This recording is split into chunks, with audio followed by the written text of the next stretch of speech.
Thank you. Hi all, this is Bhuminathan, KingMakers IAS Academy Director. I welcome all the students for the grand inauguration of Maratha session. In this marathon session, we are going to discuss the approach for various optional subjects. Particularly today, we are going to deal with most popular optional subjects like Tamil literature and sociology, anthropology, management optional, history, and political science. And also, we are also going to introduce few very famous personalities, those who are associated with handling optional subjects in the previous years.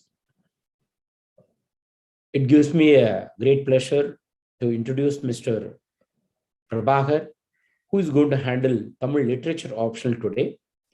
And he is having experience of around more than 8 to 9 years in the same field. He's the one who will put you in the right direction with adequate motivation. He is one of the highest scorer in the Tamil literature optional.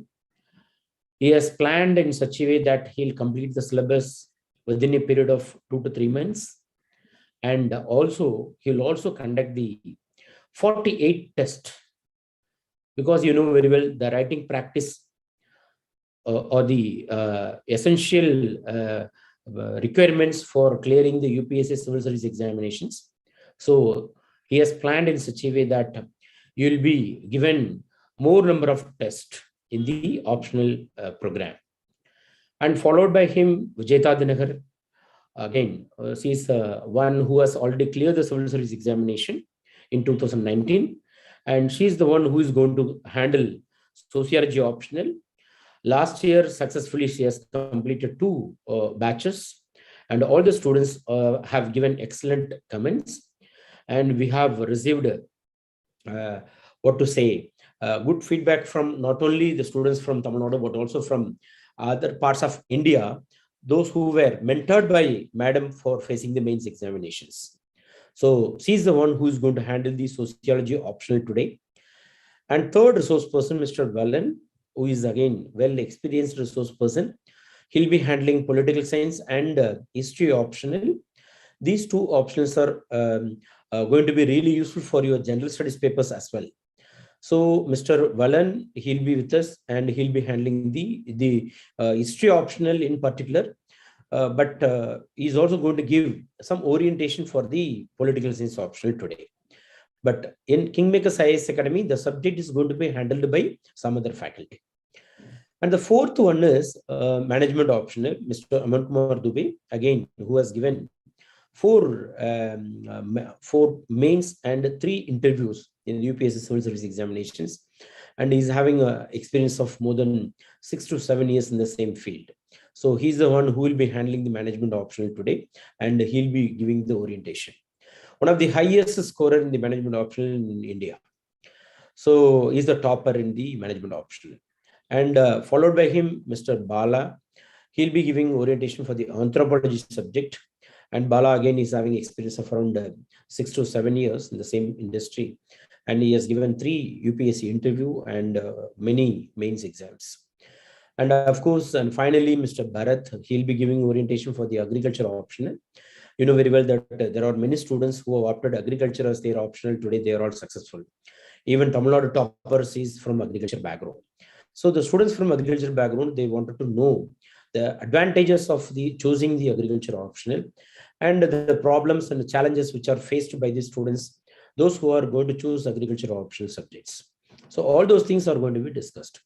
So I wish all the students, those who are going to attend this program, get some valuable inputs, try to understand why you should choose the optional subject, and particularly the subjects which we are going to offer today, and who's going to handle it, what are all the advantages and what are all the disadvantages, what are all the challenges which are involved in the optional subjects, what are all the resources one should refer. All those things you are going to learn today, and what is the highest score in the previous years, and what is the recent trend in that particular optional. All those things today you are going to learn. So I wish the program a grand success, and I wish all the students, I wish the resource persons, and thank you so much for your association with the KingMakers IAS Academy. I hope this year also you're going to deliver the best things which is expected both by the management as well as by the students community. Thank you so much. Wish you all the best. அனைவருக்கும் வணக்கம்.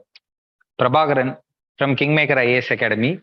Tamil literature ஆப்ஷனலுடைய விருப்ப பாடம் இதனுடைய ஒரு orientation. எப்படி இந்த விருப்ப பாடம் எப்படி யாரெல்லாம் எடுக்கலாம், இந்த விருப்ப பாடத்தின் தன்மைகள் என்ன, எப்படி எப்படிலாம் இதை ஹேண்டில் பண்ணலாம், எப்படி ப்ரிப்பேர் பண்ணலாம், இதெல்லாம் பத்தி இன்னைக்கு கொஞ்சம் பார்க்கலாம். யார் யாரெல்லாம் இந்த விருப்ப பாடம் எடுக்கலாம்னு சொல்லி பார்க்கலாம். முதல்ல இந்த தமிழ் விருப்ப பாடம் அப்படின்னு பாக்குறப்போ முதல்ல நான் என்ன சொல்ல வர்றேன் அப்படின்னா, இதனுடைய தன்மை, இந்த தன்மை எதை வச்சு நமக்கு முடிவு பண்றோம் அப்படின்னா, நம்மளுடைய மார்க் ஃபெச்சிங். எப்படி எந்த ஆப்ஷனல் எடுத்தா அதிகமான மார்க் ஆப்ஷனல் ஸ்கோர் பண்ண போறோமோ அதை வச்சுதான் நம்ம எடுக்க போறோம்.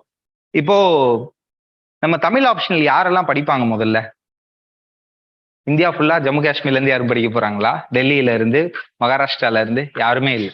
அப்ப தமிழகத்தில் இருக்கும் மாணவர்கள் மட்டும்தான் தமிழ் ஆப்ஷனல். அப்போ இங்க தமிழ் ஆப்ஷனல் அப்படிங்கிறப்போ எங்கெங்கெல்லாம் மேக்சிமம் கிளாஸஸ் இருக்கு அப்படின்னு பாருங்களேன். இந்த ஆப்ஷனலுடைய காம்படிஷன் லெவலே என்னை பொறுத்த வரைக்கும் கேட்டீங்கன்னா 4 சந்துக்குள்ளதான் இருக்கு. 4 தெரு தான். இப்போ ஒரு வகையிலையும் பாத்தீங்கன்னா ஒரு வருடமும் யூபிஎஸ்சியோடைய விருப்ப பாடத்துல ஆப்ஷனல் மார்க் அப்படிங்கிறதுல அப்ஸ் அண்ட் டவுன்ஸ் அப்படின்னு ஒன்று சொல்லுவாங்க. சார் இந்த தடவை இந்த ஆப்ஷனல் மார்க் கம்மியா வந்துருச்சு, இந்த தடவை இந்த ஆப்ஷனல் அதிகமாயிருச்சு, இப்போ இது கம்மியாயிருச்சு, இது அதிகமாயிருச்சுன்னு இந்த அப்ஸ் அண்ட் டவுன்ஸ் இருந்துட்டே இருக்கும். அது எங்கெல்லாம் அப்ஸ் அண்ட் டவுன்ஸ் இருக்கு அப்படின்னு பாத்தீங்கன்னா, ஆல் ஓவர் இந்தியாவில் அப்ஸ் அண்ட் டவுன்ஸ் நான் பார்த்தது இல்லை. ஒரு ரீஜன் வைஸ் அப்ஸ் இருக்கும், ரீஜன் வைஸ் டவுன்ஸ் இருக்கும். அப்போ குறைந்தபட்சம் இந்த ஃபேமஸ் பாப்புலர் ஆப்ஷனல்ஸ் அப்படின்னு எடுக்கிறப்ப என்ன அப்படின்னு பாத்தீங்கன்னா, இந்த அப்ஸ் அண்ட் டவுன்ஸ் இல்ல ஃபேக்கல்டிஸ் இல்ல எவாலுவேஷன்ஸ் இதெல்லாம் பொறுத்து மாறிக்கிட்டே இருக்கும். இப்ப தமிழ் ஆப்ஷனல்ங்கிறப்போ those are going to write mains. எத்தனை பேர் மெயின்ஸ் எழுத போறாங்க அந்த வருஷம் அப்படின்னு பாத்தீங்கன்னா, அதிகபட்சமா 100 பேர் தான். 50 பேர் போன வருஷம், இந்த தடவை 100 பேர் இருக்கலாம். அப்ப 100 பேருக்குள்ள நம்ம ஒரு தனித்துவமா எழுதிட்டாலே இதுல நமக்கு நல்ல மதிப்பெண் கிடைச்சிரும். அதுதான் இந்த ஆப்ஷனலுடைய ஒரு கிரேட்டஸ்ட் அட்வான்டேஜ். அப்ப நம்மளுடைய காம்படிஷன் யாரு? நம்ம டெய்லி பார்க்கக்கூடியவங்க, நம்மளுக்கு பரிச்சயமானவங்க. அந்த ஒரு 100 பேருக்குள்ள, அந்த ஒரு 50 பேருக்குள்ள நம்ம ஒரு தனித்துவமா எழுதிடணும். அப்ப அந்த தனித்துவமா எழுதுறதுக்கு என்னெல்லாம் பண்ணணும் அப்படின்னா, கொஞ்சம் சரியான ஒரு அணுகுமுறையோட இந்த சப்ஜெக்டை அப்ரோச் பண்ணும். 2வது விஷயம் என்னன்னு பாத்தீங்கன்னா, இந்த 6th இருந்து 12th வரைக்கும் நம்ம என்ன பண்ணிருப்போம்னா, தமிழ் அப்படிங்கிறத ஒரு பாடமா படிச்சிருப்பீங்க. ஸ்கூல்ல எல்லாருமே படிச்சிருப்போம். அது ஏன்னா நமக்கு மேண்டேட்ரி. இந்த 6th to 12th மேண்டேட்ரி சப்ஜெக்ட்ல நம்ம என்னெல்லாம் படிச்சிருப்பீங்கன்னு யோசிச்சு பாருங்க. திருக்குறள் இருக்கும், ஒரு சிலப்பதிகாரம் இருந்திருக்கும், ராமாயணம் பத்தி படிச்சிருப்பீங்க, கம்ப ராமாயணம் பத்தி. இந்த மாதிரி அங்கங்க கொஞ்சம் பிச்சு படிச்சுட்டே இருந்திருப்பீங்க. ஆனா இப்ப மறந்துருப்போம். அதே மாதிரி 6வதுல இருந்து 12வது வரைக்கும் என்ன பண்ணிருப்பீங்கன்னா, தமிழ் எழுத படிச்சிருப்பீங்க, எழுத தெரிஞ்சிருக்கும், வாசிக்க தெரிஞ்சிருக்கும். சோ இவங்க எல்லாம் இதை எடுக்கலாம். சார் இது லிட்ரேச்சர் பேப்பர்ல சார் எழுத்து பிழை இல்லாம எழுதணும், வாக்கிய பிழை இல்லாம எழுதணும். ஆமா எழுதணும் சார். இப்ப என்னால அது எழுத முடியாதே சார். பயிற்சி இருக்கு, நம்ம பிராக்டிஸ் பண்ணலாம். கண்டிப்பா எழுத்து பிழைகள் அதிகமா விட்டேன் அப்படின்னா மார்க் குறையதான் செய்யும். சார் எழுத்து பிழைகள் இந்த லகரம் நகரம் இதெல்லாம் எனக்கு மிஸ்டேக் ஆயிட்டே இருக்கே சார். மொத்தமா நம்ம இங்க பயிற்சிகள் டெய்லி எழுதிட்டே இருக்கோம். ஒரு 50 தேர்வுகள் வைக்க போறோம், 50 தேர்வு. அப்போ அந்த 50 டெஸ்ட் கம்ப்ளீட்டா எழுதுறப்ப என்ன ஆயிரும்னு பாத்தீங்கன்னா, உங்களுக்கு ஆட்டோமேட்டிக்கா மாறிடும். ஏன் அந்த பிழைகள்லாம் இப்போ உங்களுக்கு ஆரம்பத்துல வருது அப்படின்னு பாத்தீங்கன்னா, ரொம்ப நாளா எழுதாம விட்டுருப்பீங்க. அந்த ரொம்ப நாளா எழுதாம அந்த டச் இல்லாததுனாலதான் இது நமக்கு கொஞ்சம் இந்த பிழைகள்லாம் வரும். சரி சார், அப்போ இந்த பாடத்தை யாரு எடுக்கலாம் அப்படிங்கிறப்ப நான் சொல்லிட்டேன், 6ல இருந்து 12 வரைக்கும் தமிழ் எழுத படிக்க தெரிஞ்சு பெரிய அளவுல நான் பிழைகள் விடமாட்டேன் எழுதுறதுல, புரிஞ்சுக்கிறதுல ஒரு எனக்கு அண்டர்ஸ்டாண்டிங் கிடைக்கும். 2வது, ஒரு இந்த தமிழ் மொழி மீது ஒரு சின்ன ஆர்வம் வேணும். இதுல பெரிய அளவுல கூட வேணும், ஆர்வம் வேணும். அந்த ஆர்வம் என்ன சார்னா, சின்ன வயசுல இருந்து நம்ம நிறைய விஷயங்கள் கேள்விப்பட்டிருப்போம், ஆனா அதுக்கெல்லாம் நமக்கு விடை தெரியாமலே இருந்திருக்கும். எடுத்துக்காட்டுக்கு தொல்காப்பியம் அப்படின்னு ஒண்ணு கேள்விப்பட்டிருப்போம், ஆனா அது என்னன்னே நமக்கு தெரிஞ்சிருக்காது. சங்க இலக்கியத்தை உலகம் முழுவதும் பாராட்டுவாங்க. சங்க காலம் பெஸ்ட், சங்க காலம் is one of the best, only best எல்லாம் பேசுவாங்க. ஆனா அந்த சங்க இலக்கியம்னா நமக்கு என்னன்னு தெரியாது, சங்க காலம்னா என்னன்னு தெரியாது. ஸோ இந்த மாதிரியான ஒரு இன்ட்ரெஸ்டிங்கா படிக்கிற சப்ஜெக்ட் தான் நமக்கு தமிழா இருக்கும்.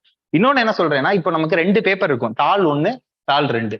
இந்த தாள் 1, 2 பொறுத்த வரைக்கும் பாத்தீங்கன்னா எல்லாரும் தாள் 1 கஷ்டம் 2 கஷ்டம் மாத்தி மாத்தி சொல்லிக்கிட்டே இருப்பாங்க. இது கஷ்டம் இது ஈஸி அப்படின்ட்டு. என்ன பொறுத்த வரைக்கும் ரெண்டுமே சரியான அணுகுமுறையோட படிச்சோம்னா ஈஸி தான். இப்ப 250 மார்க் இங்க நீங்க எழுத போறீங்க. இந்த பேப்பரை எவ்வளவுக்கு எழுத போறீங்க? 250 மார்க். ஆனா இந்த 250 மார்க்ல நான் என்ன சொல்றேன்னா 100 மார்க் உங்களுக்கு ஆல்ரெடி நீங்க படிச்சதா தான் இருக்கும். இங்கேயும் பாத்தீங்கன்னா ஒரு இந்த 250ல 100 மார்க் நீங்க படிச்சதா தான் இருக்கும். அது என்னென்ன நான் சிலபஸ் இப்ப எக்ஸ்பிளைன் பண்றப்ப பார்த்தாலே உங்களுக்கு தெரியும். இங்கேயும் திருக்குறள் இருக்கும், இங்கேயும் திருக்குறள் இருக்கும், இங்கேயும் சிலப்பதிகாரம் இருக்கும், இங்கேயும் சிலப்பதிகாரம் இருக்கும். அப்போ ஓவர்லாப்பிங்கும் நிறைய இருக்கும். ஃபர்ஸ்ட் பேப்பருடைய அப்ளிகேஷன் பார்ட்டா தான் செகண்ட் பேப்பர் இருக்கும். என்ன சார் அப்படி இப்போ ஒரு பேப்பரா நம்ம சிலபஸ் வைஸ் எக்ஸ்பிளைன் பண்ணலாம். யாரெல்லாம் எடுக்க வேணாம் சார், எதனால சார் தமிழ் ஆப்ஷன்ல எடுக்க வேணாம்னு பாத்தீங்கன்னா, என்னுடைய சின்ன வயசுல இருந்தே நான் வந்து வெளி மாநிலத்துல தான் இருந்திருக்கேன். எனக்கு வந்து தமிழ் எழுத படிக்கவே சரியா தெரியாது, இல்ல எனக்கு எழுத தெரியாது, நான் அதிகமா பிழைகள் விட்டுக்கிட்டே இருப்பேன். நான் பிரெஞ்சை முதன்மை பாடமா வச்சிருந்தேன், ஹிந்தியை முதன்மை பாடமா வச்சிருந்தேன், லாங்குவேஜ் பேப்பரா நான் அதை வச்சிருந்தேன். இப்ப எடுக்கிறேன், நான் இப்ப தமிழ் ஆப்ஷன்ல எடுத்தா முடியுமா? கண்டிப்பா முடியாது. இது நான் என்ன சொல்றேன், 6ல இருந்து 12 வரைக்கும் நீங்க வந்து தமிழ் படிச்சிருந்து பிழைகள் கம்மியா எழுதி நான் இனிமே வரிசையா வாசிச்சுட்டே இருக்கேன் சார். வாசிப்பு இது நமக்கு ஈஸியாவே கொடுத்துரும். நியூஸ் பேப்பர் வாசிப்பு டெய்லி இருந்துட்டு சின்ன சின்ன சின்ன புத்தகங்கள் வாசிச்சுட்டு இருந்தாலே இந்த பிழைகள் குறைஞ்சிரும். சரிங்களா? இப்போ சிலபஸ்க்குள்ள நம்ம போலாம். இதுல பிக்கஸ்ட் அட்வான்டேஜா ஃபர்ஸ்ட் சொன்னேன் பாத்தீங்களா? இப்போ சமீபத்துல நமக்கு டிஎன்பிஎஸ்சி எக்ஸாம்ஸ் எல்லாம் வச்சுட்டு இருந்தாங்க. இந்த டிஎன்பிஎஸ்சி எக்ஸாம்ஸ்ல இந்த குரூப் 1 எக்ஸாம், குரூப் 2 எக்ஸாம்க்கே பாத்தீங்கன்னா நம்மளுக்கு காம்படிஷன்ங்கிறது எவ்வளவு இருக்கு? லட்சக்கணக்கில் இருக்கு. ஆனா இதை யோசிச்சு பாருங்க, நான் திருப்பி இந்த காம்படிஷன் லெவல சொல்றேன். 50ல இருந்து 100 பேர் தான். அந்த 50 தான் நம்ம காம்படிஷன். இதுதான் இதோட பெரிய அட்வான்டேஜ். இப்ப தாள் 1 பத்தி ஃபுல்லா பேசிட்டு தாள் 2 பத்தி பேசலாம். 1 மணி நேரத்துக்குள்ள நம்ம கம்ப்ளீட் ஓவர்வியூ ஃபுல்லா கொடுத்துடலாம். அப்ப தாள் 1 பேப்பர் 1ல என்னென்னலாம் சார் இருக்கு? அப்ப இந்த தாள் 1 பொறுத்த வரைக்கும் இந்த தாள் 3ஆ நம்ம பிரிச்சுக்கலாம். 3ஆ பிரிச்சுக்கலாம். 1 வந்து மொழி வரலாறு அப்படின்னு சொல்லுவாங்க. அடுத்ததை பொறுத்த வரைக்கும் பாத்தீங்கன்னா இலக்கிய வரலாறு அப்படின்னு சொல்லுவாங்க. அடுத்தது பண்பாடு அப்படின்னு 3 வகையா பிரிச்சுக்கலாம். இந்த 3மே என்னன்னு தெரியாது உங்களுக்கு, தெரிஞ்சிருக்கவங்களுக்கு பரவாயில்ல, அமைதியா இருக்க, நான் சொல்லிடுறேன். இப்போ இலக்கிய வரலாறு அப்படிங்கிறது என்னன்னா நம்மளுடைய ஓல்டஸ்ட் லிட்ரேச்சர், நம்மளுடைய பழமையான இலக்கியம் அப்படின்னு எதை சொல்லுவாங்க? தொல்காப்பியம் அப்படின்னு ஒண்ணு சொல்லலாமா? ஓகே, தொல்காப்பியம் அப்படின்னு ஒண்ணு சொல்லலாம். இப்போ தொல்காப்பியம் அப்படிங்கிறப்போ நான் ஒரு சின்ன ஒரு வரலாறு சொல்றேன் பாருங்க. எந்த ஒரு மொழியா இருக்கட்டும், தமிழ் மொழின்னு இல்ல, அது வந்து பிரெஞ்சா இருக்கட்டும், கிரேக்கமா இருக்கட்டும், லத்தீனா இருக்கட்டும், எந்த மொழியா இருந்தாலும் அது எப்படி வந்து ஒரு எழுத்து வடிவம் பெற்றிருக்கும்? முதல்ல வந்து சைகை மொழியா இருந்திருக்குமா? சைகை மொழினா கை கால்லாம் அசைச்சு நமக்கு ஆக்ஷன்ஸ்ல இருந்திருக்கும். அது எப்படியா இருக்கும்? பின்னாடி பேச்சு மொழியா மாறி இருக்கும். அப்ப சைகைங்கிறது அடுத்து என்ன இருக்கும்? பேச்சு மொழியா மாறி இருக்கும். அப்ப பேச்சு மொழிங்கிறப்ப என்னது? பேசுறது மட்டும்தான். ஆனா இலக்கிய வடிவத்துல எழுத்து வடிவம் பெற்றிருக்காது. இந்த பேச்சு மொழி தான் என்ன இருக்கும் அப்படின்னு பாத்தீங்கன்னா பிற்காலத்துல எழுத்து வடிவம் பெற்றிருக்கும். இந்த எழுத்து வடிவம் பெற்றதுக்கு அப்புறம் என்ன ஆயிருக்கும்னா இலக்கியங்கள் படைச்சிருப்பாங்க. அப்ப என்ன பண்ணிருப்பாங்க, அவங்க சமூகத்துல எதெல்லாம் பாக்குறாங்க, ஒரு நல்ல விஷயத்த பாக்குறாங்க, ஒரு இயற்கை அழகை ரசிக்கிறாங்க, ஒரு வீரத்தை பாக்குறாங்கன்னா என்ன பண்ணிருப்பாங்க, அதெல்லாம் சின்ன சின்ன சின்ன புத்தகங்களா, அதாவது இலக்கியங்களா படைக்கப்பட்டிருக்கும். இந்த இலக்கியம்லாம் படைக்கப்பட்டுக்கிட்டே இருந்தோம்னா இந்த இலக்கியங்கள் எவ்வளவு இலக்கியங்கள் வந்திருக்கும் அப்படின்னு பாத்தீங்கன்னா நிறைய இலக்கியங்கள் படைச்சிருப்பாங்க. இந்த நிறைய இலக்கியங்கள் படைக்கப்பட்டதுக்கு அப்புறம் ஒரு ரூல்ஸ், ஒரு புரோட்டோகால், ஒரு சின்டாக்ஸ் வேணும். இந்த மொழியை எழுதுறப்ப முதல் எழுத்து இப்படிதான் வச்சு ஆரம்பிக்கணும், இந்த இடத்துல நம்ம இப்படி எழுதணும், அதுக்கு பேர் தான் ஒற்று அப்படின்னு என்ன பண்றாங்க, ஒரு ரூல்ஸ் கிரியேட் பண்றாங்க. அந்த ரூல்ஸ் சின்டாக்ஸ் பேர் தான் என்னன்னா இலக்கணம். எப்பயுமே ஒரு மொழிய ஆரம்பத்துல இலக்கணத்தை வச்சு ஆரம்பிக்க முடியாது. இப்படிதான் ஒரு மொழியினுடைய அடிப்படை பரிணாம வளர்ச்சி இருந்திருக்கும். அப்போ நமக்கு முதல் நூல் என்னன்னு சொன்னேன்? தொல்காப்பியம். தொல்காப்பியத்துல எதை பத்தி பேசியிருக்காங்க அப்படின்னு பாத்தீங்கன்னா இலக்கணத்தை பத்தி பேசியிருக்காங்க. தமிழ் மொழியில் எழுத்து இப்படி இருக்கணும், பெயர்ச்சொல் இப்படி இருக்கணும், வினைச்சொல் இப்படி இருக்கணும், ஒரு ஒரு வார்த்தையை ஆரம்பிக்கிறப்ப நீங்க வந்து எப்படி ஆரம்பிச்சிருக்கீங்கன்னா மெய் எழுத்து வச்சு ஆரம்பிச்சிருக்க, இந்த மாதிரி சிறிய சிறிய சிறிய ரூல்ஸ் நிறைய பேசியிருக்காங்க, விதிமுறைகள்.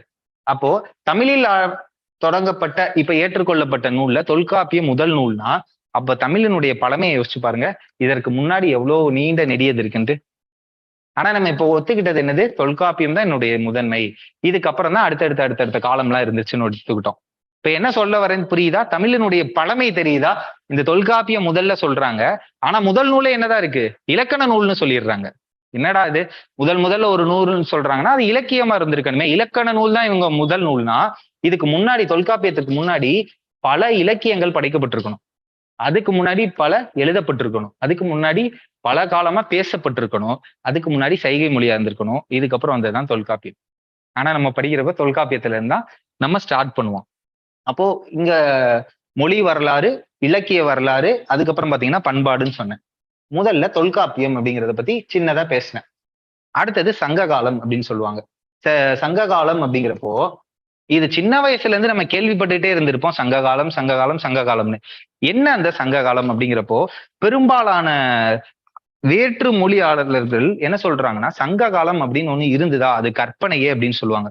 அது வந்து ஒரு இலூஷன் தான் சார், இமேஜினரி தான் அப்படின்பாங்க. ஏன் அதை அப்படி சொல்றாங்க அப்படின்னு பாத்தீங்கன்னா, ஒரு சமுதாயத்தை பத்தி நம்ம தெரிஞ்சுக்கணும், ஒரு காலத்தை பத்தி தெரிஞ்சுக்கணும் அப்படிங்கிறப்ப நமக்கு மூலங்கள், சோர்ஸ் என்னென்னலாம் இருந்திருக்க போகுதுன்னா, ஒண்ணு அந்த காலத்தில் படைக்கப்பட்ட இலக்கியமா இருக்கணும், புத்தகமா இருக்கணும். இல்லாட்டினா அந்த காலத்துல இருந்து எடுக்கப்பட்ட தொல்பொருள் ஆராய்ச்சிகளா இருக்கணும். ஒரு பானை எடுக்கிறாங்க, ஒரு கருவி எடுக்கிறாங்க, ஒரு கிணறு எடுக்கிறாங்க சார். அதான் எக்ஸ்காவேஷன் சைட்ஸ் எல்லாம் நம்ம படிச்சுட்டு இருக்கோம். அந்த கீழடி இதெல்லாம் பாக்குறோம். அப்போ சங்க காலத்தை பத்தி நமக்கு அதிகமா கிடைக்கப்பட்டவை லிட்ரேச்சர். அந்த இலக்கியத்தை படிக்கிறப்ப என்ன தெரியுது அப்படின்னா, இப்படியெல்லாம் ஒரு சமூகம் இருந்திருக்க முடியுமா? இவ்வளவு நல்லவங்களா, இவ்வளவு கொடையோட, இவ்வளவு மேம்பட்ட பண்போட, நெறியோட ஒரு சமுதாயம் வாழ்ந்திருக்க முடியும்னா அது இமேஜினரின்னு சொல்லிடுறாங்க. அதுதான் சங்க காலம். அப்போ அந்த சங்க காலம் அப்படிங்கிறத கண்டிப்பா ஒரு காலத்துல ப்ரூவ் பண்ணிடுவாங்க, இது உண்மை அப்படிங்கிறத. அதுக்குதான் அகழ்வாராய்ச்சிகள் பாக்குறோம். அப்ப அந்த சங்க காலம்ல என்ன சார் பேசியிருக்காங்க? சங்க காலம் உலகத்துல எந்த ஒரு இலக்கியமே அந்த காலகட்டத்துல எப்படி இருந்திருக்கும்னா, இலக்கியம் எதுக்காக படைக்கப்பட்டிருக்கும்னா, ஒருத்தவங்களை துதி போற்றுவதற்காக பாடப்பட்டிருக்கும், இல்ல ஒரு மதத்தினை சார்ந்து பாடப்பட்டிருக்கும். இது எப்படி இருக்கு அப்படின்னு பாத்தீங்கன்னா, ஒரு மதச்சார்பின்மை இல்லாத ஒரு சமூகமா இருந்திருக்கு. அதாவது செக்குலர் லிட்ரேச்சரா இருந்திருக்கு.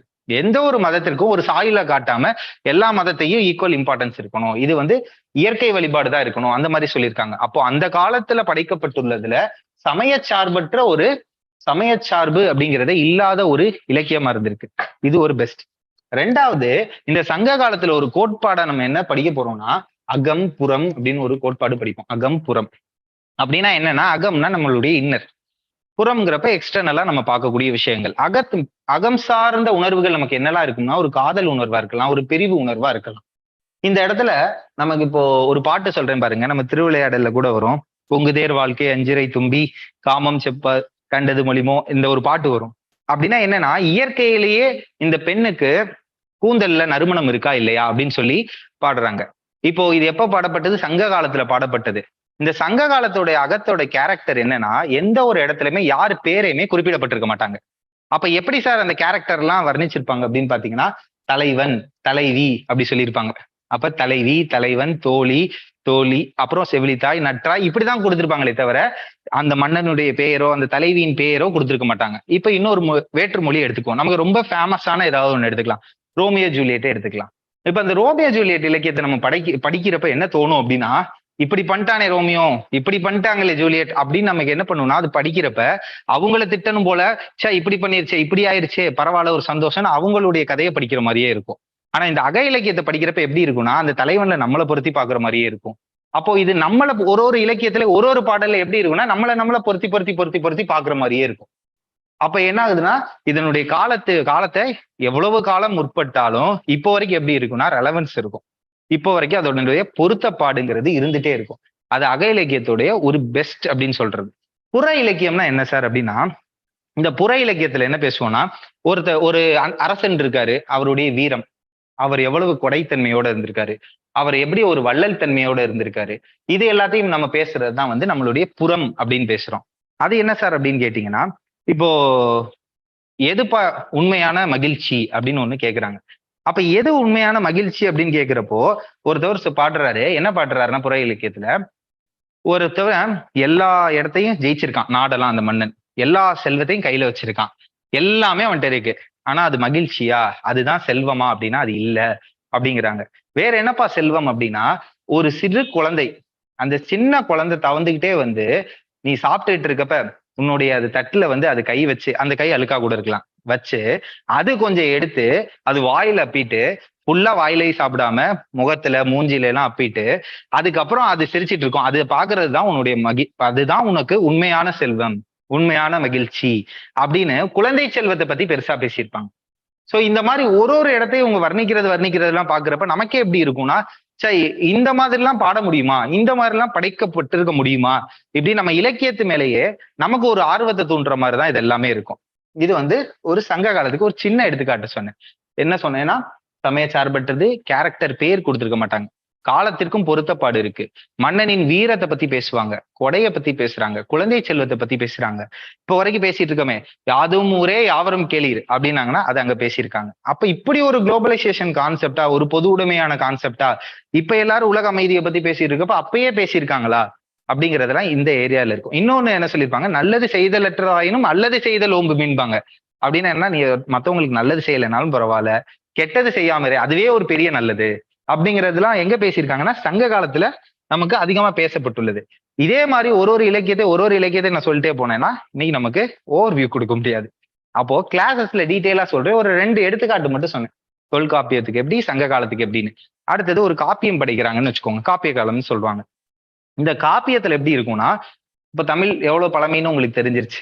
இப்படிப்பட்ட பழமையான ஒரு மொழியில என்ன பண்றாங்கன்னா ஒரு காப்பியம் படைக்கிறாங்க. அது பேர் என்ன சொல்றாங்கன்னா சிலப்பதிகாரம் அப்படிங்கிறாங்க. இந்த சிலப்பதிகாரம் அப்படிங்கிற காப்பியம் வந்து தமிழ்ல முதல் காப்பியம்னு சொல்லுவாங்க. முதல் காப்பியம் இதுதான். சரி, அப்ப முதல் காப்பியம் அப்படிங்கிறப்ப எப்படி பேசியிருக்கோம், இத வந்து மன்னராட்சியின் காலம், கிங்கு தான் அங்க ரூல் பண்ணிட்டு இருக்காரு. அந்த மன்னராட்சி காலத்துல ஒரு காப்பியம், பெருங்காப்பியம் படைக்கப்படுறாங்க அப்படிங்கிறப்போ அந்த காப்பியத்துல யாரை புகழ்ந்து பேசியிருக்கணும், மன்னனை புகழ்ந்து பேசியிருக்கணும். மன்னனை ஒரு மைய கருத்தா வச்சிருக்கணும். ஒரு ஹீரோயிட்டிக் ரோலா யார் இருந்திருக்கணும், மன்னன் இருந்திருக்கணும். அப்போ தமிழ் மொழின்னா இது முதல் காப்பியம். புரிஞ்சா, தொல்காப்பியம் எப்படி முதல் இலக்கியம்னு படிச்சோமோ அதே மாதிரி இது வந்து தமிழ் மொழியில் முதல் காப்பியம். இந்த முதல் காப்பியத்தை எடுத்து இதை வந்து அனலைஸ் பண்ண ஆரம்பிக்கிறாங்கன்னு வச்சுக்கோங்க. அதுல பாத்தீங்கன்னா அதோட அழகா இருக்கு. யார் இங்க ஹீரோவா ஹீரோயினா, கண்ணகின்னு வச்சுட்டாங்க. என்னடா ஒரு, அப்போ இந்த சமூகம் வந்து எப்படிப்பட்டதா இருக்கு, முதல்ல ஒரு காப்பியம் படைக்கிறாங்க, ஆனா அதுல யாரை மையப்படுத்துறாங்க, பெண்ணை மையப்படுத்துறாங்க. தலைவி அப்படிங்கிறவங்க தான் மையம். கண்ணகி அப்படிங்கிறது தான் சென்ட்ரல் கோர் ஆஃப் த தீமா இருக்கு, கண்ணகி அப்படிங்கிறது. சரி, இப்போ ஒரு எந்த ஒரு இலக்கியம் எழுதினாலும் அப்ப இவ்வளவு பெரிய காப்பியங்கள் கொடுக்குறப்ப அரசு உதவிகள் கிடைக்கும் எழுதிட்டு இருக்கப்போ. இதுல எந்த அரசரை பத்தி பேசியிருக்காங்கன்னா எல்லா அரசரை பத்தியும் பேசுறாங்க. பக்கத்துல இருக்கவன் சண்டை, இந்த அரசரோட சண்டை அதெல்லாம் பேசல. சேர சோழ பாண்டியனா 3 பேரையுமே நல்ல வகையில தான் பேசியிருக்காங்க. சரி, அப்ப இந்த பெண் யாரு, அரச குலமா அப்படின்னு பாக்குறாங்க. இந்த அரச குலமா அப்படின்னு பாக்குறப்ப யாரு, மூவேந்தரை பத்தி எல்லார பத்தியும் புகழ்ந்து பாடுறது ஒண்ணு. அடுத்து எல்லா அரச குலமான்னு பாக்குறப்ப இல்லவே இல்லை, இது ஆர்டினரி சிட்டிசன், சாதாரண குடிமக்கள். அதனாலதான் இதை சொல்லுவாங்க, என்ன சொல்லுவாங்கன்னா குடிமக்கள் காப்பியம்பாங்க. இப்ப பாருங்களேன், ஒரு இடத்துல முதல் நூல்னு ஒண்ணு சொல்றாங்க தொல்காப்பியம். ஆனா அதை பார்த்தோம்னு வச்சுக்கோங்க, அதுக்கு முன்னாடி அவ்வளவு பெரிய வரலாறு இருக்கு. சரி, முதல் காப்பியம்னு சொல்றாங்க, அதுல பார்த்தோம்னா எப்படி இருக்கு, பெண்ணை மையப்படுத்தி இருக்காங்க, சாதாரண ஒரு குடிமகளை வச்சு பேசியிருக்காங்க, யாருடைய சண்டையை பத்தி பேசல. சரி, இதுல வேற என்ன பேசியிருக்காங்க அப்படின்னு பார்த்தோம்னா, நான் நீதி தவறிட்டேன் அப்படின்னு மன்னன் இறந்துடுறாரு. ஆனா அந்த நீதி கேட்டது யாரு, ஒரு பெண் போறா. அந்த பெண்ணு போய் ஒரு அரசனை பார்த்து நீ பண்ணது தப்பு அப்படின்னு சொல்லி பேசுறதுக்கான உரிமை, அந்த பேச்சுரிமை அவளுக்கு கொடுத்துருக்காங்க. யாருக்கு, பெண்ணுக்கு பேச்சுரிமை அரசவையில. அப்ப நீதி எவ்வளவு நல்லா வழங்கியிருக்காங்க. நான் கொடுத்தது தப்பு தான், அந்த அரசர் என்ன பண்ணிடுறாரு, உயிர் நீத்திடுறாரு. என்னோட செங்கோல் வளைஞ்சிருச்சுன்னு உயிர் நீத்திடுறாரு. அவர் உயிர் நீத்ததை பார்த்துட்டு அவங்க மனைவி உயிர் நீத்திடுறாங்க. காதல். இப்படி இருக்க எல்லா வேல்யூஸையும், இருக்க எல்லா மதிப்பீடுகளையும் நமக்கு என்ன பண்றாங்கன்னா இந்த இடத்துல கொடுத்துருக்கிறதுனாலதான் திருப்பியும் சிலப்பதிகாரம் அப்படிங்கிறத அப்படி பாக்குறோம். மற்ற மொழியோட இலக்கியத்தோட இதை நம்ம கம்பேர் பண்ணி பேச வேணாம். ஆனா எல்லா மொழியில இருக்க எல்லா சிறப்புமே ஒரே மொழியில இருக்கு அப்படிங்கிறது தான் இந்த தமிழ் மொழியோட சிறப்பு. சரி சார், அடுத்து வந்து ஒரு பக்தி காலம் அப்படின்னு சொல்லுவாங்க. இந்த பக்தி காலம்ங்கிறப்போ என்னன்னா, நம்ம இந்த ஆழ்வார் நாயன்மார்கள் அவங்களாம் பக்தி பாடல்கள், இப்போ இறை வழிபாடு அப்படிங்கிறதெல்லாம் கும்புறதுக்காக. இந்த பக்தி காலத்துக்கு அடுத்து பார்த்தோம்னா, இதெல்லாம் நீங்க ஸ்கூல்லேயே சின்னதா படிச்சிருப்பீங்க. பக்தி காலம் அப்படிங்கிறதுக்கு இதெல்லாம் ஓரளவு அப்படியே பாடிட்டே இருந்தது. இதெல்லாம் பழைய கால இலக்கியங்கள் அப்படிங்கிறாங்க. அப்ப அண்மை காலம் இப்போ நியூவா இருந்துருங்க, அண்மை காலம். இப்போ இங்க வந்துட்டீங்க அப்படின்னா ஒரு புது கவிதைகள், இப்ப புதுசா எப்படி கவிதைகள் படிக்கப்படுறாங்க, இதுல எப்படி யார் யார் இருக்காங்க, இதெல்லாம் பத்தி படிக்கிறது இதோடைய கண்டினியூஷனா இருக்கும். பக்திக்கு அப்புறம் இக்கால இலக்கியங்கள் அப்படின்னு சொல்றது. இப்போ இது வந்து ஃபர்ஸ்ட் பேப்பர்ல இப்படி பொதுவா கொடுத்திருப்பாங்க. எப்படி சங்க காலம், சங்கம் அறிவிய காலம், இந்த நீதி நூல் காலம், இந்த மாதிரி வரிசையா ஒன்னொன்னா கொடுத்திருப்பாங்க. காப்பிய காலம் இதெல்லாம் கொடுத்திருப்பாங்க. இப்போ இது இலக்கிய வரலாறு, ஃபர்ஸ்ட் பேப்பர்ல ஒரு பார்ட். மொழி வரலாறுல என்ன தெரியுமா இருக்கும், அப்படியே மொழி வரலாறுல இப்போ தொல்காப்பியர் காலத்துல எப்படி எப்படி மொழிகள் இருந்துச்சு. நமக்கு சிலபஸ்ல கொடுத்திருக்கிறது சங்க காலம், இடைக்காலத்துல பல்லவர் காலம் அப்படின்னு கொடுத்திருப்பாங்க. ஒரு 3 காலத்திலையும் என்ன பண்ணிருப்பாங்க அப்படின்னா, நாயக்கர் காலத்துலாம் எப்படி எப்படிலாம் மொழி மாறிக்கிட்டே இருந்துச்சு. மொழி மாறிட்டே இருக்குங்கிறப்ப இப்ப பல்லவர் காலம் அப்படிங்கிறப்போ இங்க எடுத்தீங்கன்னா பக்தி இலக்கியம் இருந்திருக்கும். பக்தி இப்ப நார்த் இந்தியால இருந்து யாரெல்லாம் வந்திருப்பாங்கன்னா இந்த பௌத்த சமண சமயங்கள் வந்திருக்கும்.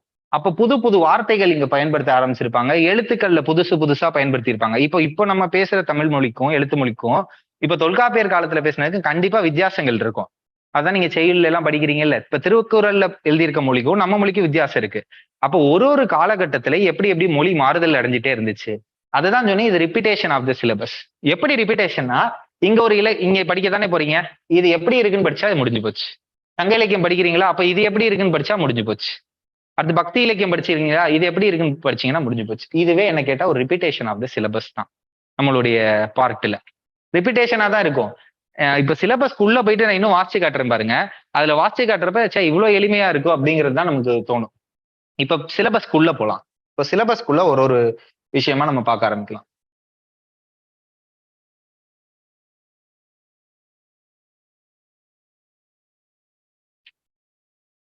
இப்போ ஃபர்ஸ்ட் பேப்பர் நான் பொதுவா எக்ஸ்பிளைன் பண்ணிட்டு இருந்தேன். அப்போ ஃபர்ஸ்ட் பார்ட் என்னன்னா தமிழ் மொழி வரலாறு. இந்த தமிழ் மொழி வரலாறுல என்னென்னலாம் சார் இருக்கும். இப்ப நமக்கு 2 பேப்பர் இருக்குங்க. அதுல முதல் பேப்பர் பார்த்துட்டு இருக்கோம், தாள் 1ல. இந்த தமிழ் மொழி வரலாறுல லாங்குவேஜ் ஃபேமிலி அப்படின்னு திராவிடியன் ஃபேமிலி இதெல்லாம் படிச்சுட்டு இருந்திருப்பீங்க. ஓகே, இதெல்லாம் நம்ம சின்ன வயசுல இருந்து படிச்சதான் இங்க திருப்பி படிப்போம். திராவிடியன் ஃபேமிலி லாங்குவேஜஸ் அப்படின்னா நம்ம இதெல்லாம் சொல்லுவோம். தமிழ் சொல்லுவோம், தெலுங்கு சொல்லுவோம், மலையாளம் சொல்லுவோம், இதெல்லாம் சொல்லிட்டு இருக்கோமா. இப்ப இது எல்லாத்தையும் பத்தி படிக்கிறது தான் இந்த மொழி குடும்பங்கள். அதுல ஏன் தமிழ் பெஸ்ட், தமிழ் ஏன் சிறந்தது, ஏன் தமிழ் சிறந்ததுன்னா, இப்ப வரைக்கும் இந்த திராவிடியன் மொழிகள்னு படிக்கிறோம் தெரியுமா. இந்த திராவிட மொழிகள்ல ஏதாவது ஒரு பிரச்சனை, ஏதோ ஒரு சோர்ஸ் தேவைப்படுது, ஏதாவது ஒண்ணு புதுசா கண்டுபிடிக்கிறாங்க அப்படின்னா என்ன பண்றாங்க அப்படின்னா, ரெஃபர்னு பின்னாடி போறாங்க. அப்பதான் இவங்க எல்லாருக்கும் என்ன தெரியுதுன்னா, நம்ம எல்லாரும் ஒரே குடும்பத்துல இருந்து பிறந்தவங்க தான். அப்ப தெலுங்கா இருக்கட்டும், மலையாளமா இருக்கட்டும், தமிழா இருக்கட்டும், ஒரே குடும்பத்துல இருந்து பிறந்ததுன்னு எல்லாரும் ஒத்துக்கிட்டாங்க. ஆனா அந்த குடும்பத்தோட பேர் தமிழ்னு வைக்கிறதுல எல்லாரும் ஒத்துக்கல.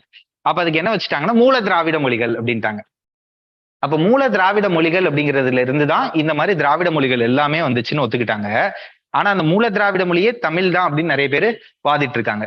எப்படி அப்படின்னா, நீங்க எப்படிலாம் ரெஃபரன்ஸ் தேடி மூல திராவிட மொழி போறீங்களோ, அந்த மூல திராவிட மொழி ஈக்குவல் டு எங்களுக்கு தமிழ் தான். ஏன்னா நீங்க இங்க எடுக்கிற எல்லாமே ரெஃபரன்ஸ் தமிழ்ல இருக்கு. அப்ப மூல திராவிட மொழியும் தமிழ் மொழி தான் அப்படிங்கிறத சொல்லிட்டு இருப்பாங்க. இந்த ஏரியால கொஞ்சம் ரசிச்சு நம்ம படிக்கலாம். ஆனா ரொம்ப எளிமையான பகுதி. இப்போ சிலபஸ்ல என்ன சொல்றேன்னா, ஒரு பார்ட்ல இருந்தும் உங்களுக்கு எவ்வளவு வருவானா, ஒரு 25ல இருந்து 40 மார்க் கேட்டுருவாங்க. அப்ப இந்த பார்ட்ல இருந்து உங்களுக்கு ஒரு 20 மார்க் கேட்டுருவாங்க. இப்ப தமிழ் மொழி ஏன் சிறந்த மொழிங்கிறப்ப நம்ம நிறைய கட்டமைப்பு இருப்போமா. இப்ப சொன்னோம்ல, பழமையான மொழி, செம்மையான மொழி, இந்த மாதிரி மூல திராவிட மொழியில் இது சிறப்பு கூறுகள் நிறைய இருக்கு. இந்த மாதிரி காலத்துக்கு ஏற்ற மாதிரி மாத்திக்கிட்டு இருக்கு. இது எல்லாமே சிறப்பு. இப்ப கிட்டத்தட்ட நீங்களே ஒரு கொஸ்டின் படிச்சிட்டீங்க. இதுதான் தமிழ் மொழியோடைய சிறப்புகள்னு. அப்புறம் இங்க இலக்கணம் படிக்கிறது கஷ்டம்னு சொல்லிட்டே இருப்பாங்க. அப்படி இல்லவே இல்லை. இலக்கணம் எளிமையா தான் இருக்கும். அப்ப இலக்கணத்தை படிக்கிற விதத்துல படிச்சுக்கணும். அவங்களும் எப்படி கொடுத்துருக்காங்கன்னா, இலக்கணத்தை ரொம்ப ஈஸியா சிலபஸை சிம்பிளிஃபை பண்ணி தான் கொடுத்துருக்காங்க. First thing. ரெண்டாவது, இப்ப நான் ஃபர்ஸ்ட் எடுத்தேன் தெரியுமா, 3 பிரிவுகளா, அதோட ஓவர்லாப்பிங்கா தான் அப்படியே நமக்கு இலக்கணமும் அமையும். இப்போ ஒரு கேள்வி கேட்கிறேன் பாருங்க, நீங்களே அதுக்கு பதில் சொல்லுங்க. இலக்கண பகுதிகளுக்கு அடுத்து வட்டார சமுதாய கிளைமொழி. அது என்ன சார் வட்டார சமுதாய கிளைமொழி அப்படிங்கிறப்ப, வட்டாரம் அப்படிங்கிறது என்னன்னா, கிழக்கு மேற்கு வடக்கு தெற்கு இப்படின்னு பிரிச்சுக்கிறாங்க. இப்போ நார்த் தமிழ்நாடுல எப்படி பேசுறாங்க, சவுத் தமிழ்நாடுல எப்படி பேசுறாங்க, ஈஸ்ட் வெஸ்ட்ல எப்படி பேசுறாங்க. கண்டிப்பா வார்த்தைகள் உச்சரிப்புகள் எல்லாமே மாறுதா. இப்போ கோயம்புத்தூர் தமிழ் எப்படி இருக்கும், கொங்கு தமிழ் எப்படி இருக்கும், சென்னை தமிழ் எப்படி இருக்கும். இதுதான் இந்த சமுதாய கிளைமொழிகள் அப்படிங்கிறப்போ, மீனவர் சமுதாயம் அவங்க ஒரு மாதிரி மொழி பேசுவாங்க, அரிசன சமுதாயம் ஒரு மாதிரி மொழி பேசுவாங்க. இந்த மாதிரி ஒரு சமுதாயமும் ஒரு வார்த்தைகள் அர்த்தம் ஒன்னாதான் இருக்கும். ஆனா வார்த்தைகள் எப்படி பயன்படுத்துவாங்கன்னா வித்தியாசமா பயன்படுத்துவாங்க. சோ அதெல்லாம் இங்க படிப்போம். இப்ப நீங்களே எழுத சொல்றேன் ஒரு கட்டுரை கொடுத்து, அதை எப்படி எழுதுவீங்க, எழுதுறப்ப வேற மாதிரி எழுதுவீங்க, பேசுறப்ப இப்ப எப்படி பேசுறோம் வேற மாதிரி பேசுறோம். இப்ப இது ரெண்டுக்கு வித்தியாசம் என்ன, அதுதான் ஒரு தலைப்பு. எழுத்து மொழி, பேச்சு மொழி. அப்ப இதெல்லாம் தனித்தனியா ஒரு 15 மார்க்ல கொஸ்டின் கேட்கறாங்க. 20 மார்க் கொஸ்டின், 15 மார்க் கொஸ்டின். இந்த தடவை இது கேட்டானா அடுத்த தடவை இது கேட்கறாங்க. அப்ப இந்த பார்ட்ல இருந்து இங்க ஒரு 15 மார்க், இங்க ஒரு 15 மார்க், இங்க ஒரு 15 மார்க், 10ல இருந்து 20 மார்க் இதுல கேட்டுட்டே இருப்பாங்க. அப்ப படிக்கிறதுக்கு ரொம்ப ஈஸியா இருக்கும், எளிமையா படிச்சிடலாம் நம்ம இதை படிக்கிறப்ப.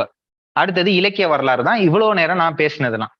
இலக்கிய வரலாறுல தொல்காப்பியம், சங்ககாலம், அகம்புறம், சங்க இலக்கியம், மதச்சார்பற்ற இலக்கியம், நீதி இலக்கிய வளர்ச்சி. இந்த நீதி இலக்கியம்ங்கிறப்ப திருக்குறள் சின்ன வயசுல இருந்து அங்கங்க படிச்சிருப்பீங்க.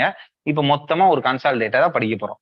அப்ப திருக்குறள்ல இருக்க எல்லா பாடத்தையும் நாம் மனப்பாடம் பண்ணுமா, எல்லா கருத்தையும் படிக்கணுமா, எல்லாத்துடைய கருத்துக்களையும் படிக்க தேவையில்லை, மனப்பாடமும் பண்ண தேவையில்லை.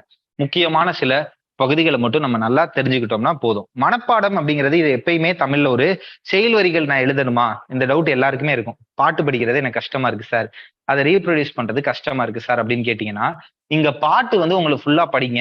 பாட்டு எழுதுறதுக்கு மார்க் இல்லைங்க, கருத்து செறிவோட எழுதுறதுக்கு தான் மார்க். இப்ப எடுத்துக்காட்டுக்கு இன்னைக்கு இப்போ கிளாஸ் அட்டன் பண்ணதுல இருந்தே சங்க இலக்கியம் ஏன் சிறந்த இலக்கியம், அட்லீஸ்ட் ஒரு 4 பாயிண்ட் எழுதுவீங்களா? இந்த 4 பேராகிராஃபா போட்டு உள்ள நீங்க நல்லா கருத்துக்கள் எழுதினாலே மார்க் கொடுத்துருவாங்க. அடிஷ்னலா பாடல் வரி முடிஞ்சா போட்டுங்க. ஆனா பாடல் வரிகள் இல்லாமலே பதில் எழுதவா வேணாம். அப்போ ஒரு இலக்கியத்திலையும் ஒரு பகுதிக்கும் இந்த வரிகள்லாம் நல்ல நல்ல வரிகளா இருக்கு அப்படின்னு முன்கூட்டியே நான் என்ன பண்ணிடுவேன், கொடுத்துருவேன். அப்ப இந்த பார்ட்டுக்கு என்ன, இந்த பார்ட்டுக்கு என்ன, இந்த பார்ட்டுக்கு என்ன.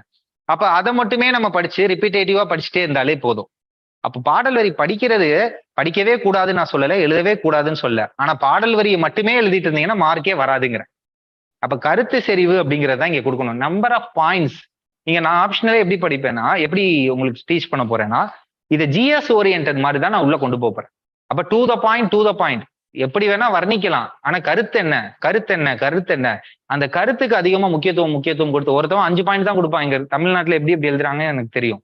எல்லாம் ஒரு 5 பாயிண்ட் 6 பாயிண்ட் கொடுக்குறான்னா, இங்க வா நீ 10 அந்த 8 பாயிண்ட்ல எவ்வளவு வர்ணிக்க முடியுதோ வர்ணிச்சுக்கோ. ஆனா 8 பாயிண்ட் கண்டிப்பா கொடு. அந்த 8 பாயிண்ட் எப்படி கொடுக்கணும், அதுல ஒரு 3 பாயிண்ட்டுக்காவது பாடல் வரி கொடு போதும்.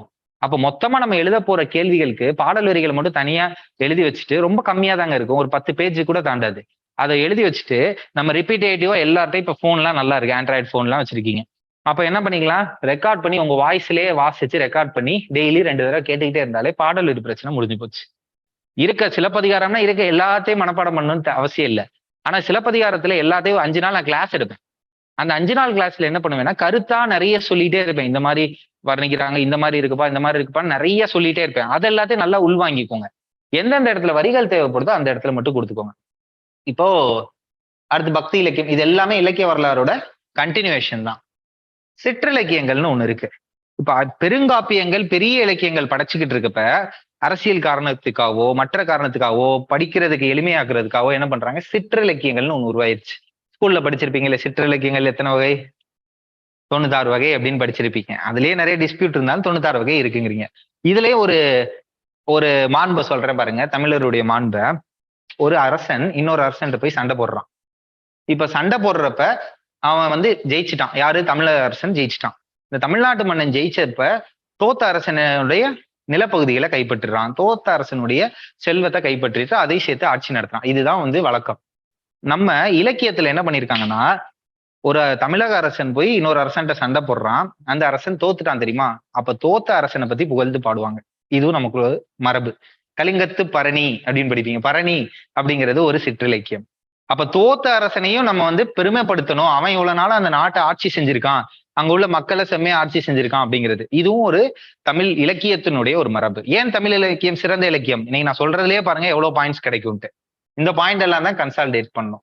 இதுதான் நமக்கு இலக்கிய வரலாறு. அப்புறம் இக்காலத்தில் இலக்கிய வளர்ச்சிக்கான சமூகக்காரன், புதினம், சிறுகதை, புதுக்கவிதை. இப்ப எப்படி சார் கவிதை எழுதுறாங்க? இப்போ இந்த சிலபஸ் ஃபர்ஸ்ட் பேப்பர்ங்கிறது எப்பயுமே வாஸ்ட்ன்னு சொல்லுவாங்க. ஏன்னா இதுதான் கொடுக்கல. செகண்ட் பேப்பர்ல திருக்குறள்ல இந்த அதிகாரத்துல இருந்து இந்த அதிகாரம் மட்டும் படிங்க அப்படின்றாங்க. குறுந்தொகையில இந்த பாடல்ல இருந்து இந்த பாடல் படிங்கன்னு கொடுத்துருவாங்க. இங்க அப்படி கொடுக்க மாட்டாங்க. அதனாலதான் எல்லாரும் இதை கஷ்டம்பாங்க. ஆனா இது அப்படி கஷ்டம் இல்ல. இப்ப நான் பேசினதை வச்சு உங்களுக்கு புரிஞ்சிருக்கும். இதுக்கு செலக்டடா நம்ம படிச்சுட்டு இருந்தாலே போதும். அப்போ இப்ப லேட்டஸ்டா எல்லாம் பாத்தீங்கன்னா சுற்றுச்சூழலியல் பயங்கரமா அதிகமா பேசுறாங்களா, இந்த சுற்றுச்சூழலை பத்தி எல்லாம் எழுதணும். இப்ப சுற்றுச்சூழல்ங்கிறது ஒரு தாக்கம் இலக்கியத்துல வந்துருச்சு. என்விரான்மெண்டல் கவிதைகள் நிறைய எழுதுறாங்களா, அதெல்லாம் இங்க கொடுக்கணும். பெண்ணியம் கவிதைகள், ஃபெமினிசம் போயட்ரி நிறைய எழுதுறாங்களா, தலித்திய கவிதைகள் நிறைய எழுதுறாங்களா, இது எல்லாத்தையும் நம்ம இந்த மாதிரி எல்லாம் கவிதை எழுதுறதுக்கு அவங்களுடைய பின்புலத்தை பொறுத்து தான் அவங்க எழுதுறாங்க, சமூக பிரச்சனைகளை பொறுத்து தான் எழுதுறாங்க. இது எல்லாத்த பத்தி பாக்குறது தான் இந்த பார்ட். சரிங்களா? அடுத்தது இந்த ஏரியால இருக்க பார்ட் திறனாய்வு, ஒப்பிலக்கியம். இந்த 2 பார்ட். திறனாய்வுனா என்னன்னு சொல்லிட்டு பாருங்க. திறனாய்வுனா என்னன்னா, இப்ப சிலப்பதிகாரத்தை நீங்க படிச்சிருங்க, போய் படிச்சிருக்கீங்கன்னு வச்சுக்கோங்க. ஏற்கனவே யாரோ ஒருத்தவங்க படிச்சிருக்கீங்க. ஆனா அந்த சிலப்பதிகாரத்தை என்ன பண்ணிருப்போம்னா, ஸ்டார்டிங்ல இருந்து எண்டு வரைக்கும் படிச்சுக்கிட்டே இருந்திருப்பீங்க. இது ஒரு படைப்பை ஆரம்பத்துல இருந்து இறுதி வரைக்கும் நம்ம அப்படியே பண்றது பேரு தான் நம்ம வாசிப்பு அப்படின்னு சொல்றோம். ஒரு படம் எடுத்துக்கோங்க, அது ஒரு படைப்பு தான். ஃபர்ஸ்ட் மூவியோட ஸ்டார்டிங்ல இருந்து கடைசி வரைக்கும் என்ன பண்ணிருக்கீங்க, அதை அப்படியே பார்த்துட்டே இருக்கீங்க. அப்ப திறனாய்வுனா என்ன சார் அப்படின்னா, இப்ப என்ன பண்றாங்க, ரிவ்யூன்னு போட்டு அந்த படத்துல எப்படி மூவி காமெடி இருந்துச்சு, இந்த படத்துல எப்படி ஆக்ஷன் இருந்துச்சு, இந்த படத்துல அதே மாதிரி ஒரு இலக்கியத்திற்கு இந்த படத்துல பெண்ணியம் எப்படி பேசப்பட்டாங்க, இந்த இந்த இந்த இலக்கியத்துல மதங்கள் பத்தி எப்படி பேசியிருக்காங்க, இந்த இடத்துல ஆண்களை எப்படி ஈக்குவல் இம்பார்ட்டன்ஸ் கொடுத்திருக்காங்க, அப்போ இந்த இடத்துல எப்படி பக்தி நெறிய பேசியிருக்காங்க அப்படின்னு ஒரு ஒரு ஒரு ஒரு பார்ட்டா பிரிச்சு அறநெறி என்ன, பக்தி நெறி என்ன, பெண்ணியம் என்ன பேசுறாங்க, அறக்கருத்துக்கள் என்ன சொல்றாங்கன்னு இப்படி பிரிச்சு பிரிச்சு பாக்குறோம் தெரியுமா. நகைச்சுவை ஏதாவது இருக்கா அப்படின்னு பாக்குறது தான் திறனாய்வு. அப்போ ஒரு மொழிக்கு வளரணும்னா கண்டிப்பா இந்த திறனாய்வு தேவை. சிலப்பதிகாரத்தை அப்படியே கொடுத்து படிங்க அப்படின்னா யாரும் படிக்க போறது இல்லை நீங்க. அப்போ ஆனா அதே சிலப்பதிகாரத்தை நீங்க ஒரு 5 பாயிண்ட் சொன்ன தெரியுமா, இது இப்போ யாருன்னா நான் ஒரு திறனாய்வாளர். அந்த சிலப்பதிகாரத்தை உங்களுக்கு திறனாய்வு பண்ணி காமிச்சேன். இது எப்படி குடிமக்கள் பத்தி பேசியிருக்காங்க, பெண்கள் பத்தி பேசியிருக்காங்க, நீதி பத்தி பேசியிருக்காங்கன்னு சொன்னேன் தெரியுமா. அது 1வது பாயிண்ட்ல இருந்து வரிசையா சொல்லல, எங்கெங்கெல்லாம் இருக்கோ நல்ல விஷயங்கள் அதை எல்லாத்தையும் பிக் பண்ணி சொன்னதுதான் இந்த திறனாய்வு. அடுத்து ஒப்பிலக்கியம் அப்படின்னு ஒண்ணு இருக்கும். அந்த ஒப்பிலக்கியம் என்னன்னா ஒரு கம்பேரிட்டிவ் லிட்ரேச்சர். கம்பேரிட்டிவ், இப்போ ஒரு பாரதியையும் தாகூரையும் கம்பேர் பண்ணுவாங்க. இதெல்லாம் இவங்க கொடுத்துருக்காங்களா சார் பாரதி தாகூர், இல்ல ஃபேமஸா கம்பேர் பண்றது இலக்கிய தளத்துல அதிகமா. அப்ப தாகூர் அவரும் சுதந்திர போராட்டத்துக்கு பாடியிருப்பாங்க, பாரதியும் சுதந்திர போராட்டத்துக்கு பாடியிருப்பாங்க. அப்ப இவங்க 2 பேர்ல இயற்கை எப்படி பேசியிருக்காங்க, சுதந்திர போராட்டத்தை யாரு அதிகமா பேசியிருக்கா, அவர் வங்க சுதந்திரம் அப்படின்னு ஒரு இடத்துல பயன்படுத்தியிருப்பாரு, ஆனா இவர் இந்திய சுதந்திரம் அப்படின்னு பேசியிருப்பாரு. அப்போ எல்லா மொழிகளையும் இவர் கத்திருக்கேன்பாரு. அவர் அவருடைய இதை உங்கள் தளத்தையும் கம்பேர் பண்றாங்க தெரியுமா, அது பேர் தான் ஒப்புமைப்படுத்தி பாக்குறது தான் இந்த ஒப்பிலக்கியம். அடுத்தது இதுவும் நீங்களே சொல்லுவீங்க என்னது அப்படின்னு பாத்தீங்கன்னா நாட்டுப்புற இலக்கியங்கள். நாட்டுப்புற இலக்கியங்கள் எப்பயுமே நான் என்ன சொல்லுவேன்னா, நம்ம வைரமுத்தையா உங்களுடைய ஒரு கவிதை சொல்வேன், நாட்டுப்புற இலக்கியத்திற்கு தாய் தந்தை யாரோன்பாங்க. அப்போ இவ்வளவு நேரம் நம்ம பேசின இலக்கியம்லாம் இவங்க படிச்சாங்க இவங்க படிச்சாங்க இவங்க படிச்சாங்கன்னு எழுதுனவங்க பேர்லாம் அப்பப்போ போட்டுட்டே இருப்போம். அப்ப நாட்டுப்புறம்ங்கிறது நம்மளுடைய கிராமத்துல வயல்வெளியில வேலை செய்யறப்பையோ இல்ல ஒரு மீன் பிடிக்க போறப்பையோ, அதாவது ஏற்றம் ஏறுறப்பையோ அவங்க அலுப்பு தெரியாம இருக்க ஒரு பாட்டு பாடுறாங்கல்ல, அதுதான் நாட்டுப்புறம். அப்ப யாரு எழுதுனாங்கன்னு தெரியாது. இப்ப நீங்க கேள்விப்பட்ட நாட்டுப்புறத்தை நான் பாடுறேன் பாருங்க. தாலாட்டு. அம்மா தூங்குறப்ப தாலாட்டு வைப்பாங்களா, அதுக்கு ஆத்தர் யாரு, யாரும் இல்ல, அம்மா தான். அப்ப அந்த தாலாட்டப்ப என்ன சொல்லுவாங்க, அந்த குழந்தையினுடைய நீ இப்படி எல்லாம் ஆகணும் மகனே, நீ இப்படி எல்லாம் ஆகணும் மகளே அப்படின்னு சொல்லி சொல்லி பாடுவாங்க. அந்த குழந்தை அப்படி ஆகட்டும் தாலாட்டு. அதுக்கப்புறம் பார்த்தோம்னா வீட்டுல ஏதோ ஒரு விசேஷம் நடக்குதுனால ஒண்ணு சொல்லுவாங்க, தாலாட்டு முதல் இறுதியா சொல்ற பாருங்க ஒப்பாரி வரை. இறந்தப்ப ஒருத்தவங்களை பத்தி பாடுறாங்க தெரியுமா, அது என்னது, அவருடைய பிறப்பினுடைய எப்படிலாம் நல்லது செஞ்சிருக்காரு, அவரால் இந்த ஊர் எப்படி நல்லது அடைஞ்சிச்சு, என்ன விட்டு போயிட்டியே அப்படின்லாம் பாடுறதுலாம் என்னது, ஒப்பாரி பாடல். அப்ப இது எல்லாத்த பத்தி படிக்கிறது தான் நாட்டுப்புறம். இது ரொம்ப எளிமையா இருக்கும். இதுக்கு இதைதான் அதுதான் எழுதணும்லாம் இல்ல, நீங்க எந்த கவிதைகள் கிடைக்குதோ அதுல இருந்து எடுத்து கம்பேர் பண்ணி எழுதிக்கலாம். இப்படிதான் எழுதணும்லாம் இல்ல. மொழிபெயர்ப்பின் பயன்கள், டிரான்ஸ்லேஷன், அதனுடைய யூஸ் என்ன. இப்ப திருக்குறள் டிரான்ஸ்லேட் பண்ணனால எல்லாரும் நிறைய கருத்துக்கள் படிக்கிறாங்க சார், தமிழ் மொழியில சிலப்பதிகாரத்தை பண்ணனால இது தெரிஞ்சிச்சு சார், அப்ப ஆங்கில மொழிக்கு இது தெரிஞ்சது, இதெல்லாம் பத்தி எழுதுறதுதான் மொழிபெயர்ப்பின் பயன்கள். அடுத்தது தமிழிலிருந்து பிற மொழிக்கு சென்ற மொழிபெயர்ப்புகள். அது ஒண்ணு இதழியல் வளர்ச்சி, மேகசைன்ஸ்.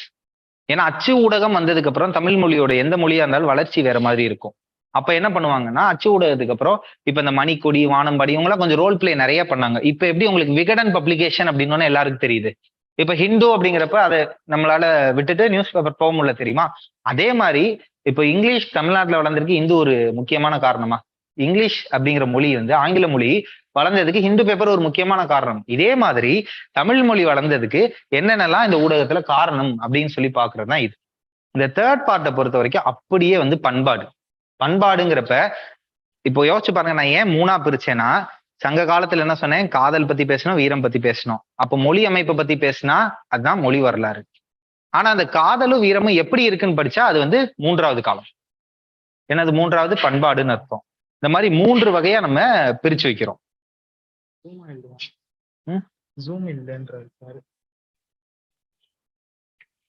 ஹலோ,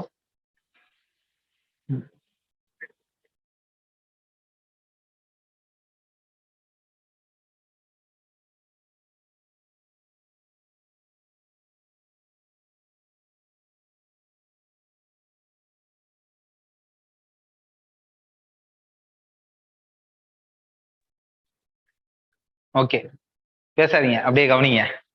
இப்போ அடுத்தது பாத்தீங்க அப்படின்னா பண்பாடுங்கிறதுல அப்போ 3 தளமா தான் நம்ம பிரிச்சிருக்கோம் பாருங்க.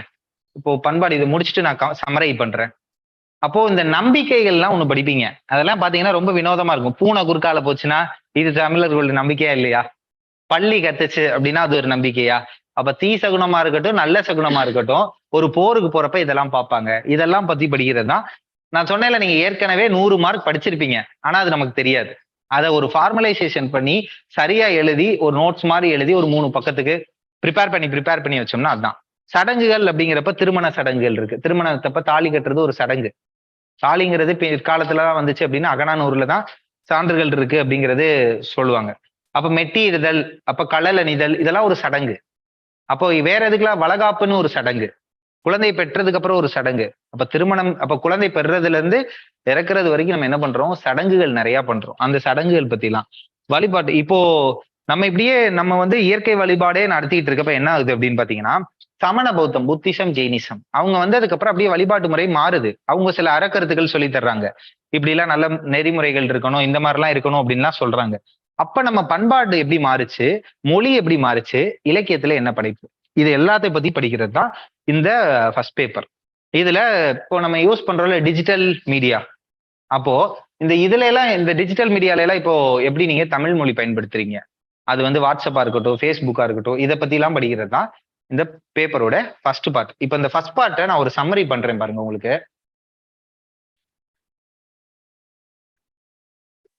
இந்த ஃபர்ஸ்ட் பார்ட்டோட சம்மரி உங்களுக்கு தெரிஞ்சிருக்கும். தாள் 1 நம்ம எப்படி எல்லாம் பிரிச்சோம் அப்படின்ட்டு. தாள் 1 3 வகையா பிரிக்கிறோம். கரெக்டா? இந்த 3 வகையில இலக்கியத்தை பத்தி, இந்த இலக்கியம் அப்படிங்கிறப்போ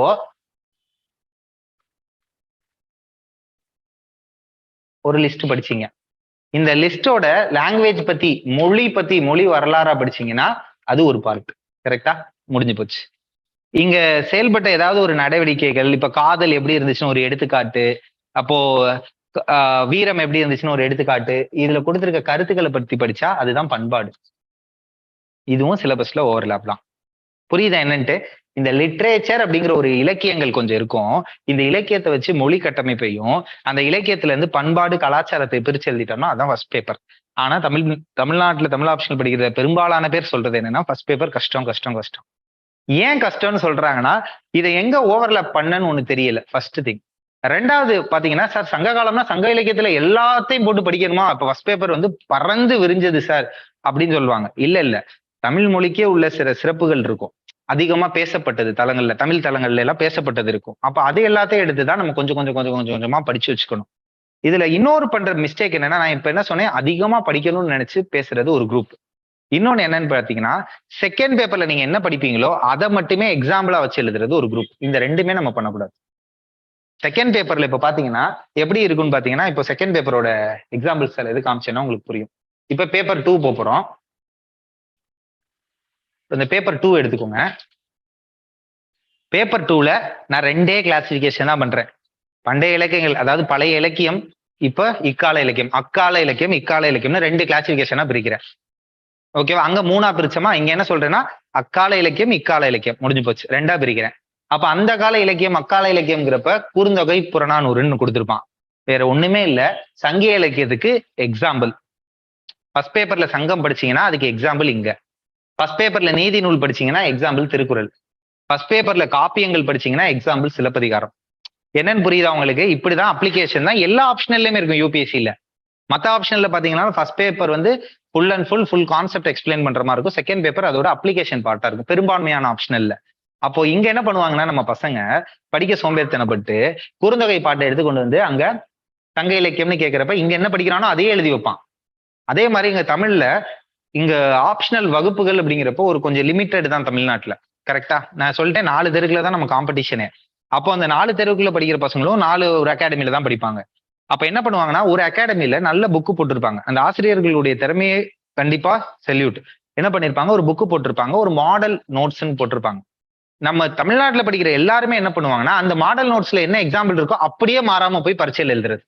அந்த 50 பேரும் பாத்தீங்கன்னா, ஏன்டா சங்க இலக்கியத்தை பத்தி வேற எதுவுமே தெரியாதா, சங்க இலக்கியம் ஏன் சிறந்த இலக்கியம்னா, எல்லாரும் எழுதியிருக்க எக்ஸாம்ல 50 பேப்பர் ஒன்னாவே இருக்கும். இதனாலதான் நம்ம தமிழ் ஆப்ஷனல்ல மார்க் வரலன்னு சொல்றவங்களுக்கு இதுதான் காரணம். ஆனா மார்க் வருதுன்னு சொல்றவங்க எல்லாம் பாருங்க, கொஞ்சம் எக்ஸ்ட்ரா. அந்த எக்ஸ்ட்ராக்கு என்ன பண்ணணும் அப்படின்னு பாத்தீங்கன்னா, அடிப்படையா ஃபர்ஸ்ட் கிளாஸ் கவனிச்சிருங்க. இப்ப சங்க இலக்கியம்ங்கிறத நான் கிளாஸ்ல எடுத்தாலே உங்களுக்கு புரிஞ்சிருச்சா? அடுத்து என்ன பண்ணுவேன்னா, ஒரு ஸ்டாண்டர்ட் புக் ஒரு ஸ்டாண்டர்ட் புக்கு இலக்கிய வரலாறுக்குன்னு வாங்கி வச்சுக்கணும். அது என்ன புக்குங்கிறதெல்லாம் நம்ம வகுப்பு ஆரம்பிக்கிறப்ப சொல்றேன். அப்போ அந்த ஸ்டாண்டர்ட் புக் எடுத்து நீங்க வாசிக்க ஆரம்பிக்கணும். நான் என்ன பண்ணுவேன், என்னுடைய ரோல் என்னன்னா அடிப்படையான வகுப்பு கொடுத்துட்டு பல ஸ்டாண்டர்ட் புக்ல இருந்து என்ன பண்ணுவேன்னா ஒரு நோட்ஸ் எழுதி உங்களுக்கு கொடுத்துருவேன். இதை ரெஃபரன்ஸ்க்கு வச்சுக்கணும், ஆன்சருக்கு வச்சுக்க கூடாது. ரெஃபரன்ஸ். அப்போ உங்களால பல புத்தகங்கள் படிக்க முடியாது அப்படிங்கிறதுனால வாசிச்சீங்கன்னா சந்தோஷம். ஆனா ஃபர்ஸ்ட் ஒரு புக்கு முடிச்சுட்டு அடுத்த புக்கு போங்க. இலக்கிய வரலாறா, மூவாவுடைய இலக்கிய வரலாறு ஃபர்ஸ்ட் முடிச்சுட்டு அடுத்த புக்கு போகணும். அதுக்கு முன்னாடி நம்ம போயிடக்கூடாது. அப்ப நான் என்ன பண்ணுவேன்னா பலதரப்பட்ட புத்தகத்துல இருந்து அண்ட் மூணாவதா யூனிவர்சிட்டி, பிஏ, எம்ஏ இதெல்லாம் பாத்தீங்கன்னு வச்சுக்கோங்க, அப்படியே வந்து நம்மளுடைய சிலபஸ் அங்க அப்படியே இருக்கும். அப்படியே இருக்கும். குறுந்தொகை அங்க இருக்கு. கிட்டத்தட்ட கேள்விகளும் பாத்தீங்கன்னு வச்சுக்கோங்க, இங்க இருக்குது அங்க ஓவர்லாப் ஆகும். அப்போ நிறைய யூனிவர்சிட்டி நம்ம தமிழ் மொழி இருக்கு. அப்ப அந்த யூனிவர்சிட்டியோட கொஸ்டின் பேப்பர்ஸ் எல்லாம் கொஞ்சம் எடுத்து நம்மளுடைய ப்ரீவியஸ் இயர் கொஸ்டின் பேப்பரோட சங்க் பண்ணி நான் என்ன பண்ணுவேன், கொஸ்டின் பேங்க்னு ஒன்று கொடுத்துருவேன். ஒரு இலக்கியம் நடத்த அதை தான் அப்பப்ப டெஸ்ட் வைப்பேன்.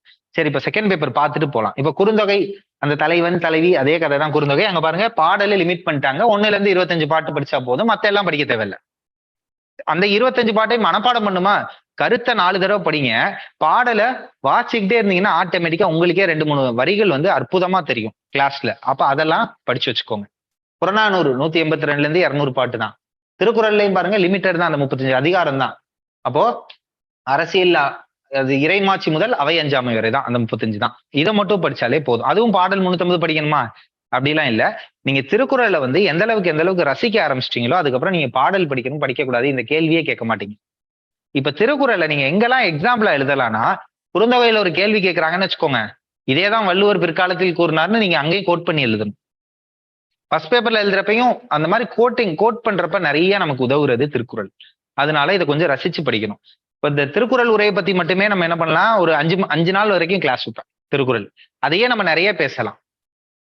இப்ப சிலப்பதிகாரம் இதை பத்தி பேசிட்டோமா, கண்ணகி பத்தி. இப்ப கம்பராமாயணம் இதை பத்தி பேசல, அதனால இந்த இடத்துல சின்னதா பேசுறேன். கம்பராமாயணம் அப்படிங்கிறப்ப ராமாயணம், இந்த வால்மீகி ராமாயணம்னு ஒண்ணு இருக்கு. அதுல இருந்து கம்பர் வந்து கம்பராமாயணம்னு ஒண்ணு எழுதியிருக்காரு. இது டிரான்ஸ்லேஷன் புக்கா அப்படின்னு எல்லாரும் கேட்பாங்க. அப்ப இந்த இது வந்து மொழிபெயர்க்கப்பட்ட நூலா அப்படின்னு கேட்கிறப்ப இல்ல, அதையும் தாண்டி நிறைய விஷயம் சொல்லியிருப்பாரு. இப்ப எடுத்துக்காட்டுக்கு நமக்கு ஹீரோ யாரு, ராமன். வில்லன் யாரு, ராவணன். இவ்வளவுதான் ராமாயணம்னா. ஆனா இங்க என்ன பண்ணிருப்பாங்கன்னா கும்பகர்ணன் ஒரு கேரக்டரை இன்ட்ரோ பண்றாங்க. அந்த கும்பகர்ணன் அப்படிங்கிறவர் யாரு உங்களை பொறுத்த வரைக்கும் எல்லாருக்கும் தெரியும் கண்டிப்பா. என்ன கும்பகர்ணன் மாதிரி என்ன பண்ணுவீங்க, தூங்காதீங்க அப்படின்னு சொல்றாங்க. அப்ப தூங்குறதுக்கான ஒரு பாத்திரமா மட்டும்தான் நம்ம பார்த்திருக்கோம். இப்ப கும்பகர்ணன் என்ன பண்றான்னா தூங்கிட்டு இருக்கவன் எந்திரிக்கிறான். எந்திரிச்சிட்டு பாக்குறான் சீதை வந்து ராவணன் இடத்துல இருக்காங்க. அதை பார்த்துட்டு இன்னும் நீங்க சீதையை விடலையா, நீங்க பண்றது தப்பாச்சே, அடுத்தவங்க மனைவி எப்படி இங்க வச்சிருப்பீங்க அப்படின்னு எந்திரிச்சோன்னு திட்டுறான் அவங்க அண்ணனை. அதுக்கு ராவணன் வந்து என்ன சொல்றான்னா, இல்ல நீ வந்து எனக்கு அமைச்சன்லாம் இல்ல அட்வைஸ் கொடுக்கறதுக்கு, அறிவுரை எல்லாம் கொடுக்காத, நான் என்ன சொன்னனோ அதை மட்டும் கேளு, உனக்கு நான் சாப்பாடு போடுறது நான் தானே அப்படிங்கிறான். அப்போ கும்பகர்ணனுக்கு எது தப்பு எது ரைட்டுன்னு தெரியுது. அப்ப அறத்தின் வழி நிக்கிறான். அப்ப ராவணன் என்ன சொல்றான், கும்பகர்ணா போய் சண்டைக்கு போயிட்டு வாடா அப்படிங்கிறான். அப்ப கும்பகர்ணன் என்ன சொல்றான்னா, வென்று இவன் உரைக்கிலேன்னு என்ன வருவேன் அப்படிங்கிறான். அப்ப நான் உன்கிட்ட ஜெயிச்சுட்டு வரமாட்டேன்னா நான் இறந்துருவேன்னு எனக்கு தெரியும், ஆனா நான் போர்ல என்னால முடிஞ்ச அளவுக்கு எல்லாத்தையும் நான் சண்டை போடுவேன் அப்படின்ட்டு போறான். இப்ப இந்த இடத்துல இந்த கதாபாத்திரத்தை உங்களுக்கு புரியுதா, அவன் வந்து அறம் என்னன்னு தெரியுது. செஞ்சோற்று கடன்னு இன்னொன்னு வச்சிருக்கான், எனக்கு சோறு போட்டவன். சகோதர பாசம்னு ஒரு கேரக்டர் வச்சிருக்கான், என்னுடைய அண்ணன் சொல்லிட்டா நான் போறேன்ட்டு. இந்த மாதிரி ஒரு கேரக்டரையும் கடைசியில இது படிச்சு முடிக்கிறப்ப கும்பகர்ணன் ஓ இப்படிப்பட்ட ஆளா, நல்லவர் தானா அப்படிங்கிற அளவுக்கு தோணும். அதுதான் வந்து நம்ம மொழிபெயர்த்தாலுமே நம்ம என்ன பண்ணிருப்போம்னா அப்படியே மொழிபெயர்க்க மாட்டோம், தழுவல் நூலா அதை எடுத்துட்டு நம்ம மொழிக்கு ஏற்ற மாதிரி மாத்தி எழுதியிருப்போம். அதுதான் கும்பகர்ணன் வதைப்படலம். கம்பராமாயணத்துல எவ்வளவோ கேரக்டர் ராமாயணத்துல இருந்தாலும் இங்க என்னதை நம்ம படிக்க போறோம், ஒரு பார்ட். சிலப்பதிகாரம் ஃபுல்லா படிக்கல, அதுல மதுரை காண்டம். அப்ப லிமிட்டடா படிக்கிறது பேர் தான் செகண்ட் பேப்பர். திருவாசகம், திருப்பாவை. இப்போ பக்தி இலக்கியங்கள்னு சொல்லிட்டேன், கடவுளை வழிபடுறதுன்னு. அப்ப அதுல 2 பேர் இருப்பாங்க, ஆழ்வார் நாயன்மார்கள் மாதிரி. அதாவது சிவனை கும்புறவங்க இருப்பாங்க, சிவனை கும்புறவங்க இருப்பாங்க, விஷ்ணுவை கும்புறவங்க இருப்பாங்க. அப்ப அந்த பெருமாள் அப்படிங்கிறப்ப என்ன சொல்லுவோம், திருப்பாவைன்னு மார்கழி மாசம் பாடுவோம் தெரியுமா, அந்த பாடல். திருவாசகம் அப்படிங்கிறப்ப நீத்தல், உயிர் நீத்தல் அப்படின்பாங்க, விற்று விண்ணப்பம். அதுக்கான ஒரு அப்ளிகேஷன் என்னன்னா, இவர் இறைவன் வந்திருப்பாரு, இறைவன் வந்துட்டு கிளம்பியிருப்பாரு, நான் இறைவா உன்கிட்ட வர்றேன். இந்த திருவாசகத்துக்கு எப்படி இருக்கும்னா, ஃபாரினர்ஸ் எல்லாருமே இதை படிப்பாங்கங்க. இதைதான் சொல்லுவாங்க, திருவாசகத்திற்கு உருகாத ஒரு வாசகரும் இல்லை அப்படின்பாங்க. அப்படின்னா என்ன அர்த்தம் அப்படின்னா, அந்த அளவுக்கு வர்ணிச்சிருப்பாங்க. எப்படின்னா ஒரு சின்ன எடுத்துக்காட்டு சொல்றேன் பாருங்க.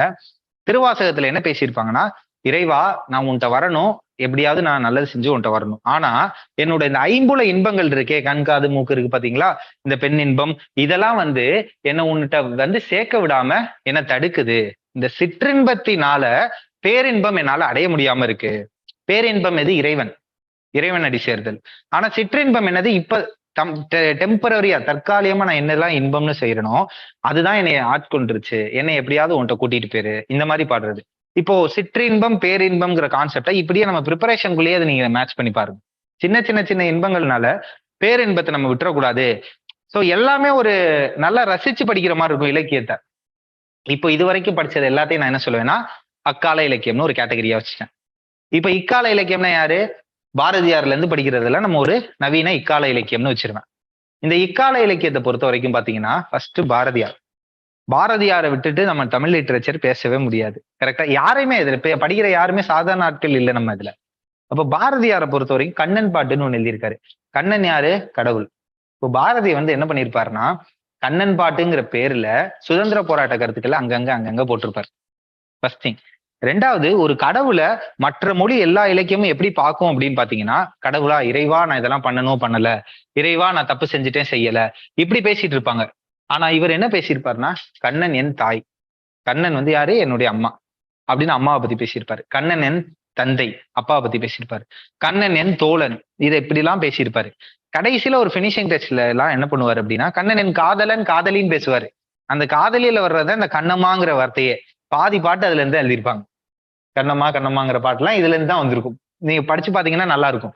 ஆனா இது எல்லாத்த விட நான் எதை ரொம்ப வியந்து பாக்குறேன்னா கண்ணன் என் சேவகன், கண்ணன் என் வேலைக்காரன் அப்படிங்கிறாரு. ஒரு கடவுளை வேலைக்காரனை வச்சு பாடுறது எந்த ஒரு இலக்கியத்திலுமே எந்த ஒரு மொழியிலுமே இருந்திருக்காது. அதனாலதான் இது இந்த ஏரியால நமக்கு இருக்கும். யாராவது அப்படி பாடுவோமா? இப்ப கடவுள்னா ஒரு பக்தியோட பாடுவான். யோசிச்சு பாருங்க, கண்ணன் என் சேவகன், எனக்கு நான் என்ன வேலையெல்லாம் செய்யறேனோ மனசுல நினைக்கிறேனோ அந்த வேலையெல்லாம் செஞ்சு வச்சிருவோம்ப்பா, நல்ல வேலைக்காரன் அப்படிங்கிறாரு. அந்த மாதிரி நல்லா புகழ்ந்து பாடினதா இருக்கும். இப்போ இன்னொரு பியூட்டி என்னன்னா அக்கால இலக்கியம் இக்கால இலக்கியம்னு ரெண்டா பிரிச்சேன் தெரியுமா? அக்கால இலக்கியம் எல்லாம் செயல் வடிவத்துல இருக்கும். இந்த இக்கால இலக்கியம் ஃபுல்லா நீங்க ஸ்கூல்ல துணை பாடம்னு ஒண்ணு படிச்சிருப்பீங்க தெரியுமா? கதையா அந்த கதைகள் வடிவில தான் பெரும்பாலான இக்கால இலக்கியங்கள் இருக்கும். இப்ப இந்த குடும்ப விளக்குல இருந்தே ஆரம்பிச்சிட்டீங்கன்னா எல்லாமே கதை வடிவுல இருக்கும். அதாவது இதுக்கு ஒரு செய்யுள் விளக்க உரை அப்படின்லாம் தேவையப்படாது. படிச்சா நம்மளுக்கே இக்கால மொழி மாதிரிதான் புரியும். அதனாலதான் இது இக்கால இலக்கியங்கள் அப்படின்னு சொல்றது. அக்கால இலக்கியம்னா என்னது? ஒரு செயல் வடிவுல இருக்கும் சிலப்பதிகாரம், அதுக்கு நான் ஒரு விளக்கம் கொடுக்கணும். இதுக்கு அப்படிலாம் இல்ல, வாசிச்சாலே புரியும். இதுதான் சொன்னேன், இதுலயும் ஒரு 100 மார்க் நமக்கு ஏற்கனவே படிச்சிருப்போம்ட்டு. இப்போ அதுல கருப்பு இது குடும்ப விளக்குன்னு வச்சுக்கோங்க.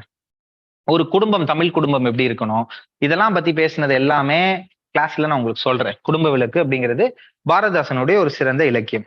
இதுல ஒரு புதுமையா நான் பார்த்தது என்ன அப்படின்னா, இது வரைக்கும் பாருங்க, சங்க இலக்கியமா இருக்கட்டும், பக்தி காலமா இருக்கட்டும், சங்க இலக்கியத்துல காதல் இருந்துச்சு, தலைவன் தலைவி. பக்தி இலக்கியத்துல அது எப்படி இருந்துச்சு? இறைவன் மேல காதல். இங்க என்ன ஒரு புதுமையா பார்த்தேன் அப்படின்னா முதியோர் காதல்னு ஒரு கான்செப்ட். முதியோர் காதல்னா அது எந்த ஒரு இலக்கியத்திலயும் பெருசா கேள்விப்படாத ஒரு விஷயமா இருந்துச்சு. அப்போ பாக்குறப்போ ஒரு தாத்தா இருக்காரு, பக்கத்து ரூம்ல பாட்டி உட்காந்துருக்காங்க, ஒரே வீடு.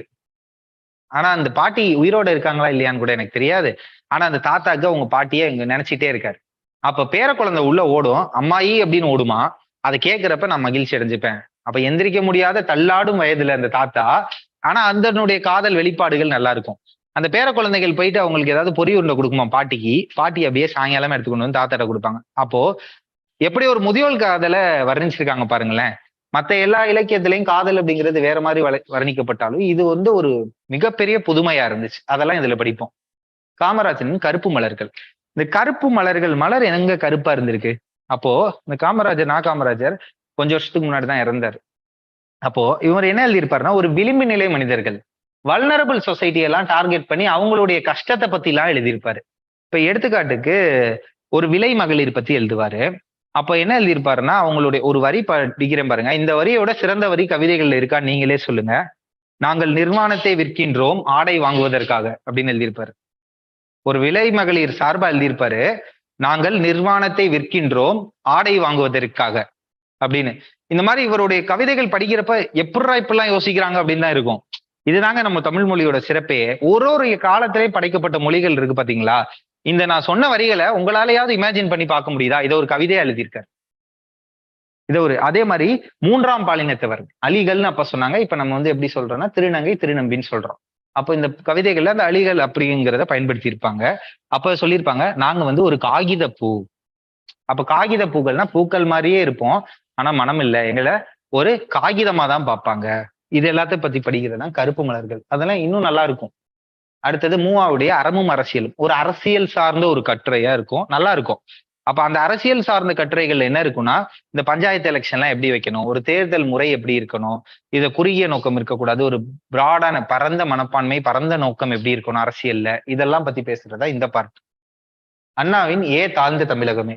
அப்ப இந்த தாழ்ந்த தமிழகமே அப்படிங்கிறது என்ன அப்படின்னா, அண்ணாவுடைய ஒரு சிறிய மேடை பேச்சுக்கு புகழ் போனவர் யாருன்னா அண்ணா.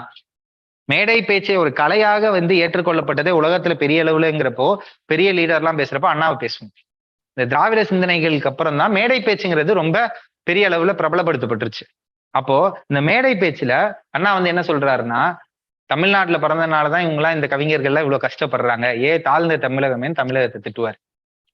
ஒரு பாரதிதாசனை மேற்கோள் காட்டி இதை பண்ணுவாரு. இதே இவர் வேற ஒரு மொழியில எழுதியிருந்தாருன்னா இன்னைக்கு இவர் இருக்க வேண்டிய நிலைமையே வேற, ஆனா இப்படி இருக்காரு அப்படிங்கிறதுக்கு தமிழகத்தை திட்டுற மாதிரி ஒரு உணர்ச்சி பூர்வமான கருத்துக்கள் அதுல நிறைய கொடுப்பாங்க. அடுத்தது இது எல்லாமே என்னன்னு பாத்தீங்கன்னா ஒரு சின்ன சின்ன கதைகள் தான். அகிலனின் சித்திரப்பாவை நான் ஆப்ஷனல் ஜாயின் பண்ணதுக்கு அப்புறம் ஃபர்ஸ்டே என்ன சொல்லுவேன்னா, இது கதை, ஒரு 300 பேஜ் கதை, ஃபுல்லா கதை. இப்ப பொன்னியின் செல்வன் படிக்கிறீங்களா அந்த மாதிரி. அப்போ இந்த கதையில என்ன சொல்லுவேன்னா, வந்ததுமே தமிழ் ஆப்ஷன்ல எனக்கு செட் ஆகுமா ஆகாதா அப்படிங்கிறவனும், ரொம்ப நாள் ஆயிடுச்சு சார் நான் படிச்சுங்கிறவனா என்ன சொல்லுவேன்னா, ஃபர்ஸ்ட் இந்த புக்கை போய் ஒரு தடவை படி. இது உனக்கு ஆப்ஷனலுக்காக இல்ல, ஒரு வாசிப்புக்காக. பொன்னியின் செல்வன்னா இப்படி ஒரு நாவல் மாதிரி, இது அகிலனின் சித்திரப்பாவே ஒரு ஃபேமஸான நாவல். அது படிக்கிறப்ப என்ன ஆயிரும்னா, ரொம்ப நாளா நீங்க மறந்து போயிருப்பீங்க தெரியுமா வார்த்தைகள், அதை ரீகலெக்ட் பண்ணுவீங்க. அப்போ வாசிக்கும் திறன் ஆயிரும். அப்போ வாசிக்கும் திறன்ல எப்படி வாக்கியம் எப்படி அமைச்சிருக்கோம், ஓ இதானே ஸ்கூல்ல படிச்சோம், அப்படி இந்த வாசிப்பு திறன் வந்துடும். அதுக்கப்புறம் இதை பத்தி நம்ம ஃபுல்லா டிஸ்கஸ் பண்ணலாம். ஜெயகாந்தன் சிறுகதைகள்ல இவரை மறந்துட்டு யாரும் இருக்க முடியாது இல்ல. அப்ப சிறுகதைக்கு பெயர் போன ஜெயகாந்தன் இருக்க ஒரு குருபீடம் கதை. அதுல ஒரு கதையை பத்தி நான் சொல்லணும்னு பாக்குறேன். நிறைய 8 கதைகள் இருக்கு. அதுல நிக்கின்னு ஒரு கதை இருக்கும். ஒரு பெண் நாய், ஓகேவா, நாய், அது வந்து பாலினத்துல பெண். அப்ப அது என்ன ஆகும்னா, ஒரு இடத்துல பிறந்ததுல இருந்தே பாத்தீங்கன்னா அடி வாங்கிட்டு எல்லாரும் விரட்டி அடிப்பாங்க. ஒரு சைடு பார்க்கும் வளர்ப்பு நாய் ஒண்ணு இருக்கும். அந்த வளர்ப்பு நாயை பார்த்துட்டு அவனை மட்டும் ஏன்டா வளர்க்குறாங்க, நம்மளை மட்டும் ஏன் வளர்க்கலன்னு கேள்வி கேட்கும். இப்படி கடைசி வரைக்கும் அதுக்கப்புறம் அது என்ன பண்ணும்னா, ஒரு சில குட்டிகளிடம் அதுக்கப்புறம் அது கஷ்டத்திலேயே தான் இருக்கும் அப்படின்னு சொல்லிட்டு முடிச்சிருவாரு. படிக்கிறப்ப அப்படிதான் இருக்கும். அதுக்கப்புறம் அதை கொஞ்சம் டீப்பா யோசிச்சு பாத்தீங்கன்னா, ஒரு பெண்ணோட வாழ்க்கையை ஒரு நாயை வச்சு சொல்லியிருப்பாங்க. ஒரு பெண்ணும் இப்படித்தான் பிறந்ததுல இருந்து கடைசி வரைக்கும் கஷ்டப்பட்டுட்டே இருக்கா. ஆனா அந்த ஆண் நாய்க்கு எப்படி இருக்கு, உரிய மரியாதை கொடுக்குறாங்க, வளர்க்குறாங்க. ஆனா நான் எப்படி கடைசி வரைக்கும் கஷ்டப்பட்டுட்டே இருக்கேன், ஏன் ஓடுறேனே தெரியல. இந்த மாதிரி இதுக்குதான் பெயர் போனவர் தான் ஜெயகாந்தன். ஜெயகாந்தன் இப்ப கதைகள் படிச்சீங்கன்னா அந்த சொசைட்டியை பத்தி டாப் டு பாட்டம் அப்படியே எழுதியிருப்பாரு. அப்படியே எழுதியிருப்பாரு. சோ எல்லாருக்கும் தெரியும்ல, கண்டிப்பா தெரியும். சோ ராமசாமி அவருடைய கதை எதுக்கு சார் அவருடைய இதெல்லாம் இலக்கியம் வச்சிருக்காங்க. அவர் வந்து பாத்தீங்கன்னா இந்த இலக்கியத்துல அவரு ஒரு புதுமை என்னன்னா, ஆங்கிலம் கலந்து தமிழ் எழுதுவாங்க. ஆனா அது எல்லாமே வந்து தமிழ் மொழி தான். அப்போ நீங்க எல்லாரும் தமிழ் மொழின்னு நினைச்சிட்டு இருக்க மாதிரி செய்யுள்ல எழுதினாதான் தமிழ் மொழி இல்ல. அப்ப அந்த மாதிரி படைக்கப்பட்ட ஒரு இலக்கியம் தான் யாருக்கும் வெட்கமில்லை. இந்த யாருக்கும் வெட்கமில்லை கேரக்டர்ல இதுவும் வந்து ஒரு பெண் எவ்வளவு கஷ்டப்படுறாங்கிறத பத்தி தான் இருக்கும். இதை பத்தி ஷார்ட்டா சொல்றேன் பாருங்க. அந்த ஷார்ட்டா சொல்றப்ப ஒரு பெண் வந்து சமூகத்தோட அவலநிலையினால வறுமையினால என்ன பண்றா, விலை மகளிரா தள்ளப்பட்டுறான். அவளை கொண்டு வந்து ஒரு நீதிமன்றத்தில் நிறுத்துறாங்க. போலீஸ் கொண்டு வந்து நீதிமன்றத்தில் நிறுத்துறப்ப, சொல்லுமா உன் நிலைமைக்கு இந்த யாரு காரணம் அப்படின்னு விசாரிக்கிறாங்க. அப்ப அந்த பெண் என்ன சொல்றான்னா, இன்னைக்கு நான் சொல்லல, ஏன்னா என் கூட சேர்ந்து தப்பு பண்ணவங்க கொஞ்சம் இங்க இருக்காங்க, ஆனா நான் நாளைக்கு சொல்றேன், நாளைக்கு யாரா இருந்தாலும் நான் சொல்லிடுவேன் அப்படின்பா. அப்ப வந்துடாதீங்க, நாளைக்கு உங்க மூஞ்சியை பார்த்தா நான் கண்டிப்பா கோவப்பட்டு சொல்லிடுவேன் அப்படிங்கிறான். அடுத்த நாள் பாத்தீங்கன்னு வச்சுக்கோங்க, ஜட்ஜு வரமாட்டாராம், லாயர் வரமாட்டாராம், உள்ள இருக்க யாரும் வரமாட்டாங்களாம். அப்போ இந்த இடத்துல ஒரு கேள்வி போட்டிருப்பாரு, நகைச்சுவையா இருக்கும். அதான் அங்கதம்னு சொல்லுவாங்க தமிழ்ல. விலை மகளிர்னு சொல்றீங்களா, அப்ப விலை மகன்னு இவங்க எல்லாரையும் சொல்லியிருக்கணும்ல. அப்ப அவங்க எல்லாரையும் கூண்டுல நிறுத்தி இருக்கணுமே, என்ன மட்டும் ஏன் நிறுத்துறீங்க? பாத்தீங்க, இது கரெக்ட் தானே? விலை மகளிர்னு ஒரு பெண்ணை கொண்டு வந்து கூட்டுல நிறுத்துறீங்க. அடுத்த நாள் அவ என்ன சொல்றா, யாரெல்லாம் தப்பு செஞ்சீங்களோ நான் எல்லாரையும் சொல்லிடுவேங்கிறப்ப நிறைய பேர் இல்ல, ஜட்ஜு முதற்கொண்டு. அப்ப அவங்க தானே கூண்டுல நிக்கணும், நான் ஏன் நிக்கிறேன்? இந்த நிலைமைக்கு காரணம் வந்து அவங்க தானே. இதை வந்து ஒரு நகைச்சுவையா சொல்லுவாரு. ஒரு அரசியல்வாதி வருவாரு. அரசியல்வாதி வர்றப்ப வந்து பாத்தீங்கன்னா, ஏதாவது தமிழுக்கு நான் தொண்டு செய்யணும், அது தமிழ் இல்லப்பா, தமிழ் சொல்லு அப்படின்பாங்க. அப்போ சரி ஏதோ ஒண்ணு சார், அதுக்கு நான் தொண்டு செய்யணும் அப்படின்பாரு. அப்புறம் என்னப்பா அரசியல்ல இருந்துட்டு நீ பாட்டுக்கு நல்லது செய்யணும்லாம் சொல்லிக்கிட்டு இருக்க அப்படின்பாரு. இந்த மாதிரி நகைச்சுவையாவே இந்த நகர்வுகள் இருக்கும் இந்த கதை ஃபுல்லா. இந்த ஏரியா ஃபுல்லாவே ஒரு ஜாலியா இருக்கும், ஒரு ஸ்ட்ரெஸ் ரிலீஃப் மாதிரி இருக்குங்க. அதான் உண்மை. தமிழ் ஆப்ஷனுடைய பெரிய பிளஸ்ஸே அதுதான், அந்த ஸ்ட்ரெஸ் ரிலீஃபிங். ஜிஎஸ்ல படிச்சுக்கிட்டே இருக்கப்ப கடைசியில ஒரு ஸ்ட்ரெஸ் ரிலீஃப். அப்ப நாட்டுப்புற இலக்கியங்கள் பத்தி அங்க நம்ம நிறைய பேசிட்டோம். அதுல இன்னைக்கு வரைக்கும் இந்த திருநெல்வேலி மாவட்டத்திலாம் முத்துப்பட்டன், இந்த பட்டாவரையன் சாமி அப்படின்னு ஒருத்தவங்கள லோக்கல்ல அங்க கும்பிடுவாங்க, ஒரு வீரன் மாதிரி. இப்ப எப்படி சுடலமுத்தன், வீரன் அந்த மாதிரி அந்த ஏரியால கும்பிடுறதுனால இது ஒரு சின்ன கதை. இப்பயும் அது கும்பிட்டுட்டு இருக்காங்க. இதுக்கப்புறம் பாத்தீங்கன்னா மலையருவி அப்படிங்கிறது நாட்டுப்புறவியலுடைய ஒரு தொகுப்பு எங்கெங்கெல்லாம் பாடியிருக்காங்க. தாலாட்டுல ஒரு தொகுப்பு, ஒப்பாரியில ஒரு தொகுப்பு, சிறுவர் பாடல்ல ஒரு தொகுப்பு, குழந்தை பாடல்ல ஒரு தொகுப்பு, இந்த மாதிரி கம்பைலேஷன் எல்லாம் பண்ணியிருந்ததுதான் இந்த மலையருவி அப்படிங்கிறது. இப்போ இந்த 2 பார்ட்டையும் பாருங்களேன். பேப்பர் டூல அக்கால இலக்கியங்கள்னு சொல்லிட்டு ஒரு பார்ட், இக்கால இலக்கியம்னு சொல்லிட்டு ஒரு பார்ட். இது அடுத்து நம்ம எப்படி சார் இந்த கிளாஸஸை நீங்க எப்படி கொண்டு போறீங்க? நான் எப்படி கொண்டு போறேன்னா, டு த பாயிண்ட், மார்க் தான். நான் தமிழ் ஐயா இல்ல, கரெக்டா?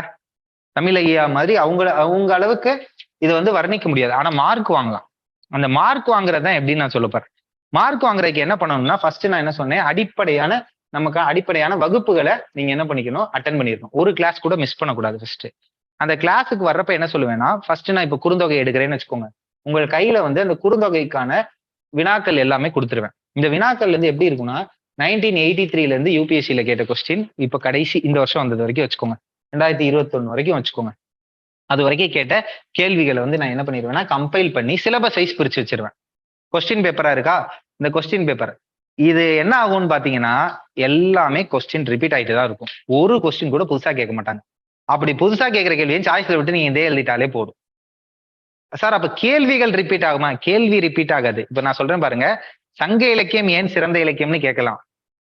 இதே கொஸ்டினுக்கு பதில் ரெடி பண்ணிட்டோம்னா, தமிழ் இலக்கியம் ஏன் சிறந்த இலக்கியம்னு கேட்டாலும் ஆன்சர் எழுதலாம். சிலப்பதிகாரம் ஏன் சிறந்த இலக்கியம்னு கேட்டா இது அப்படியே சிலப்பதிகாரத்தோட பொருத்தி எழுதிடலாம்.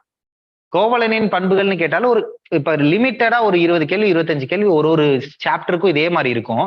அப்ப கிளாஸ் அட்டன் பண்ணிட்டு இந்த கொஸ்டின் பேப்பர் பார்த்துட்டு, நான் ஒரு புக்கு சொன்னேன் தெரியுமா, அப்ப புத்தகத்துல கொஞ்சம் படிச்சுட்டு என்னுடைய குறிப்புகள் இதோட எவிடன்ஸா வச்சுட்டு ஒரு ரெஃபரன்ஸா வச்சுட்டு அவ்வளவுதான். இங்க ஒரு டெஸ்ட் வைப்பேன், ஒரு பார்ட்டுக்கு ஒரு டெஸ்ட் தேர்வு.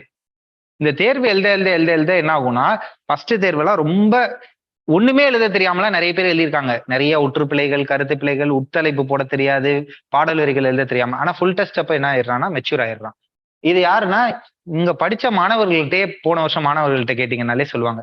அப்போ இந்த நம்மளுடைய டெஸ்ட் பார்ட் என்ன, இப்ப இந்த டெஸ்ட் பார்ட்ல நம்ம என்னென்னலாம் பார்க்க போறோம் அப்படிங்கிறத டெஸ்ட்டை பத்தி கொஞ்ச நேரம் பேசிடுறேன். என்டையர் கிளாஸோட ஷெட்யூலே நான் இப்ப உங்களுக்கு கொடுத்துட்டேன். இதான் உங்களுடைய என்டையர் கிளாஸ் ஷெட்யூலே. இதை விடலாம்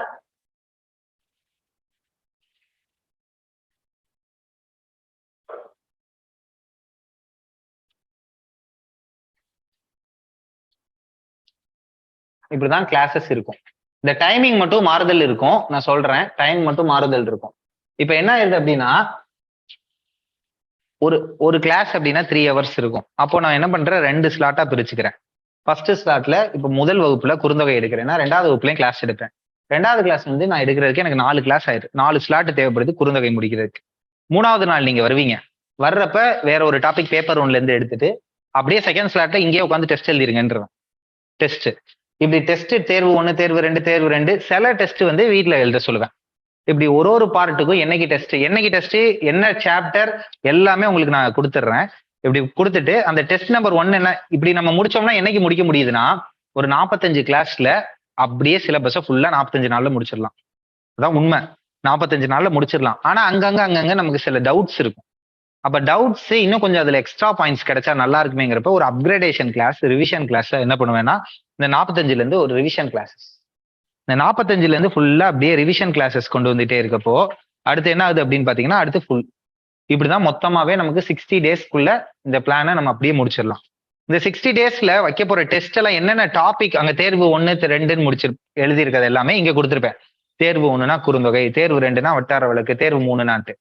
இப்போ நான் என் சைட்ல இருந்து என்னென்னலாம் கொடுப்பேன்னா, சின்ன குறிப்புகள் கொடுப்பேன் எல்லாத்துக்கும்.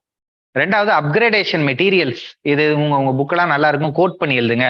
செம்மொழி ஆராய்ச்சி மலர் இருக்கும், செம்மொழி மாநாடு நடந்தப்ப கொடுத்தது. அப்ப அதுல எல்லாம் பாத்தீங்கன்னா சில மொழியாளர்கள் எழுதின கட்டுரைகள் இருக்கும். புக்கு ஃபுல்லா மனப்பாடம் பண்ண தேவையில்ல. ஆனா இப்போ இதுக்கப்புறம் நீங்க இன்னைக்கு ஓரியன்டேஷனுக்கு அப்புறமே போயிட்டு சங்க காலத்தை பத்தி யார் எழுதியிருந்தாலும் பாருங்க புரியும். அப்போ சங்க காலத்தின் உவமைகள் என்னன்னு ஒரு கேள்வி கேட்டிருப்பாங்க. அப்போ நான் என்ன பண்ணேன், சங்க காலத்தின் தாவரங்கள், சங்க காலத்தின் விலங்குகள்னு கேட்டிருந்தேன். அப்ப கொஸ்டின் ரிப்பீட் ஆகுதுன்னா இதே மாதிரி தாவரங்களோ விலங்குகளோ கேட்க மாட்டாங்க. ஆனா என்ன கேட்டிருக்கலாம், சங்க காலத்தில் இயற்கை அப்படின்னு கேட்பாங்க. புரியுதா? ரிப்பீட்டேஷன்னா டாபிக் வேற ஒரு கைண்ட் அப்படியே கொஸ்டின் ரிப்பீட்டா அப்படியே வராது, டாபிக் ரிப்பீட் ஆயிரும். அப்ப ஒரு பார்ட்டுக்கும் நம்ம எழுத மெச்சூர் ஆயிரும். இப்ப இதே மாதிரி நமக்கு டெஸ்ட்டை பொறுத்த வரைக்கும் பாத்தீங்கன்னா, இங்க பாருங்க டெஸ்ட் 50 டெஸ்ட் வைப்பேன், அதுல 44 டெஸ்ட் இங்கேயே வச்சிருவோம். ஒரு 6 டெஸ்ட் கடைசியில ஃபுல் டெஸ்ட். இப்ப இந்த 44 டெஸ்ட்ல என்ன நடக்கும் அப்படின்னா, ஃபர்ஸ்ட் ஒரு 10 டெஸ்ட் வந்து உங்களுக்கு 70 மார்க் தான் வைப்பேன், 1 hour டெஸ்ட். ஃபர்ஸ்ட் 10 டெஸ்ட் வந்து 1 ஹவருக்கு தான் டெஸ்ட். இங்க வந்துட்டு அந்த 1 hour எழுதி கொடுத்துட்டு அப்படியே கரெக்ஷன் வாங்கிட்டு போயிட்டே இருக்கலாம். இப்போ கிளாஸ் முடிச்சுட்டு ஃபர்ஸ்ட் ஹாஃப் கிளாஸ் எடுத்துருவேன், செகண்ட் ஹாஃப் டெஸ்ட்ன்றவேன். அடுத்த ஒரு 10 டெஸ்ட் வந்து பாத்தீங்கன்னா அப்படியே நான் என்ன மாத்துவேன்னா 90 மார்க்கா மாத்துவேன். 90 மார்க். அப்புறம் என்ன பண்ணுவேன்னா அப்படியே 100, 120, 150 அப்படின்ட்டு 1 hour டெஸ்ட்லயே உங்களை என்ன பண்ணிடுவேன், 100 மார்க் எழுதுன்னு வச்சிருவேன். அப்புறம் 1.5 மணி நேரம் டெஸ்ட்ல என்ன பண்ணிடுவீங்கன்னா ஒரு 200 மார்க், 150ல இருந்து 200க்கு எழுத பழகிடுவீங்க. அப்புறம் 250 மார்க்கை வந்து 3 மணி நேரத்துல எழுதுறது ஃபர்ஸ்ட் கொஞ்சம் சிரமமா இருக்கும். ஏன்னா 1 hour, 1.5 மணி நேரம் டெஸ்ட், 2 மணி நேரம் டெஸ்ட் எழுதிட்டு இருக்கப்ப அப்ப என்ன ஆயிருன்னா 3 மணி நேரம் தேர்வுங்கிறத ஒரு டெஸ்ட் சிரமப்படுவீங்க. அடுத்தலாம் என்ன ஆயிருன்னா ஏற்கனவே நல்லா படிச்சிருப்பீங்க, நிறைய டெஸ்ட் எழுதுனால ஃபுல் டெஸ்ட் அப்படியே போயிட்டே இருப்பீங்க. ஒரு 10 டெஸ்டா மார்க்கை ஏற்றிக்கிட்டே போவேன். இப்படிதான் நம்மளுடைய சிலபஸ் இருக்கும், டெஸ்ட் இருக்கும். மொத்தமா 60 டெஸ்ட் இருக்கும், 50 டெஸ்ட் இருக்கும். அதுல 44 டெஸ்ட் இங்க எழுதுற மாதிரி இருக்கும். இன்னொரு 6 டெஸ்ட் மார்க் டெஸ்டா இருக்கும். இப்போ ப்ரிலிம்ஸ் முடிச்சுட்டு வந்து அந்த 6 டெஸ்ட் எழுதுற மாதிரி இருக்கும். ப்ரிலிம்ஸ் முடிச்சிட்டீங்கன்னா ஒரு 6 டெஸ்ட் எழுதுற மாதிரி. சரிங்களா? இவ்வளவுதான் இந்த நம்மளுடைய தமிழ் ஆப்ஷனல். திருப்பியும் சொல்றேன், எனக்கு எழுத படிக்க தெரியும், ஆனா தமிழ்ல ஒரு மொழிக்கான ஆளுமை இதுல தேவைப்படும். அது எப்ப ஆளுமை தேவைப்படும்னா, இப்போ பொன்னியின் செல்வன் நான் படிக்கிறேன் சார்னு சொல்றீங்கன்னா, இதே மாதிரி என்னென்னலாம் ஒரு வேள்பாரி இருக்கு படிக்கிறேன் சார், ஒரு நாவல்ல நீங்க அந்த தளத்துல நீங்க அப்படியே டிராவல் பண்ணிட்டீங்கன்னு வச்சுக்கோங்களேன், ஆட்டோமேட்டிக்கா உங்களுக்கு மொழியுடைய அறிவு வர ஆரம்பிச்சிடும். அப்போ ஒரே ஒரு நாவல் அந்த சித்திரப்பாவை அப்படிங்கறத படிச்சிட்டீங்கனாலே ஒரு வாரம் 10 நாள்ல படிச்சிட்டீங்கன்னு வச்சுக்கோங்க. படிக்கீங்கன்னா என்ன வாசிங்க, துணைப்பாடம் தான். அந்த துணைப்பாடத்தை படிச்சுட்டாலே நமக்கு போதும். இப்ப கிராண்டா கடைசியா ஒரு சம்மரி மட்டும் நம்ம இதுல பார்க்கலாம். என்னென்ன சம்மரி அப்படிங்கிறது. அப்போ நமக்கு தாள் 1, 2. இப்போ 1ல என்ன சொன்னேன்னா ஒரு 3ஆ பிரிச்சிருந்தேன். 3ல இலக்கிய வரலாறு படிச்சுட்டு இதோட அப்ளிகேஷன் பார்ட் கரெக்டா. இங்க என்ன 2வதுல என்ன பிரிச்சிருந்தா, நான் 2ஆ பிரிச்சிருந்தோம். அக்காலம் இக்காலம்னு பிரிச்சிருந்தோம். அப்ப இங்க கொஞ்சம் செயல் வடிவுல கொஞ்சம் படிக்கணும், இங்க வந்து கதை வடிவுல வாசிக்கிறது தான். அப்போ கிளாஸஸ்ல நான் என்ன பண்ணுவேன்னா, ஃபர்ஸ்ட் கிளாஸ் வந்ததும் கொஸ்டின் பேப்பரை கையில கொடுத்துருவேன். கொஸ்டின் பேப்பரை கையில கொடுத்துட்டு பேசிக்ஸ் சொன்னதுக்கு அப்புறம் அடுத்து என்னுடைய கிளாஸ்ல எப்பயுமே ஒரு ஈச் அண்ட் எவ்ரி சாப்டர்ல திறனாய்வு கிளாஸ்னு ஒன்று வைப்பேன். இப்ப சிலப்பதிகாரத்தை 5 கிளாஸ் எடுக்கிறேன்னு வச்சுக்கோங்க, 8 கிளாஸ் வரைக்கும் கூட எடுப்பேன். அப்ப அந்த சிலப்பதிகாரத்துல ஃபர்ஸ்ட் கிளாஸ் என்ன பண்ணுவேன்னா கதையா சொல்லிடுவேன். முழு கதையை சொல்லிடுவேன். முழு கதையை சொல்லிட்டு இந்த 2, 3, 4, 5, 6 இந்த கிளாஸ்ல எல்லாம் என்ன பண்ணுவேன் அப்படின்னு பாத்தீங்கன்னு வச்சுக்கோங்க, அப்படியே பாடல் வரி வயசா கொஞ்சம் கொஞ்சமா கருத்துக்களா சொல்லிட்டே வருவேன். 7வது கிளாஸ் என்ன பண்ணுவேன் அப்படின்னு பாத்தீங்கன்னா திறனாய்வு கிளாஸ் அப்படின்னு சொல்லுவேன். இந்த கிளாஸ் மிஸ் பண்ணீங்கன்னா நீங்க லாஸ் பண்றீங்கன்னு அர்த்தம். அந்த திறனாய்வு கிளாஸ்னா என்னன்னா, நான் ஒரு கொஸ்டின் பேங்க் கொடுத்துருக்கேன் தெரியுமா. அந்த கொஸ்டின் பேங்க்ல என்னெல்லாம் இருக்கும், 1983ல இருந்து இப்போ வரைக்கும் கேட்ட ப்ரீவியஸ் இயர் கொஸ்டின்ல சிலப்பதிகாரத்துல என்னெல்லாம் கேட்டிருக்காங்க. 1 எங்க அவன் 1-2 கேள்வி கேட்கலையா, அதை நாங்க போட்டு வச்சிருப்பேன் ப்ரெடிக்டட் கொஸ்டின்ஸ். அந்த ப்ரெடிக்டட் கொஸ்டின்ஸ்ங்கிறது ஒண்ணு நான் யோசிச்சதா இருக்கும், இல்லைன்னா BA MA தமிழுடைய கேள்வித்தாள்களா இருக்கும். அதை அப்படியே மாத்தாம கேட்கறாங்க, அப்படியே மாத்தாம. ஏன்னா கேள்விகள் எடுக்கிறது எப்படி இந்த காலேஜுக்குள்ளதான் இருக்குங்கிறத நம்புறேன். கரெக்ட் தானே? அப்ப அவங்களுக்கு அது பரிச்சயமானதுனால அதுல கேள்விகள். அப்ப நம்மளுடைய கொஸ்டின் பேங்க்ல வினா வங்கியில என்னெல்லாம் இருக்கும் அப்படின்னா, ஓல்டு கொஸ்டின் பேப்பர் ஒண்ணு இருக்கும், பழைய வினாத்தாள்கள். அதுக்கப்புறம் என்ன இருக்குன்னா நம்மளுடைய ப்ரெடிக்டர், நம்ம கொஞ்சம் யோசிச்சு போடுறதுலாம். அதுக்கப்புறம் யூனிவர்சிட்டி பேப்பர்ஸ். இந்த 3ஐயும் சேர்த்து சிலப்பதிகாரத்துல என்ன இருக்குன்னு கொடுத்துருவேன். எங்க ஃபர்ஸ்ட் கிளாஸ்லயே கொடுத்துருவேன், கதை சொல்லிடுவேன். அதுக்கப்புறம் நான் கிளாஸ் நடத்த ஆமால இந்த கேள்விக்கு இது எழுதலாமே, இந்த கேள்விக்கு இது எழுதலாமே உங்களுக்கு கிளாஸ் யோசிக்க தோணிடும். இந்த திறனாய்வு கிளாஸ்னா என்னன்னா, இது வரைக்கும் சிலப்பதிகாரத்துல ஒரு 25 கேள்வி கேட்டிருக்காங்கப்பா அப்படின்னா அந்த 25 கேள்வியும் சுருக்கி மொத்தமா ஒரு 10 கேள்வி 12 கேள்வியா நான் டிஸ்கஸ் பண்ணிடுவேன். ஆன்சரை டிஸ்கஸ் பண்ணுவேன். பாசிபிள் ஆன்சர்ஸ், அதுதான் எக்ஸாக்ட் ஆன்சர் இல்ல. இப்ப சிலப்பதிகாரத்துல வந்து வழக்கு இப்படி எல்லாம் விசாரிக்கிறாங்களா சார், சிலப்பதிகாரத்துல என்னென்ன நடைப்பாங்கு இருக்கு அப்படின்னு கேட்டாங்கன்னா இந்த நடைப்பாங்கெல்லாம் இருக்கு அப்படிங்கிறத ஒரு டிஸ்கஸ் பண்ணிடுவேன். இந்த டிஸ்கஷன் கிளாஸ் மிஸ் பண்ணிட்டீங்கன்னா கிளாஸ் வர்றது வேஸ்ட். அதுக்காக தான் சொல்லுவேன், என்னுடைய எந்த ஒரு வகுப்பு வந்தாலும் ஃபர்ஸ்ட் கிளாஸ் வந்துடணும், ஃபுல் கதையை சொல்லிடுவேன். அடுத்த கிளாஸ் உட்காரப்ப டீட்டெயிலா மைனூட்டா பேசுவோம். கடைசி கிளாஸ்ல என்ன பேசுவேன்னா ப்ரீவியஸ் இயர் கொஸ்டின்ஸ் எல்லாம் டிஸ்கஸ் பண்ணிடுவேன். இந்த 2 கிளாஸ் ரொம்ப முக்கியம். சரிங்களா? இப்போ இனி வர்றப்ப நம்ம இப்படிதான் கிளாஸஸ் பார்க்க போறோம். சரி, ஓகே. யூடியூப்ல பாக்குறவங்களுக்கும் தமிழ் ஆப்ஷனல் இதுதான். இதுக்கு மேல ஏதாவதுன்னா ஆஃபீஸை நீங்க காண்டாக்ட் பண்ணுங்க, king makers. Thank you, bye bye.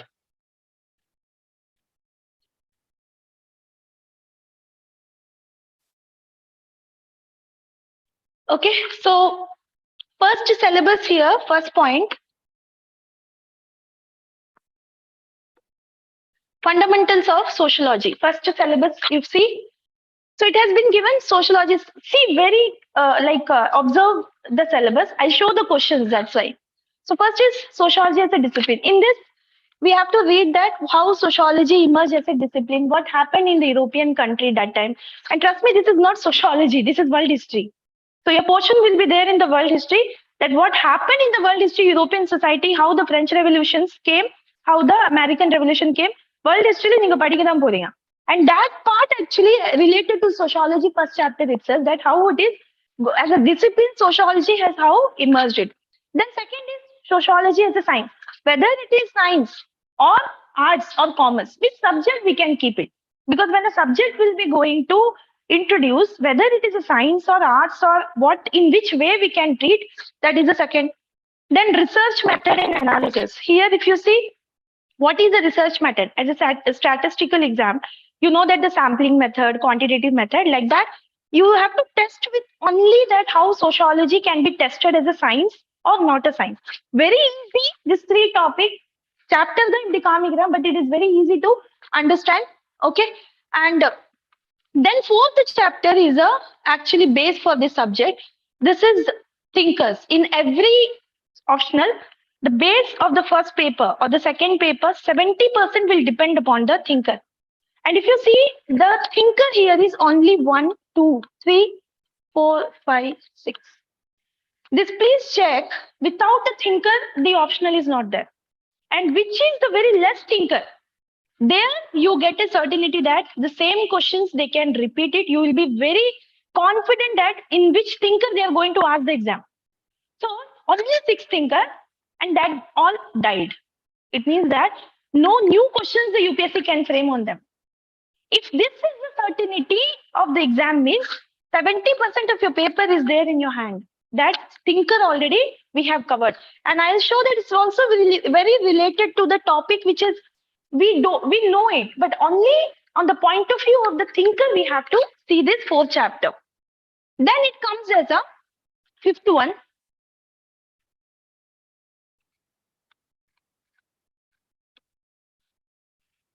Okay, 5th one, stratification and mobility. See the subtopic: equality, equality, inequality, hierarchy, poverty. Okay, then here we are going to apply this 6 thinker concept on remaining topic. In another optional, what is the problem is 6 thinkers or any thinker, the chapter having, and other than that chapter, another thinkers also will be there. So UPSC can ask any thinkers on that. So your paper will become, sometimes unpredictable for your optional.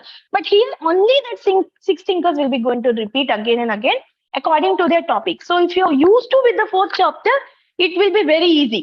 Then see work and economic life. What is the culture of work? See, we are all doing this. We are in the society, we are having stratification. Stratification means layer, division on the basis of caste, on the basis of race, on the basis of our income, on the basis of society, high society, low society. It's all we are going and facing. Then work and economic life. What is the culture of our work now? What type of work we are doing? Technological work, manual work, skill work. This is all which society faced, how this world culture came, how we have reached to the technology culture, how it was there before, agriculture to industry to technological center, how we came. We are just we are reading not as an optional, but as a general studies. Then the 7th chapter is politics and society. Work over politics and society. Trust one thing, that every other subject will start from this S, that is society. Because in society was there first, that is why they develop politics. Society was there, then it developed the work. Society came first, then it became religion. For example, first we have taken the birth, then we see our family, then we see our school, then we see our works, then we see our politics. So always the base is there from here. So how the power comes from the society, how the powerful society gives the very good political culture. So like that, this is going to be see in a very topic less of democracy, civil society, protest, agitation, social movement. Never you will feel that you are reading something very new. Always it is related to the topic and which we have already seen it. Then 8th chapter is religion and society. So can you feel it here? We have seen work, religion and politics all related to again theory of religion, and the same theory of religion we will be going to see with the 6th thinker, which we have already seen in the 4th chapter. Then type of religious activity. What is society, religion and science? Whether religion is good or science, it is both. Something we have to take care. So 8th chapter is religion. And if you see the size of this chapter, it is like 9th chapter is family. So work, then politics, then religion, then here family. What type of family we are having? Okay, which is marriage, how the marriage systems has been come. Then what is division of labor? This is all current affairs related things. Theory based on but still we are applying with all the current affairs, because if you see here, this is also current, this is also current, this is also current, and this is also current. And last one, social change. After all this, how our society changed.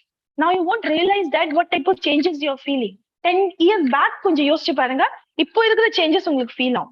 And maybe munadi irukra 10 years kuda changes will be very high. So the change, how it is going to be, development, how it is happened.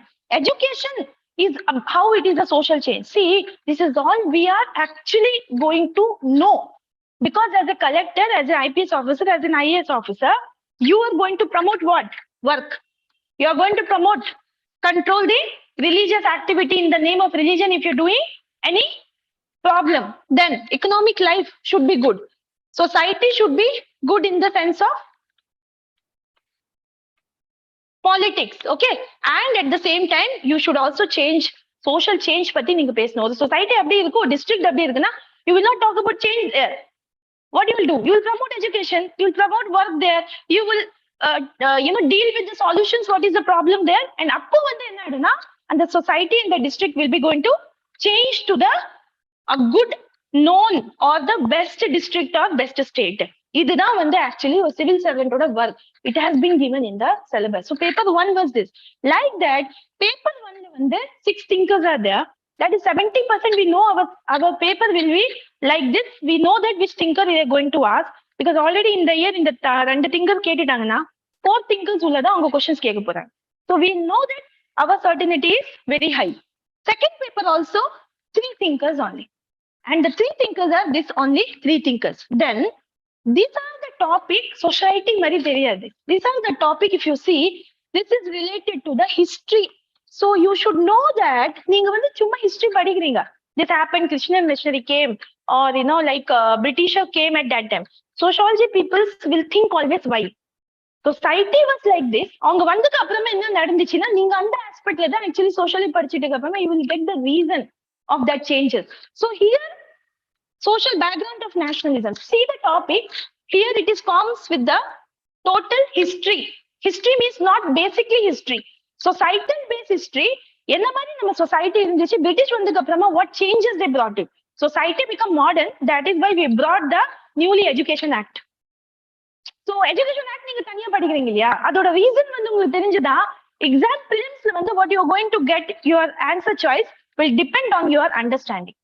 So only one thing you will be going to miss, or you will be getting the idea is prelims la vandu in the subject use aglana, then why I should take. And trust me, prelims is 100 marks question. Any 50 or 55 you have to hit. Any 55 kaga any 10 questions on the subject la irundhu varum sollidu optional don't choose it, because maybe on the year and the optional la the question varad. The main thing is your mains exam, which you have to target before itself. So here social structure, again rural agrarian social structure. Now see from here, it is coming like tribal communities, caste system, social class, in which agrarian class, industrial class, middle class. Are you feeling that some topics which I'm not understanding? Every topic, since you're very new, still you can able to understand this topic. Then from here, it starts like linkage of the paper 1 and paper 2. See, we have seen this topic, 9th chapter in paper 1, same thing, on the Indian contest. Okay, now see again, religion. Again, Indian contest. Okay, now see social change. Again, in the respect of Indian caste. Then this. See, work, family, religion, politics. These 4 chapters are same in the paper 1 and paper 2. So I'm going to teach that religion means religion from Indian society. Here, our syllabus will reduce to 100% to 70%. It is why it is very short syllabus. New things, very few is there. So no need to panic that I have to study many things. You have to study only less, in which writing practice, everything will become, and you will become excellent on every other thinking aspect. Okay, so syllabus wise, I have shown this, even urbanization in India, politics in society. This is the second paper. Then social movements, population dynamics. Indian society would be relate now. It's all the topic you can see that never you can say that it is like very tough. I don't know about anything. Industry, settlement, working class, informal sector, deprivation, democracy, pressure group, decentralization of power, secularism. All the topics in the syllabus are known topic to everybody. Okay, so it means that first நீங்க வரும்போது என்னன்னா ஒரு கான்ஃபிடன்ஸோட தான் வரீங்க. ரொம்ப புதுசா எதுவுமே கிடையாது இதுல. Okay, so these are the topics. See here, poverty, deprivation, everything will be same. How much it will be, correlate with the paper 1 and paper 2 and with the GS, it is good for us. Because time நமக்கு அவ்வளவு சேவம். New topic படிக்கும்போது new questions அவங்க கேட்க போறாங்க. அந்த new கொஸ்டின்ஸ்க்கு மேல நம்ம ஏன் எக்ஸ்பெரிமெண்ட் பண்ணி அவர் marks we should not lose it. Okay, so paper 1 and paper 2 we have shown. Now that slide actually missed out. Paper 1 la kuda these are the places where that is going to be used. Okay, paper 1, paper 2, every places it is going to use your optional subject. Now I'm just showing some questions of 2001. You have seen the syllabus, right? We have seen the syllabus. Now see, 2021 last year question. First question enna irukna, the process of self discovery has now been technological outsourced. So this is essay question 2021. I said it is going to be reflecting essay. Always your essay part A and part B topic, always one topic would be there from the society. So here one topic is this, in which you can say your perception of me is a reflection of you, my reaction of awareness on me. You can write excellent answer on this basis. Okay, and second part undo பண்ணும்போது திருப்பி வரமா, so let it be. Okay, so second part la vandu again history repeats itself, first as a tragedy, second as a phase. In the topic kuda irukku, and the topic எப்படினா it has been given by Karl Marx, and one of the our thinker is Karl Marx. So paper 1, paper 2 of essay, it related that we think about the people with whom you are going to compete. Mains exams people, mains exam people vandu your certainty start the first day of your exam, that is essay. And that essay, if you're getting like this, means the rest of your exams will be so confident. So it builds the confidence first in you. Okay, this was the question. Now see the Sociology 2021 question. Now you people don't know anything, we have just seen the question paper. Now see here, first question, you're getting the question paper in your hand, others also getting the question paper in the hand. I'm just showing that what was the syllabus. The first question was, Europe was the first and only place where modernity emerged. Comment. Chapter number? Emerging of? First chapter. Emerging of Sociology. Second one. Do you think ethnomethodography helps to getting reliable data, valid data? Chapter number 2. Science. Third one. Discuss the challenge involved in collecting data. Chapter number 3. Collection of data. Fourth one, Durkheim theory of division of labor. Thinker of chapter number 4. Line irukku. Okay. Now Durkheim இங்க கேட்டுட்டாங்கன்னா போயிட்டு 2020-19 போயிட்டு பாருங்க, Durkheim இருக்காது. அங்க வேற ஏதாவது thinker இருக்கும். So அந்த திங்கர் மிஸ் பண்ணி நீங்க 2021ல வந்து Durkheimக்கு கொஞ்சம் ஃபோக்கஸ் பண்ணி படிச்சுட்டு போறீங்க, அது கூட நமக்கு தெரியும். But here they are asking the same. Fifth one, critically examine Max Weber. They are not asking the thinker's point, which is they have not said. கண்டிப்பா social stratification Weber சொல்லி இருக்கு, நம்ம சிலபஸ்ல இருக்கு. Fourth one, then growing importance to multidisciplinary, how relate to other social science. This is our chapter number 2. Common sense and sociology related to the other discipline. That is in our syllabus. Then fourth one, how far the sociology justify positivist approach. Chapter number 2. How the sociology related to common sense. Now, if you go and see again syllabus, these questions will be there as a headline. Topic clear, sociology versus common sense. Okay, இவ்வளவு நம்மளுக்கு ஏதோ question டிஃபிகல்ட்டா இருக்கா? Every year question paper will be like this. நீங்க என்ன படிச்சுட்டு போறீங்க, you will get exactly the same on the paper. For example, see again qualitative quantitative method. Chapter number 3, research and sociology on the research. Then Karl Marx. 3 ஆயிடுச்சா? Weber, Durkheim, Karl Marx. Okay, do you agree? Max Weber again. Okay, concept of social mobility. Chapter number 5, stratification. Then idea of work from home. Chapter number 6. And a question paranga, idea of work from home forced us to define formal and informal organization to work. Question sociology mari irukadu, GS mari da irukku. Okay, so you are going to write GS answer mari, but sociological thinker name da podna. Adu na vandu unga class la how you are going to get trained, adu na vandu ungalku training kudukka poren. Then suitable example, Merton. 4 thinkers cover aicha. Our answers will be certain. We know our question paper. It is a one question kuda change avanga vibe irukadu. Every year question paper will be this. And that 2021 was little difficult in GS, little difficult for other optionals சொன்னாங்க, but நம்மளோட optional வந்து அப்படிதான் இருக்கு. Okay, like that paper number 2 questions வந்து Indian society மாதிரி தான். Emerging challenge gender equality. GS, gender equality na women's related issue. Then Pareto's theory, allied, இது வந்து chapter number 7, politics. Okay, 7 இல்ல 9. Then growth of cult religion, Indian society oda question. Talcott Parson, we are seen in paper 1, 4th thinker. 5th one inga coverage. Okay, and here main problem in the lockdown period. GS question da, but think about the same angle in the GS you are going to write. Because of the sociology, your GS answer will be excellently, you're going to compete it. So already GS la nalla marks varum. Even sociology optional eduthittingna, you will get a surety of your question. So here contribution of dependency theory. We have seen dependency theory for syllabus la paatha. I have marked also development and dependency. Okay, kingship relation, I said family.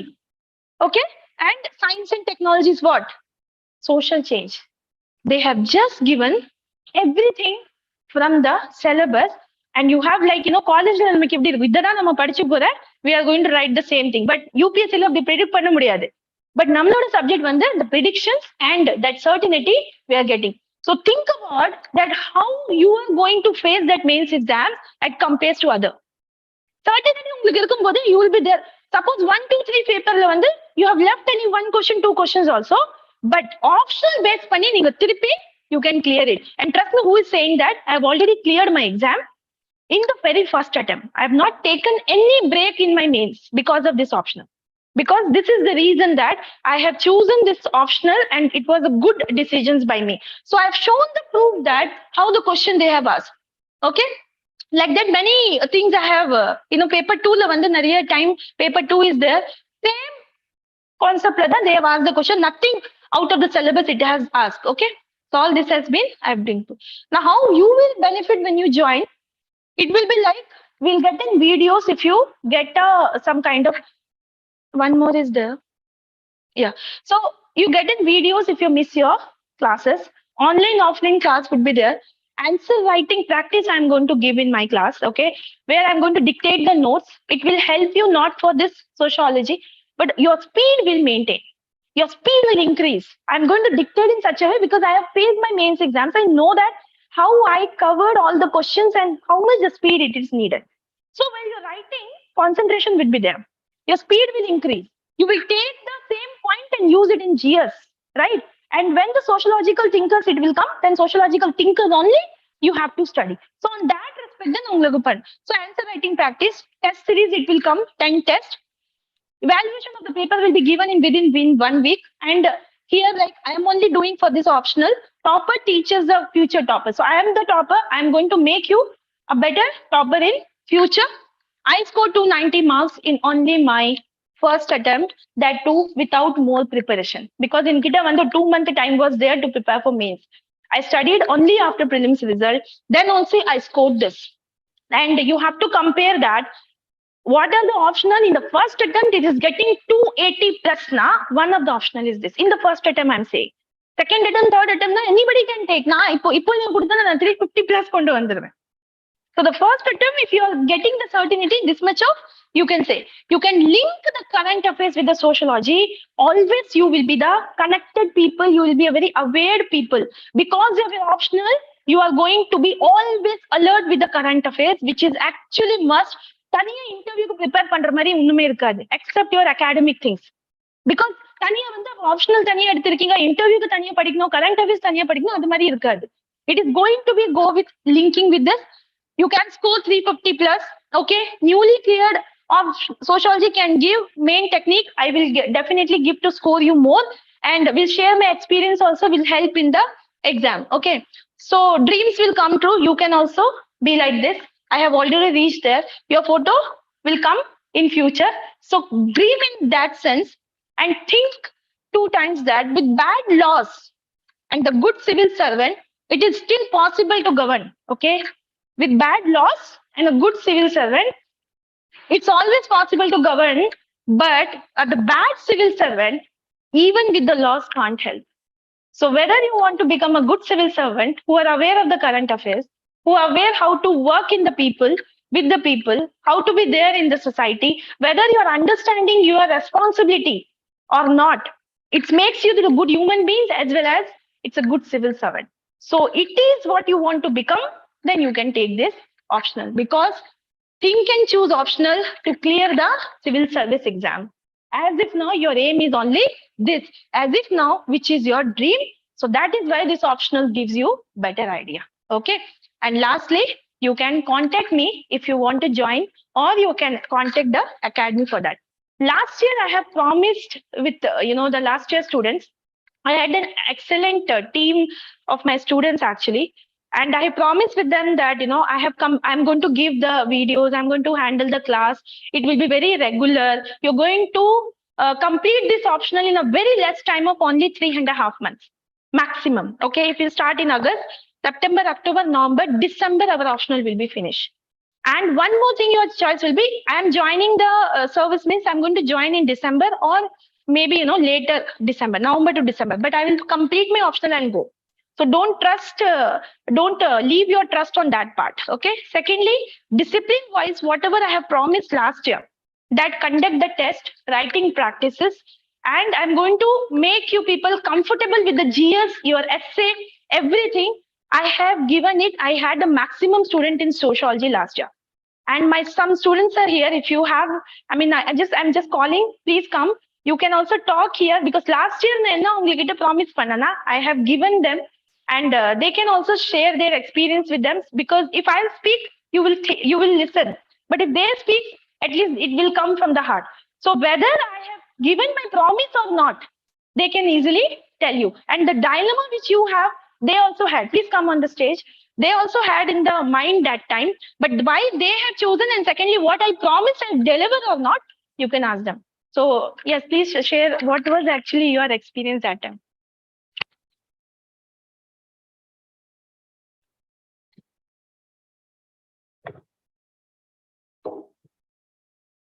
Good afternoon, எல்லாருக்கும். Everybody is comfortable in Tamil, right? என் பேர் Akash.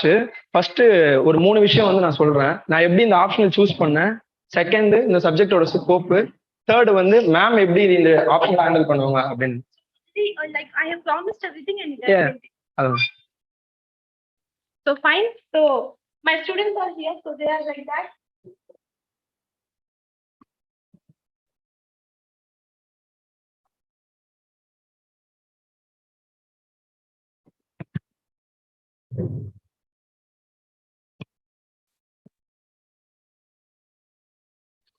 Okay, so நிறைய optional பத்தி கேட்டிருப்பீங்க. All of you speak Tamil, right? Okay, anybody doesn't speak Tamil let me know. அதே மாதிரி யூடியூப்ல இல்லாட்டி வேற எதுலையும் கான்டாக்ட் பண்றவங்களும் தமிழ்னா அப்புறம் பேசிக்கலாம். நம்மளுடைய கிளாஸோட லாங்குவேஜ் பொறுத்தவரை it can be quite flexible. பைலிங்குலாம் பண்ணிக்கலாம், இங்கிலீஷ் இருந்தாலும் இங்கிலீஷையும் பண்ணிக்கலாம். Okay, there is not a problem. So இப்போதைக்கு வந்து நம்ம கம்யூனிகேஷனுக்காக நம்ம என்ன பண்ணலாம், நம்மளோட ஸ்டைல்ல போயிடலாம். இஃப் நீடட் நம்ம பார்த்துக்கலாம். ஓகே, ஸோ ஹிஸ்ட்ரி ஆப்ஷனல் பத்தி கொஞ்சம் சில விஷயங்கள் பேசிக்கலாம். அது சொல்றதுக்கு முன்னாடி ஃபர்ஸ்ட் வந்து ஒரு விஷயம் நம்ம பேசிடலாம். என்னன்னு கேட்டீங்கன்னா, how to take an optional. Okay, optional choose பண்றது ரொம்ப முக்கியமான விஷயம். ஒரு விதத்துல நீங்க பாத்தீங்கன்னா, நீங்க ஃபியூச்சர் பியூரோக்ராட்டா ஒரு முக்கியமான விஷயம் உங்கள்கிட்ட இருக்க வேண்டியது என்ன அப்படின்னு கேட்டீங்கன்னா, ஒரு டெசிஷன் மேக்கிங் ஸ்கில். அதை டெஸ்ட் பண்ற முதல் இடமா இது இருக்குது, ஒரு கரெக்டான டெசிஷன் எடுக்கிறது. ஏன்னா அந்த டெசிஷன் வந்து பாத்தீங்கன்னா, நீங்க உள்ள போறதையும் உள்ள போகாதையும் அல்லது எத்தனாவது ரேங்க் வாங்குறதையும் டிசைட் பண்ணக்கூடிய ஒரு விஷயமா இருக்கலாம். ஓகேங்களா? ஸோ பின்னாடி நம்ம ரெக்ரெட் பண்ற மாதிரியான ஒரு டெசிஷனை வந்து எடுக்கக்கூடாது. நம்ம சொல்ற மாதிரி எண்ணி துணிக கர்மம்ன்ற மாதிரி முதல்ல யோசித்து இதெல்லாம் விஷயம், அதனால இந்த ஆப்ஷன் எடுக்கிறோன்ற மாதிரி பிளான் பண்ணி எடுத்தீங்கன்னா நல்லது. ஓகேங்களா? ஃபைன். ஸோ இப்போ ஒரு ஆப்ஷன் வந்து எப்படி சூஸ் பண்றது, சில விஷயங்கள் நான் சொல்லிட்டேன் என்னோட பாயிண்ட் ஆஃப் வியூல இருந்து. இன்னும் ஆப்ஷன் நிறைய இருக்கு, இதுல சூஸ் பண்றதுக்கு ஏதோ சில கிரைட்டீரியா வேணும். ஃபர்ஸ்ட் அண்ட் ஃபார்மோஸ்ட் திங் என்ன அப்படின்னு கேட்டீங்கன்னா, ஒரு ஆப்ஷன் நீங்க எடுக்கிறீங்கன்னா அது உங்களுக்கு பிடிச்சதா இருக்கணும். பிடிக்காத ஒரு விஷயத்த எடுக்காதீங்க. ஓகே, யார் என்ன சொன்னாலும் சரி. ஏன்னா வந்து பாத்தீங்கன்னா, அன்பார்ச்சுனேட்லி ஆப்ஷனல் ஆகட்டும் இல்லாட்டி எல்லா விஷயமாகட்டும் உலகத்துல எல்லாத்துக்குமே என்ன ஆயிடுச்சுன்னு கேட்டா மார்க்கெட்டிங் இருக்கு. ஓகே, நிறைய விஷயங்கள் பேசுவாங்க. அதே மாதிரி வந்து பாத்தீங்கன்னா, நிறைய நம்ம ஃப்ரெண்ட்ஸ் எல்லாம் கேட்டீங்கன்னா நிறைய பேசுவாங்க. ஹிஸ்டரி அப்படி, இது அப்படி, இது இப்படி. அதெல்லாத்தையும் அப்படியே எடுத்துக்காதீங்க. அதெல்லாம் முழுசா உண்மையா இருக்குன்ற அவசியம் கிடையாது. ஓகேங்களா? நீங்களா தான் முடிவு பண்ணணும். ஒரு ஆப்ஷன் எடுக்கிறதுக்கு முன்னாடி உங்களுக்கு இன்ட்ரெஸ்ட் இருக்கா அப்படின்றத வந்து கொஞ்சம் செக் பண்ணிக்கங்க. இன்ட்ரெஸ்ட் இல்லாத ஒரு விஷயத்த எடுத்துக்கிட்டு கண்டிப்பா வந்து கஷ்டப்பட வேண்டாம். ஓகேங்களா? சம்டைம்ஸ் ஒரு நிமிஷம். ஓகே, ஸோ உங்களுக்கு பிடிச்ச ஆப்ஷன் நம்பர் 1 நம்ம லைட்டா கூட எழுதிடுவோமே, நீங்க அப்புறமா கூட செக் பண்ணுங்க. ஒரு எல்லா ஆப்ஷனும் போட்டு பாருங்கன்னா, நம்ம எல்லாம் பேசி முடிச்சதுக்கப்புறம் நமக்கு வந்து ஒரு சில டவுட் இருக்கும். நம்ம இது ஆப்ஷன் எடுக்கணுமா, அது ஆப்ஷன் எடுக்கணுமான்ற டவுட்லாம் இருக்கும். ஓகே,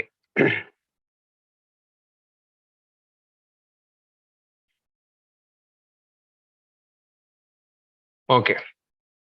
ஸோ ஃபர்ஸ்ட் திங் என்னன்னு கேட்டீங்கன்னா, உங்களோட இன்ட்ரெஸ்ட். அது ரொம்ப முக்கியமான ஒன்று. நான் போட்டுக்கிறேன். If you don't have interest in something don't go for that. முதல்ல உலகமே சொன்னாலும் சரி, அதுல தெளிவா இருங்க. ஓகேங்களா? எதுவா இருந்தாலும் சரி. ஓகே, ரெண்டாவது விஷயம் என்னன்னு கேட்டீங்கன்னா, ரெண்டாவது ஒரு முக்கியமான விஷயத்த நான் சொல்றேன். அது என்னன்னு கேட்டீங்கன்னா வந்து, ஜிஎஸோட ஒரு ஆப்ஷனல் எந்த அளவுக்கு வந்து கனெக்ட் ஆகி இருக்கு அப்படின்றது முக்கியமான ஒண்ணு. ஓகே, ஸோ ஜிஎஸோட ஒரு ஆப்ஷனல் கனெக்ட் ஆகிருந்ததுன்னா உங்களுக்கு என்ன ஆகும்னு கேட்டீங்கன்னா, உங்களுடைய டைம் வந்து மிச்சமாகும். நான் இப்போ ஒரு ஆப்ஷனல் படிக்கிறேன், ஒரு எக்ஸ் ஒய்னு வச்சுக்குவோம், எக்ஸ்ன்னு வச்சுப்போம். அந்த எக்ஸ்ங்கிற எது வேணாலும் இருக்கலாம். அந்த ஆப்ஷனுக்கும் ஜிஎஸ்க்கும் துளி கூட சம்பந்தம் கிடையாதுன்னு வச்சுப்போமே. அப்ப நான் எல்லாமே அந்த ஆப்ஷனுக்காக மட்டுமே தான் நான் படிக்கிறேன். ஓகே, அப்போ அதுக்காக நான் என்ன பண்றேன், எக்ஸ்ட்ரா டைம் நான் போடுறேன். ஒண்ணு. ரெண்டாவது, ஒருவேளை வந்து ஃபியூச்சர்ல வந்து ஆப்ஷனல் அப்படின்ற ஒரு விஷயம் இல்லாம போச்சுன்னா, அது எப்பனாலும் நடக்கலாம், நடக்கிறதுக்கு வாய்ப்பு உண்டு. பல காலமா சொல்லிட்டு இருக்காங்க. ஆப்ஷனல் ஒரு விஷயம் இல்லாம போச்சுன்னா நம்ம படிச்ச அத்தனையுமே என்ன ஆயிடும், வேஸ்ட் தான் ஒரு விதத்துல. அப்ப நம்ம போட்ட மணி கூட விட்டுருங்க, டைம் வந்து போனதுதான். ஸோ அதனால ஒரு ஆப்ஷனல் வந்து ஜிஎஸோட எந்த அளவுக்கு கனெக்ட் ஆகி இருக்குதோ அந்த அளவுக்கு அது நல்லது. இப்ப ஹிஸ்டரியை நம்ம ஜிஎஸ் எடுத்துக்கிட்டோம்னா ஒரு வட்டம் போட்டுப்போம், ஹிஸ்டரி ஜிஎஸ் கிட்டத்தட்ட இந்த அளவுக்கு கனெக்ட் ஆகும். இந்த அளவுக்குன்னா எவ்வளவு, மோர் தென் 90% வந்து ஹிஸ்டரியும் ஜிஎஸும் கனெக்ட் ஆகும். ஹிஸ்டரியில நீங்க படிக்கிற எல்லா டாபிக் வர பாத்தீங்கன்னா அது எல்லாமே வந்து ஒன்னு பிலிம்ஸ்ல இருக்கும், இல்லைன்னா மெயின்ஸ்ல இருக்கும். இந்தியன் ஹிஸ்டரி ஃபுல்லா பிலிம்ஸ்க்கு வந்துடுது, வேர்ல்ட் ஹிஸ்டரி மெயின்ஸ்க்கு வந்துடுது. வேர்ல்ட் ஹிஸ்டரி போர்ஷன் வந்து ஆப்ஷன் போர்ஷனும் ஜிஎஸ் போர்ஷன் ஒன்னான்னு கேட்டீங்கன்னா 90% மேல ஒண்ணுதான். ஒரே ஒரு டாபிக் மட்டும் கொஞ்சம் கூடுதலா வரும், அவ்வளவுதான். மற்றபடி வந்து பாத்தீங்கன்னா டாபிக் வைஸா பார்க்கும் பொழுது அப்படி கம்ப்ளீட்டா வந்து இதாகக்கூடிய ஒரு ஆப்ஷனல்.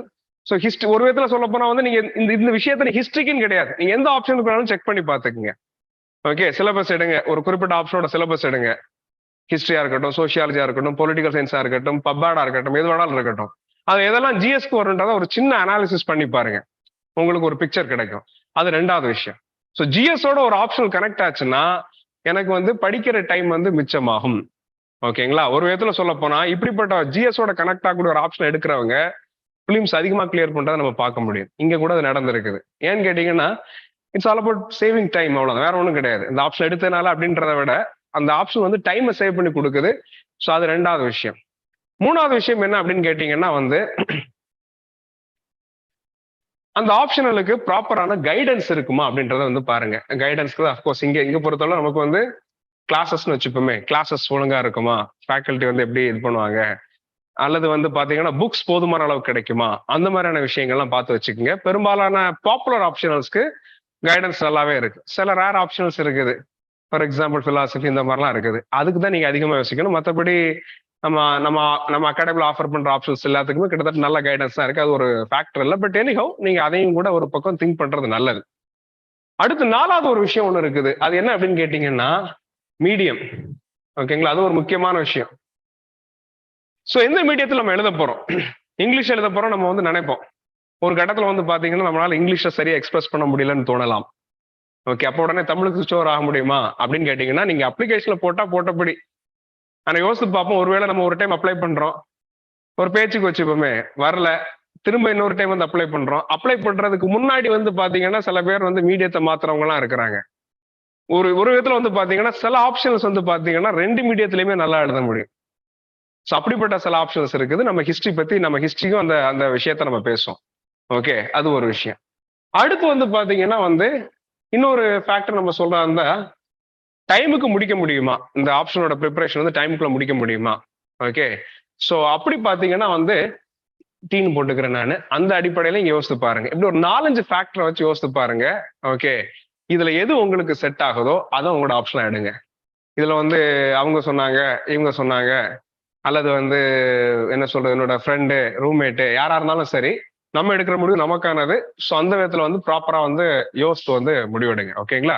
ஸோ இந்த விஷயங்கள் வந்து வச்சுக்கோங்க. ஒருவேளை வந்து உங்களுக்கு குழப்பம் இருந்ததுன்னா, இப்போ 2 ஆப்ஷன் ஏ வர்சஸ் பின்னு இருக்குதுன்னா இந்த 5 ஃபேக்டர், இதுக்கு மேலே சில விஷயங்கள் பேச முடியும். இந்த 5 விஷயத்த நான் முக்கியமான வச்சுக்கிறேன். இதை வச்சு அனலைஸ் பண்ணி பாருங்க. நீங்க என்ன பண்ணலாம், ஒரு ஆப்ஷன் வந்து சூஸ் பண்ணிடலாம். ஓகே, இது பொதுவா நம்ம எடுத்துக்க வேண்டியது. இப்போ நான் ஹிஸ்டரிக்கு வந்துடுறேன். ஹிஸ்டரியோட சிலபஸ் நம்ம ஓப்பன் பண்ணி பார்க்க போறோம். அதை கொஞ்சம் லைட்டா நம்ம அனலைஸ் பண்ணலாம். அதை பண்றதுக்கு முன்னாடி நான் சில விஷயங்கள் சொல்லிடுறேன். ஹிஸ்டரியில என்ன விஷயங்கள், என்ன பிரச்சனைகள் வருது, என்ன மக்கள் நினைக்கிறாங்க, அல்லது இன்னொரு பேசிக்கான ஒரு கொஸ்டின்ல இருந்து ஆரம்பிக்கலாம். நீங்க பாத்தீங்கன்னா ஒருவேளை உங்களுடைய ரூம்மேட்ஸ், ஹாஸ்டல்ல உள்ளவங்க, இல்லாட்டி உங்களுக்கு தெரிஞ்சவங்கலாம் நீங்க கேட்டு பாத்தீங்கன்னா ஹிஸ்டரி எடுத்தவங்க ரொம்ப கம்மியா இருப்பாங்க. ஏன் கம்மியா இருக்குன்னு கேட்டீங்கன்னா அது சென்னையோட ஒரு நிலவரம். நீங்க டெல்லியிலயோ இல்லாட்டி நார்த் இந்தியாவில் வேற எங்கேயோ போய் கேட்கும்போது அந்த மாதிரி இருக்கிறது இல்லை. அப்ப ஏன் நம்ம ஊர்ல வந்து ஹிஸ்டரி வந்து டேக்கர்ஸ் கம்மியா இருக்காங்க? ஹிஸ்டரி கஷ்டமான ஆப்ஷனானா அப்படி கிடையாது, அப்படி இல்லை. எல்லாமே என்னது, ஒரு விதமான ஒரு ஹர்ட் இன்ஸ்டிங்டோட ஒரு விளைவு தான். ஹர்ட் இன்ஸ்டிங்னா மந்தையா போவோம் நம்ம. ஓகே, ஃப்ரெண்ட்ஸ் எல்லாரும் பப்பா எடுத்திருக்காங்க. நான் சும்மா சொல்றேன், எதுவும் இது கிடையாது. பப்பா எடுத்திருக்காங்க. ஃப்ரெண்ட்ஸ் எல்லாரும் சோசியாலஜி எடுத்திருக்காங்க. ஃப்ரெண்ட்ஸ் எல்லாரும் வந்து பொலிட்டிக்ஸ் எடுத்துக்கிறாங்க. இந்த மாதிரி XYZ ஏதோ ஒண்ணு எடுத்துருக்கான்றப்ப நம்மளும் அது கூட சேர்ந்து போகணுன்ற டெண்டன்சி ஒண்ணு இருக்கும். இப்போ சென்னை பொறுத்தவரை சில ஆப்ஷனல்ஸ்க்கு வந்து அந்த மாதிரியான ட்ரெண்ட் வந்து செட் ஆயிடுச்சு. அந்த ட்ரெண்டால் நமக்கு என்ன பிரயோஜனம் அப்படின்னு கேட்டா அப்படி நமக்கு ஒண்ணு தனிப்பட்ட விதத்துல பிரயோஜனம் ஒன்றும் கிடையாது. ஓகேங்களா? நமக்கு வந்து நம்ம ஜெயிக்கிறதுக்கான ஒரு ஆப்ஷன் எடுக்கணும், அதான் விஷயம். இப்ப சென்னையில வந்து கிட்டத்தட்ட வந்து பாத்தீங்கன்னா ஒரு ஹிஸ்டரி அப்படின்னு சொல்லிட்டு ரொம்ப ஒரு பெரிய மார்க்கெட்டிங் யாரும் பண்ணதில்லை. நல்ல டீச்சர்ஸ் இருந்தது இல்லைன்றது தப்பு, அப்படிலாம் கிடையாது. நல்ல டீச்சர்ஸ் இருந்துகிட்டே தான் இருக்கிறாங்க. ஆனா ஸ்டூடெண்ட்ஸ் வந்து அதிகமா ஹிஸ்டரிக்கு வராத காரணம் என்னன்னு கேட்டீங்கன்னா அது பத்தின மார்க்கெட்டிங்கோ, அது பத்தின அவேர்னஸோ, அல்ல அதை பத்தி வந்து சொல்றதோ அதிகமா இல்லை. அது போக வந்து பாத்தீங்கன்னா ஹிஸ்டரிக்குன்னே வந்து பாத்தீங்கன்னா சில விஷயங்களை போட்டு வச்சிருப்பாங்க. சில என்ன சொல்றது, சில தப்பெண்ணங்களை வந்து வச்சிருப்பாங்க. ஓகேங்களா? சில ஃபேலசிஸ் வந்து இருக்குது. சில விஷயங்களை பரப்பி வச்சிருக்காங்க. ஹிஸ்டரி வந்து ரொம்ப வாஸ்ட், படிக்கிறது கஷ்டமா இருக்கும், இந்த மாதிரிலாம் சில விஷயங்கள் வச்சிருக்காங்க. இது எல்லாமே திரும்ப திரும்ப சொல்லி என்ன ஆகுன்னு கேட்டீங்கன்னா வந்து ஹிஸ்டரி எடுக்கிறவங்க கம்மியா இருக்குது. அது வந்து ஒரு ஃபேக்டரா நம்ம எடுத்துக்க வேண்டாம். எனக்கு ஒரு ஆப்ஷன் செட் ஆகுமா, இந்த கொஸ்டின் தான் நமக்கு முக்கியமானது. என்னோட ஃப்ரெண்ட்ஸ் எத்தனை பேர் எவ்வளவு எடுத்திருக்காங்கன்றது நிச்சயமா முக்கியமானது கிடையாது. எனக்கு ஒரு ஆப்ஷன் செட் ஆகுமா அப்படின்னு பாத்தீங்கன்னா கண்டிப்பா ஹிஸ்டரிக்கு நீங்க வந்து ஒரு சான்ஸ் கொடுத்து பார்க்கலாம். சில விஷயங்களை இதுல மிஸ்லீட் பண்ணலாம். ஃபார் எக்ஸாம்பிள், உங்களுடைய சிலபஸ் நீங்க எடுத்து பாத்தீங்கன்னா அந்த சிலபஸ்ல வந்து ஒரு ஆப்ஷனும் வந்து பாத்தீங்கன்னா ஒரு சைஸ்க்கு வந்து ஆக்குபை பண்ணியிருக்கும் ஸ்பேஸை. பிலாசபி சிலபஸ்லாம் பாத்தீங்கன்னா கொஞ்சோண்டு இடம் தான் எடுத்திருக்கும். அந்த கொஞ்சோண்டு இடத்த பார்த்தோன்னா உங்களுக்கு நமக்கு என்ன தோணும் அப்படின்னு கேட்டீங்கன்னா இந்த ஆப்ஷன் எடுத்தா வந்து ரொம்ப ஈஸியா கிளியர் பண்ணிட முடியுமோ அப்படின்ற மாதிரி தோணும். அப்படி கிடையாது அது. ஓகேங்களா? அது கம்மியா கொடுத்தாலும் நம்ம படிக்க வேண்டியது ஜாஸ்தியா இருக்கும். சில ஆப்ஷனல் வந்து பாத்தீங்கன்னா என்ன சொல்றது, ரொம்ப அதிகமான அளவுக்கு கொடுத்த மாதிரி தெரியும். ஆனா வந்து படிக்கிறது அந்த அளவுக்கு இருக்காது. ஆனா நமக்கு ஃபர்ஸ்ட் பார்க்கும்போது அந்த ஸ்பேஸ் வந்து அதிகமா எடுத்திருக்குது அப்படின்ற அடிப்படையில் நம்ம என்ன நினைப்போம் கேட்டா, அது ஒரு பெரிய சிலபஸ் வாஸ்டா இருக்கும் அப்படின்ற மாதிரி புரிஞ்சுப்போம். அந்த மாதிரி நம்ம எடுத்துக்க வேண்டிய தேவையில்லை. ஓகேங்களா? ஸோ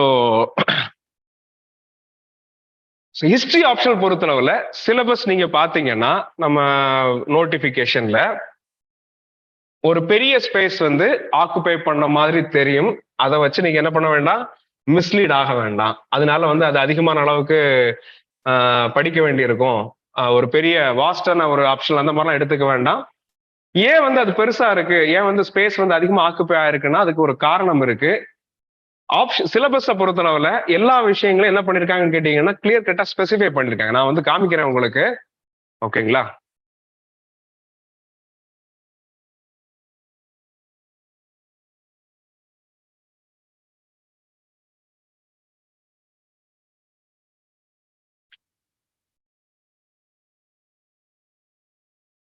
சரி,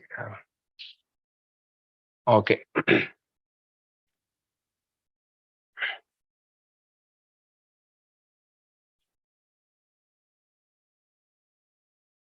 சிலபஸ் பாத்தீங்கன்னா தெரியும், இது போயிட்டே இருக்குது. நீங்க பாத்தீங்கன்னா தெரியுது, பாட்டுக்கு போயிட்டே இருக்குது. இதை பார்க்கும்போது நமக்கு வந்து தோணும் பெரிய சிலபஸா இருக்கும் போல இருக்கு, நிறைய விஷயம் இருக்கு அப்படின்ற மாதிரிலாம் தோணும். ஓகேங்களா? செகண்ட் பேப்பர் போயிட்டே இருக்குது. ஓகே, கிட்டத்தட்ட வந்து பேப்பர் 2ல 27 டாபிக் இருக்கு. பேப்பர் 1லயும் சம் 20+ டாபிக்ஸ் இருக்குன்னு வச்சுக்கோங்களேன். 24 டாபிக்ஸ் இருக்கு. 24 into 27 51 சாப்டர் அப்படின்ற மாதிரி இருக்குது. பெருசா தெரியற மாதிரி இருக்குது. ஆனா நீங்க பாத்தீங்கன்னா ஒரு சாப்டர் பாத்தீங்கன்னா அதுல சில விஷயங்கள் பண்ணி வச்சிருக்காங்க. நான் எப்படின்றத நான் எக்ஸ்பிளைன் பண்றேன். ஓகே, நீங்க பாத்தீங்கன்னா இப்போ ஒரு சாம்பிளுக்கு ஒரு சாப்டர் எடுத்துப்போம். 15th சாப்டர் 13th century அப்படின்னு இருக்குது. அதுக்குள்ள வந்து பாத்தீங்கன்னா 4 பாயிண்ட் வந்து கொடுத்துருக்காங்க. இந்த 4 பாயிண்ட் கொடுக்காம விட முடியுமானா முடியும். ஓகேங்களா? இவன் வந்து செஞ்சுரி வைஸா சொல்லாமலே கூட சிலபஸா சுருக்கமா சொல்ல முடியும். Okay, from the beginning to end ஒரே வாரத்துல கூட போட முடியும். அவன் ஏன் ஸ்பெசிஃபை பண்றாங்கன்னா அதை மட்டுமே நீங்க படிச்சா போதும். ஸோ சிலபஸ் பெருசா கொடுத்துருக்கிறதுக்கு காரணம் என்னன்னு கேட்டீங்கன்னா உங்களுக்கு படிக்கிறதுக்கு வந்து வசதியாகத்தான். ஃபார் எக்ஸாம்பிள் வந்து பாத்தீங்கன்னா இதுல வந்து குரியன் இன்வேஷன்ஸ், ஓகே, அதுக்கப்புறம் வந்து பாத்தீங்கன்னா ஃபவுண்டேஷன் இருக்குது. அதுக்கப்புறம் வந்து பாத்தீங்கன்னா இல்டுட்மிஷ் அண்ட் பால்பன் இருக்குது. இப்போ உங்களுக்கு இது புரியாம இருக்கலாம், ஜிஎஸ்டி கிளாஸ் கூட எடுக்கல இல்லையா, அதனால புரியாம இருக்கலாம். ஸோ இதுல என்னன்னு கேட்டீங்கன்னா நிறைய சுல்தான்ஸ் இருக்கிறாங்க. அந்த நிறைய பேரோட பேர்கள் என்ன பண்ணிருக்காங்க, விட்டுருக்குறாங்க. அப்ப நம்ம படிக்காம விடலாமான்னா கிட்டத்தட்ட அப்படிதான். ஓகேங்களா? அப்ப கிளியர் கட்டா ஸ்பெசிஃபை பண்றதுக்காகத்தான் ரொம்ப டீடைல்டா வந்து கொடுத்துருக்காங்க.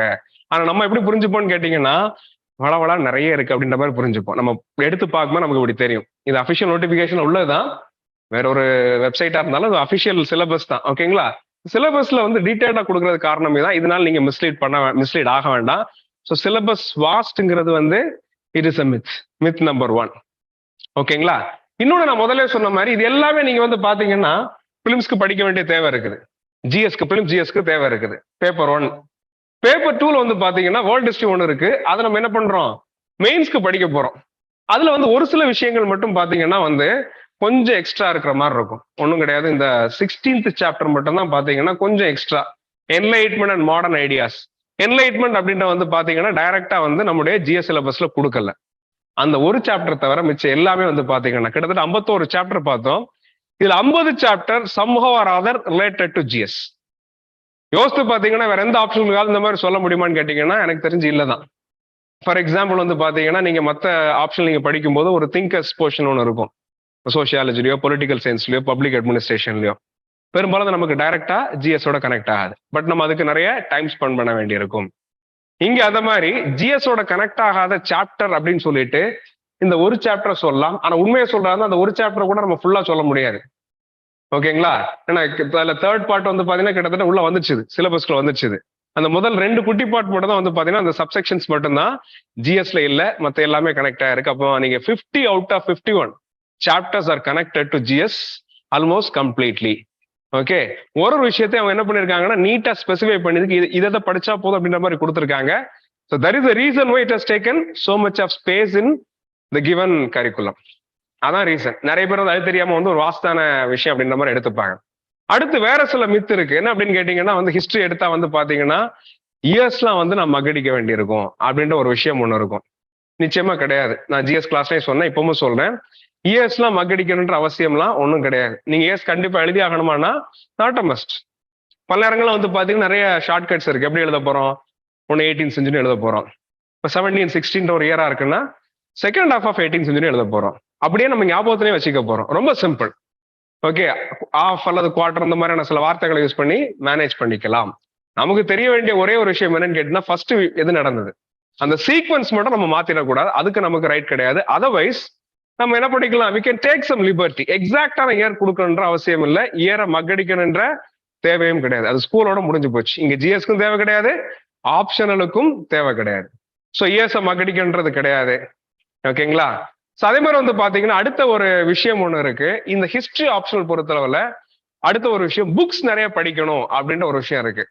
ஓகே, ஸோ என்னோட சைட்ல இருந்து I would definitely encourage you to read more books. நான் அதை கண்டிப்பா வந்து நான் கண்டிப்பா என்கரேஜ் பண்ணுவேன் நீங்க நிறைய புக் படிக்கிறது. ஆனா அதே சமயத்துல அங்க ஒரு விஷயம் ஒண்ணு இருக்கு. என்ன அப்படின்னு கேட்டீங்கன்னா வந்து within the given time frame. அது ரொம்ப முக்கியமானது. நான் ஹிஸ்டரி மட்டுமே படிச்சுட்டு இருக்க முடியாது, ஆப்ஷனுக்கு மட்டுமே படிச்சுட்டு இருக்க முடியாது. ஆப்ஷனலுக்கு நான் ஒதுக்குற டைம்ல எனக்கு முடிஞ்சா எவ்வளவு முடியுமோ அவ்வளவு நான் படிச்சுக்கலாமே ஒழிய நிறைய வந்து நான் புக்ஸ் வந்து படிக்கணுன்றது மஸ்ட் எல்லாம் கிடையாது. ஓகே, ஸோ ஓரளவுக்கு படிச்சா போதுமானது. ஒருவேளை வந்து நம்ம சொல்லுவோம் நம்ம என்சிஆர்டி புக்ஸ் அப்படின்றதே நிறைய இருக்கு, அப்படித்தானா? என்சிஆர்டி நிறைய இருக்கு. இதெல்லாமே படிச்சா போதுமா அப்படின்னு கேட்டீங்கன்னா எஸ், இதெல்லாமே படிச்சா கூட ஓரளவுக்கு போதும். அதுக்கு மேல நான் என்ன பண்றது அப்படின்னு கேட்டீங்கன்னா ஹிஸ்டரி ஆப்ஷனலுக்குன்னு சொல்லிட்டு சில விஷயங்கள் இருக்கு, சில டெக்னிக்ஸ் இருக்கு, சில மோட்ஸ் ஆஃப் திங்கிங் இருக்கு. அல்லது வேற மாதிரி சொன்னா ஹிஸ்டரியோகிராஃபி அப்படின்ற ஒண்ணு இருக்கு. நான் ஜிஎஸ் கிளாஸ்ல கூட சொல்லியிருக்கேன், ஹவு ஹிஸ்டரி இஸ் கன்ஸ்ட்ரக்டட் அப்படின்னு ஒரு விஷயம் இருக்குது. அதை பத்தி கொஞ்சம் நாலேஜ், அதோட சில டாக்டிக்ஸ், அதோட சில விஷயங்கள் தெரிஞ்சிருந்தா போதுமானது. நம்ம நிறையவே மேனேஜ் பண்ண முடியும். பேசிக்கா சில விஷயங்கள் தெரிஞ்சா உண்மையை சொல்லலாம் ஹிஸ்டரியில பல விஷயங்களை மேனேஜ் பண்ண முடியும். ஓகேங்களா? ஸோ அப்ப எல்லா புக்கையும் படிக்கின்ற அவசியம் இல்லை. கண்டிப்பா நான் ஒரு லிஸ்ட் கொடுப்பேன். அந்த லிஸ்ட்ல வந்து பாத்தீங்கன்னா நிறைய புக்ஸ் வந்து கொடுக்குற மாதிரி இருக்கும். அந்த புக்ஸ்ல நீங்க சூஸ் பண்ணி படிக்க முடியும். ஃபார் எக்ஸாம்பிள் வந்து ஒரு புக் போல நான் 4 புக் கொடுக்கலாம். அது எல்லாமே நான் ஸ்டாண்டர்ட் புக் தான் நான் ப்ரிஃபர் பண்ணுவேன். நான் இந்த மார்க்கெட் நோட்ஸ் இது பண்றது இல்லை. Apart from NCERT books, as much as possible you can read some good history books. முடியலையா பரவாயில்ல, என்சிஆர்டி புக்ஸ் ஒழுங்கா படிங்க. ஓகே, நம்மளுடைய கிளாஸஸ்க்கு ஒழுங்கா வாங்க. ஓகே, 300 hours கிளாஸஸ் இருக்க போகுது. டீடைல்டா பேச போறோம். எந்த ஒரு விஷயத்தையும் மிஸ் பண்ண போறது கிடையாது. இதுல உள்ள குட்டி குட்டி விஷயங்கள் உட்பட எதையும் மிஸ் பண்ண போறது கிடையாது. எல்லாத்தையும் நம்ம பேச போறோம். எல்லாத்துக்கும் நீங்க நோட்ஸ் எடுக்க போறீங்க. சில நோட்ஸ் நான் டிக்டேட் பண்ணுவேன். பெரும்பாலும் நோட்ஸ் ரன்னிங் நோட்ஸா இருக்கலாம். ஸோ நோட்ஸ்னு ஒரு விஷயம் வந்து இருக்கும். அந்த நோட்ஸ்ங்கிறது வந்து பாத்தீங்கன்னா எக்ஸாக்ட் ஆன்சர்ன்றதை விட உங்களுக்கு எப்படி ஆன்சர் பண்றதுன்றதுக்கான எல்லா ஸ்ட்ராட்டஜியும் அந்த நோட்ஸ்ல இருக்க போகுது. ஓகேங்களா? அப்ப என்சிஆர்டி புக்ஸ் உங்களுடைய அந்த பேசிக் நோட்ஸ், ஓகேங்களா, கிளாஸ் நோட்ஸ். அது தவிர வந்து பாத்தீங்கன்னா இன்னொரு முக்கியமான விஷயம் இருக்கு. எவ்வளவு தூரம் முடியுமோ அந்த அளவுக்கு அதிகமான டெஸ்ட் எழுதுறதே நான் வந்து என்கரேஜ் பண்றேன். நமக்கு ஒரு இந்த கிவன் டைம் ஃப்ரேம் நம்மளால எவ்வளவு டெஸ்ட் எழுத முடியுமோ அவ்வளவு டெஸ்ட் வந்து எழுதுறத நம்ம என்ஷோர் பண்ணிக்கலாம். நீங்க டெஸ்ட் எழுத வந்து ப்ராப்பரா எவாலுவேட் பண்ணி அதுல ஏதாவது என்னென்ன மிஸ்டேக்ஸ் இருக்கோ அதை சரி பண்ணிட்டே இருந்தீங்கன்னா அதுவே போதுமானது. ஓகே, அப்போ regular test, regular evaluation, regular self correction நீங்களே கரெக்ட் பண்ணிக்க வேண்டியிருக்கும். இன் சென்ஸ் ஓகே, நான் இந்த மாதிரி நான் தப்பா எழுதுறேன், இந்த மாதிரி நான் சரி பண்ணலாம், இதெல்லாம் பண்ணிக்கிட்டே இருந்தீங்கன்னா உண்மையிலே ஒரு பெரிய அளவுக்கு படிச்சு முடிச்சிடலாம். இது நீங்க பண்ற பட்சத்துல நீங்க நிறைய புக்கு படிக்கணும் அப்படின்ற கட்டாயம் வந்து குறையுது. ஓகேங்களா? இன்னொன்று புக்ஸ் படிக்கிறது அப்படின்றது ஹிஸ்டரி பொறுத்தளவுல கண்டிப்பா வந்து மக்கடிக்கிற விஷயம் கிடையாது. ஓகேங்களா? அதே மாதிரி நம்ம 10th +2 படிச்ச மாதிரி அட்ட அந்த இதுவும் கிடையாது. கேஷுவலா ரீட் பண்ணலாம். ஒரு கதை புக் மாதிரியே நீங்க எடுத்துக்கலாம் ஹிஸ்டரியை பொறுத்தளவுல. ஓகேங்களா? கதையை தாண்டி ஹிஸ்டரியில் நிறைய விஷயங்கள் இருக்கு. இருந்தாலும் முதல்ல நம்ம கதை மாதிரி ஆரம்பிப்போம். ஒரு கதை மாதிரியே கூட படிச்சுக்கலாம். கிட்டத்தட்ட ஒரு நாவல் படிக்கிற மாதிரி படிச்சு முடிச்சிடலாம். ஹிஸ்டரியில உங்களுக்கு இன்ட்ரெஸ்ட் இருந்ததுன்னா, இன்ட்ரெஸ்ட் டெவலப் ஆயிடுச்சுன்னா பல ஹிஸ்டரி புக்ஸை கதை மாதிரி படிச்சு முடிச்சிடலாம். ஸோ அதிகமான புக்கை படிக்கின்றது இட் இஸ் நாட் மேண்டேட்டரி. படிச்சா சில நேரங்கள்ல ஹெல்ப்ஃபுல்லா இருக்கலாம். சில விஷயங்கள் வந்து என்சிஆர்டியை விட்டு வெளியில இருக்குன்னா அந்த விஷயங்கள் என்ன பண்ணலாம், கிளாஸ்ல நம்ம டிஸ்கஸ் பண்ண போறோம். எப்படி வந்து நம்ம ஆன்சர் பில்ட் பண்ண போறோம்ன்றத நம்ம கத்துக்க போறோம். ஸோ ஒருவேளை நீங்க புக் எக்ஸ்ட்ரா புக் எதுவுமே படிக்கலன்னா கூட நீங்க நல்லா ஸ்கோர் பண்ண முடியும். அப்படி ஒரு வாய்ப்பு இருக்கு. அதனால நிறைய புக் படிக்கணும்ன்றதும் ரொம்ப வந்து மஸ்ட் கிடையாது. அது என்னது, ஒரு டிசைரபிள் திங், அவ்வளவுதான். படிச்சா நல்லது, சில புக்ஸ் படிச்சா நல்லது. ஒரு செக்ஷனுக்கு ஒரு புக் வந்து படிச்சா நல்லது. ஒரு ஸ்டாண்டர்ட் புக் படிச்சா நல்லா இருக்கும். இப்போ 2 பேப்பர் இருக்கு, 2 பேப்பர்ல ஒரு பேப்பர்ல 2 செக்ஷன் இருக்கு. ஒரு செக்ஷனுக்கும் ஒரு புக் நான் ஒரு நல்ல புக் படிக்கிறேன்னா தட் இஸ் குட். முடியலையா பரவாயில்ல. ஒரு சில விஷயங்கள் அதுல இருந்து என்ன பண்றேன் எடுத்து என்ன பண்ணலாம் சூஸ் பண்ணி என்ன பண்ணலாம் படிக்க வச்சிடலாம். அதுவும் பாசிபிள். இல்ல அதுவும் இல்லையா அதுக்கு நம்ம எப்படினாலும் கிளாஸ்ல டிஸ்கஸ் பண்ணிருக்க போறோம், மேனேஜ் பண்ண முடியும். ஸோ முழுக்க அதை நான் உங்களோட கையில விட்டுறேன். நீங்க எத்தனை புக் படிக்கணும் எவ்வளவு படிக்கணும் உங்க கையில விட்டுறேன். ஒரே ஒரு விஷயத்த மட்டும் மேண்டேட்டரி ஆகும், that is NCERT books and class. ஓகேங்களா, அவ்வளவுதான் வந்து முக்கியமானது. அதுக்கு மேல நீங்க எவ்வளவு புக்ஸ் படிக்கிறீங்கன்ற உங்களோட இஷ்டம். ஸோ ஹிஸ்டரியை பொறுத்தவரை முக்கியமான விஷயங்கள் வந்து இதுதான். ஸோ அந்த இயர் படிக்கணும்ன்றது, அதுக்கப்புறம் வந்து பாத்தீங்கன்னா வந்து நிறைய புக் படிக்கணும்ன்றது. நிறைய புக் பத்தி நான் சொல்லிட்டேன். ஓகே, உங்களுக்கு ஒரு ஐடியா இருக்கும்னு நினைக்கிறேன். நிறைய புக் படிக்காம கூட ஸ்கோர் பண்ண முடியும். ஓகே, செலக்டிவா சில விஷயங்களை சில புக்ல இருந்து கொஞ்சம் எடுத்துக்கலாம். அதை நோட்ஸா கூட கிளாஸ்ல டிக்டேட் பண்ணிடலாம் தேவைப்பட்டா. That is not a great deal. ஓகேங்களா, ஸோ அது முடிஞ்சு போச்சு. அப்ப இதெல்லாம் ஹிஸ்டரி பத்தி பொதுவா உள்ள விஷயங்கள். அடுத்து வந்து பாத்தீங்கன்னா ஹிஸ்டரியோட விஷயம் என்ன, எப்படி வந்து ஹிஸ்டரி கேன் பி இன்ட்ரெஸ்டிங் அப்படின்ற ஒண்ணு அதையும் நம்ம சொல்லிடலாம். ஹிஸ்டரின்றது பேசிக்கலா நமக்கு வந்து ஆன்சர் எழுதும்போது நமக்கு என்ன நம்மகிட்ட இருந்து என்ன ஸ்கில் வந்து அவங்க எதிர்பார்க்கறாங்க. அப்படியே வந்து 10 விஷயத்த வந்து மக்கடிச்சு திரும்ப அப்படி கக்குறதான்னு கேட்டீங்கன்னா பெரும்பாலும் கிடையாது. கேட்கிற 10 கொஸ்டின்ல ஒரு 2 கொஸ்டின் அந்த மாதிரி இருக்கலாம். மிச்சம் 8 கொஸ்டின் உங்ககிட்ட இருந்து என்ன எதிர்பார்க்கறாங்கன்னு கேட்டீங்கன்னா நல்ல அனாலிசிஸ் வந்து உங்ககிட்ட இருந்து எதிர்பார்க்கறாங்க. ஓகேங்களா, அனாலிசிஸ்னா என்ன அப்படின்னு கேட்டீங்கன்னா சம்திங் லைக் சிச்சுவேஷன் அனாலிசிஸ். இப்போ ஒரு விஷயத்தை பத்தி நம்ம அனலைஸ் பண்றோம். நம்ம கிரிக்கெட் கமெண்ட்ரி எல்லாம் பாக்குறோம், அல்லது இப்ப செஸ் போயிட்டு இருக்கு, ஒலிம்பியாட் போயிட்டு இருக்கு, அது கூட கமெண்ட் எல்லாம் கொடுத்துட்டு இருக்காங்க. நீ ஒரு கேட்டாலும் கேட்டிருக்கலாம். ஓகேங்களா, அது ஒரு சுவாரஸ்யமான விஷயம். ஓகே, அல்லது வந்து பாத்தீங்கன்னா ஃபிலிம் ரிவ்யூ கொடுக்குறாங்க. ஓகேங்களா, அப்ப அதுக்கு ஒரு ஸ்கில் தேவைப்படுது பாத்தீங்களா. அதே மாதிரிதான் ஹிஸ்டரிக்கும் நம்ம வந்து ரிவ்யூ அல்லது கமெண்ட்ரி அல்லது ஒரு அனாலிசிஸ் கொடுக்க போறோம். அதுக்கு சில விஷயங்கள் பேசிக்கா தெரியணும். நீங்க இப்போ ஃபார் எக்ஸாம்பிள் நீங்க கிரிக்கெட் கமெண்ட்ரி கொடுக்கணும், பேசிக்கா சில விஷயங்கள் தெரியணும். அதே மாதிரிதான் ஹிஸ்டரிக்கு நம்ம கமெண்ட்ரி கொடுக்க போறோம், அதுக்கு நமக்கு பேசிக்கா தெரியணும் சில விஷயங்கள். அந்த விஷயங்களை நம்ம கிளாஸ்ல கத்துக்க போறோம். அந்த பேசிக்ஸை வச்சு நீங்க உலகத்தோட எந்த ஹிஸ்டரியை வேணாலும் அனலைஸ் பண்ண முடியும். சைனாவோட ஹிஸ்டரியை கூட நீங்க அனலைஸ் பண்ண முடியும், அல்லது வந்து ஒரு ஜப்பானோட ஹிஸ்டரியை கூட அனலைஸ் பண்ண முடியும். ஸோ ஹிஸ்டரியோகிராஃபிக்கலா சில விஷயங்கள் பேசிக்கான விஷயங்கள் அதை நம்ம ஸ்ட்ரெங்தன் பண்றோம்னா ரொம்ப ஈஸி, ரொம்ப சுவாரஸ்யமாவும் இருக்கும். இன்னும் சொல்ல போனா கிளாஸ்ல வந்து பாத்தீங்கன்னா நீங்க எதிர்பார்க்காத விஷயங்களும் நடக்கலாம். நிறைய விஷயங்கள் நம்ம டிபேட் பண்ண முடியும்.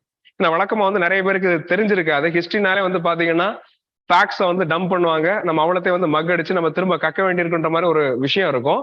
உண்மையிலே அப்படி கிடையாது. நீங்க என்ன பண்ணலாம், அனலைஸ் பண்ணலாம், கொஸ்டின் பண்ணலாம், 2 ஒப்பீனியன் இருக்கலாம். சில நேரங்களில் ஒரு விஷயத்துல 2 ஒப்பீனியன் இருக்கலாம். 2 ஒப்பீனியனும் ஆன்டகனிஸ்டிக்கா கூட இருக்கலாம், தப்பு இல்லை. ஓகேங்களா, 2லயும் ஓரளவுக்கு உண்மை கூட இருக்கலாம். ஓகேங்களா, இன்ஃபேக்ட் நம்ம டிபேட் பண்றதுக்கு டிஸ்கஸ் பண்றதுக்கு ஹிஸ்டரியில நிறைய இருக்கு. உண்மையை சொல்ல போனா அப்படிப்பட்ட விஷயங்கள்லாம் ஹிஸ்டரியில ஜாஸ்தி. ஸோ ஒரு 10 விஷயத்தை அப்படியே மக்கடிச்சு கக்குறது அப்படின்றது கம்மி தான். அப்படிதான் உங்களுக்கு பண்ண ஆசைன்னா சில கொஸ்டினுக்கு அதை பண்ணிக்கலாம். இல்ல நான் வந்து கொஞ்சம் திங்க் பண்ணி புரிஞ்சு, ஓகேங்களா, இப்போ ஒரு மேத்ஸ் மாதிரி ஒரு பிசிக்ஸ் மாதிரி ஓகே நான் புரிஞ்சு நான் வந்து ஆன்சர் எழுதணும் அப்படின்னு நீங்க ஆசைப்பட்டீங்கன்னா அதுக்கான ஸ்கோப் ஹிஸ்டரியில நிறைய இருக்கு. நீங்க எதிர்பார்க்கறத விட அதிகமா இருக்கு, நிறைய பேருக்கு தெரியாது. ஓகே, நிறைய பேர் புரிஞ்சுக்கிற விஷயம் என்னன்னு கேட்டீங்கன்னா அது அப்படியே நம்ம வந்து மக்கடிச்சு கக்குறோன்ற மாதிரி புரிஞ்சுக்கிறாங்க. ஸோ அதான் பல பேருக்கு எப்படி இருக்குது, ஹிஸ்டரின்றது வந்து ஒரு போரிங் சப்ஜெக்டா மாறுறதுக்கான காரணம் வந்து இதுதான். ஓகேங்களா, ஸோ அதனால history needs not to be a boring subject. ஓகேங்களா, நிறைய லைவ்லியான டிஸ்கஷன்ஸ். ஓகேங்களா, நம்ம பல நேரங்களில் சாதாரணமாக தோண்டி இருக்கலாம், இது என்ன இப்படி சொல்றாங்க. சில நேரங்கள் அது பாலிடிக்ஸ் எல்லாம் கூட ரிஃப்ளெக்ட் ஆகலாம். இப்பெல்லாம் அடிக்கடி வருது பாலிடிக்ஸ்ல ஏதோ ஒரு ஹிஸ்டரி ரிலேட்டட் திங்.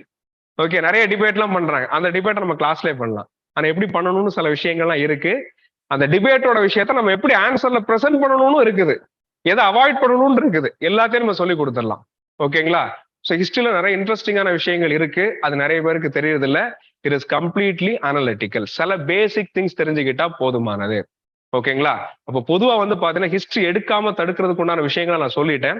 இந்த விஷயங்கள் இருந்ததுன்னா இது தவிர உங்களுக்கு ஹிஸ்டரி பத்தி வேற ஏதாவது ப்ராப்ளம் இருந்தா கூட நீங்க கேள்வி கேட்கலாம். ஓகேங்களா, ஏதாவது டவுட் இருந்தா நீங்க கேள்வி கேளுங்க, நம்ம கடைசியான டைம் கொடுக்குறேன். அதர்வைஸ் ஆல்சோ உங்களுக்கு ஏதாவது டவுட் இருந்தா என்கிட்ட கேளுங்க. ஓகே, ஸோ இதான் வந்து ஹிஸ்டரியை பொறுத்தவரை நீங்க பொதுவாக இது பண்ணக்கூடிய விஷயங்கள்லாம் ஒண்ணு. அடுத்து வந்து பாத்தீங்கன்னா ஹிஸ்டரியோட அட்வான்டேஜ் என்ன இருக்க முடியும் எடுத்துக்கிறதுல. ஒரு அட்வான்டேஜ் நான் ஆல்ரெடி சொல்லிட்டேன், 50 out of 51 topics in history. இன்னும் சொல்ல போனா 50.66 கூட சொல்ல முடியும்.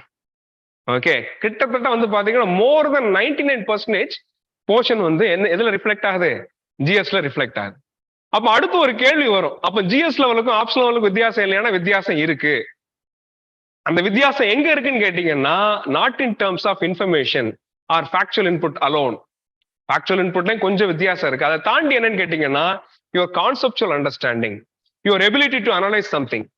இதெல்லாம் தான் வந்து பாத்தீங்கன்னா ஆப்ஷனலுக்கும் ஜிஎஸ்க்குமான வித்தியாசம். இன்னொரு இன்ட்ரெஸ்டிங்கான விஷயத்தை நான் சொல்லிடுறேன். இது ரொம்ப முக்கியமான ஒண்ணு. சில சமயங்கள்ல ஆப்ஷனல்ல கேட்ட கொஸ்டின் அப்படியே ஹிஸ்டரி ஜிஎஸ் 1ல வந்து வந்திருக்குது.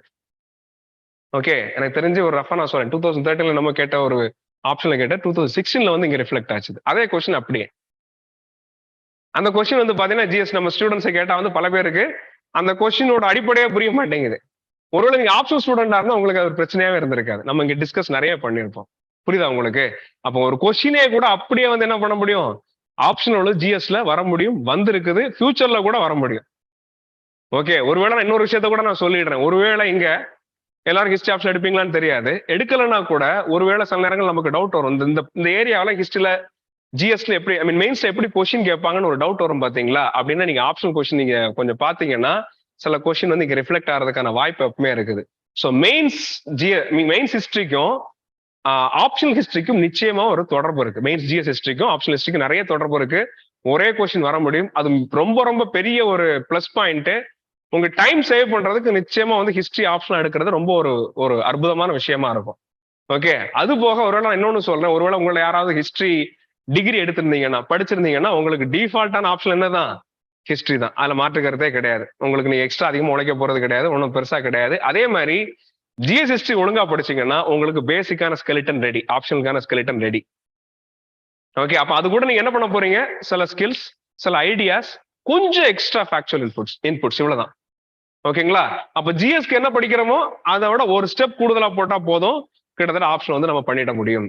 ஓகேங்களா? அது ஒரு முக்கியமான ஒரு பிளஸ் பாயிண்ட் ஹிஸ்டரியை பொறுத்தளவுல. அன்பார்ச்சுனேட்லி சென்னையை பொறுத்தளவுல நிறைய பேர் அந்த பிளஸ் பாயிண்ட புரிஞ்சிக்கல, அல்லது ஏதோ ஒரு காரணம். நான் சொன்னேன் முன்னாடி சொன்னேன் இல்லையா, ஹிஸ்டரினா போர் அடிக்கும், ஹிஸ்டரினா நம்பர் மக்கடிக்க வேண்டியிருக்கும், ஹிஸ்டரினா அது, ஹிஸ்டரினா இது, நம்ம ஃப்ரெண்ட்ஸ் யாருமே எடுக்கல, இங்க சென்னையில யாரும் அதிகமா எடுக்கிறது இல்ல, இந்த மாதிரியான விஷயங்களை சொல்லிக்கிட்டு இந்த ஒரு முக்கியமான விஷயத்த மிஸ் பண்றாங்க. அடுத்த ரெண்டாவது முக்கியமான விஷயம் என்னன்னு கேட்டீங்கன்னா, ஹிஸ்டரியோட கொஸ்டின் பேப்பர்ல வந்து பாத்தீங்கன்னா உங்களுக்கு தெரியும், எல்லா பேப்பர்லயும் ஒரே மாதிரியான ஸ்ட்ரக்சர் தான். 250 வருதுன்னா ஃபர்ஸ்ட் பேப்பர்ல 50 மார்க்ஸ் வந்து மேப். அவுட் ஆஃப் 250 50 மார்க்ஸ் வந்து மேப் இருக்குது. ஓகேங்களா? சோ 5ல ஒரு பங்கு என்னது மேப். 50 மார்க்கு நீங்க 50 அவுட் ஆஃப் 50 ஸ்கோர் பண்ண முடியுமானா முடியும். ஓகே, நீங்க யோசித்து பாருங்க. நீங்க மத்த ஆப்ஷன்ஸ் சொல்லும் பொழுது மேத்ஸ் பிசிக்ஸ் எல்லாம் விட்டுருங்க, அது கொஞ்சம் வேற மாதிரியான ஆப்ஷன்ஸ். அதுல நீங்க ஃபுல் மார்க் வாங்குறதுக்கு ஸ்கோப் இருக்கு. நீங்க மத்த ஆப்ஷன் எடுத்துக்கங்க, ஹிஸ்டரி, சோசியாலஜி, பொலிட்டிக்கல் சயின்ஸ், பப்ஆட், இந்த மாதிரி ஆப்ஷன், அல்லது தமிழ் கூட எடுத்துக்கங்க. இந்த மாதிரி ஆப்ஷன் எடுத்துக்கிட்டு ஏதோ ஒரு கொஸ்டினுக்கு, ஒரு 50 மார்க் கொஸ்டினுக்கு ஃபுல் மார்க் உங்களால வாங்க முடியுமான்னு கேட்டீங்கன்னா முடியாது தானே. ஃபுல் மார்க் போட போறது கிடையாது. ஆனா எங்க வாங்க முடியுமானா முடியும். வாங்குறாங்களான்னா தெரியாது. ஏன்னா ஒரு கொஸ்டினுக்கு எவ்வளவு மார்க் வந்துச்சுங்கிறது தெரியாது. ஆனா டெஃபினட்டா ஒரு பாசிபிலிட்டி இருக்கு, நீங்க ஒரு கொஸ்டினுக்கு வந்து ஃபுல் மார்க் வந்து வாங்க முடியும். மேப்பை பொறுத்தவரை நமக்கு வந்து ஃபுல் மார்க் வாங்குறதுக்கான ஸ்கோப் இருக்கு. பட் அதுக்கான ஒரு பிராக்டிஸ் வந்து நமக்கு தேவை. ஓகே ஓகே, இந்த கேமரா அட்ஜஸ்ட் பண்ண முடியாதா? ஃபுல்லா ஆங்குலேஷன் மாறுது. இல்ல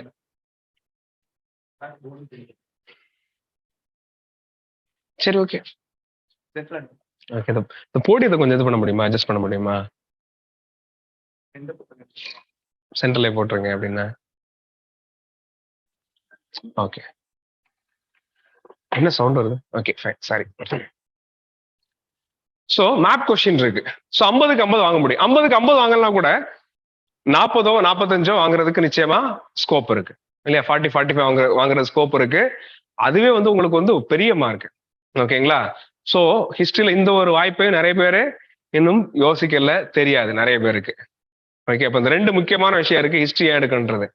இன்னொரு விஷயம் நான் சொல்லிடுறேன், ஹிஸ்டரிக்கான இன்னொரு ஸ்பெஷாலிட்டி நான் சொல்லிடுறேன். அது என்னன்னு கேட்டா, மீடியம் பத்தி நம்ம பேசிட்டு இருந்தோம். ஓகே, ஒருவேளை உங்கள யாராவது வந்து தமிழ் மீடியத்துல எழுதுன்னு ஆசைப்படலாம். தமிழ் மீடியத்துல எழுதுறவங்களுக்கான பெஸ்ட் ஆப்ஷன் ஒருவேளை தமிழ் இருக்கலாம். ஏன்னா டைரக்டா நீங்க தமிழ் படிக்கிறீங்க, ஓகே ஃபைன். அடுத்து உங்களுக்கு ஒண்ணு தோணலாம், அதுல சில பேருக்கு தமிழ் மீடியத்துல எழுதணும், ஆனா அதே சமயத்துல வந்து ஜிஎஸோட கனெக்டடா ஒரு விஷயம், ஒரு பேப்பர் எனக்கு வேணும் அப்படின்னு ஆசைப்பட்டீங்கன்னா, நான் கண்டிப்பா சொல்லுவேன் history is the best choice. ஏன்னு கேட்டீங்கன்னா, ஹிஸ்டரியை தமிழ்ல கொடுக்குறேன்றது ரொம்ப ஈஸியான ஒண்ணு. அது ஈஸியா தமிழையும் பிரசன்ட் பண்ண முடியும், தமிழ்ல பிரசன்ட் பண்றவங்களால ஈஸியா இங்கிலீஷையும் பிரசன்ட் பண்ண முடியும். That is not a big deal. ரொம்ப ஈஸியா நடக்கிற ஒரு விஷயம். அதனால வந்து பாத்தீங்கன்னா வந்து ஸோ மீடியம் வைஸாவும் ஒரு விஷயம் இருக்கு. பிளஸ் வந்து பாத்தீங்கன்னா தமிழ்ல நிறைய ஹிஸ்டரி புக்ஸ் வந்து கிடைக்குது. ரொம்ப ஸ்டாண்டர்டான ஹிஸ்டரி புக்ஸ் கூட தமிழ்ல சாதாரணமா கிடைக்குது. அதுக்கான இடங்கள் இருக்குது. நிச்சயமா நீங்க ஆசைப்பட்டீங்கன்னா கண்டிப்பா கொடுக்க முடியும். ஸோ அதுவும் அந்த அடிப்படையிலையும் ஹிஸ்டரிக்கு வந்து ஒரு எட்ஜ் இருக்கு. ஓகே, அப்ப அது ஒரு கிட்டத்தட்ட ஒரு டிஃபால்ட்டான ஆப்ஷன். ஜிஎஸ்க்கு படிக்கிற மாதிரியே படிச்சிடலாம். பெரும்பாலும் மேப் கொஸ்டின் இருக்கு. இவன் தமிழ் எடுக்கிறவங்க கூட, தமிழ் மீடியம் ப்ரிஃபர் பண்றவங்க கூட ஒருவேளை தமிழ் வேண்டாம்னு ஆசைப்பட்டாங்கன்னா அடுத்து அவங்க ப்ரிஃபர் பண்றதுக்கான பெஸ்ட் சாய்ஸ் வந்து கண்டிப்பா நெக்ஸ்ட் பெஸ்ட் சாய்ஸ் என்னது ஹிஸ்டரி தான் என்ன கேட்டா. அதுக்கப்புறம் தான் மற்ற விஷயங்கள். மற்ற ஆப்ஷன் தமிழ் எடுக்கணும்னு ஆசைப்பட்டீங்கன்னா உண்மையிலே டிரான்ஸ்லேஷன் ஒரு பெரிய கஷ்டமான விஷயம் இருக்கு. இப்பெல்லாம் புக் வந்துட்டு இருக்கு சிலதுக்கு, பொலிட்டியன்ஸ்க்கு நம்ம இது இருக்குது, சோசியாலஜிக்கெல்லாம் சில புக் எல்லாம் இருக்குது. இருந்தா கூட ஹிஸ்டரியோட அந்த ஒரு availability of books in Tamil அப்படின்றது வந்து வேற எந்த ஆப்ஷனை விட அதிகமானது. நெக்ஸ்ட் தமிழ். ஓகே, தமிழ் மட்டும்தான் அதுக்கு ரைவல் அந்த விதத்துல. ஸோ அந்த விதத்துல இதெல்லாம் வந்து பிளஸ் பாயிண்ட். அப்ப நீங்க ஹிஸ்டரி எடுக்கிறதுக்கான முக்கியமான காரணங்கள் அப்படின்னு சொல்லிட்டு இதை நம்ம எடுத்துக்கலாம். ஹிஸ்டரிக்கான ஸ்பெஷல் திங்ஸ் அப்படின்னு சொல்லிட்டு. ஓகேங்களா, ஃபைன். ஒருவேளை உங்களுக்கு ஏதாவது டவுட் இருந்துச்சுன்னா கேளுங்க, இடையிடையே அப்படி அமைதியா பார்த்துக்கிட்டே இருக்க வேண்டாம். ஓகே, எதனால டவுட் இருந்ததுன்னா நான் ஹிஸ்டரி எடுக்கணும்னு ஆசைப்படுறேன் பட் எனக்கு இந்த மாதிரியான விஷயம் இருக்கு அப்படின்ற மாதிரி கேட்கணும்னா கேட்டுக்குங்க. ஓகேங்களா, ஃபைன். அப்பார்ட் ஃப்ரம் தட் வேற என்னென்ன விஷயங்கள் நம்ம ஹிஸ்டரி பொறுத்தளவுல தெரிஞ்சுக்க வேண்டியது? இன்னொரு விஷயம் என்னன்னு கேட்டீங்கன்னா, நம்ம ஹிஸ்டரியோட ஆப்ஷனல் கொஸ்டின் ஏதாவது நம்ம பார்க்கலாம். பார்க்கும்பொழுது நமக்கு வந்து ஒரு சில விஷயங்கள் வந்து தெரியும். என்ன அப்படின்னு கேட்டீங்கன்னா, பல நேரங்கள்ல நீங்க எதுவுமே படிக்காம கூட ஹிஸ்டரியோட சில கொஸ்டின்ஸ் வந்து நீங்க அட்டன் பண்ற மாதிரி வாய்ப்பு இருக்கு. ஓகேங்களா,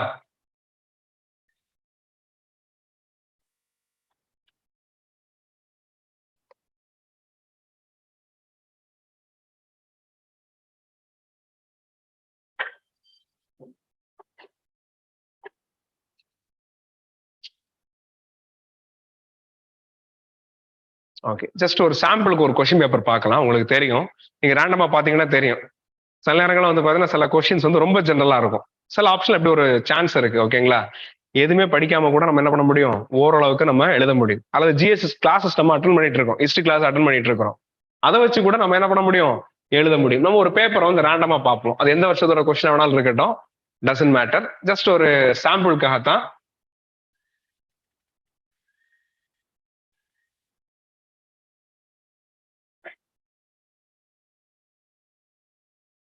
ஸோ நான் சொன்ன மாதிரி இப்போ நீங்க பாத்தீங்கன்னா செக்ஷன் ஏல வந்து பாத்தீங்கன்னா வந்து ஒரு மேப் கொஸ்டின் இருக்குது. மேப் கொடுத்துருப்பாங்க. ஓகேங்களா, மேப் மேலே இருக்கு, அல்லாட்டி மேப் இஸ் மிஸ்ஸிங் ஹியர், அல்லாட்டி கீழே வருது, டசன்ட் மேட்டர். இப்போ மேப்பை பொறுத்தல என்னன்னு கேட்டீங்கன்னா வந்து இந்த மாதிரி க்ளூ கொடுத்துருப்பாங்க, பேலியோலித்திக் சைட், மீசோலித்திக் சைட் அப்படின்ட்டு. மேப்ல வந்து பாத்தீங்கன்னா உங்களுக்கு மார்க் பண்ணிருப்பாங்க, அவங்களே மார்க் பண்ணி கொடுத்துறாங்க. நீங்க மார்க் பண்ற அவசியம் கிடையாது. ஏன்னா மேப்ல மார்க் பண்றதுன்றது கொஞ்சம் கஷ்டமானது.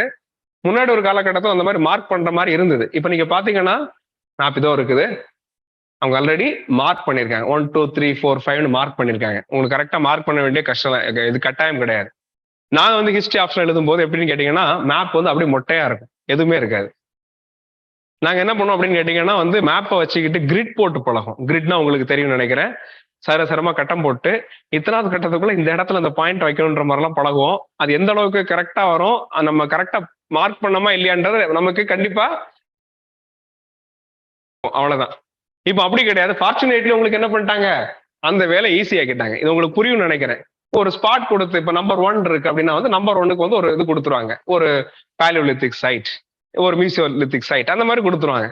இப்ப நமக்கு தெரிஞ்சிடும் இது தமிழ்நாட்டுல இருக்கு, இல்லாட்டி இது ஆந்திராவில் இருக்கு, கர்நாடகாவில் இருக்கு. கர்நாடகாவில் இந்த ஸ்பாட் தான் முக்கியமானது. இதெல்லாம் நம்ம பழகி இருக்கணும். ஒரு கிட்டத்தட்ட ஒரு 1000 ஸ்பாட்டை நம்ம பழக வேண்டியிருக்கும். ஓகேங்களா, இது ஒன்றும் கிடையாது. இப்போ ஒருவேளை வந்து எக்ஸாம் பொறுத்தவரை எக்ஸாமை ஒட்டி ஒரு 1 வீக் முன்னாடி கூட நம்ம வந்து ஸ்பெஷலா உட்காந்தா பழகிடலாம். அதுக்கான தனியான புக்ஸ் எல்லாம் கூட இருக்கு. ஓகேங்களா, ஹிஸ்டாரிக்கல் அட்லஸ் அப்படின்னு சொல்லி புக் எல்லாம் வந்து மார்க்கெட்ல கிடைக்குது. அது போக ஸ்டாண்டர்ட் ஹிஸ்டரி புக்ஸ்ல, என்சிஆர்டி புக்ஸ்ல நிறைய மார்க் பண்ணிருப்பாங்க. நான் கிளாஸ்ல கூட அடிக்கடி சொல்லிட்டு இருந்திருப்பேன், உங்களுக்கு தெரியும் நினைக்கிறேன், ஜிஎஸ் கிளாஸ்ல கூட. இதெல்லாம் வந்து நீங்க ஆப்ஷனலா இருந்தா பாத்துக்கங்கன்னு சொல்லிப்போ அதுக்கு அர்த்தம் இதான். ஓகேங்களா, ஒரு 1000 ஸ்பாட் நீங்க பாத்தீங்கன்னா கண்டிப்பா வந்து இது கிட்டத்தட்ட அந்த 50 மார்க் அப்படியே எடுத்துடலாம். ஓகே, ரொம்ப சிம்பிள். ஓகே, ஸோ இது ஒரு கொஸ்டின் 50 மார்க் முடிஞ்சது. அடுத்து நீங்க பாத்தீங்கன்னா நிறைய கொஸ்டின்ஸ் வந்து பாத்தீங்கன்னா உங்களுக்கே தெரியும், தோணும் இதெல்லாம் ஜெனரலா தானே இருக்க கொஸ்டின், நம்ம எல்லாருமே எழுதிடலாமே அப்படின்ற மாதிரி தோணும். ஃபைன், அந்த மாதிரி ஒரு ஃபீல் வந்து இங்க கிடைக்கும். இப்போ how do you characterize the nature of Mauryan state on the basis of கௌட்டில்யாஸ் Arthashastra? இந்த கொஸ்டின்லாம் வந்து பாத்தீங்கன்னா அநேகமா ஜிஎஸ்ல படிச்ச கொஞ்சத்தை வச்சு லைட்டா மேனேஜ் பண்ண முடியும். யாராவது ஜிஎஸ்ல இந்த போர்ஷன் படிச்சிருந்தீங்கன்னா மௌரியன் பீரியட் வந்து அவர் பாஸ்லயோ தீம்ஸ்லயோ படிச்சிருந்தீங்கன்னா கூட உங்களுக்கு சில பேசிக்கான ஐடியா இருக்கலாம். நம்ம இன்னும் கிளாஸ் முடிக்கல ஜிஎஸ்ல, முடிச்சதுக்கு அப்புறம் நீங்க கண்டிப்பா ஆன்சர் எழுத முடியும்.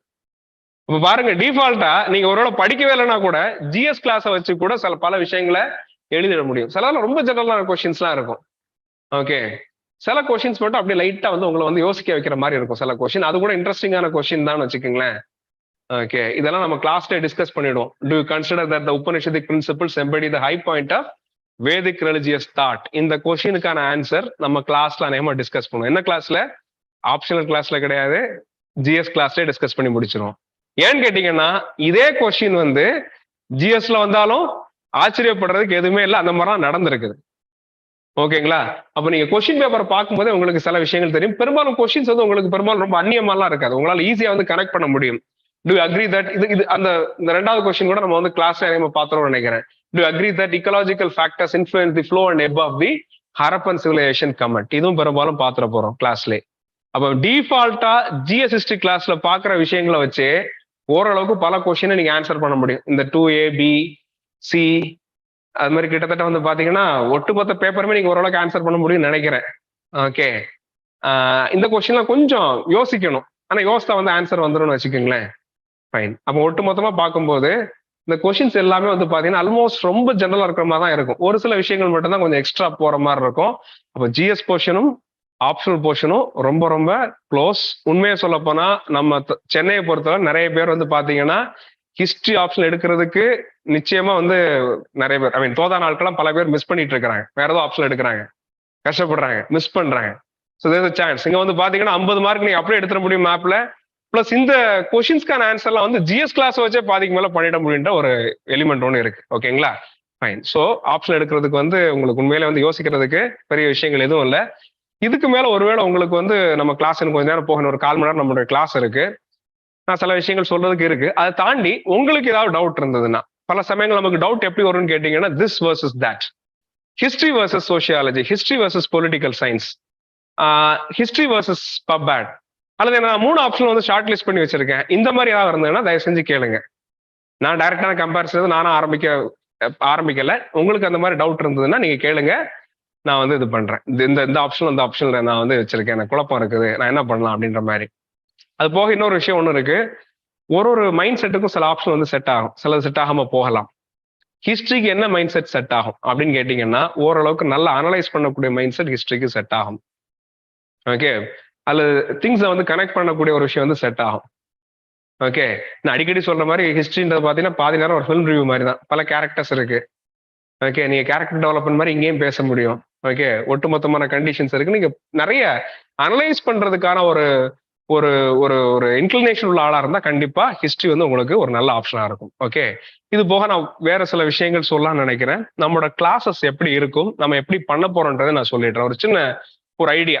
ஓகே, நம்ம எவ்வளவு நேரம் நம்ம கிளாஸ் எடுக்க போறோம்? மோஸ்ட் ப்ராப்ளி ஒரு 300 hours of class room teaching வந்து தேவைப்படலாம். 300 hours 300 hours பெருசா எடுத்துக்க வேண்டாம். ஒரு கிளாஸ்ங்கிறது மோஸ்ட் ப்ராப்ளி 3 hours வச்சுப்போமே, அப்போ 100 days 3 hours. ஓகேங்களா? அந்த மாதிரி செட் பண்ண வேண்டியிருக்கும். பெரும்பாலும் என்னோட கிளாஸை பொறுத்தளவுல டைமிங் அப்படின்றது பெரும்பாலும் எல்லாரோட எத்தனை பேர் இருக்கும்னு தெரியாது, எத்தனை பேர் வர போறீங்கன்னு தெரியாது. அது 10 பேரா இருக்கலாம், 20 பேரா இருக்கலாம், 30 பேரா இருக்கலாம், 5 பேரா இருக்கலாம். எனக்கு வந்து நம்பர்ஸ் வந்து இம்மெட்டீரியல், எத்தனை பேர் வந்தாலும் அதே விஷயம்தான். ஓகேங்களா? ஒருவேளை ஒரு சின்ன பேட்சா தான் இருக்குன்னா இன்னும் நமக்கு வசதி. ஆக்சுவலா சின்ன பேட்சஸ்ல நிறைய வசதிகள் இருக்கு. ஒரு விஷயத்த நான் சொல்லிடுறேன், மொத்தமா ஒரு ஆப்ஷன்ல வந்து 50-100 பேர் படிக்கிற இடத்துல உங்களுக்கான அட்டென்ஷன் கிடைக்காது, அப்படிதானா? நம்ம ஆப்ஷன்ஸ் வந்து பெரும்பாலும் சென்னையை பொறுத்தவரை சின்னதா தான் இருக்க போகுது. ஸோ ஒரு பிளஸ் பாயிண்ட், அதுவும் ஒரு பிளஸ் பாயிண்ட் தான். அப்படி இருக்க பட்சத்துல டைமிங் வந்து கிட்டத்தட்ட 5-6 பேர் 10 பேர் இருக்கோம்னா எல்லாருக்கும் என்ன டைமிங் ஒத்து வருமோ அந்த டைமிங் படி தான் நம்ம வந்து செட் பண்ண போறோம். ஓகேங்களா? என்ன பொறுத்தவரை வந்து பாத்தீங்கன்னா வந்து நான் வந்து ஒரு அடுத்த ஒரு 2-3 monthsல வேகமா முடிச்சுட்டு வேகமா அனுப்பிவிட்டு உங்களை அப்படியே மறக்கடிச்சிடலாம் அப்படின்ற மாதிரி என்னோட ஐடியா இல்லை. நமக்கு ஒரு எது சூட்டபிளான ஒரு டைம் ஃப்ரேம் செட் ஆகுதோ அந்த டைம் ஃப்ரேம்ல நம்ம என்ன பண்ணலாம், கிளாஸ் எடுக்கலாம். ஓகேங்களா? ஏன்னா பல சமயங்கள் என்ன ஆகும்னு கேட்டீங்கன்னா ஆப்ஷன் எடுக்கிற பொறுத்தவரை ஒரு விஷயத்த நான் சொல்லிடுறேன், நிறைய பேர் பேசாத விஷயம் என்ன அப்படின்னு கேட்டீங்கன்னா, நம்ம ஒரு ஆப்ஷன் எடுப்போம், கிளாஸ் போவோம், அதுக்குன்னு ஒரு டைம் என்ன பண்ணுவோம், ஸ்பெண்ட் பண்ணுவோம். பல நேரங்கள் என்ன நடந்துரும் அப்படின்னு கேட்டீங்கன்னா வந்து வேகமா கிளாஸை முடிக்கணும்ன்ற ஒரு அவசரத்துல என்ன பண்ணுவாங்க, என்ன நடந்துரும் அப்படின்னு கேட்டா ஒரு 2-3 monthsல கிளாஸ் எடுத்து முடிச்சிருவாங்க. ஃபார் எக்ஸாம்பிள் ஆகஸ்ட்ல கிளாஸ் ஸ்டார்ட் ஆகுதா, ஆகஸ்ட், செப்டம்பர், அக்டோபர், நவம்பருக்குள்ள முடிச்சிருவாங்க. முடிச்சு நீங்களும் மறந்துடுவீங்க. அப்புறம் ஜனவரிக்கு மேல நீங்க பிலிம்ஸ்க்கு படிக்க ஆரம்பிப்பீங்க. அது போகும் அப்படியே. அப்புறம் பிலிம்ஸ் எழுதுவீங்க. பிலிம்ஸ் போனதுக்கு அப்புறம் நம்ம என்ன படிச்சோம்னு பார்த்தா பாதி நமக்கு ஞாபகத்துல இருக்காது. அன்பார்ச்சுனேட்லி நீங்க பிலிம்ஸை மிஸ் பண்ணிட்டீங்கன்னு எப்பவுமே, அதுவும் நடக்கலாம் தான், நம்ம அதுக்கெல்லாம் தயாரா தான் இருக்கணும் இல்லையா. பிலிம்ஸ் மிஸ் பண்ணிட்டோம், நம்ம வந்து அடுத்த இதான் நம்ம கொடுக்க போறோம் அப்படின்ற பட்சத்துல, அப்ப நம்ம படிச்ச அந்த 3 மாசத்துல படிச்ச நம்ம மண்டையில எங்க இருக்கும்னு நினைக்கிறீங்க? நம்ம கையில கொஞ்சம் நோட்ஸ் இருக்கும். அந்த நோட்ஸ் உண்மையில எவ்வளவு ப்ரெஷஸா இருக்கும்னு நினைக்கிறீங்க? தெரியாது. ஓகேங்களா?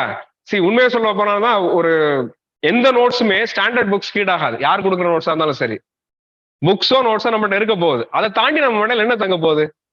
நம்ம வேகமா படிச்சு முடிச்சுட்டு போயிட்டோம்னா ஒரு சிக்கல் ஒண்ணு இருக்கு. ஸோ அதனால என்னன்னு கேட்டீங்கன்னா நான் என்ன ப்ரிஃபர் பண்றேன் அப்படின்னு கேட்டீங்கன்னா, பல சமயங்கள்ல ஒருவேளை நமக்கு வாய்ப்பு இருந்தால் உங்க ப்ரிலிம்ஸ்க்கு அப்புறம் கூட சில கிளாஸஸ் வச்சுக்கிறது நல்லதுன்னு ப்ரிஃபர் பண்ணுவேன். குறிப்பா பாத்தீங்கன்னா இந்த மேப் கிளாஸஸ்லாம் ப்ரிலிம்ஸ்க்கு அப்புறம் இருந்தா நல்லா இருக்கும். ஏன்னா அந்த போட்டோகிராஃபிக் மெமரி கொஞ்ச நாளைக்கு இருக்கும் இல்லையா.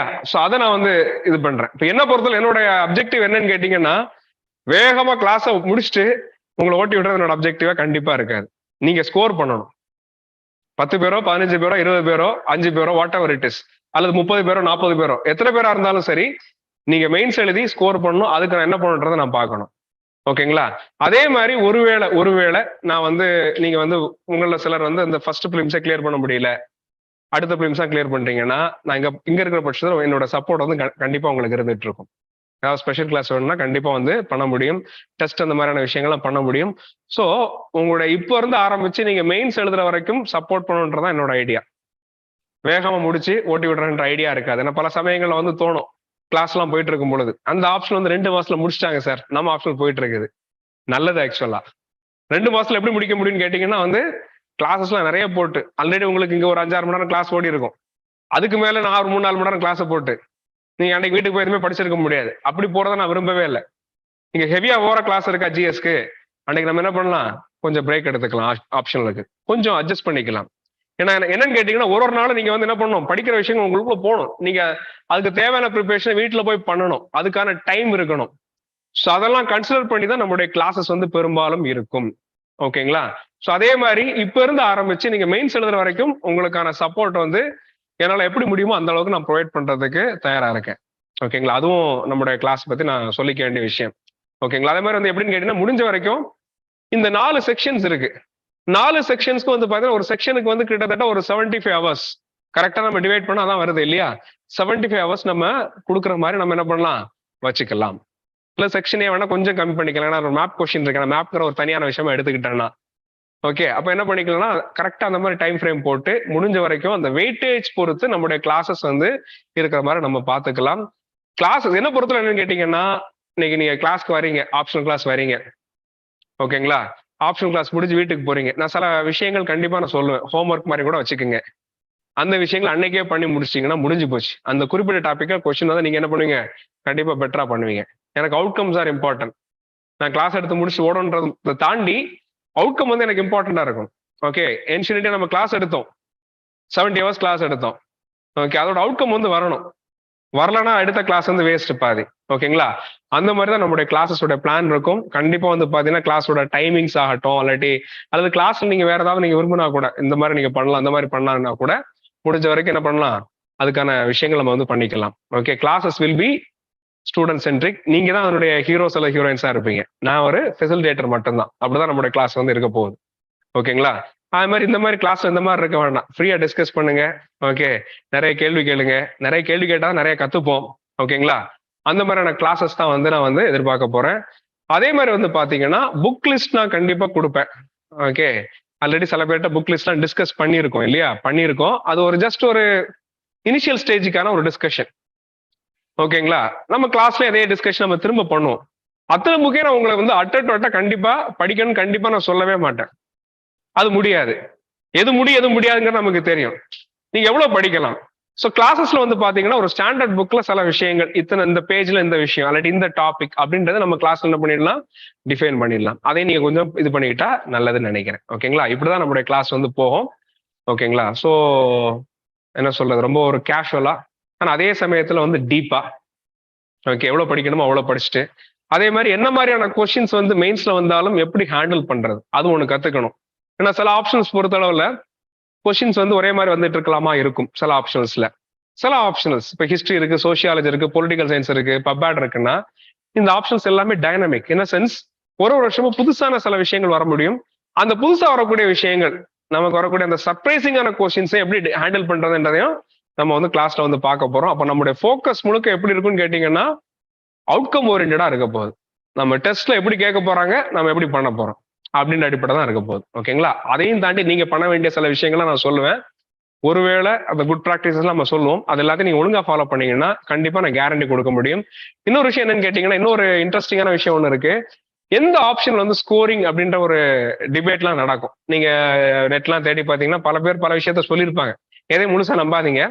ஓகேங்களா? ஒரு விதத்துல பார்த்தா எல்லா ஆப்ஷனும் ஸ்கோரிங் தான். ஆனா நீங்க ஒரு ஆவரேஜா பாத்தீங்கன்னு வச்சுப்போமே, இப்போ ஆவரேஜா வந்து மக்கள் எவ்வளவு வாங்குறாங்கன்ற அடிப்படையில பாத்தீங்கன்னா, நான் வந்து எழுத ஆரம்பிச்ச காலகட்டத்தில் நான் 2009ல என்னோட ஆப்ஷனல் கொடுத்தேன், ஹிஸ்டரி ஆப்ஷனல். ஓகே, அந்த காலத்துல இருந்து இப்போ வரைக்கும், இப்போ வந்து 22வா, இந்த இத்தனை வருஷ காலகட்டத்துல ஹிஸ்டரினால எனக்கு மார்க் போச்சுது, என்னோட சான்ஸ் போச்சுதுன்னு சொல்லி ஒரு ஆளா கூட நீங்க காமிக்க முடியாது, என்னையும் காமிக்க முடியாது. நான் அந்த டைம் மிஸ் பண்ணேன், எனக்கும் இன்டர்வியூ வரல அந்த டைம். ஆனா ஹிஸ்டரியாலன்னு கேட்டா கண்டிப்பா ஹிஸ்டரியால கிடையாது. நான் ஜிஎஸ்ல கூடுதலா வாங்கியிருக்கலாம், அல்லது இன்னொரு ஆப்ஷன் நான் கூடுதலா வாங்கியிருக்கலாம். இந்த மாதிரி சில விஷயங்கள் நான் சொல்றதுக்கு வாய்ப்பு இருக்க ஒழிய ஹிஸ்டரின்றது ஒரு minimum guarantee optional.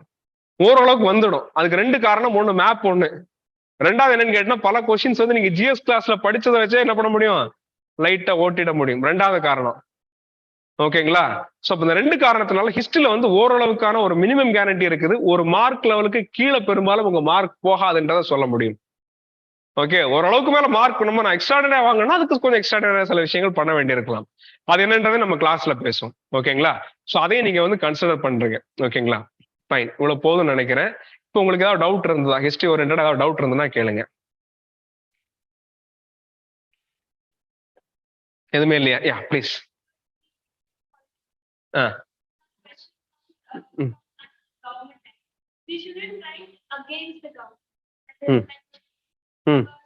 Whose rule?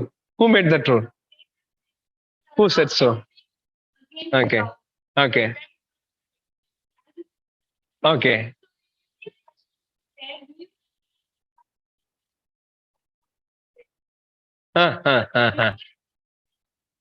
Yeah, definitely.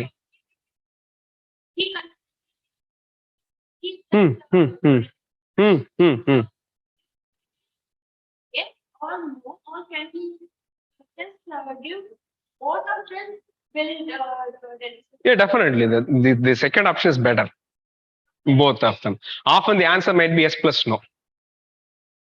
It could be possible, right? Okay. So to this extent, this is right. To that extent, that is right. That's how your answer can be. No problem in that. Okay.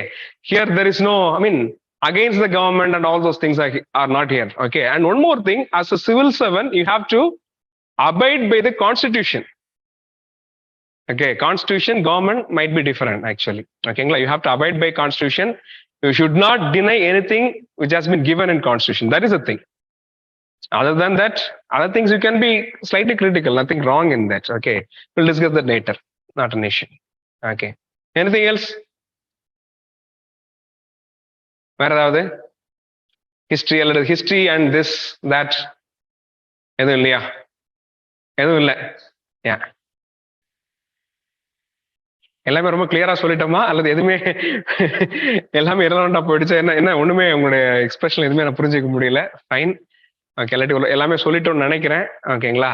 In case வந்து உங்களுக்கு அந்த மாதிரி இருந்ததுன்னா என்னை நீங்க contact பண்ணலாம். என்னோட number கூட நீங்க வாங்கிக்கலாம். சில பேர்ட்ட இருக்கும். எனக்கு ஒரு மெசேஜ் கூட போட்டு விடுங்க, நம்ம we can discuss. Okay, one more thing, final thing, political சயின்ஸும் நான் தான் ஹேண்டில் பண்ற மாதிரி இருக்கும். ஓகேங்களா? அதுக்கான ஒரு ஓரியன்டேஷன் கிளாஸ் வந்து will be there after some days. Okay, எனக்கு என்னைக்குன்னு தெரியல, ஷெட்யூல் பண்ணுவோம். ஏதோ ஒரு நாள் நமக்கு பொலிட்டிக்கல் சயின்ஸ்க்கும் இருக்கும். இன்ஃபார்மலா நீங்க என்கிட்ட பேசலாம். ஓகே, ஃபார்மலா இல்லைன்னா கூட இன்ஃபார்மலா நீங்க அதே மாதிரி இன்னொரு விஷயத்துல உங்களுக்கு கண்டிப்பா ஹெல்ப் பண்ண முடியும்னு நினைக்கிறேன். என்னோட பர்சனல் எக்ஸ்பீரியன்ஸ்ல இருந்து நான் வந்து ஹிஸ்டரி, பொலிட்டிக்கல் சயின்ஸ், சோசியாலஜி மூணுமே நான் ஆப்ஷனா எழுதியிருக்கேன். மூணுடைய கஷ்டம் இல்லாட்டி மூணுடைய பிளஸ் பாயிண்ட் எல்லாமே எனக்கு வந்து ஓரளவுக்கு சொல்ல முடியும். ஸோ இன்கேஸ் ஒருவேளை இந்த 3 ஆப்ஷன்ல ஏதாவது 2, sociology versus political science, sociology versus history, okay, history versus political science, இப்படி ஏதாவது இருந்ததுன்னா, அல்லது 3மே நான் வச்சிருக்கேன், ஆனா 3ல எதுவும் நான் வந்து எடுத்துக்க முடியல அப்படின்ற மாதிரியான ஒரு விஷயம் இருந்தா தயவு செஞ்சு நீங்க என்ன பண்ண, என்னை கான்டாக்ட் பண்ணலாம். ஏன்னா வந்து பர்சனல் ஆன்சர் கொடுக்க முடியும். பர்சனல் எக்ஸ்பீரியன்ஸ்ல இந்த 3மே நான் எழுதிருக்கேன்றதுனால, ஓகேங்களா. உங்களுக்கான ஒரு கஸ்டமைஸ்ட் ஆன்சர் ஒன்று தேவைப்படும். 19 இங்க சொல்றது வேற, உங்களுடைய இதை பார்த்துட்டு, உங்களுடைய இன்க்ளினேஷன்ஸ், உங்களுடைய ஓரியன்டேஷன், இதை பார்த்துட்டு நான் வந்து சில விஷயங்கள் சொல்ல வேண்டியிருக்கலாம். உங்களுக்கு எது பிடிக்கும் பிடிக்கான்ற பொறுத்து உங்களுக்கான ஒரு ஸ்பெஷல் ஆன்சர் ஒன்று சொல்ல வேண்டியிருக்கலாம். அப்படி ஏதாவது தேவைன்னா கூட யூ கேன் கான்டாக்ட் மீ. ஓகேங்களா. பெரும்பாலும் இங்கே எங்கேயா தான் இருப்பேன். என்னோட நம்பர் கூட சில பேர்ட்ட இருக்கலாம், நீங்க கான்டாக்ட் பண்ணலாம். நான் வந்து கண்டிப்பா நான் உங்களுக்கு சொல்றேன். நான் எனிதிங் எல்ஸ் வைண்ட் அப் பண்ணிடலாமா? Okay, thank you all. சீக்கிரம் டிசைட் பண்ணுங்க. ஓகேங்களா. என்ன டவுட் இருந்தாலும் ஈவன் கிளாஸஸ்க்கு வெளியில நீங்க நிறைய கேட்கலாம். ஓகேங்களா. Fine.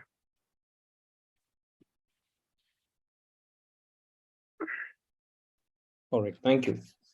Okay. So good evening, guys. Welcome to this orientation on management optional from KingMakers IAS Academy.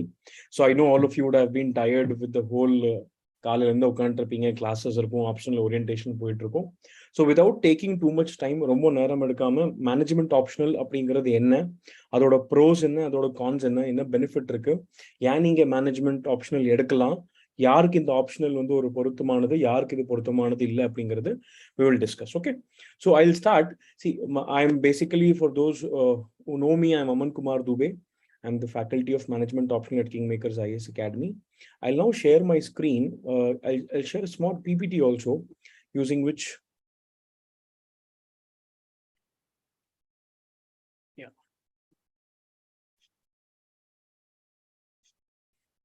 I think the PPT is visible to everyone, right? Okay. So the purpose of today's meeting here is to discuss about management optional. So I believe that or optional edukradhukku munnadi, as a teacher, I should have some eligibility to teach you. What makes me fit to teach you? ஏன் நான் வந்து இந்த subject எடுக்கணும், ஏன் வேற யாரும் வந்து எடுக்கக்கூடாது அப்படிங்கிறதுக்கு ரீசன் பார்த்தீங்கன்னா, I have almost 9 years of experience of teaching the subject. I have an MBA in the subject. I have a PhD also in the subject. And coincidentally, or you can say with little bit of hard work and God's grace, 2016 UPSC mains-la பார்த்தீங்கன்னா, I was the All India Management Optional topper. Okay, 2014 நடந்த means I was the topper. Okay, I also teach management as a subject and some other qualifications that I have. UGC NET set JRF இதெல்லாம் நீங்க பார்க்கலாம். TN SLET இந்த மாதிரி நிறைய exams வந்து I've cleared. All of it is for from the management subject itself. என்னோட background சொல்லிடுறேன். என்னோட யூபிஎஸ்சியில் என்னோட எக்ஸ்பீரியன்ஸ் பார்த்தீங்கன்னா ஆல்மோஸ்ட் ஒரு 10 years எக்ஸ்பீரியன்ஸ் ஆச்சு. I have given 2 mains and 2 interview. I missed my first interview by 7 marks and my second interview by 3 marks. Okay, but prior to that, I was also working with Coal India Limited as a purchase officer, and I was also working with Intelligence Bureau for some time. So இது வந்து என்னோட background. இதை நான் ஏன் உங்ககிட்ட சொல்லணும் அப்படின்னா, UPSC is a place where diverse experience helps you. So எவ்வளோக்கு எவ்வளோ variety of information, variety of subjects தெரிஞ்சு வச்சிருப்பீங்களோ அவ்வளோக்கு அவ்வளோ நல்லது. ஸோ அடிக்கடியாக நாங்கள் அகாடமியில் சொல்லுவோம், கரண்ட் அஃபேர்ஸ் எல்லாம் நிறைய படிங்க அப்படிங்கிறதுக்கு. அதோட ரீசன் என்னன்னா, to give you wide exposure to different kind of things. The more knowledge you have, the more well-rounded your personality will be. சரி, இப்போ மேனேஜ்மெண்ட் ஆப்ஷனல் யார் எடுக்கலாம் அப்படிங்கிற ஒரு கொஸ்டின் பார்த்தீங்கன்னா, மேஜரா people who have studied BBA படிச்சிருக்கிறீங்க, MBA படிச்சிருக்கிறீங்க அப்படின்னா நீங்க யோசிக்க கூட வேண்டாம். You don't have to think. ஏன்னா 80% சிலபஸ் உங்களோட BBA டிகிரியில இல்லை MBA டிகிரியில படிக்கும்போது ஆட்டோமேட்டிக்கா கவர் ஆயிருக்கும். ஓகே, பிகாம் படிச்சவங்க, பிகாம் எம்காம் படிச்சவங்க, எக்கனாமிக்ஸ் படிச்சவங்க, அவங்களுக்கு இந்த சப்ஜெக்ட் ரொம்பவுமே ஈஸியா இருக்கும். ரீசன் என்னன்னா, 70% ஆஃப் த சிலபஸ் நீங்க ஆல்ரெடி உங்களோட இதுல கவர் பண்ணிருப்பீங்க, உங்களோட டிகிரியில கவர் பண்ணிருப்பீங்க. இதுக்கு 2 அட்வான்டேஜ் இருக்கு ஆக்சுவலா. நீங்க நாளைக்கு இன்டர்வியூ போறப்போ, லெட்ஸ் சே நீங்க ஒரு BA இல்ல பிகாம் வச்சிருக்கீங்க, நாளைக்கு இன்டர்வியூ போறீங்க, மேனேஜ்மெண்ட் ஆப்ஷனோட போறீங்க. அப்போ அதுல கேட்கிற கொஸ்டின்ஸ் பாத்தீங்கன்னா it will B common.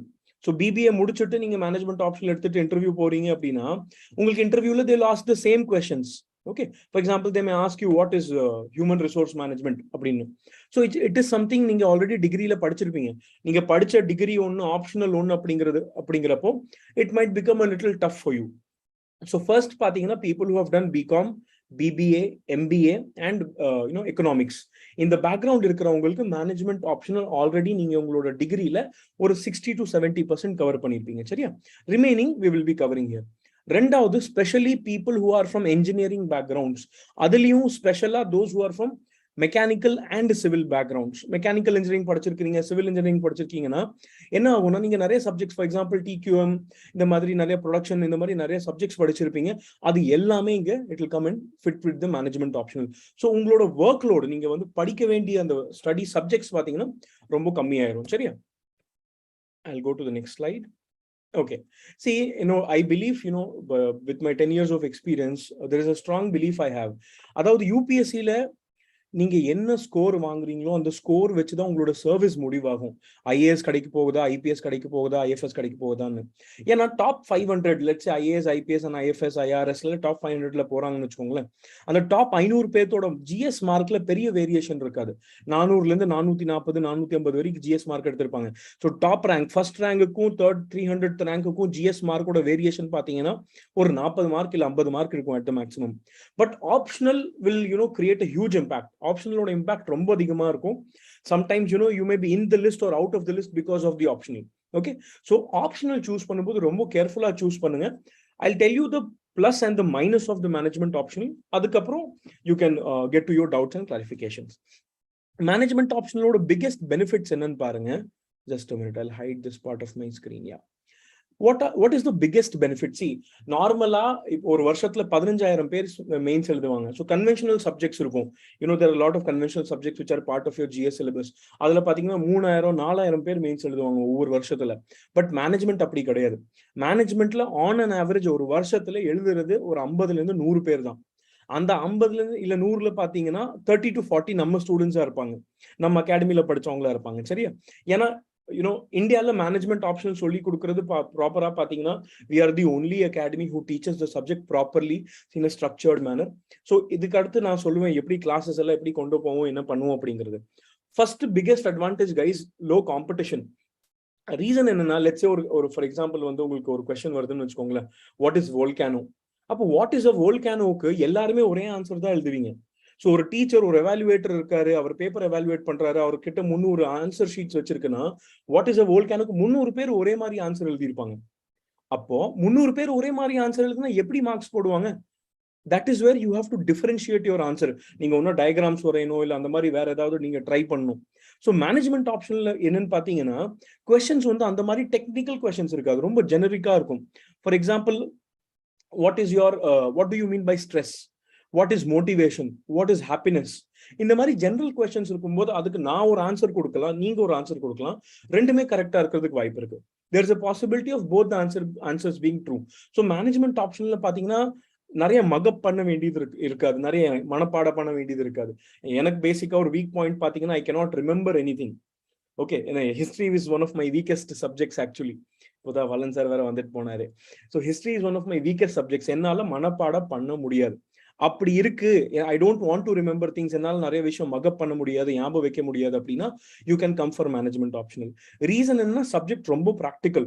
So for example ஒரு கொஸ்டின் இருக்கும், வாட் இஸ் ட்ரைனிங், உங்க எம்ப்ளாயிஸ்க்கு எந்த கைண்ட் ஆஃப் ட்ரைனிங் கொடுப்பீங்க, ஒரு பியூரோக்ராட்டுக்கு எந்த மாதிரியான லீடர்ஷிப் ஸ்கில்ஸ் இருக்கணும், இந்த மாதிரி கொஸ்டின்ஸ் கேட்கும்போது இதுக்கு ஸ்ட்ரக்சர்ட் ஆன்சர் கிடையாது, இதுக்கு ஒரு ஃபிக்ஸ்ட் ஆன்சர் கிடையாது. ஸோ யார் வேணா ஒரு ரெலவெண்ட் ஆன்சர் இருந்தீங்கன்னா you will have a very good score.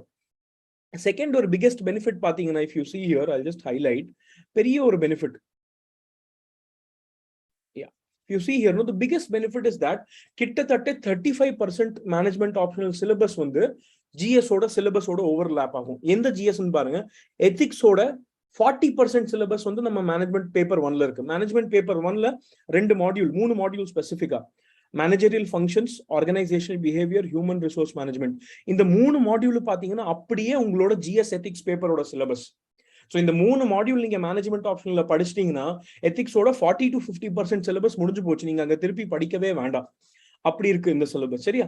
இது வந்து பேப்பர் 1. மேனேஜ்மெண்ட் பேப்பர் 2ல பாத்தீங்கன்னா உங்களுக்கு GBI அப்படின்னு ஒரு பேப்பர் இருக்கு, government business interface, which is 100% current affairs. Okay, அப்படி இருக்கிறப்போ நீங்க உங்களோட GS பேப்பர் 3ல எக்கனாமிக்ஸ் அந்த மாதிரி ரிலேட்டட் ஏரியாஸ்ல கரண்ட் அஃபேர்ஸ் படிப்பீங்க, அது அப்படியே இங்க கொஸ்டினா வரும். For example, what is consumer protection act, இந்தியாவோட ஃபாரின் ட்ரேட் பாலிசி, இந்த மாதிரி சப்ஜெக்ட்ஸ் இருக்கும்போது உங்களோட GS ஓட ஸ்டடி லோடு கம்மி ஆயிரும். சி, ஹார்ட் ஒர்க் ஒரு பக்கம் இருக்கு, ஒரு பக்கம் ஸ்மார்ட் ஒர்க் இருக்கு. ஸோ நீங்க படிக்கும் போது smart work is very very important. சரியா? You have to understand that எடுக்கிற ஆப்ஷனல்ல சம் ஜிஎஸ் காமன் சப்ஜெக்ட்ஸ் இருக்கும் சரியா. ஃபார் எக்ஸாம்பிள் மேனேஜ்மெண்ட் ஆப்ஷன்ல நான் சொன்ன மாதிரி பேப்பர் 1 வந்து அப்படியே GS 4க்கு காமன், பேப்பர் 2 வந்து அப்படியே GS 3க்கு காமன். அப்படி இருக்கிறப்போ உங்களோட ஸ்டடி ஒர்க் லோடு பாத்தீங்கன்னா ஆட்டோமேட்டிக்கா குறைஞ்சிரும் சரியா. ரெண்டாவது பேப்பர் 2ல ஒரு 100 மார்க்குக்கு இன்னும் அர்த்தமெட்டிக்ஸ் இருக்கு. அர்த்தமெட்டிக்னா நியூமெரிக்கல்ஸ் இருக்குன்னு அர்த்தம். இந்த மீன், மீடியன், மோடு, ப்ராபபிலிட்டி அந்த மாதிரி நியூமெரிக்கல்ஸ் இருக்கு. அண்ட் நீங்க கால்குலேட்டர் எடுத்துட்டு போகலாம். Scientific calculator is allowed in the exam hall. Management paper எடுத்தீங்கன்னா சயின்டிபிக் கால்குலேட்டர் நீங்க எடுத்துட்டு போகலாம். 100 மார்க்குக்கு நியூமெரிக்கல் எழுதும் போது ஒரு பெரிய அட்வான்டேஜ் என்னன்னா, தியரி ஆன்சர்ஸ் நீங்க எழுதும் போது ஒரு 10 மார்க்குக்கு ஒரு தியரி கொஸ்டின் இருக்குன்னா அந்த தியரி கொஸ்டின் எழுதுறதுக்கு அட்லீஸ்ட் ஒரு 8 to 9 minutes ஆகும் 10 மார்க்குக்கு. ஆனா அதே நியூமெரிக்கல் வந்து 2 to 3 minutesல நீங்க முடிச்சுட்டு போகலாம் சரியா. ஸோ பேப்பர் 2 வந்து ரொம்ப குயிக்கா அவங்களால முடிக்க முடியும். ரெண்டாவது ஒரு பெனிஃபிட் என்ன, நியூமெரிக்கல் போட்டா அவங்க ஃபுல் மார்க்ஸ் கொடுக்கணும். நார்மலா உங்களுக்கு தெரிஞ்சிருக்கும் UPSCல அதுவும் ஆப்ஷனல்ல ஒரு 50 to 60% மார்க்ஸ் தான் போடுவாங்க. அதாவது ஒரு 10 மார்க்கோட கொஸ்டின் அப்படின்னா அதுக்கு மேக்சிமம் ஒரு 6 இல்ல 7 மார்க் தான் போடுவாங்க மேக்சிமம். நீங்க எவ்வளவு நல்லா எழுதினாலும் சரி அதுக்கு மேல போட மாட்டாங்க. அப்படி இருக்கிறப்போ நியூமெரிக்கல்ஸ் அப்படி கிடையாது. நியூமெரிக்கல்ஸ் வந்து 10 மார்க் நியூமெரிக்கல் கரெக்டா போட்டிருக்கீங்க, ஃபார்முலா, ஸ்டெப்ஸ், ஆன்சரோடனா ஆட்டோமேட்டிக்கா அந்த ஃபுல் 10 மார்க் அவங்க கொடுத்தே ஆகணும். இது one of the biggest reasons why management is a high scoring subject. Management எடுக்கிறவங்க இயர்லி ரொம்ப கம்மியா இருப்பாங்க, ஆனா எடுக்கிறவங்க எல்லாம் மேக்ஸிமம் பாஸ் பண்ணுவாங்க. கிட்டத்தட்ட 300 to 320ங்கிறது ஒரு ரொம்ப நார்மல் ஸ்கோர் மேனேஜ்மெண்ட் ஆப்ஷன்ல சரியா. 300 to ஒரு பேப்பர் 1ல 160, பேப்பர் 2ல 160, 320ங்கிறது ஒரு வெரி நார்மல் ஸ்கோர் மேனேஜ்மெண்ட் ஆப்ஷன்ல. It is very much doable. ஆவரேஜா ஸ்டூடெண்ட்ஸ் எடுக்கிறாங்க. ரெண்டாவது பாத்தீங்கன்னா ஃப்ரம் மை அனாலிசிஸ் மெடிசின், அதாவது மெடிசின் சப்ஜெக்ட் MBBS படிச்சிருக்காங்க பாத்தீங்களா, அதுக்கப்புறம் செகண்ட் ஹையஸ்ட் சக்சஸ் ரேட் அப்படிங்கிறது பாத்தீங்கன்னா மேனேஜ்மெண்ட் பேப்பருக்கு இருக்கு. ரீசன் என்னன்னா ரொம்ப கம்மியா எழுதுவாங்க, அந்த எழுதுறதுல மெஜாரிட்டி பாஸ் பண்ணிடுவாங்க. அப்படி இருக்கிறப்போ the success rate of this is very high. நாலாவது ஒரு இது என்னன்னா, மேனேஜ்மெண்ட் ஆப்ஷன் படிக்கும் போது நிறைய டெக்ஸ்ட் புக்ஸ் எல்லாம் ஸ்டூடெண்ட்ஸ் படிப்பாங்க. ஸோ நாங்க என்ன பண்ணிருக்கோம்னா அந்த டெக்ஸ்ட் புக்ஸை நான் அப்படி என்ன பண்ணிருக்கேன்னா கம்பைல் பண்ணி அதுல இருந்து நோட்ஸ் ப்ரிப்பேர் பண்ணி அதுல இருந்து ஒரு 400 பேஜுக்கு ஒரு PDF material I have prepared. அந்த ஒரு 400 பேஜ் PDF நீங்க படிச்சா போதும் உங்களோட entire paper 1 and paper 2 cover ஆயிரும். நீங்க போய் மார்க்கெட்ல போய் ஒரு 5-10 புக் வாங்கி படிக்கணும்னு எந்த அவசியமும் கிடையாது. 400 பேஜ் PDF மட்டும்தான், 400 பேஜ் தான். அந்த பேஜை முடிச்சிட்டீங்கன்னா 400 page முடிச்சிட்டீங்கன்னா your entire optional syllabus is covered. Please remember. இது வந்து மேனேஜ்மெண்ட் ஆப்ஷனோட பிகெஸ்ட் பெனிஃபிட். ஏன்னா நிறைய ஆப்ஷனல்ஸ்ல உங்களுக்கு ஸ்டடி மெட்டீரியல்ஸ் இருக்காது, நீங்க மெட்டீரியல்ஸ் தேட வேண்டியதா இருக்கும். அந்த மாதிரி ப்ராப்ளம் இங்க கிடையாது. இதோட ஒரு பிகெஸ்ட் பெனிஃபிட் என்னன்னா, அதை நான் பாயிண்ட்ல இங்க மென்ஷன் பண்ணல, that 80% questions are previous year questions. அதாவது நீங்க எந்த ஒரு வருஷம் மேனேஜ்மெண்ட் கொஸ்டின் பேப்பர் வேணா எடுங்க, நீங்க அப்படியே எடுத்து பாத்தீங்கன்னா it will be available as it will be coming from the previous years only. கண்டிப்பா இதுக்கு முன்னாடி அவங்க ஏதோ ஒரு வருஷத்துல இந்த கொஸ்டின் இருக்கும். For example what is Maslow's hierarchy அப்படின்னு ஒரு கொஸ்டின் இருக்கு. மாஸ்லோஸ் ஹையரார்கி பாத்தீங்கன்னா லாஸ்ட் 35 இயர்ஸ்ல கிட்டத்தட்ட 22 தடவை வந்திருக்குது. அப்போ இப்படி இருக்கிறப்போ நீங்க ஒரு 80% ஆஃப் த மார்க்ஸ் வந்து ப்ரீவியஸ் இயர் கொஸ்டின்ஸ்ல இருந்து வருது. அப்போ இன்னமும் உங்களோட ஒர்க் லோடு குறைஞ்சிரும். இந்த ஸ்பெசிபிக் டாபிக்ஸை நல்லா படிச்சிட்டீங்கன்னா you are guaranteed almost 250 to 260 marks. Remaining எடுக்கிற அந்த 60-70 மார்க்குக்கு நீங்க எஃபர்ட் போட வேண்டியது இருக்கும் சரியா. ஸோ நம்ம ஏன் வந்து why should you study management optional at KingMakers IAS Academy?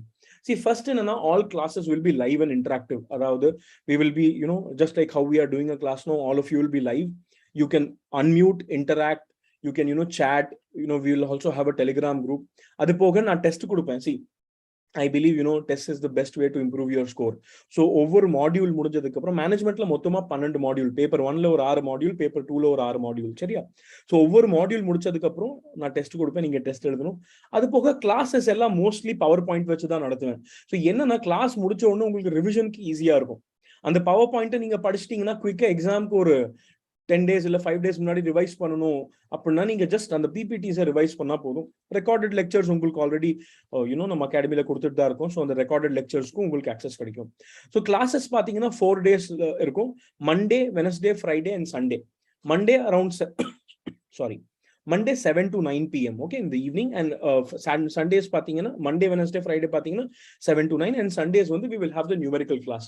வாரத்துல 3 நாள் தியரி, ஒரு நாள் நியூமெரிக்கல், ஏன்னா போர் அடிக்க கூடாதுல்ல, அந்த மாதிரி இருக்கும். ஓகே, ஸோ இது வந்து இந்த சப்ஜெக்டோட பெனிஃபிட். அது போக கிளாஸஸ் போக நீங்க ஒரு நாளைக்கு அட்லீஸ்ட் ஒரு 45 to 60 minutes மினிமம் ஒரு மணி நேரம் நீங்க இந்த சப்ஜெக்டை படிக்கணும், நீங்களா உட்காந்து படிக்கணும். நாங்க கிளாஸ்ல சொல்லி கொடுப்போம், but after that you have to read it. Sir நான் ஆப்ஷனல் கிளாஸ் மட்டும் அட்டென்ட் பண்ணிட்டா I will become a topper, that is not going to happen, right? You can attend the class, but after class you have to do your own revision. Okay, that revision is going to be very, very beneficial. அதுக்கு நான் PPTs நான் சொல்ற மாதிரி PPT and PDF கொடுத்துருவேன். நீங்க அதை revise பண்ணிட்டீங்கன்னா your almost 90% of your work will be done. Remaining 10% பாத்தீங்கன்னா it is your writing practice. அதுக்கு நம்ம டெஸ்ட் வச்சிருக்கோம், சரியா? ஸோ என்னென்ன கொடுப்போம்னா to attend the class basically what you require, you need a laptop and pen ஒரு pencil, very simple. I'll give you the syllabus, I'll give you the textbook, I'll give you the PDF and the PowerPoint. நீங்க பண்ண வேண்டியது எதுவுமே இல்லை, எந்த ஒரு book வாங்க வேண்டாம், எதுவுமே பண்ண வேண்டாம், கொடுக்குற மெட்டீரியல் மட்டுமே படிங்க. I'm telling this with almost 10 years of experience. நான் உங்ககிட்ட காட்டுறேன். நான் வந்து ஒரு 35 years ஓட மேனேஜ்மெண்ட் கொஸ்டின் பேப்பரோட அனாலிசிஸ் போட்டு வச்சிருக்கேன். அதுவுமே இந்த form of a question bank we will be giving it to you once you join the class. Okay, so இப்போ பாத்தீங்கன்னா this is the syllabus of management paper. Okay, this is paper 1. paper 1ல ஒரு 6 module, paper 2ல 6 module. So நான் சொன்னேன் இல்லையா ethics அப்படின்னு. So இந்த மூணு பாத்தீங்கன்னா பேப்பர் 1ல managerial functions, organisational behaviour and human resource management. இந்த மூணு அப்படியே உங்களோட எத்திக்ஸ் சிலபஸோட copy. Okay, it is just the same thing that you have in your ethics syllabus. Okay, அது போக பாத்தீங்கன்னா human resource management, accounting, financial management, marketing இது இருக்கும்.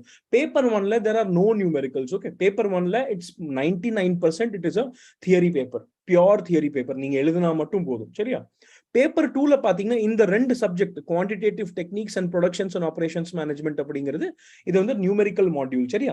இந்த நியூமெரிக்கல் மாடியூல் எப்படி இருக்குன்னா, ஃபார் எக்ஸாம்பிள் வந்து கம்பெனிஸோட மேஜர் டிசிஷன்ஸ் எடுக்கிற மாதிரி, ஒரு பொருளை தயாரிக்கலாமா, இப்போ ஒன்றும் இல்லை, பிரியாணி சாப்பிட்றீங்க, வெளியில ஒரு பிரியாணி ஆர்டர் பண்றீங்க, 600 rupees பிளேட் வருது. அந்த பிரியாணியை வீட்டுல தயாரிச்சா என்ன காஸ்ட் வரும்? அப்போ காஸ்ட் கம்மியா இருக்கும் போது நம்ம பிரியாணி வீட்டுல தயாரிக்கலாமா இல்ல வெளியில போய் ஆர்டர் பண்ணலாமா ஜொமேட்டோல? இந்த மாதிரி கொஸ்டின்ஸ் எல்லாம் இருக்கும். ஓகே, நான் இங்க பிரியாணி எக்ஸாம்பிள் கொடுத்துருக்கேன், அங்க வேற ஏதாவது எக்ஸாம்பிள் கொடுத்துருப்பாங்க, அவ்வளவுதான். அப்படி இருக்கிறப்போ ப்ராக்டிக்கல் ரொம்ப லாஜிக்கலா இருக்கும். நீங்க வந்து 10th ஸ்டாண்டர்ட்ல போட்டு அந்த சைன் தீட்டா, காஸ் தீட்டா அந்த மாதிரி மேத்தமேட்டிக்ஸ் இருக்காது, சரியா? வெறும் நம்பர்ஸ் தான். there is no sin theta, no cos theta, nothing. Okay, it is just pure numbers. 100 marks numericals இருக்கும், மீதி 150 மார்க்குக்கு தியரி இருக்கும். இதுல பாத்தீங்கன்னா இந்த மேனேஜ்மெண்ட் இன்ஃபர்மேஷன் சிஸ்டம்ங்கிறது ஒண்ணு இல்ல, நீங்க 12th ஸ்டாண்டர்ட்ல படிச்ச கம்ப்யூட்டர் சப்ஜெக்ட் தான். நீங்க 12th ஸ்டாண்டர்ட்ல கம்ப்யூட்டர் அப்படிங்கிற ஒரு பேப்பர் படிச்சிருப்பீங்க, சரியா? அந்த கம்ப்யூட்டர் பேப்பரோட ஒரு ரெப்ளிகேஷன் தான் இது. For example they'll ask you what is a database. Okay, இது வந்து உங்களோட ஜிஎஸ் பேப்பர் 3க்கு காமனா இருக்கும். ஜிஎஸ் பேப்பர் 3ல நம்ம கம்ப்யூட்டிங், இன்ஃபர்மேஷன் டெக்னாலஜி அதெல்லாம் படிப்போம். So what is a virus, what is a cyber physical system, இந்த மாதிரி கொஸ்டின்ஸ் கேட்பாங்க. ஸோ திஸ் இஸ் மேஜர்லி ஒரு கம்ப்யூட்டர்ஸ்ல இருந்து வருது. நான் கரண்ட் அஃபேர்ஸ் பேப்பர் சொன்னேன் இல்லையா, இந்த paper the government business interface, this is an entirely current affairs paper, completely current affairs. So it's completely நீங்க யூபிஎஸ்சி ஜிஎஸ் பிலிம்ஸ் அண்ட் மெயின்ஸ்க்கு படிச்ச கரண்ட் அஃபேர்ஸ் தான் இங்கே கொடுப்பாங்க. Then you have strategic management. Okay, this is strategic management will be the 5th paper. 6th வந்து international business. International business வந்து உங்களோட GS 2க்கு கொஞ்சம் காமனா இருக்கும். ஃபார் எக்ஸாம்பிள் இந்த சார்க்கு, பிம்ஸ்டெக், இந்தியாவோட பண்ற ஃபாரின் ட்ரேடு, அதை பத்தி கொஸ்டின்ஸ் இருக்கும், சரியா? Very practical paper.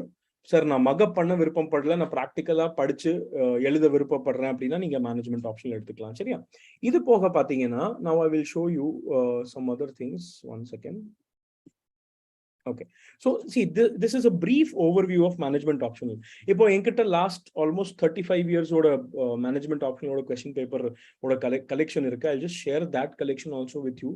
Just give me a second so that நீங்க பார்த்துட்டு உங்களுக்கு ஒரு ஐடியா இருக்கும் எந்த அளவுக்கு எப்படி கொஸ்டின்ஸ் கேட்கறாங்க, மேனேஜ்மெண்ட் ஆப்ஷன்ல எப்படி நீங்க அட்டெம்ப்ட் பண்ணலாம் அப்படிங்கிறது, சரியா? See, 1 minute. I'll just share the screen.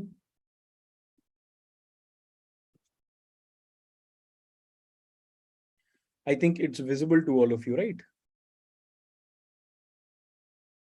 Yeah, can you see here on the screen? I have just highlighted. So this is 1998 refer. For example, delegation is the ultimate analysis. It is like many managerial concepts and attitude. So inga attitude patti or question கேட்டிருக்காங்க. அடுத்த statement பாருங்க. See, beautiful question. To develop flexible managers, we should teach them to write poetry, read military history and study weather maps. So ஒரு flexible managers எப்படி தயாரிக்கணும் அப்படிங்கிறதுக்காக they have asked you a question. Very simple question. இதுக்கெல்லாம் எந்த புக்லயும் answer கிடையாது. You can create your own answer and give. See, Then what is leadership style? Which leadership style do you think is the most suitable to Indian industry? மொத்தமா இருக்கிறதே 4 leadership style தான் மேஜரா. ஓகேவா? அந்த 4 leadership, captain Dhoni இருக்காரு, நம்ம தோனி வந்து captain cool அப்படின்னு சொல்றோம். ஆக்சுவலா கேப்டன் கூல்ங்கிறது நம்மளோட நேச்சுரல் ஸ்லாங். பட் ப்ராக்டிக்கல் லைஃப்ல மேனேஜ்மெண்ட் படிக்கும் போது அதை லைசஸ் ஃபேர் அப்படின்னு சொல்லுவோம், ஃப்ரீ ஸ்டைல் லீடர்ஷிப் அப்படின்னு சொல்லுவோம், ஃப்ரீயா விட்டுருவாரு. Okay, so why is Dhoni successful? Because அவர் வந்து அந்த மாடல் ஃபாலோ பண்றாரு. சரி, அந்த மாடல் ஃபாலோ பண்றதுனால he is giving more, he is trusting. You remember the 2007 cricket world cup, அந்த 2020 இதுல லாஸ்ட்ல பாத்தீங்கன்னா ஜோகிந்தர் சர்மாக்கு அவர் பால் கொடுத்தாரு 2007 T20 வேர்ல்ட் கப்ல. அந்த மாதிரி ஒரு அன்எக்ஸ்பீரியன்ஸ் பிளேயருக்கு ஃபைனல் ஓவர் நீங்க கொடுக்குறீங்க in a crucial match with Pakistan. அப்படி that showed that Dhoni was a very cool, easy going leader. Okay, that is the reason why he is able to win so many matches. Okay, so in the madri nariya topics we will be studying in management optional. Seriya, அடுத்தது, see what are formal and informal groups. Okay, groups na onnume illa. See, when we have friends and family members, adukulla groups irukum. Neenga padikira class la 4-5 பேர் group சேர்ந்திருப்பீங்க இல்ல, அந்த groups ஏன் form ஆகுது, அந்த groupsல எப்படி relationship இருக்கு, groups குள்ள conflict இங்க பாருங்க, inter group conflict I have highlighted. Inter group conflict எப்படி ரிசால்வ் பண்றது, இந்த மாதிரி questions and all they'll ask you. Okay, now இங்க பாருங்க, இந்த மாதிரி ரூரல் மார்க்கெட்டிங் பத்தி ஒரு கொஸ்டின் கேட்டிருக்காங்க. கெரோசின், ரேடியோ, ஃபுட்வேர், காஸ்மெட்டிக்ஸ், இந்த 4 ப்ராடக்ட்டை நீங்க மார்க்கெட் பண்ணணும்னா என்ன மார்க்கெட்டிங் ஸ்ட்ராட்டஜி கரெக்டா இருக்கும் அப்படிங்கிற கொஸ்டின் கேட்கறாங்க. ஸோ இதெல்லாமே ரொம்ப ஜெனரிக் கொஸ்டின்ஸ். இதுக்கு வந்து எந்த டெக்ஸ்ட் புக் ஆன்சருமே கிடையாது, இது ஞாபகம் வச்சுக்கோங்க. சரியா? Very very practical questions you can see here. Okay, for example HRல some questions பாருங்க. For example, why should an organization have a transfer policy? எதுக்கு டிரான்ஸ்ஃபர் பாலிசி இருக்குன்னு உங்களுக்கு தெரியும். நீங்க ஐஏஎஸ் ஐபிஎஸ் ஆனீங்கன்னா டிரான்ஸ்ஃபர்ங்கிறது it's a very normal day to day procedure there. அப்போ why should you have a transfer policy? அந்த டிரான்ஸ்ஃபர் பாலிசியில என்னென்ன எலிமெண்ட்ஸ் இருக்கு, டிரான்ஸ்ஃபர் ஏன் பண்றாங்க, promotional transfer, punishment transfer, reward transfer, replacement transfer. ஒரு சீனியர் ஆஃபீஸர் இருந்தாரு, அவர் ரிட்டையர் ஆயிட்டாரு, அவரோட ஒர்க் பண்றதுக்கு யாருமே இல்லை, அப்போ இன்னொருத்தரை தூக்கி டிரான்ஸ்ஃபர் பண்ணுவாங்க. That is called as replacement transfer. So இந்த மாதிரி நிறைய topics you will be reading or you will be discussing in management options. Sorry. Okay, so these are just some of the questions. I don't want to to give you too many questions and don't have a fear. See, any optional paper that you take, guys, it is very important that you love the paper. யூடியூப்ல என்னோட ஒரு video இருக்கு, நம்ம அகாடமியோட video இருக்கு, அதுல நான் சொல்லியிருப்பேன், ஆப்ஷனல்ஸ்ங்கிறது கல்யாணம் பண்ற மாதிரி. நீங்க கல்யாணம் பண்றவங்களும் உங்களுக்கு பிடிக்கலன்னா வாழ முடியாது. ஸோ மேனேஜ்மெண்ட் ஆப்ஷனல் படிக்கும்போது, நாட் ஜஸ்ட் மேனேஜ்மெண்ட் ஆப்ஷனல், எந்த ஒரு ஆப்ஷனல் படிச்சாலும் புடிச்சு படிக்கணும். ஏன்னா பிடிச்சிருச்சுன்னா அப்போதான் you will be able to be creative in that paper. மத்தவங்களோட பெட்டர் ஆன்சர்ஸ் எழுதுவீங்க. See, I'll give you a small example. நான் மேனேஜ்மெண்ட் போறப்போ மேனேஜ்மெண்ட்ல நிறைய டயக்ராம் போட்டா நிறைய மார்க்ஸ் வரும். ஸோ இந்த மாதிரி இந்த செட் ஸ்கொயர்ஸ் எல்லாம் தெரியுதா, இது நிறைய பேர் I don't know if it is visible or not because of poor light here. Okay, so இந்த மாதிரி நிறைய இந்த ஸ்கேல்ஸ் எல்லாம் எடுத்துட்டு போய் நிறைய டயக்ராம்ஸ் எல்லாம் போட்டு I got all India highest in the paper, in the paper one when I was appearing. So management optional is a relatively relaxed paper. ரொம்ப ஸ்ட்ரெஸ் பண்ணி படிக்கிற மாதிரி ஒரு பேப்பர் கிடையாது. மொத்தமா பாத்தீங்கன்னா we do class for 192 hours. மொத்தமா 192 hours தான். ஸோ ரஃபா பாத்தீங்கன்னா 4 to 4.5 months we will be able to finish the entire syllabus. Clear? இது வந்து about the general things of the management option. Second பாத்தீங்கன்னா, யாரெல்லாம் இந்த பேப்பர்ஸ் எடுக்கலாம், I've already told you degree என்னென்ன படிச்சிருக்கீங்க. பிபிஏ படிச்சிருக்கீங்களா, பிகாம் படிச்சிருக்கீங்க, எம்பிஏ படிச்சிருக்கீங்க, எக்கனாமிக்ஸ் படிச்சிருக்கீங்க, engineering படிச்சிருக்கீங்க. அப்படிங்கிறப்போ you can without even thinking take this paper. Okay, it will be beneficial from both perspectives. Interview போறப்போ நிறைய questions கேட்பாங்க. அண்ட் ரெண்டாவது பாத்தீங்கன்னா, நீங்க எக்ஸாம்ஸ் எல்லாம் பாஸ் பண்ணி when you go to the Lal Bahadur Shastri National Academy of Administration, லபாஸ்னான்னு சொல்லுவோம் இல்லையா, the Dream Academy, அங்க போனீங்கன்னா உங்களோட 40% training is from the managerial perspective only. Management related டாபிக்ஸ்ல தான் உங்களுக்கு ட்ரைனிங் கொடுப்பாங்க. நாளைக்கு நீங்க ஒரு டிஸ்ட்ரிக்ட் கலெக்டரா போறீங்க, ஒரு கமிஷனரா போறீங்க, அப்போ ஆன் கிரவுண்ட்ல நீங்க நிறைய பட்ஜெட்ஸ் அப்ரூவ் பண்ண வேண்டியது இருக்கும், நிறைய ப்ரோக்ராம் ப்ரொபோசல்ஸ் அப்ரூவ் பண்ண வேண்டியது இருக்கும். அப்படிங்கிறப்போ all of that, accountingல, financeல, we will be teaching you all of that as the part of the optional. So you have to see, optional நான் சொன்ன மாதிரி it's a very crucial decision. ரொம்ப கம்ஃபர்டபுளா நீட்டா யோசிச்சு எடுங்க.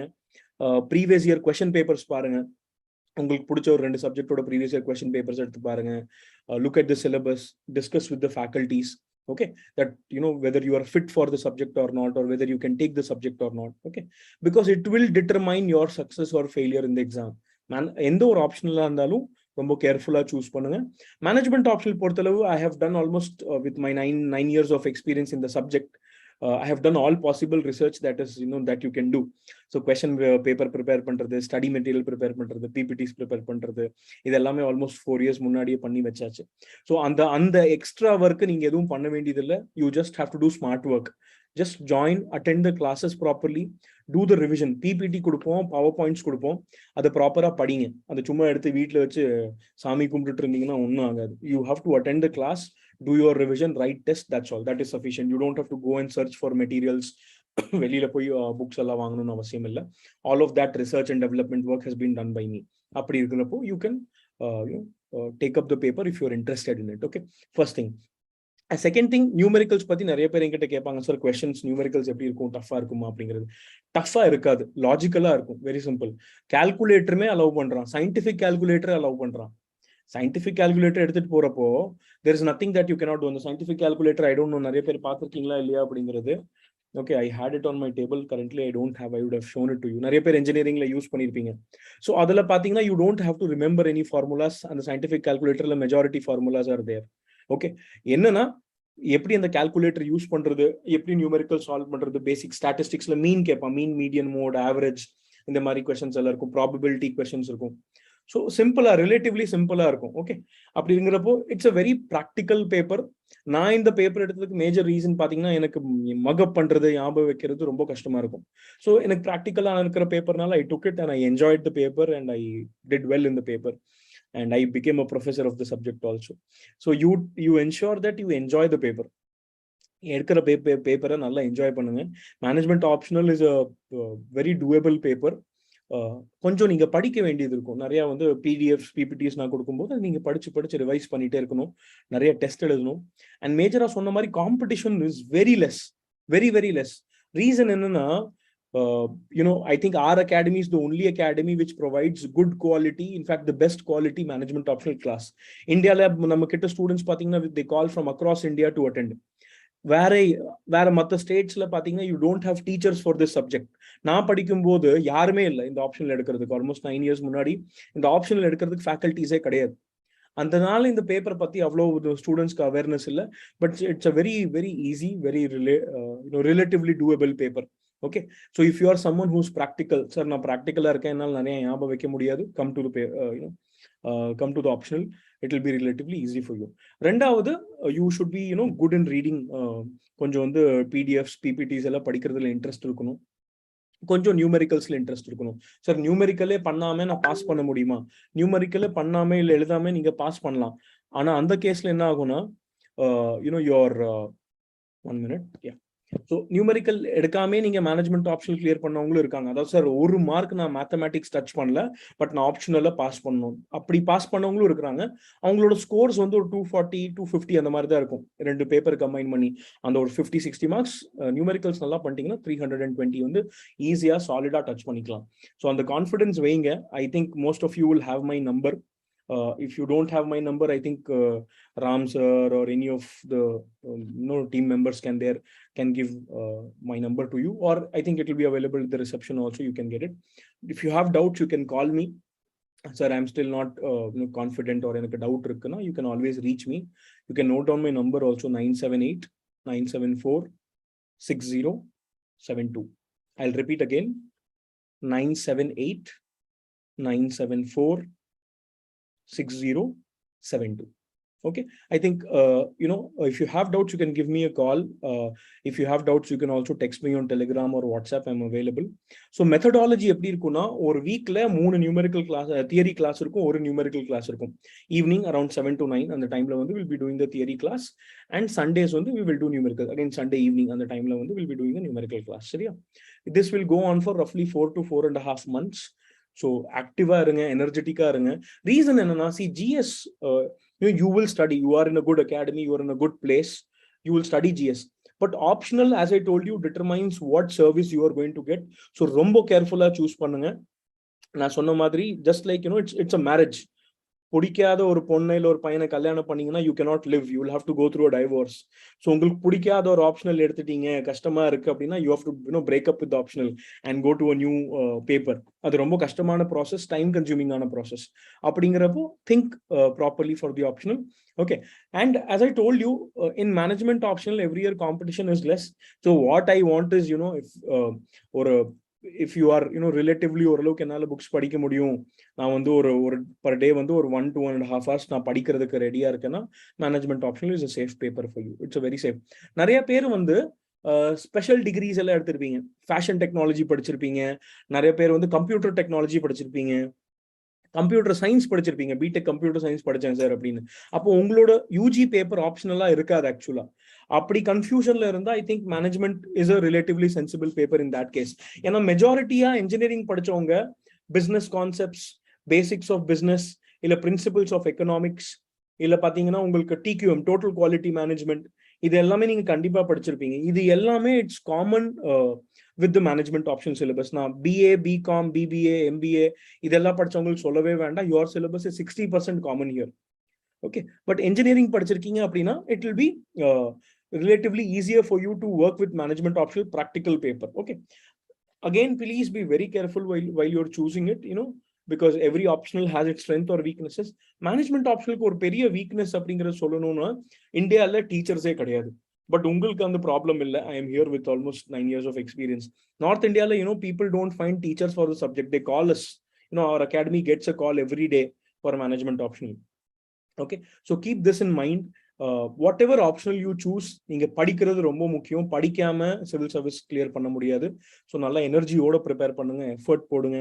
Just 1 year of hard work. அந்த 1 year 1.5 years ப்ராப்பரா ஹார்ட் ஒர்க் பண்ணிட்டீங்கன்னா you can enjoy your life very thoroughly. And management optional class will be relatively jovial, it will be fun filled, it will be happy. So நம்ம வந்து போரிங்கா ஒரு PPT போட்டு ஒரு ஸ்க்ரீன்ல வந்து கிரிக்கிட்டு இருக்க மாட்டோம். It will be interactive class, where I'll be asking all of you a lot of questions and you will interact. So I think it will be an enjoyable, class for all of you. It will be relatively easy again. See, when I use the word relatively easy, it means that ஒரு relative pure theory பேப்பருக்கு இது ஒரு ரொம்ப ப்ராக்டிக்கலான paper. இதுல பாத்தீங்கன்னா business வருது, computers வருது, கொஞ்சம் மேத்தமேட்டிக்ஸ் வருது, கொஞ்சம் கரண்ட் அஃபேர்ஸ் வருது. அப்படி இருக்கிறப்போ எல்லா சப்ஜெக்ட்ல இருந்து கொஞ்சம் கொஞ்சம் கலெக்ஷன் இங்க இருக்கு, சரியா? ஸோ கம்ஃபர்டபுளா இருக்கும், உங்களுக்கு போர் அடிக்காது. ஃபார் எக்ஸாம்பிள் வந்து நீங்க ஹெச்ஆர்எம்ங்கிறது ஒரு தியரி பேப்பர், ஹெச்ஆர்எம் படிக்கிறீங்க சார், ஹெச்ஆர்எம் ஒரு 2 hours படிச்சீங்க, போர் அடிக்குது அப்படின்னா இமீடியட்லி யூ கேன் ஸ்விட்ச் to government business interface, which is pure current affairs, or you can even switch to your management information system, which is pure computers. Okay, அப்படி இருக்கிறப்போ it will be very nice and interesting for you, and fairly scoring paper. Last almost I think for 4 to 5 years, 2-3 people, I think 4 people have cleared. Yeah, in 4 years 4 people, 4 of my own students have cleared from the optional. Okay, so இது ஒரு doable paper, ஒரு relatively lightweight paper ன்னு சொல்லுவாங்களே அந்த மாதிரி ஒரு paper. இது syllabus லெந்தியா இருக்கும், பட் அந்த சிலபஸ் நம்ம என்ன பண்ணிருக்கோம்னா ரொம்ப கிறிஸ்பா with experience we have made very crisp PPTs and notes which will help you. So நீங்க போய் அந்த அடிஷனல் ஹார்ட் ஒர்க் ரிசர்ச் எல்லாம் நீங்க பண்ண வேண்டாம், சரியா? அதை மைண்ட்ல வச்சுக்கோங்க. Clear? So I think this will be sufficient for all of you for management optional. And again it's a lively class. You'll enjoy the class thoroughly. That is one guarantee I can give it to you. You will not sleep in the classroom. Okay, so I think with this we are done with the management optional orientation. I hope you all have got an idea about the subject. Idhukku mela ungalku sandegam irundha, you can reach out to me. You have my number, or you can reach out to any of our faculties or staff at the branch, and I think they'll also guide you or connect you with me. I am available at Coimbatore, and I also visit Chennai. I'm visiting Chennai on Tuesday, so if I find some time, I'll come and give a live orientation there in Chennai also, for management optional. So I think with this we are done. If any one of you has doubts, you can please go ahead and share your queries. I'm open to questions. I'll take your questions. Sandega irundha kekkalam. Hari sir, does anyone have questions?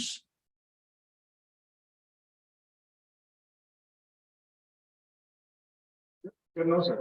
Okay, thank you Hari sir. Thank you guys. Please take care, stay safe, nalla padinga. Hi Dubey sir, super. Good evening sir. Good evening sir.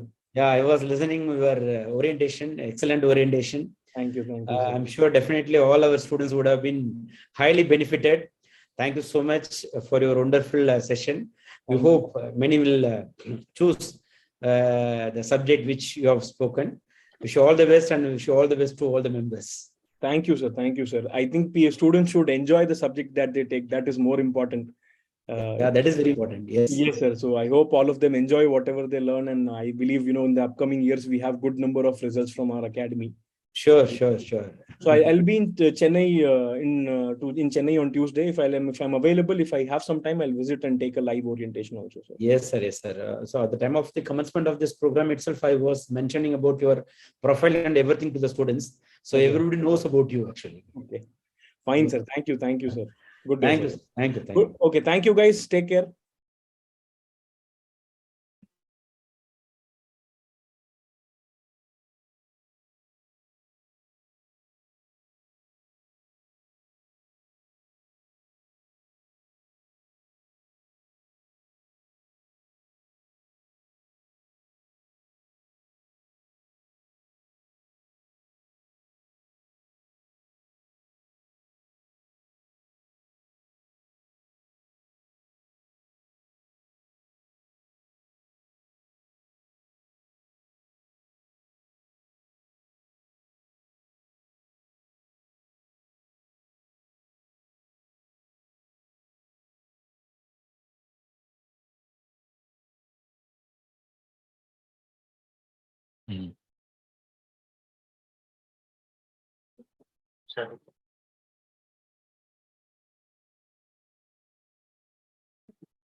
Okay good எல்லாமே இருக்கலாம்.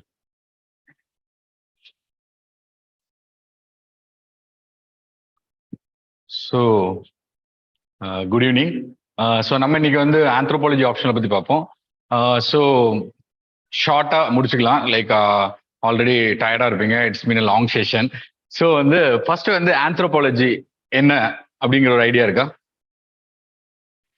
So anthropology அப்படிங்கிறது ஒரு சின்ன discussion போகும். So இந்த video லெக்சரை வந்து 4 பார்ட்டாக பிரிச்சிருக்கோம். ஓகேவா?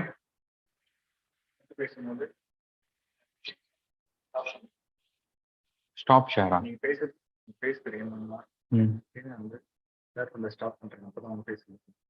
ஓகே ஃபுல் ஆகும்.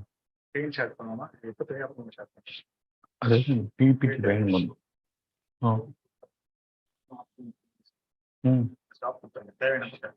ஓகே. இல்ல 10 நிமிஷம் கூட இல்லை, டேரக்டா PPT.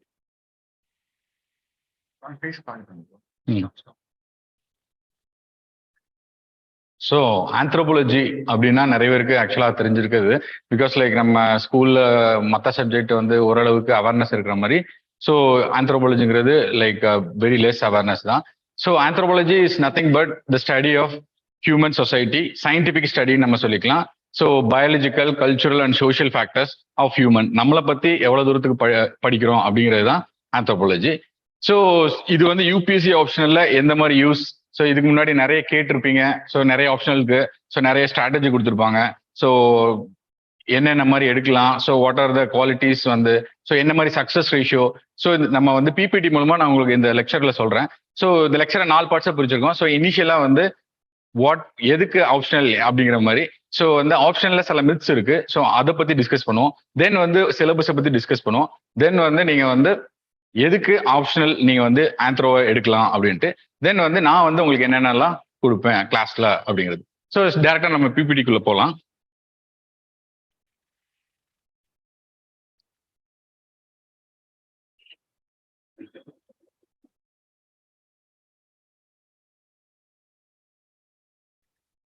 So what is anthropology? நம்ம சொன்ன மாதிரி it is a scientific study of humans from social cultural perspective. So வந்து அடுத்து வந்து நம்ம சிலபஸை வந்து எத்தனை நாளில் முடிப்போம் அப்படின்னா ஒரு 50 கிளாஸஸ்ல முடிச்சிருவோம். தென் வந்து how much time it need to prepare anthro மாதிரி. ஸோ மற்ற சப்ஜெக்ட் பார்த்தீங்கன்னா லைக் எல்லாருமே சொல்லியிருப்பாங்க லைக் 3 monthsல முடிக்கலாம், 4 months முடிக்கலாம். இது ட்ரூவா இல்லையா அப்படிங்கிறது நான் உங்களுக்கு சிலபஸ் காமிக்கும் போது கண்டிப்பாக தெரியும். பட் ஆந்த்ரோ பொறுத்தவரைக்கு நீங்க 4 monthsா முடிக்கலாம். ஸோ அது எப்படிங்கிறது நம்ம சிலபஸ் சொல்லும்போது உங்களுக்கு தெரியும். ஸோ ரிசோர்சஸ், புக் லிஸ்ட் அதுவும் வந்து லேட்டரா சொல்லுவோம். ஸோ சிலபஸ் கம்ப்ளீஷன் உங்களுக்கு வந்து 50 டெஸ்ட் இருக்கும். Some mini test and full test. So அப்புறம் வந்து ஆப்ஷன்ல கம்ப்ளீட் பண்ணதுக்கப்புறம் ரிவிஷன் டெஸ்ட். ஸோ இது வந்து நம்ம என்னன்னு பார்க்கலாம். ஸோ டைரக்டா நம்ம வந்து அடுத்த ஸ்லைட்ல போகலாம். ஸோ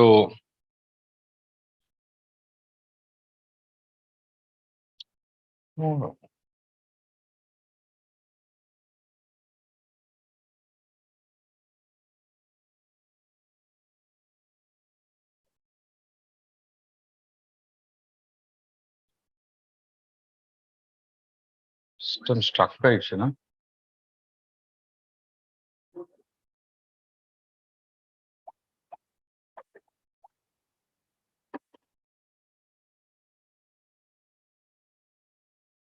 ஸோ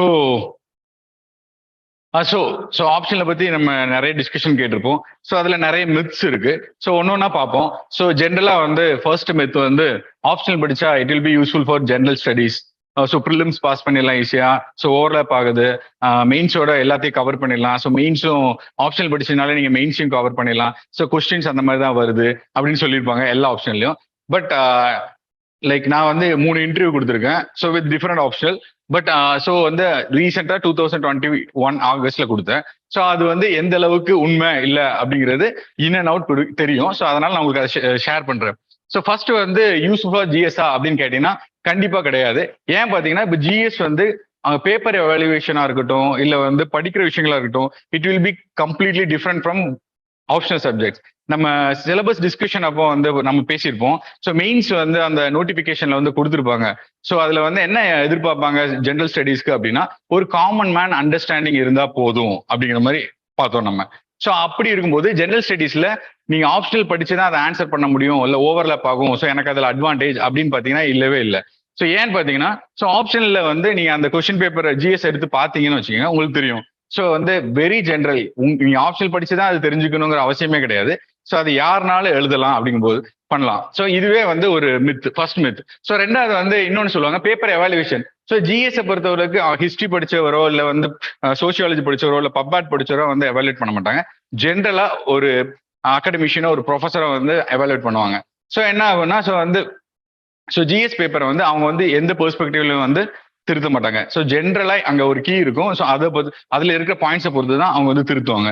ஸோ வந்து இப்படி இருக்கும்போது ஸோ அது ஆப்ஷனல் நீங்க அந்த பெர்ஸ்பெக்டிவ்ல எழுதினாலும் ஸோ இது வந்து நிறைய தடவை வந்து நிறைய பேருக்கு பேக் ஃபயர் தான் ஆயிருக்கே தவிர ஸோ எந்த அட்வான்டேஜும் இல்லை. ஸோ அதே சமயம் நீங்க வந்து ஜென்ரலா இருக்கிற ஒரு கொஸ்டினை நீங்க ஆப்ஷனல் பெர்ஸ்பெக்டிவ்ல எழுத ட்ரை பண்ணீங்கன்னா என்ன ஆகும்?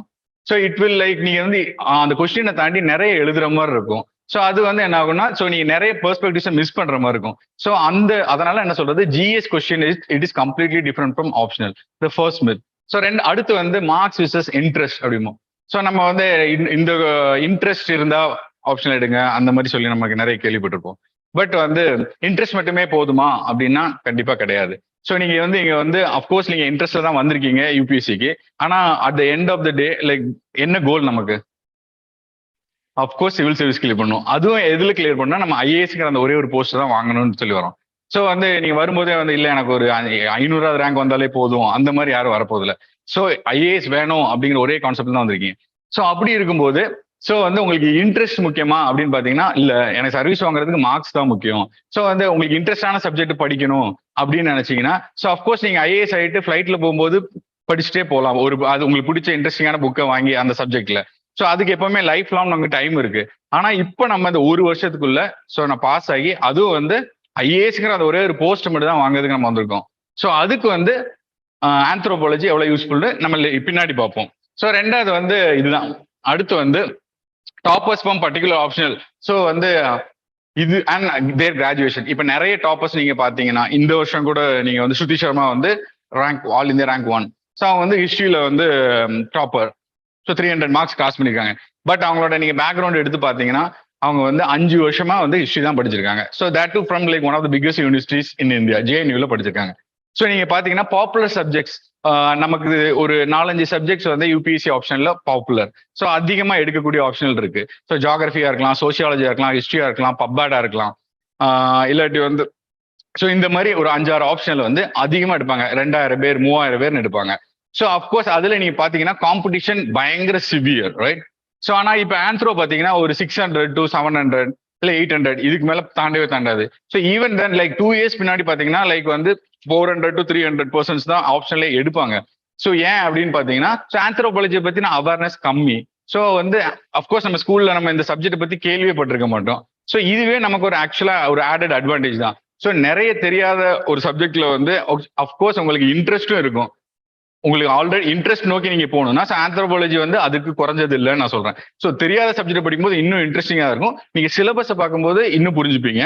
So another thing was anthropology வந்து நமக்கு வந்து ஹியூமனை பத்தி தான் படிக்க போறோம். ஸோ சோஷியோ கல்ச்சர் நீங்க சிலபஸ் பாத்தீங்கன்னா இட் இஸ் லைக் உங்களுக்கு பார்த்தோன்னே புரியுற மாதிரி இருக்கும். ஸோ தென் வந்து நீங்க மோஸ்ட் ஆஃப் த கிராஜுவேட்ஸ் வந்து பாத்தீங்கன்னா இப்போ பாப்புலர் சப்ஜெக்ட்ஸ் நான் ஒரு 4-5 சொன்னல.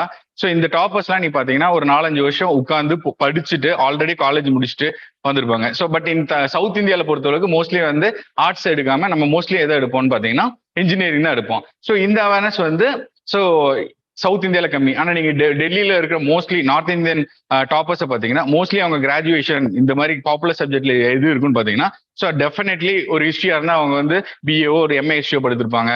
ஸோ சோசியாலஜியா இருந்தா வந்து அவங்க பிஏ சோசியாலஜியோ எம்ஓ சோசியாலஜியோ படிச்சுட்டு தான் வந்திருப்பாங்க.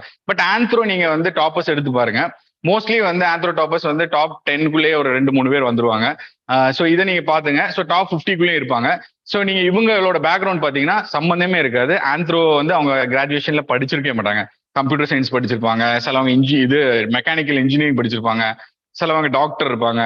ஸோ வந்து இந்த மாதிரி எல்லாருக்கும் ஒரு லெவல் பேயிங் ஃபீல்டு மாதிரி. ஸோ ஆல்ரெடி வந்து ஒரு 3 வருஷம் படிச்சுட்டு அப்புறம் இங்க வந்து ஒரு 100 புக்கை படிச்சுட்டு வந்தவங்க கூட நீங்க போட்டி போடுறது கஷ்டமா இல்ல ஈஸியா? ஸோ இல்ல ஆந்த்ரோல வந்து டைரக்டா நம்ம வந்து எல்லாரும் ஒரே சமமா இருந்து லெவல் பேயிங் ஃபீல்ட்ல போறோமா? ஸோ அது ஈஸியாங்கிறது நீங்க தான் முடிவு பண்ணிக்கணும். ஸோ தென் வந்து அடுத்து வந்து பிகினர்ஸ் விஸ் சீனியர் அஸ்பர்ட்ஸ். ஸோ அப்போ பாத்தீங்கன்னா நிறைய இந்த ஆப்ஷன் சொன்னேன். ஸோ இந்த ஆப்ஷன் எல்லாம் பாத்தீங்கன்னா 2000 மெம்பர்ஸ் 3000 மெம்பர்ஸ்னு எடுத்துப்பாங்க. ஸோ இந்த டேட்டாஸ் எல்லாம் வந்து இன்டர்நெட்ல இருக்கு, எடுத்து பாத்துக்கோங்க. ஸோ அப்படி பார்க்கும்போது so already 1 attempts 2 attempts 3 attempts கொடுத்தவங்க வந்து கம்ப்ளீட் பண்ணுவாங்க. ஸோ அவங்க எல்லாம் வந்து ஆல்ரெடி வந்து வெல் ப்ரிப்பேர்டா இருப்பாங்க. ஸோ அவங்க கூட கம்ப்ளீட் பண்ணும்போது ஸோ அதே சிலபஸ் அவங்க வந்து உங்களுக்கு முன்னாடியே படிச்சிருக்காங்க. ஸோ உங்களோட அதிக புக்கு படிச்சிருக்காங்க. ஸோ வந்து வெல் அவேரா இருப்பாங்க சப்ஜெக்ட். ஸோ இவங்க கூட காம்பீட் பண்றதோட ஸோ ஆந்த்ரோபாலஜி பாத்தீங்கன்னா மோஸ்ட் ஆஃப் த டாப்பர்ஸ் நீங்க ரேங்க்ஸ் பாத்தீங்கன்னா ஃபர்ஸ்ட் அட்டெம்ப்ட் தான் மோஸ்ட்லி இருக்கும். வெரி ரேர்லி வந்து செகண்ட் அட்டெம்ப்ட் இருக்கலாம். ஸோ இவங்க கூட போட்டி போடும்போது சேம் சிலபஸ் சேம் அமௌண்ட் டைம்ல தான் அவங்களும் படிச்சிருப்பாங்க. ஸோ இந்த காம்படிஷன் லெவல் வந்து ரொம்ப கம்மி. ஸோ இது நீங்க டேட்டா எடுத்து நீங்க இன்டர்நெட்லயே பாருங்க. ஸோ லைக் ஜியாகிரபிலாம் நீங்க பாத்தீங்கன்னா ஒரு 3000 மெம்பர்ஸ் வந்து ஆப்ஷன் எழுதியிருப்பாங்க. ஸோ அவங்க கூட போட்டி போடுறது ஈஸியா இல்ல ஒரு 600-700 anthro that too like everyone is first attempters. அது போக வந்து யாருமே வந்து கிராஜுவேஷன் வந்து ஆந்த்ரோ பண்ணாதவங்க அப்படிங்கும்போது ஸோ அவங்க கூட போட்டி போடுறது ஈஸியா ஸோ அப்படிங்கறத முடிவு பண்ணிக்கும். ஸோ 2 வந்து சக்சஸ் ரேஷியோ ஆஃப் ஆப்ஷனல்ஸ். அப்படி பார்த்தோம்னா வந்து 3000 பேர்ல வந்து ஒரு 300 பேர் 10 மோஸ்ட்லி ஆல்மோஸ்ட் வந்து எல்லா ஆப்ஷனலுக்குமே வந்து சக்சஸ் ரேட் ஆல்மோஸ்ட் ஈக்குவலா இருந்தாலும் ஸோ ஆந்த்ரோபாலஜி வெறும் ஒரு 500-600 மெம்பர்ஸ் எடுத்து ஸோ ஈவன் தென் லைக் வந்து 50-60 டாப்பர்ஸ் வந்து வருது. சக்சஸ் ரேட் பாத்தீங்கன்னா 10.7 சம்திங் இருக்கும். ஸோ டேட்டா வந்து இன்டர்நெட்ல இருக்கு, பாத்துக்கோங்க. ஸோ அது பெருசா இல்ல இது பெருசா? காம்படிஷன் நீங்க வந்து சின்ன சர்க்கிள்குள்ள நீங்க கம்பீட் பண்ணி ஈஸியா வந்து ஃபர்ஸ்ட் அட்டெம்ப்ட்ல போறது தான் நம்ம ஆந்த்ரோ வந்து பயங்கர யூஸ்ஃபுல்லா இருக்கும். ஸோ இதுதான் வந்து பேசிக்கா ஆப்ஷன்ல பத்தின மிஸ். ஸோ ஜிஎஸ்ல ஓவர்லாப்பும் அது கிடையவே கிடையாது. நான் சொன்ன மாதிரி எவாலுவேஷன் வந்து ஜிஎஸ்க்கு கம்ப்ளீட்லி. ஸோ அதே மாதிரி ஆப்ஷனல் கம்ப்ளீட். ஸோ அது போக வந்து ஆல்ரெடி அவங்க கிராஜுவேஷன்ல படிச்சுட்டு வந்திருப்பாங்க. ஸோ அவங்களோட ஆன்சர்ஸ் வந்து அஃப்கோர்ஸ் வந்து நம்ம எவ்வளவு படிச்சாலும் ஸோ அஃப்கோர்ஸ் ஒரு 2 வருஷம் முன்னாடி படிச்சவங்களோட கம்ப்ளீட் பண்ணும்போது it will be totally different from them, right? So இந்த மாதிரி விஷயங்கள்லாம் இருக்கு. ஸோ இதான் வந்து ஆப்ஷனல் பத்தின மித்ஸ். ஸோ ஆந்த்ரோ பொறுத்த வரைக்கும் ஃபர்ஸ்ட் டைம்ஸ் இருக்கு, இது வந்து பயங்கர பெனிஃபிட்டா இருக்கும். ஸோ நம்ம வந்து ஒரு வருஷத்துல இல்ல மோஸ்ட் லைக் வந்து ரொம்ப அதிகமான 2 attemptsல கிளியர் பண்ணி தட் டு லைக் வந்து ஐஏஎஸ்ஏ வாங்கிட்டு போறதுக்கு ஆந்த்ரோ வந்து ஒரு முக்கியமான ஒரு ஆப்ஷனல். ஸோ அடுத்து வந்து நம்ம டைரக்டா வந்து டாபிக் உள்ள போயிடலாம். So introduction to anthropology. So இந்த ஆந்த்ரோபாலஜி ஹோல் சிலபஸ் வந்து பேப்பர் 1 பேப்பர் 2ன்னு வந்து யூபிஎஸ்சில கொடுத்துருப்பாங்க. ஸோ நீங்க வந்து அலைன் பண்ணி பாத்தீங்க, நம்ம ஒரு அனலைசிஸ் பண்ணி பார்த்தோம்னா there is nothing like paper 1 paper 2லாம் கிடையாது. So I have divided this whole optional into 4 parts. Okay, so 4 part தான். இந்த 4 பார்ட்டை நம்ம வந்து ஹவு இன்டகிரேட்டடா படிக்கிறோம். ஸோ நான் கொஸ்டின்ஸும் காமிப்பேன். So you will be easy to understand how easy the option list. So வந்து சப்ஜெக்ட் வந்து நம்ம 4 பார்ட்ஸா பிரிச்சிருக்கோம். ஓகே, ஸோ ஃபர்ஸ்ட் பாத்தீங்கன்னா வந்து the general introduction about like வந்து anthropology. ஸோ anthropologyனா என்ன, மீனிங், ஸ்கோப் இந்த மாதிரி இருக்கும். ஸோ நெக்ஸ்ட் வந்து என்னன்னு பாத்தீங்கன்னா வந்து main branches of anthropology.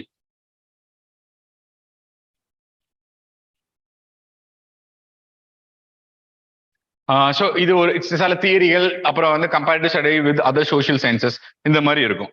So இதுதான் வந்து பேசிக் த ஃபர்ஸ்ட் பார்ட். இதை நம்ம வந்து ஒரு 10 கிளாஸஸ்ல நம்ம ஈஸியா படிச்சிடலாம். ஸோ ஓகே, ஸோ ரெண்டாவது பார்ட்டை நம்ம எப்படி பிடிச்சிருக்கோம்னு பாத்தீங்கன்னா சோஷியோ கல்ச்சர் ஆந்த்ரோபாலஜி. ஸோ இந்த சோஷியோ கல்ச்சர் பார்ட் 2 தான் வந்து ஒரு 60 to 70% கேட்பாங்க.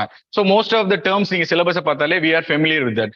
ஸோ இந்த டேப்லெட் காலம் ஏன் பிரிச்சிருக்கோம் அப்படின்னு பாத்தீங்கன்னா ஸோ வந்து பேப்பர் 1 அண்ட் பேப்பர் 2 ஹவு வந்து இன்டர்லிங்க்ட் அப்படிங்கிற மாதிரி. ஸோ மோஸ்ட்லி வந்து பேப்பர் 1ல வந்து கல்ச்சரை பத்தி கேட்டிருக்காங்க, சொசைட்டி பத்தி கேட்டிருக்காங்க. The same they will ask in Indian culture. So ஒன்றும் இல்லை, நம்ம மேலே இது ஒரு கல்ச்சரை பத்தி என்ன டெஃபினேஷன் இது மாதிரி ஒரு ஜென்ரலிஸ்டிக் பிக்சர்ல படிக்குமோ, ஸோ சேம் வந்து அப்படியே நம்ம வந்து இந்தியன் கல்ச்சர்ல இந்த சினாரியோல படிப்போம். ஸோ வந்து மோர் ஓவர் பாத்தீங்கன்னா கிளாஸஸ் வந்து பேரலா போகும். ஸோ சப்ஜெக்ட் கம்ப்ளீஷனுக்கு வந்து ரொம்ப ஈஸியா இருக்கும். ஸோ இதனாலதான் வந்து ஆந்த்ரோபாலஜி வந்து மோஸ்ட் டாப்பர்ஸ் எடுப்பாங்க. ஏன்னா மோஸ்ட் ஆஃப் த டாப்பர்ஸ் நீங்க வந்து பாத்தீங்கன்னா இதுக்கு முன்னாடி லைக் வந்து அனுருத் யூனிவர்சிட்டியா இருக்கட்டும், ஸோ என் லக்ஷ்மின்னு ஒருத்தங்க, ஸோ இதுக்கு முன்னாடி வேற ஆப்ஷனல் எடுத்து ஸோ 4-5 தடவை எழுதி ஸோ சர்வீஸே வாங்கியிருந்தாலும் பட் ஐஆர்எஸோ இல்லை வந்து வேற ஏதோ போஸ்டல் சர்வீஸோ வாங்கிட்டு பட் டாப் ரேங்க் அவங்களால வாங்க முடியல. அப்படிங்கும்போது திருப்பி எல்லாரும் ஆந்த்ரோ வந்து ஸோ 5 monthsல வந்து சிலபஸ் கம்ப்ளீட் பண்ணி ஸோ அனிருத்ங்கிறது டாப் 1, ஸோ இன்னொருத்தங்க என் லக்ஷ்மிங்கிறவங்க 350 மார்க்ஸ் எடுத்தாங்க. ஸோ அவங்களுக்கு ஐஏஎஸ் ஆயிடுச்சு. ஸோ வந்து மோஸ்ட் ஆஃப் த டாப்பர்ஸா இருக்கட்டும் இல்ல அதர் ஆப்ஷனல் சப்ஜெக்ட் எடுத்தவங்களா இருக்கட்டும் திருப்பி வந்து ஆந்த்ரோ வந்து எடுத்து ஸோ டாப்பர் ஆயிருக்காங்க. என்ன ரீசன் பாத்தீங்கன்னா சிலபஸ் வந்து ரொம்ப சிம்பிள், ரொம்ப direct and very easy to complete. So நம்ம ஒரு 3 மாசத்துல முடிக்கிறோமா, ஸோ அடுத்த வந்து மெயின்ஸ்க்கு முன்னாடி ஒரு 8 months இருக்கும். ஸோ அதுக்குள்ள நம்ம வந்து ஒரு 5 ரிவிஷன்ஸ் அது பண்ணிடலாம். ஸோ அது வந்து சில ஸ்ட்ராட்டஜி இருக்கு. So I will show on that. So இதான் சிலபஸ். ஸோ வந்து culture, society, so evolution of Indian culture, ethno archaeology, so இதெல்லாம் வந்து நீங்க வந்து சிலபஸ் வந்து ஆன்லைன்ல இருக்கும், பாத்துக்கோங்க. So I don't want to discuss மச்ங்கிற மாதிரி. ஸோ ரெண்டாவது வந்து பார்ட் 2 பிடிச்சிருக்கோம், கல்ச்சரல். இதுதான் நம்ம இப்ப பேசணும். ஸோ பார்ட் 2லயே வந்து கிங்ஷிப்ங்கிறது என்ன, ஸோ அதே வந்து இந்தியன் சினாரியோல என்ன, இந்தியன் வில்லேஜ் சிஸ்டத்தை பற்றி படிப்போம். So economic organisation general global லெவல்ல. ஸோ அடுத்து வந்து linguistic and religious minority. So totally வந்து பேரலா வந்து ஒரு ஜென்ரல் கான்செப்டுவல்ல படிப்போம். So the same we will study in like வந்து இந்தியன் கண்டெக்ஸ்ட். ஸோ இது வந்து மோர் ஓவர் இன்டெகிரேட்டட் அப்ரோச் தான். அட் த சேம் டைம் இந்த சோஷியோ கல்ச்சரல் ஆந்த்ரோபாலஜி தான் ஒரு 70 to 80% ஆஃப் இன் மெயின்ஸ் ஆப்ஷன்ல கேட்பாங்க. ஸோ அது வந்து உங்களுக்கு கொஸ்டின் நாங்க காட்டினாங்கன்னா உங்களுக்கு புரியும். ஓகே. ஸோ தென் வந்து இது so nature of society, so marriage, family, so the same வந்து டெமோகிராஃபி ஆஃப் இந்தியா, ஸோ இங்க கேஸ்ட் சிஸ்டம் எப்படி இருக்கு, ஸோ இந்த மாதிரி விஷயங்களை படிப்போம். தென் வந்து பார்ட் 3க்கு போயிடலாம், ட்ரைபல் ஆந்த்ரோபாலஜி. ஸோ இது வந்து நம்ம என்ன பார்க்குறோம் அப்படின்னா ட்ரைப்ஸ்னை பத்தின ஹோலிஸ்டிக்கா நம்ம படிப்போம். ஸோ லைக் அவங்களோட வாழ்வியல் என்ன, லைவ்லிஹுட் என்ன, எக்கனாமி எப்படி இருக்கு, ஸோ நியூ மாடர்னைசேஷன் எப்படி அவங்க அஃபெக்ட் பண்ணுது, ஸோ குளோபலைசேஷன் எப்படி அஃபெக்ட் பண்ணுது, என்னென்ன மாதிரி கவர்மெண்ட் பாலிசிஸ் கொண்டு வந்திருக்காங்க, ஸோ என்னென்ன மாதிரி கான்ஸ்டியூஷன்ல ப்ரொவிஷன் இருக்கு. ஸோ இந்த மாதிரி எல்லா விஷயங்களும் நம்ம படிப்போம். ஒரு ஹிஸ்டாரிக்கல் பெர்ஸ்பெக்டிவ்ல, அட்மினிஸ்ட்ரேட்டிவ் பெர்ஸ்பெக்டிவ்ல படிப்போம். ஸோ கொலோனியல் பீரியட்ல அவங்க வந்து அதாவது பிரிட்டிஷ் பீரியட்ல வந்து ட்ரைபல்ஸ் வந்து எந்த மாதிரி மாற்றத்துக்கு உள்ளானாங்க. ஸோ இந்த மாதிரி விஷயங்கள் எல்லாம் படிப்போம். ஸோ திஸ் பார்ட் வந்து ரொம்ப சிம்பிளா நம்ம ஜென்ரல் ஸ்டடீஸ்க்கு படிக்கிற மாதிரியே தான். பட் வந்து நான் முன்னாடி சொன்ன மாதிரி ஜென்ரல் ஸ்டடீஸ்க்கும் ஆப்ஷனுக்கும் நிறைய வித்தியாசம் இருக்கு. ஆனா ஆந்த்ரோ நீங்க வந்து கொஸ்டின் பேப்பர் பாத்தீங்கன்னா ஒரு லைன் ஒரே ஒரு சென்டென்ஸை தாண்டி மோஸ்ட் ஆஃப் த கொஸ்டின்ஸ் இருக்காது. So I will show you the question. So next வந்து பாத்தீங்கன்னா த 4th part, so biological anthropology and human evolution and genetics. So இது வந்து கொஞ்சம் சயின்ஸ் பார்ட் மாதிரி இருக்கும். பட் வந்து இதை பார்த்தே நிறைய பேர் ஆந்த்ரோ வந்து ஓகே இது வந்து சயின்ஸ் சப்ஜெக்ட், இது வந்து குழப்பமா இருக்கும், ஸோ இது நம்மளால படிக்க முடியுமா என்ன அப்படிங்கிற மாதிரி குழப்பம் வரும். பட் நீங்க வந்து சிலபஸ்ல பாத்தீங்கன்னா பெருசா இருக்கிற மாதிரி இருக்கும், ஒரு 2 பேஜுக்கு நம்ம சுருக்கி இருக்கோம். பட் வந்து ஸோ ஜெனிட்டிக்ஸ், ஜீனு இந்த மாதிரி விஷயங்கள்லாம் வருது அப்படின்னு சொல்லி நிறைய பேர் வந்து பயப்படுவாங்க. ஸோ வந்து இதெல்லாம் நமக்கு தெரியாது, ஸோ வந்து இதெல்லாம் டாக்டர்ஸ் அல்லது வந்து மைக்ரோபயாலஜிஸ்ட் படிச்சவங்க தான் தெரியும் அந்த மாதிரி யோசிப்பாங்க. பட் நீங்க கொஸ்டின் பாத்தீங்கன்னா தெரியும். So most of the things வந்து ஜென்ரல் அண்டர்ஸ்டாண்டிங்ல உள்ள கொஸ்டின் தான் இருக்கும், எதுவுமே டெக்னிக்கலா இருக்காது. ஸோ டிஎன்ஏ இருக்கு, வாட் இஸ் டிஎன்ஏ அவங்க கேட்க போறதே கிடையாது, ஸோ கேட்டதும் கிடையாது. So last 10 years question analyse பண்ணியே நான் உங்களுக்கு போட்டு காமிக்கிறேன். ஸோ வந்து என்ன கேட்பாங்க, டிஎன்ஏ டெக்னாலஜி லைக் கரண்ட்ல வந்து எந்த மாதிரி டெவலப்மெண்ட்ஸ்ல யூஸ் ஆகுது. ஸோ டிஎன்ஏ டெக்னாலஜி இந்த பேரண்ட் டெஸ்டிங் அப்படின்னு கேள்விப்பட்டிருப்பீங்களா. ஸோ யார் வந்து உங்களோட பேரண்ட், ஸோ இதுல வந்து இதை வந்து எப்படி டெஸ்ட் பண்றது, இதுக்கு நம்ம வந்து டெக்னிக்கல் டீடைல்ஸ் எல்லாம் நம்ம பேப்பர்ல எழுத வேண்டியதும் கிடையாது, ஜென்ரிக்கா வந்து வொக்காபுலரி வேர்ட்ஸ்லயே எழுதி முடிச்சுக்கலாம். ஸோ நெக்ஸ்ட் வந்து இதான் வந்து so at the same time இந்த போர்ஷன்ல இன்னொன்னு என்னன்னா, ஸோ இது பார்க்கறதுக்கு காம்ப்ளெக்ஸா இருக்கிற மாதிரி இருக்கலாம். But at the same time இந்த கொஸ்டின்ஸ் வந்து அகைன் அண்ட் அகைன் ரிப்பீட்டட் ஆயிருக்கும். ஸோ நான் உங்களுக்கு காட்டுறேன், உங்களுக்கு புரியும். ஸோ இதுல வந்து நம்ம என்ன படிப்போம்னா ஜென்ரலா வந்து ஹியூமன் எவல்யூஷனை பத்தி ஜென்ரல் பெர்ஸ்பெக்டிவ்ல இது வந்து நம்ம ஜென்ரல் வேர்ட்ஸ் தான் படிப்போம், நத்திங் லைக் வந்து டெக்னிக்கலா படிப்போமாங்கிறதுனா கிடையாது.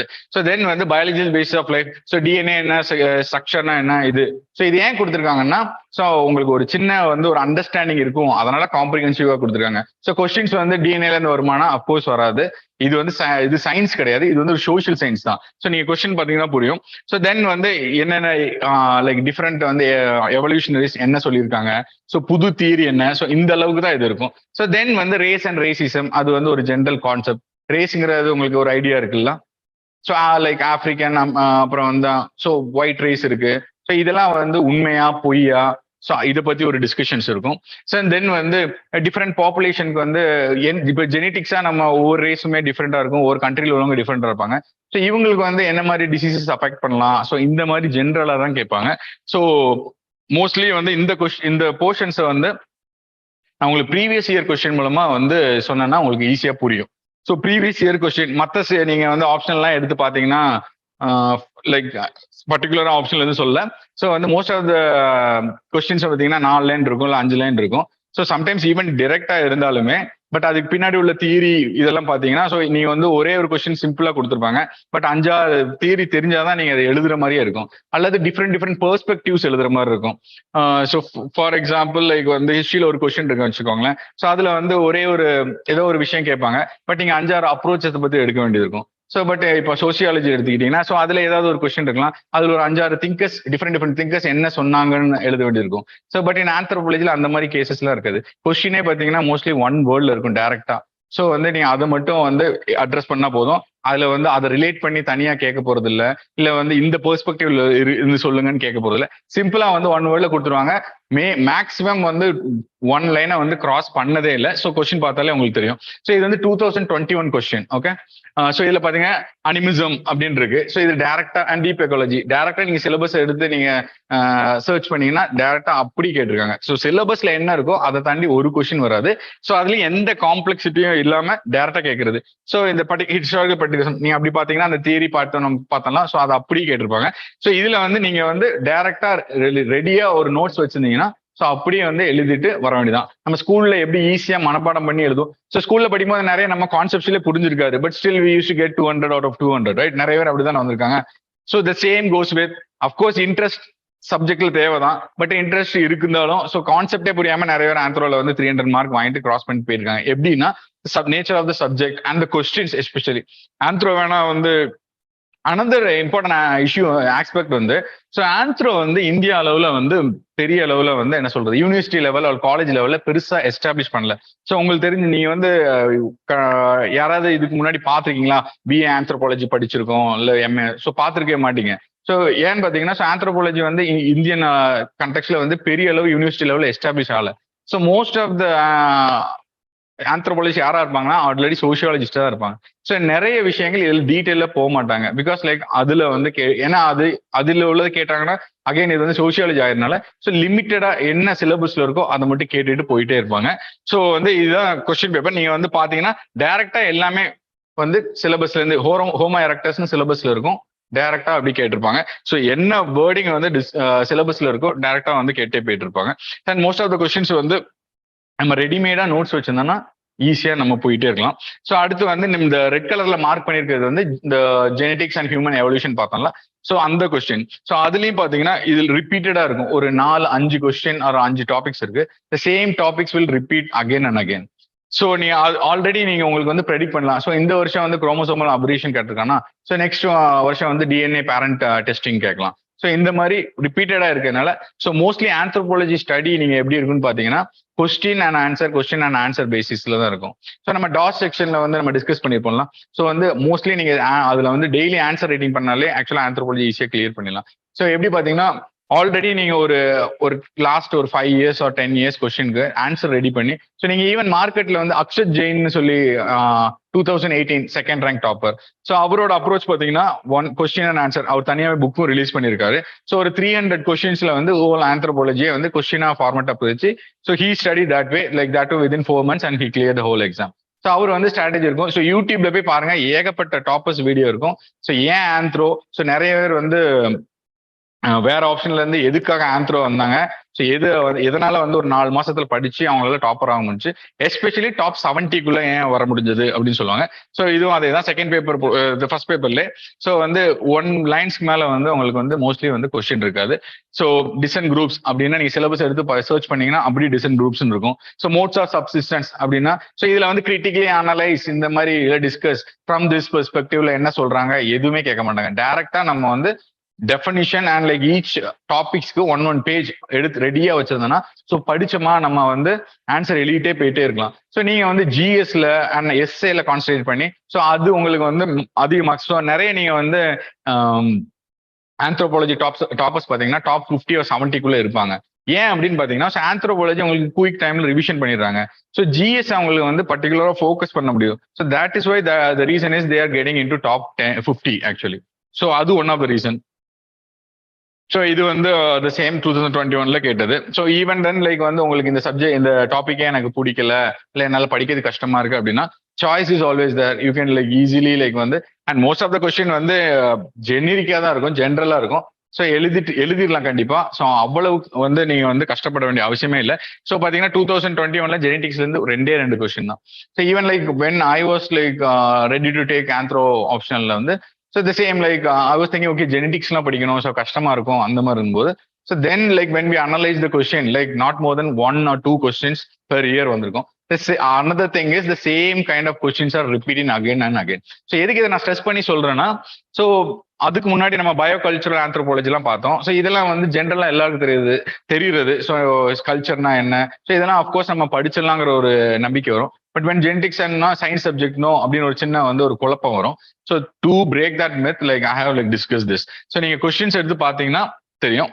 ஸோ இது வந்து பேப்பர் 2ல. ஸோ பேப்பர் 2லயும் பாத்தீங்கன்னா வந்து டைரக்டா 1 லைன் தான். லைக் ஹிஸ்டரியில கூட இந்த இவ்வளவு ஈஸியா கேட்க மாட்டாங்க. ஸோ டைரக்ட்லி ஹரப்பன் சீல்ஸ் அவ்வளவுதான். So caste and social capital, factionalism and politics இந்த மாதிரி 1 லைன்ல தான் மோஸ்ட் ஆஃப் த கொஸ்டின்ஸ் இருக்கும். அண்ட் தட் டு லைக் சிலபஸ்ல என்ன வார்த்தை இருக்கோ ஸோ அதை அப்படி கேட்டுப்பாங்க. ஸோ அண்ட் லைக் சிலபஸை தாண்டி ஒரு வார்த்தை கூட வந்து உங்களுக்கு வெளியே போகாது. ஸோ அது போக இதுல கரண்ட் அஃபேர்ஸ் இருக்கான்னு கேட்டீங்கன்னா 0.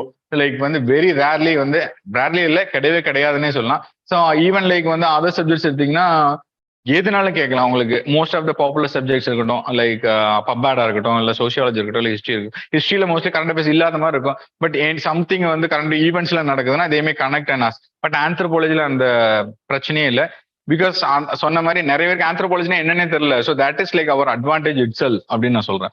ஸோ அனதர் திங் லைக் வந்து சென்னை சர்க்கிள்ஸோ அல்லது சவுத் இந்தியன் சர்க்கிள்ஸோ கம்பேர் பண்ணும்போது டெல்லி பார்த்தீங்கன்னா டெல்லியிலலாம் நிறைய ஆப்ஷனல் ஆந்த்ரோ எடுக்கிறாங்க, நிறைய இன்ஸ்டிடியூஷன்ஸ் இருக்கு. ஏன் அப்படின்னு பார்த்தீங்கன்னா they know the value of like வந்து ஆந்த்ரோ. பட் இங்க சென்னையில வந்து அவேர்னஸ் கம்மி. So that is also one of the reason. So இப்போ வந்து நிறைய டிஸ்கஷன் போயிட்டு இருக்குல்ல தமிழ்நாடுல இருந்து ஏன் வந்து அதிக வந்து ரேங்க் வரல அப்படிங்கும்போது. ஸோ சிசாட் நிறைய பேர் சொல்லுவாங்க. நான் என்ன சொல்றேன்னா ஆந்த்ரோ வந்து குட் பி ஆப்ஷனல் கூட ஒன் ஆஃப் த ரீசனா இருக்கலாம். ஸோ மோஸ்ட் ஆஃப் த நீங்க தமிழ் சர்க்கிள்ஸ் பார்த்தீங்கன்னா ஒரு 5-6 ஆப்ஷனை தாண்டி எடுக்கவே மாட்டாங்க. Sociology or like history or like pub ad or like geography almost all இன்ஸ்டிடியூஷன்ல எல்லா இன்ஸ்டியூட்லயும் இதே ஆப்ஷனல் தான் இருக்கும். ஸோ அப்படி பார்க்கும்போது ஸோ ஒரு ஆந்த்ரோ எடுத்திருந்தா of course we could have like shown like 10 or 15 ranks right. So இது கூட ஒன் ஆஃப் த ரீசனா இருக்கலாம் அப்படிங்கிறது என்னோட அபிப்பிராயம். ஸோ தென் லைக் வந்து லெட்ஸ் சி. ஸோ இப்படிதான் இருக்கும் questions, mostly direct and 1 line. So நான் எதுவுமே காம்ப்ளெக்சிட்டியே இருக்காது. ஸோ கிரிட்டிக்கலி அனலைஸ் அந்த மாதிரிலாம் எதுவுமே இருக்காது. ஸோ டைரக்டா கேட்பாங்க. ஸோ ஒரு சின்ன எவல்யூஷன் அண்ட் ஜெனடிக்ஸ் பத்தி ஒரு சின்ன டவுட்ஸ் அல்ல கன்ஃபியூஷன் இருக்கலாம் அப்படிங்கிறதுக்காக உங்களுக்கு ப்ரீவியஸ் இயர் கொஸ்டின் வந்து சும்மா போட்டிருக்கேன். ஸோ நீங்க 2020ல இருந்து 2019 வரைக்கும் ஒரு அனலிசிஸ் போட்டிருக்கேன். ஸோ மோஸ்ட்லி பாத்தீங்கன்னா கொஸ்டின்ஸ் வந்து இந்த சேம் ரிப்பீட்டா இருக்கும், இல்ல மேஜர்லி 1 வேர்ட்ல தான் இருக்கும். ஸோ நீங்க ஆல்ரெடி ரெடிமேடா வந்து நோட்ஸ் வச்சிருந்தீங்கன்னா easy. At the same time அப்ளைடா தான் இருக்கும். So ethics and genetic engineering தான் கேட்டிருக்காங்க. இது வந்து நம்ம ஜெனரல் ஸ்டடீஸ்ல படிக்கிறது தான். So this is nothing like technical. ஜெனடிக்னா என்னன்னு கேட்கல. ஸோ ஜெனடிக் இன்ஜினியரிங் எத்திக்ஸ்க்கும் வந்து என்ன சம்பந்தம் அந்த மாதிரி கேட்டிருக்காங்க. ஸோ இந்த அப்ரேஷன்ஸ் நம்ம 2021லயும் பார்த்தோம்ல த சேம் கொஸ்டின். ஸோ இது வந்து ரிப்பீட் ஆகும். Most of the genetic question வந்து ஒரு 5 டாபிக்ஸ்குள்ள தான் ரிவால்வ் ஆகும். ஸோ அதை நம்ம ஆல்ரெடி வந்து கிளாஸ்ல டிஸ்கஸ் பண்ணி ஆல்ரெடி ரெடிமேட் நோட்ஸ் வச்சிருந்தா so it will be easy to handle. So அடுத்து பார்த்தீங்கன்னா வந்து ஜெனடிக்ல இன்னொரு கொஸ்டின் என்னன்னா human genomic resource in human welfare. இது வந்து ஜென்ரல் கொஸ்டின். இதுல நீங்க டெக்னிக்கல் டீடைல்ஸ் இல்லை. இந்த டாபிக்கை நம்ம வந்து ஜென்ரல் ஸ்டடீஸ்ல கூட படிப்போம். ஸோ ஜீனோம் ரிசர்ச்னால நமக்கு வந்து என்ன லைக் வெல்ஃபேர் அப்படிங்கிறது. ஸோ இந்த மோஸ்ட்லி வந்து இந்த மாதிரி கொஸ்டின்ஸ் தான் இருக்கும். So implication of mutation in evolution. So எவல்யூஷனோட டெக்னிக்கல் டீடைல்ஸ் அவங்களுக்கு கேட்கல, இம்ப்ளிகேஷன்ஸ் கேட்குங்க என்ன மாதிரி நடந்திருக்கு. ஸோ அப்கோர்ஸ் லைக் நம்ம ஜென்ரல் என்விரான்மெண்ட் பெர்ஸ்பெக்டிவ்ல வந்து நம்ம இதை எழுதிட்டு போயிட்டே இருக்கலாம். ஸோ நீங்க வந்து அந்த மாதிரி நீங்க இது ஒரு சயின்ஸா இருக்குமோ அப்படிங்கிற மாதிரிலாம் நீங்க யோசிக்க வேணாம். ஸோ ஹியர் ஆல்சோ லைக் பாருங்க அப்ளைடு ஹியூமன் ஜெனடிக்ஸ் தான் கேட்டிருப்பாங்க. ஸோ வாட் இஸ் ஹியூமன் ஜெனடிக்ஸ்லாம் கேட்டிருக்க மாட்டேன். ஸோ மோஸ்ட்லி வந்து நம்ம வந்து வேர்பலா எழுதுற மாதிரி தான் இருக்கும், நத்திங் டெக்னிக்கல். ஸோ நெக்ஸ்ட் வந்து டார்கெட் 300 into 300 அப்படிங்கிற ஒரு கான்செப்ட். ஸோ எப்படி பாத்தீங்கன்னா அந்த ஹோல் நம்ம மார்க் வந்து 300+ வாங்கணும் அப்படிங்கிறது ஒரு டார்கெட். ஸோ அதை எப்படி வாங்கலாம் அப்படின்னு பாத்தீங்கன்னா அந்த ஹோல் சிலபஸ் வந்து I have like divided like this 1ல இருந்து நம்ம மோஸ்ட் ஆஃப் எதுக்கு எப்படி பிரிச்சிருக்கோம் அப்படிங்கிறதுக்கு ரேஷனல் என்னன்னா, ஸோ நான் சொன்ன மாதிரி வந்து 1 வேர்ட்ல தான் மோஸ்ட்லி கொஸ்டின் கேட்பாங்க. ஸோ ஈச் இந்த 300 டாபிக்ஸ்க்கு நம்ம ரெடியா வந்து ஒரு கான்செப்டுவல் அண்டர்ஸ்டாண்டிங் கிடைச்சதுக்கு அப்புறம் 1 பேஜ் நோட்ஸ் வச்சிருந்தா, ஸோ நீங்க நோட்ஸ் வந்து எப்படி இது சாத்தியம் அப்படின்னு கேட்டீங்கன்னா, ஸோ டாப்பர்ஸ் நோட்ஸ் ஆல்ரெடி வந்து அப்பாலா மிஸ்ரான்னு சொல்லி anthropology topper notes, Akshar Jain notes இதெல்லாம் வந்து இருக்கு. அவங்களோட நோட்ஸ் பாருங்க, எல்லா டாபிக்குமே 1 பேஜ்ல வந்து நோட்ஸ் ரெடி பண்ணி வச்சிருப்பாங்க. ஸோ நிறைய பேர் வந்து மோஸ்ட்லி வந்து 500 லெஸ் தான் வந்து வச்சிருப்பாங்க. ஸோ இப்போ நீங்க அதர் ஆப்ஷன் படிச்சீங்கன்னா நீங்க தேடி புக்ஸ் தேடி ஸோ இந்த கான்செப்ட் எங்கெல்லாம் சொல்லியிருக்காங்க தேடி படிச்சே வந்து உங்களுக்கு வந்து அதுக்கே 1 வருஷம் ஆயிரும். பட் ஹியர் நம்ம வந்து புக்ஸ் இருக்கு, but it is not necessary at all. டைரக்டா கிளாஸ்ல நம்ம கான்செப்ட்ல டிஸ்கஸ் பண்ணுவோம், ஷார்ட் நோட்ஸ் ஒரு கொடுப்போம். ஸோ அதுக்கப்புறம் 300 into 300 நோட்ஸ் மாதிரி ஒன்று கொடுப்போம். So it will be easy for you to like revise. So இங்க revision is the key. So நம்ம வந்து நீங்க இனிஷியல் கிளாஸஸ் அட்டன் போது சொல்லியிருப்பாங்கல்ல, so I have also told in GMT classes right. So வந்து நாலேஜ் இங்க முக்கியம் இல்லை. So hard work and revision is the key here, because like everyone is going to read the same book and all.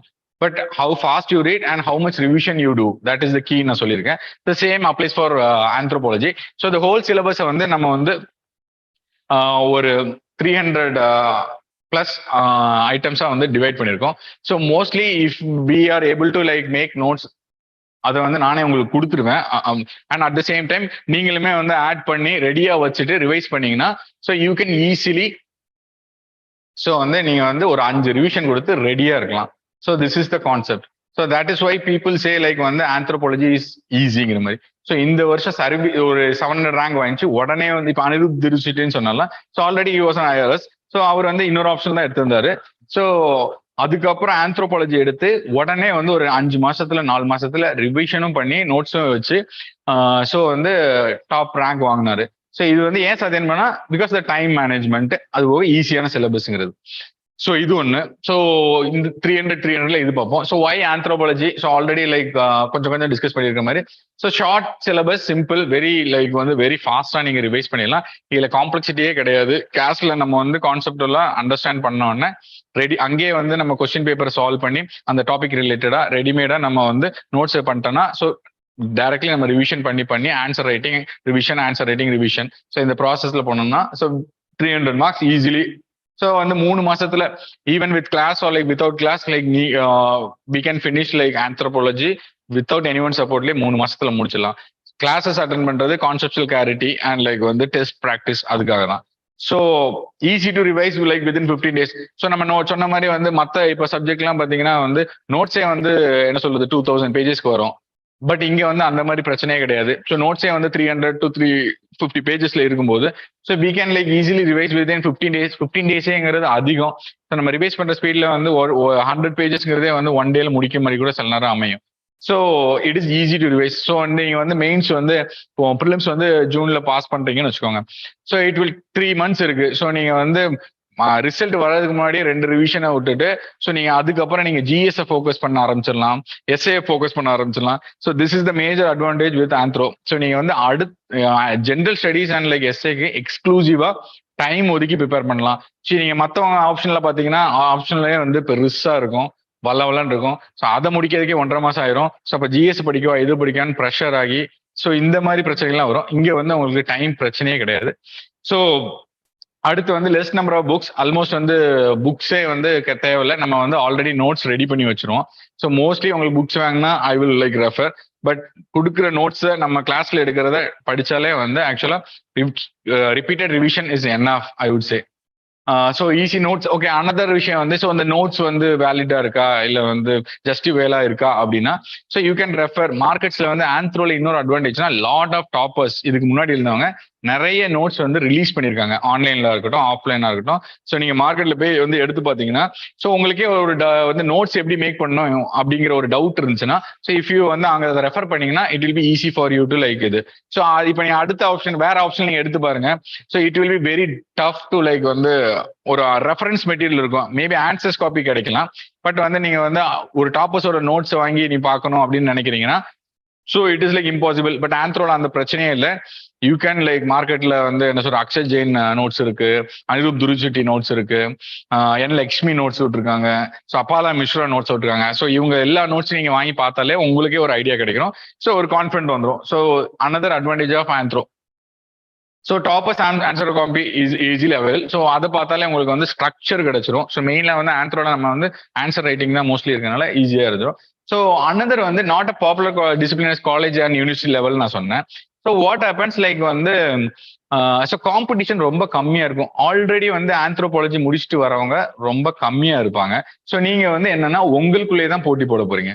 So வந்து ஒரு MA அந்த ஆப்ஷன்ல படிச்சுட்டு வரவங்களுக்கும் உங்களுக்கும் எப்படி முட்டி மோதினாலும் நம்மளோட ஆன்சர் அவங்களோட பெட்டரா இருக்கிறதுக்கு ரொம்ப டைம் எடுக்கும், ரைட்? ஸோ நீங்க வந்து என்ன சொல்றது, மற்ற ஆப்ஷன்ல எடுத்து வந்து 3 வருஷம் படிக்கிறதோட ஸோ ஆந்த்ரோ எடுத்து 1 வருஷத்துல முடிச்சோமா ஸோ வந்து ரேங்க் வாங்கணுமா போறது ஈஸியா இருக்கும் அப்படின்னு நான் சொல்றேன்.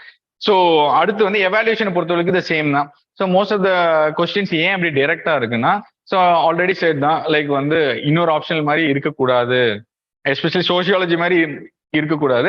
ஸோ ஆந்த்ரோ இஸ் லைக் வந்து சிஸ்டர் ஆஃப் சோசியாலஜி அப்படின்னு சொல்லுவாங்கல்ல.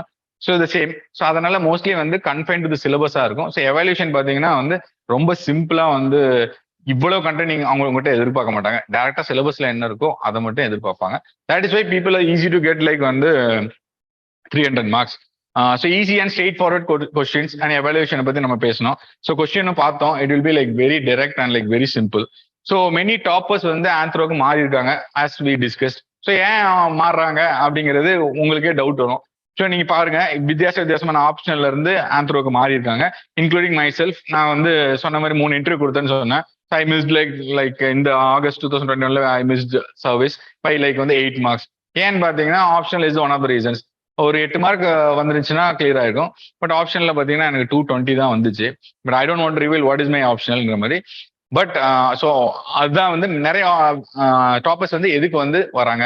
ஸோ என் கூட வந்து அதே மாதிரி எழுதினாரு என் ஆப்ஷனல்ல. ஸோ அவர் பாத்தீங்கன்னா இப்போ சர்வீஸ்ல இருக்காரு. அவர் வந்து முன்னாடியே சொன்னாரு ஆந்த்ரோ மார்க்கெட். ஸோ எதுக்கு இதெல்லாம் சொல்றேன்னா மார்க்கெட்டிங் அண்ட் ஆல் அப்படிலாம் இல்லை. I don't believe in this marketing. So anthro பத்தி என்ன சொன்னாலுமே அது உண்மைதான். ஸோ நீங்க வந்து இஃப் யூ வாண்ட் கிராஸ் செக்னா just go and check in YouTube. எல்லா டாப்பர்ஸுமே வந்து சொல்லியிருப்பாங்க. ஸோ நீங்க அதே பார்த்துக்கோங்க. ஸோ மெனி டாப்பர்ஸ் தென் வந்து favourite beginners level playing field. So ஏன் அப்படின்னு சொன்னா முன்னாடியே சொன்ன மாதிரி தான். ஸோ நீங்க வந்திருக்கீங்க, ஸோ 10 மாசம் அல்லது 1 இயர்ல நம்ம வந்து பாஸ் பண்ணி போறோமா இல்லையா அப்படிங்கிறது நிறைய பேருக்கு டவுட் இருக்கும். But many have cleared, right? So some வந்து என்ன சொல்றது, நான் சொன்ன மாதிரி கிராஜுவேஷன்லேயே ஆப்ஷன்ல படிச்சுட்டு வந்திருப்பாங்க. ஸோ ஆல்ரெடி யூபிஎஸ்சியும் படிச்சிருப்பாங்க. So they can clear easily. But like almost நிறைய 90% வரைக்கும் அந்த மாதிரி இருக்காது. ஸோ ஃப்ரெஷ்ஷா வந்திருக்கும். ஸோ 10 மாசத்துல இல்லை 1 இயர்ல பாஸ் பண்ண முடியும்னா அப்கோர்ஸ் முடியும், ஏன்னா பண்ணியிருக்காங்க. ஸோ அது வந்து அதுக்கு ஏற்ற ஆப்ஷன் ஆந்த்ரோபாலஜி. ஏன் அப்படிங்கிறத நம்ம பார்த்தோம். ஸோ சிம்பிளா இருக்கு, லெவல் பிளேயிங் ஃபீல்ட். நீங்க எப்படி பிகினரோ அதே மாதிரி ஆந்த்ரோ எடுக்கிறவரும் பிகினர் தான். அதிகபட்சம் செகண்ட் அட்டம்ப்டா இருக்கலாம் அவரு. பட் ஆல்மோஸ்ட் த சேம் கட்டன் தான். ஒரு பேஜை நீங்க இந்த 300 பேஜஸை எந்த அளவுக்கு வந்து ரிவைஸ் பண்றீங்க அப்படிங்கிற பொறுத்து தான் உங்களுக்கு 2 பேருக்குள்ள டிஃபரன்ஸ். ஸோ நீங்க 5 தடவை ரிவைஸ் பண்றீங்க, அவர் 10 டைம்ஸ் ரிவைஸ் பண்ணீங்கன்னா ஸோ இந்த ஒரு டிஃபரன்ஸ் தான் இருக்குமே தவிர உங்களோட அதிகமா நாலேஜ் இருக்குங்க அப்படிங்கிறது அந்த கேள்வியே இல்லை. பட் அதர் ஆப்ஷன்ல பொறுத்தவரைக்கும் அஃப்கோர்ஸ் அவங்க வந்து என்ன சொல்றது யூனிவர்சிட்டி லெவல்லையோ இல்லை காலேஜ் லெவல்லையோ படிச்சுட்டு வரும்போது நிறைய சிக்கல்கள் இருக்கு.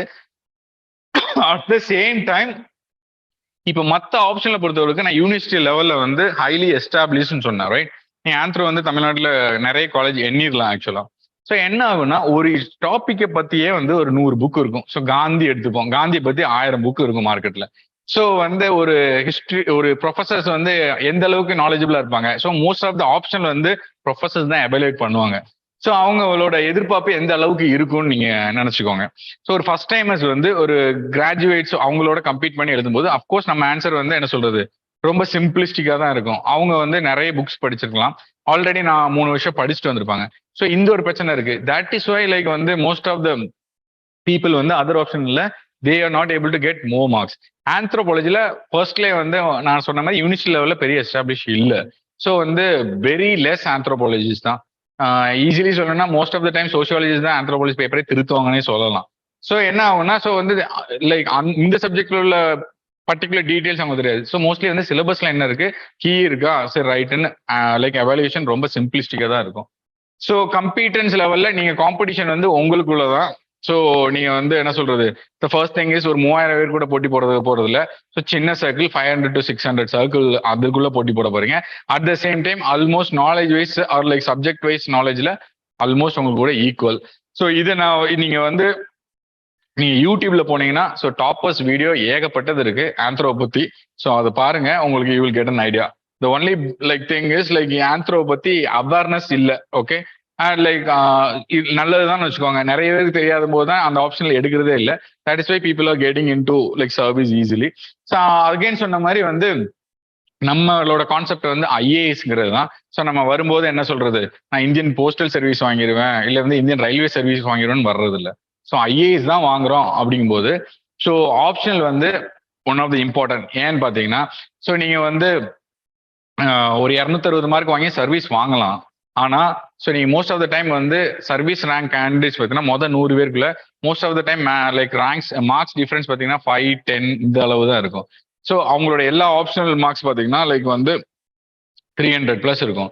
So that is why like top 70க்குள்ள நீங்க வரணும்னா ஆந்த்ரோ எடுத்தீங்கன்னா ஆவரேஜா நீங்க மார்க்கிங் ஆந்த்ரோல நீங்க பாத்தீங்கன்னா 270 or 260 எபவ் தான் இருக்கும். ஐ மீன் லைக் ஒரு 2 மாசத்துல 3 மாசத்துல படிச்சு நீங்க சும்மா எழுதும் போதே 260 கண்டிப்பா திட்டுரும். பட் மற்ற சப்ஜெக்ட் நீங்க வந்து பாத்தீங்கன்னா உங்களுக்கு பாப்புலேஷன் லெவல்ல நிறைய ஆட்கள் இருக்காங்க, 3000 பேர் 2000 பேர் எழுதும் போது ஸோ ஆவரேஜ் மார்க்ஸ் வந்து அங்க வந்து கம்மியா தான் வரும். 220 தான் most of the popular subjects நம்ம பாக்குறோம்ல. ஸோ அதுல வந்து 220 to 230 தான் இருக்கும். பட் டாப்பர்ஸ் வாங்கியிருப்பாங்க. ஸோ நீங்க பாத்தீங்கன்னா ஒரே ஒருத்தர்ல 2 பேர் வந்து 300 மார்க் வாங்கிக்கலாம், 290 வாங்கிக்கலாம். பட் ஆந்த்ரோ நீங்க பாத்தீங்கன்னா majority of the people whoever like வந்து ரிட்டன் லைக் மெயின்ஸ்னாலும் நீங்க ஃபெயில் ஆனவரே நீங்க பாருங்க. இப்போ லாஸ்ட் டைம் லைக் என் கூட வந்து வாசிம் ரஹ்மான் ஒரு பையன் எழுதுறாப்ல.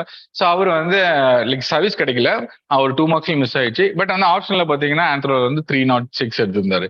So this is the case. அது ஃபர்ஸ்ட் அட்டெம்ப்ட் தான். ஸோ ஜென்ரல் ஸ்டடீஸ்ல தான் ஒரு இது இன்டர்வியூல தான் மார்க் போச்சு. So I am saying like வந்து ஃபர்ஸ்ட் டைம் வரைக்கும் வந்து இது வந்து ஈஸியா 260 ஆவரேஜ் நான் சொல்றேன். ஸோ வந்து 300 மார்க்ஸ் நீங்க ஒரு கொஞ்சம் எஃபோர்ட் போட்டீங்கன்னா எடுத்துடலாம். ஸோ அப்படிங்கிறது. So this is why like it is favourite for like வந்து beginners. So what you get in my classes அப்படிங்கும்போது so syllabus coverage almost like 50 கிளாஸஸ்ல முடிச்சிடலாம். Because like we are not going to PhD பண்ண போறது இல்லை. நம்ம வந்து சிலபஸை பார்த்தோம், எந்த மாதிரி டிமாண்ட்ஸ் இருக்குன்னு தெரியும் நமக்கு. So most of the time கான்செப்டை புரிஞ்சிட்டோமா, புரிஞ்சதுக்கு அப்புறம் டக்குன்னு நம்ம வந்து நோட்ஸ் ரெடி பண்ணோமா, and I will provide all the notes. So நீங்களும் உங்களுக்கு வந்து அது நீங்க நோட்ஸ் ஆட் பண்ணிக்கலாம். ஸோ நோட்ஸ் ரெடி பண்ணுமா, டெஸ்ட் வச்சோமா, ரிவிஷனா அப்படின்னு போய்கிட்டே இருக்கலாம். ஸோ கான்செப்ஷன் நோட்ஸ் டெய்லி பேஸ்ல கிளாஸஸ் முடிய வந்து கான்செப்ஷன், ஏன்னா இனிஷியலாவே ஷார்ட் நோட்ஸ் படிச்சோன்னா நமக்கு அப்கோர்ஸ் வந்து ஈஸியா புரியாது. ஸோ கொஞ்சம் லைக் பிரீஃபா 1 பேஜ்ல இருக்கிறத ஒரு 3 பேஜ்ல நம்ம கான்செப்ஷன்ல படிச்சு முடிச்சோம்னா so that notes will be provided like at the end of the each class. So முதல்ல நீங்க அதை ஒரு படிச்சிட்டீங்கன்னா so then we will like இந்த மாதிரி எல்லா நோட்ஸும் படிச்சு முடிச்சப்பறம் then we will move to 300 pages short notes. So whole syllabus short notes. எதுக்கு ஷார்ட் நோட்ஸ்னா ரிவிஷன். அது அப்கோர்ஸ் கதெல்லாம் நமக்கு தெரிஞ்சதுக்கு அப்புறம் நமக்கு தேவை டைரக்டா ஆன்சர்ல என்ன எழுத போறோங்கிறது. ஸோ நீங்க பாத்தீங்கன்னா மோஸ்ட்லி வந்து என்ன சொல்லுவாங்கன்னா நோட் ஷுட் பி லைக் வந்து டாப்பர்ஸ். நீங்க வந்து வீடியோஸ் பாத்தீங்கன்னா சொல்லுவாங்க, இப்போ ஒரு 500 pages ஒரு புக் இருக்குன்னா ஸோ வந்து 10% ஆஃப் த நோட்ஸ் இருக்கணும். ஸோ 50 pagesக்குள்ள அதை அடக்கணும் அப்படிங்கிறது. ஸோ அப்படி இல்லாட்டி நோட்ஸ் எடுக்கிறதுலே பிரயோஜனம் இல்லை அப்படிங்கிறது தான்.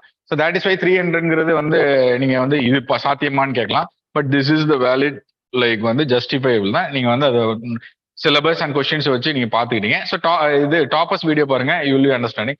ஸோ டெஸ்ட் பாத்தீங்கன்னா வந்து 20 வீக்லி டெஸ்ட். இனிஷியலா வந்து நம்ம ரைட்டிங் ப்ராக்டிஸ்க்காக வந்து மினி டெஸ்ட் வைப்போம்.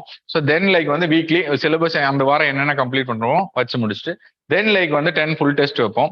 தென் வந்து இப்போ இந்த 12 and 8 வந்து ப்ரிலிம்ஸ் கிளியர் ஆன அப்புறம் நம்ம மெயின்ஸ் ப்ரிப்பரேஷன்ல டைரக்டா வந்து பண்ணுவோம். So totally 50 test. So this is வந்து எனி டவுட்ஸ்னா கேளுங்க. ஸோ ஃபர்ஸ்ட் இயரே பாஸ் பண்ணி போகணும், லைக் வந்து லைக் 1 இயர்ல முடிச்சுட்டு போகணும் அப்படிங்கிறவங்க கண்டிப்பா ஆந்த்ரோ எடுக்கலாம். ஸோ அது ஒரு முக்கியமான பாயிண்ட். இல்ல நான் வந்து 2-3 வருஷம் பொறுமையா இன்ட்ரெஸ்ட் இருக்கு எனக்கு அந்த சப்ஜெக்ட்ல படிச்சு பாஸ் பண்ணது. So it is up to your choice. So this is what like anthro is. So simply and like any டவுட்ஸ்னா you can ask. Any doubts இருக்கா? No? So okay okay, thank you.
Good evening all.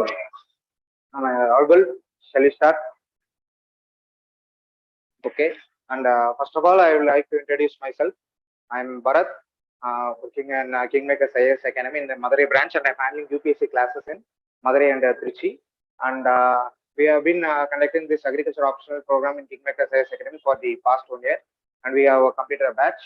And from that batch, we could have garnered excellent feedbacks. So based upon that, we are also happy to continue this program in the following year also. So here I am to give you a small orientation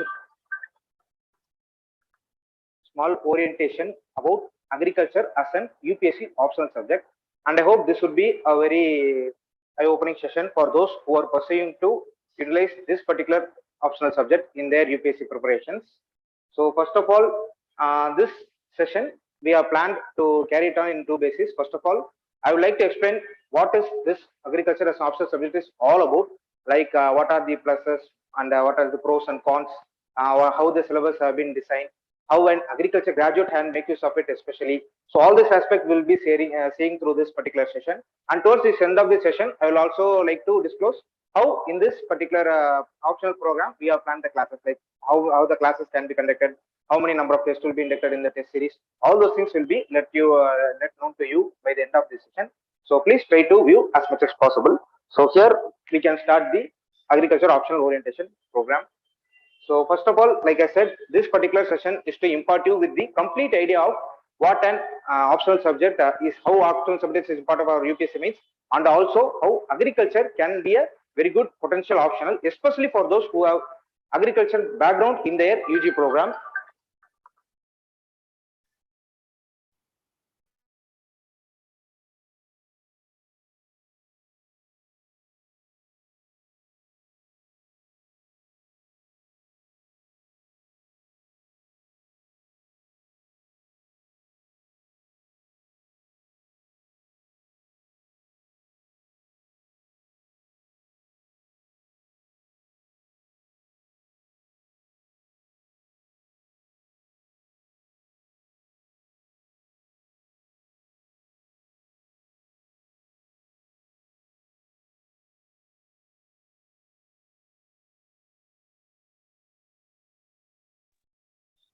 So yes, this session's objective is to impart you the knowledge of how this agriculture can be a potential subject for your UPSC optional.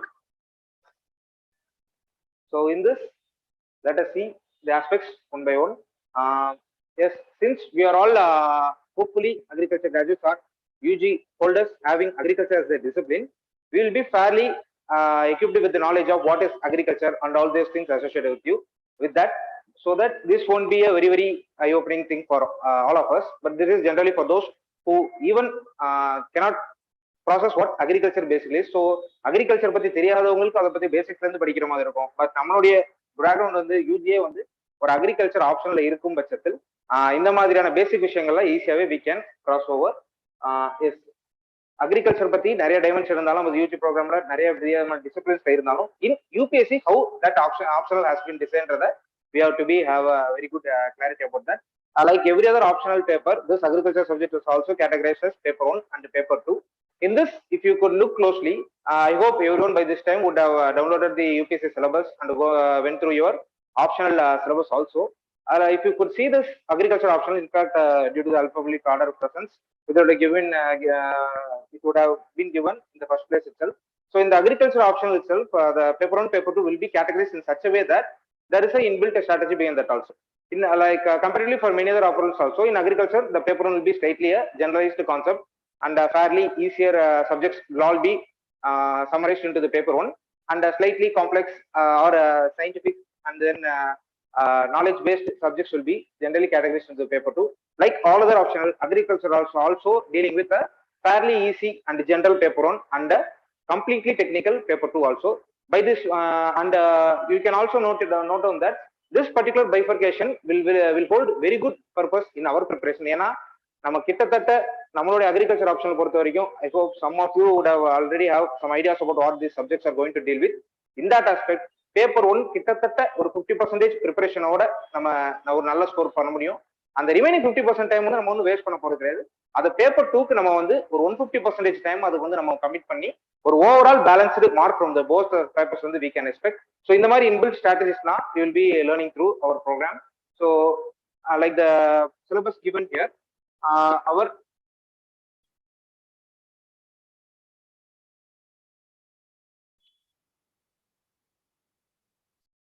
this is the basic structure of how the UPSC syllabus actually looks like. So in order to give you a very good picture, we have concised this syllabus into these particular papers dealing with these following subjects.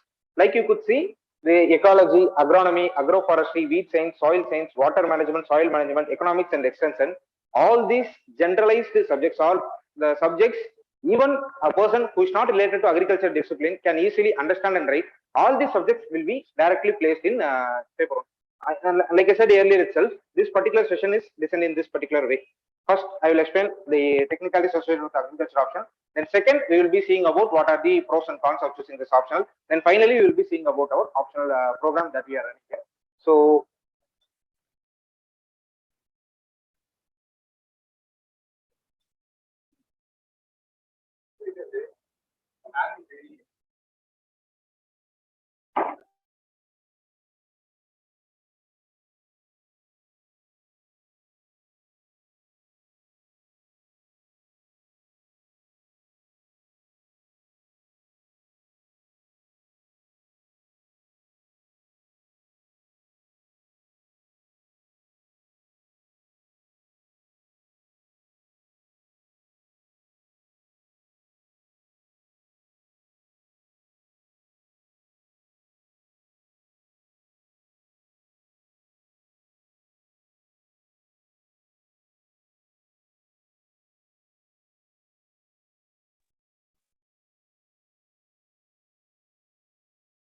yes, as we were discussing, this particular optional is categorized into this. The subjects are categorized into this paper. Paper 2 we will be learning the subjects of cell biology, genetics, breeding, technology, World Trade Organization and intellectual property rights, crop physiology, horticulture, entomology, pathology, and general miscellaneous topics. General trends in agriculture field in Ramadri, paper 2 on the topics on the build. Even basically, if you read this particular subjects, list of subjects, you could see that the fairly general subjects அல்லது ஒரு agriculture பத்தின basic knowledge இல்லாதவங்க கூட ஒரு பேசிக் ரீடிங்ல answer பண்ணக்கூடிய மாதிரி paper 1 subjects வந்து design பண்ணியிருப்பாங்க. At the same time even for agri graduates ஒரு டெஃபினட்டான டைம் அண்ட் எஃபோர்ட் போட்டா மட்டும்தான் ஒரு பாதி கான்செப்டை கிராஸ் பண்ணிக்கிட்டு ரிஃப்ளெக்ட் பண்ற மாதிரி பேப்பர் 2 செட் பண்ணியிருப்பாங்க. So yes, this particular visible difference is there between paper 1 paper 2. And if you are fairly familiar with all the optional subjects in particular, இந்த ட்ரெண்ட் வந்து எல்லா ஆப்ஷனுக்கும் காமன் தான். பேப்பர் 1 வந்து கம்பேரிட்டிவ்லி ஜென்ரலாகவும் ஈஸியர் டு லேர்ன் கான்செப்ட்ஸாகவும் இருக்கும். Paper 2 comparatively காம்ப்ளெக்ஸாகவும் டிஃபிகல்ட் டெக்னிக்கல் டேர்ம்ஸ் ஓரியன்டா, டெக்னிக்கல் சப்ஜெக்ட்ஸ் ஓரியன்டா இருக்கும். ஸோ அக்ரிகல்ச்சர் அதுலயும் ஒன்றும் டிஃபரெண்ட் கிடையாது. சேம் பேட்டர்ன் யூபிஎஸ்சி இதுலையும் ஃபாலோ பண்றாங்க. ஆனா since I hope many agriculture graduates only will be opting for this particular optional. In that case பார்த்தோம்னா இந்த ஒரு டிஃபரன்ஸ் நம்மளுடைய ப்ரிப்பரேஷன் நம்ம ரொம்ப அட்வான்டேஜஸா யூஸ் பண்ணிக்க முடியும். ஃபார் எக்ஸாம்பிள்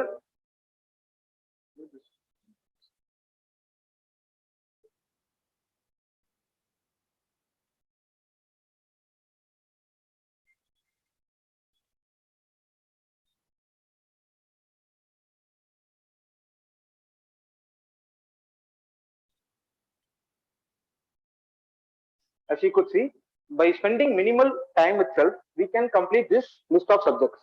ஒரு பெரிய ஒரு டிஸ்கஷன்ஸ் கூட இல்லாமல் லைக் ஒரு மினிமம் டே டு டே பேசிஸ்ல நம்ம ஒரு சின்ன சின்ன டாபிக்ஸை ஃபோக்கஸ் பண்ணா கூட இந்த லிஸ்ட் ஆஃப் சப்ஜெக்ட்ஸை நம்ம ரொம்ப குவிக்கராகவே கம்ப்ளீட் பண்ணிடலாம் by spending minimum of our time and effort. But these subjects demand a certain amount of time and effort for us to master all these topics. Like I said before itself, on the time period, for example, if you have 5 months for our optional preparation, we can schedule our plan accordingly that within 1.5 or 2 months, we can complete this particular subjects completely, list of topics completely.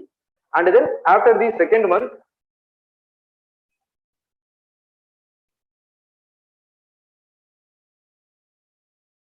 we will be following the rest of the paper 2 subjects, but it won't be in a sequential way because we all know that these particular subjects will be having an easy effect on our mind, but while learning through these particular subjects, we will be feeling we need a break. So our optional program will be planned in such a way that we place these subjects intercalatably. அதாவது first paper 1 பத்தி ஒரு சில subjects பார்ப்போம், then for a break we will be looking at paper 2, then after we will be visiting some subjects of the paper 1, because these subjects we all know they are tiring subjects. இதை படிக்கிறதுக்கு நம்மளுக்கு ஒரு certain time and effort தேவைப்படும். நம்மளுடைய GS கூட இதை கம்பேட்டிபிளா படிக்கிறதுக்கும் நம்மளுக்கு வந்து டைம் அண்ட் எஃபோர்ட் போட தேவைப்படும். பட் இது வந்து கம்பேரிட்டிவ்லி ரொம்ப ஈஸியா நம்ம கேஷுவலா மூவ் பண்ணிட்டு போற ஒரு சப்ஜெக்டா இருக்கும். இந்த பர்டிகுலர் டிஃபரன்ஸை நம்ம அண்டர்ஸ்டாண்ட் பண்ணி நமக்கு அது ஆல்ரெடி காலேஜ்ல ஒரு எக்ஸ்பீரியன்ஸ் இருக்கும், அதை ரொம்ப ப்ராக்டிகலா நம்ம ப்ரிப்பரேஷன் நம்ம வந்து யூஸ் பண்ணோம்னா இதுல ஒரு பெரிய அட்வான்டேஜ் வந்து போத் நமக்கு ஜிஎஸ் ரிலேட்டாவும் கிட்டனா இருக்கும். அதுதான் நம்ம லேட்டஸ்ட் ஸ்டேஜ் வந்து பார்ப்போம். As of now you have an idea that paper 1க்கு நம்ம டைம் கொஞ்சம் கம்மியாகவும் கொடுத்து அதே மார்க்ஸ் ரீட் பண்ணணும். பேப்பர் 2க்கு நம்ம ரொம்ப அதிகமான டைம் அண்ட் எஃபோர்ட் போட்டு கன்சைஸான மெட்டீரியல்ஸ் ப்ரிப்பேர் பண்ணி வச்சுட்டு தென் அதுலயும் கன்சிடரபிள் மார்க்ஸ் வந்து நம்ம கெயின் பண்ணுவோன்ற அந்த ஒரு எடுத்துக்கோங்க. லைக் எனி அதர் சப்ஜெக்ட் அல்லது any other examination subject for this UPSC examination இதுக்கும் கம்ப்ளீட்டா சிலபஸ் வந்து நீங்க கோ த்ரூ பண்ணுங்க. யூபிஎஸ்சி சிலபஸ் வந்து இந்த aspect they would have been listed. அதை தான் சப்ஜெக்ட்ஸா கன்சைஸ் பண்ணி தி சப்ஜெக்ட் டாபிக்ஸா we are given you here. இதுதான் வந்து பாத்தீங்கன்னா உங்களுக்கு வந்து அந்த ஹோல் வந்து ஒரு கிளியர் ஐடியா கொடுக்கும். பேப்பர் 2ல நம்ம நிறைய டைம் அண்ட் எஃபர்ட் வந்து போட்டு அது ஸ்ட்ராட்டஜிக்கலா இதுல நிறைய ஒரு சாய்ஸ் ரிலேட்டடான விஷயங்கள்லாம் கூட இருக்கு. Because we all know that optional subjects பொறுத்த வரைக்கும் they're not completely as per the GS pattern. Optional பொறுத்த வரைக்கும் வி ஆல் நோ தட் ஒரு 8 செக்ஷனா வந்து 8 செக்ஷன் கொஸ்டின்ஸ் வந்து கொடுத்துருப்பாங்க ஈச் பேப்பர்ல. அதுல வந்து 5 செக்ஷன் ஆஃப் கொஸ்டின்ஸ் தான் எழுதுற மாதிரி இருக்கும். ஒரு 3 வந்து நம்ம வந்து ஆப்ஷனல்ல வந்து ஒரு சாய்ஸ்ல வந்து விடுற மாதிரி கொஸ்டின் பிளேஸ் பண்ணிருப்பாங்க. இது மற்ற ஆப்ஷனல் சப்ஜெக்ட்ஸோடையும் நம்ம அக்ரிகல்ச்சருக்கு வந்து ரொம்ப ரொம்ப க்ரூஷியலா இருக்கும் இந்த choice and aspect. Because we all know that the syllabus is quite vast. And the syllabus ன்றது எவ்வளவு வாஸ்டா இருக்குன்றது by leading through this subject itself it is completed in UG program itself. So அதனால there are some nook and corners where we can strategically skip over. அதாவது எது விட்டா நம்மளுக்கு சாய்ஸ்ல விட்டா நம்மளுக்கு வந்து ப்ராப்ளம்லாம் ரொம்ப கிரியேட் ஆகாது, where we can actually use the choice. இதெல்லாம் through the learning phase of this program we will be discovering in what all points we can actually use it as the choice advantage of this particular subject. அதையும் later slides வந்து we can see. So yes, the second step after understanding the syllabus, the second step that one needs to be familiar with in this optional program அப்படினு பாத்தீங்கன்னா the previous year questions only. So in the previous year questions we all know that it actually serves as a guide for us to move in any particular path as per our examination. அப்ப இந்த agriculture previous year questions பாத்தீங்கன்னா you will be getting a couple of ideas. One, like directly our semester அல்லது college எக்ஸாமினேஷனோட direct ரிஃப்ளெக்ஷனா நிறைய questions நம்மளால பார்க்க முடியும். ரெண்டாவது இன்னொரு இன்டீரியரா கொஞ்சம் இந்த யூபிஎஸ்சி நாலேஜ் இருக்கவங்க பார்த்தா கூட again they can feel many GS related கொஸ்டின்ஸும் இதுல வந்து அவங்க வந்து டிஸ்கஸ் பண்ணியிருக்கிறத பார்க்க முடியும். So in that aspect one can understand that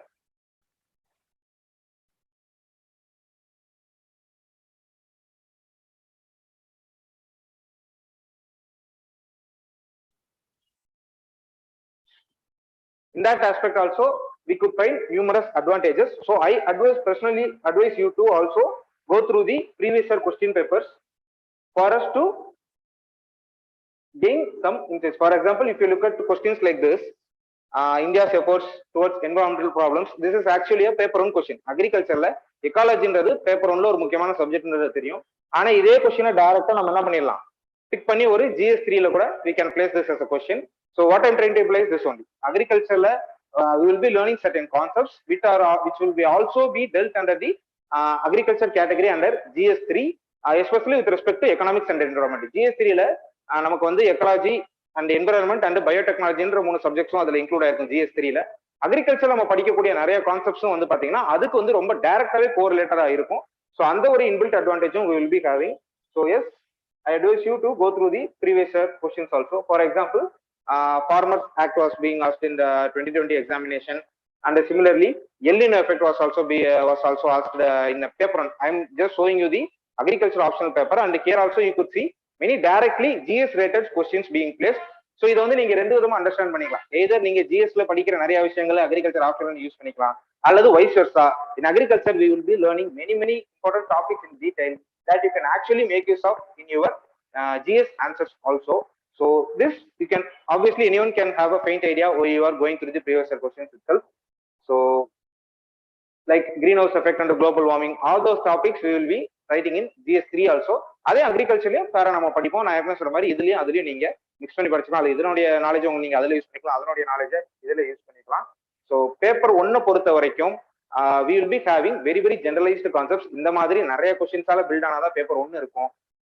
அதனுடைய டைம் இப்போ லைக் ஐ செட் மற்ற ஆப்ஷனுக்கு வந்து like if you require 5 months of severe hard workனா, since you already have a clear cut knowledge about agriculture because of you hailing from agriculture graduation programs, you can easily understand these concepts. ஒரு நியூவா learn பண்ற மாதிரி உங்களுக்கு இருக்காது. At the same time நிறைய conserve ஆகும். இந்த time கன்சர்வேஷனை வந்து நீங்க வந்து வேஸ்ட் பண்ணிட தேவை, வேஸ்ட் பண்ணக்கூடாது. ஆக்சுவலி இதுல ஃபார் எக்ஸாம்பிள் மற்றவங்களுக்கு ஆப்ஷனல் வந்து அட்டன் பண்ணி அந்த ஒரு பர்டிகுலர் புது கான்செப்டா படிச்சு முடிக்கிறதுக்கு ஒரு 3 hours எடுத்துக்கிச்சுன்னா, for you it will take only around ஒரு 1 hour or 1.5 hours. It doesn't mean that you have to waste your remaining 1.5 hours. That particular remaining 1.5 hours you have to put into your GS preparation. So இது வந்து another ஒரு inbuilt advantage. நம்ம agriculture ஏற்கனவே நம்ம ஒரு படித்த subject ஆப்ஷனலா choose பண்றப்போ இந்த ரெண்டு அட்வான்டேஜ் தான். எந்த கான்செப்டும் புதுசா இருக்காது. At least for name sake would have been learnt in our college program.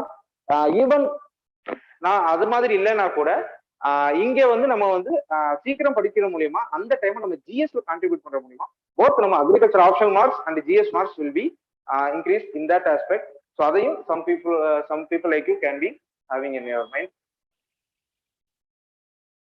Yes.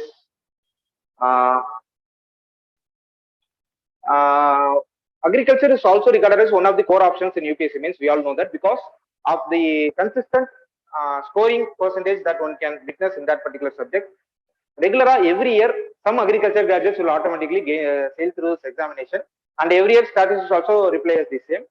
நீங்க மெயின்ஸ் ஒவ்வொரு தடவை மெயின்ஸ் எழுதின ஒரு டேட்டா வந்து ஒரு வருஷமும் வெளியே வரப்போ even basically in Google itself we can verify this. Agriculture option choose பண்ணி மெயின்ஸ் எழுதுற நிறைய கேண்டிடேட்ஸ் அந்த பர்சன்டேஜஸ்ல நிறைய வந்து இன்க்ரீஸ்டா வந்து வெளியே போறதை நம்மளால பார்க்க முடியும். அதே மாதிரி it is also fairly high scoring subject also. We have witnessed scenarios where toppers were able to score more than 300 marks and sometimes 310 marks also.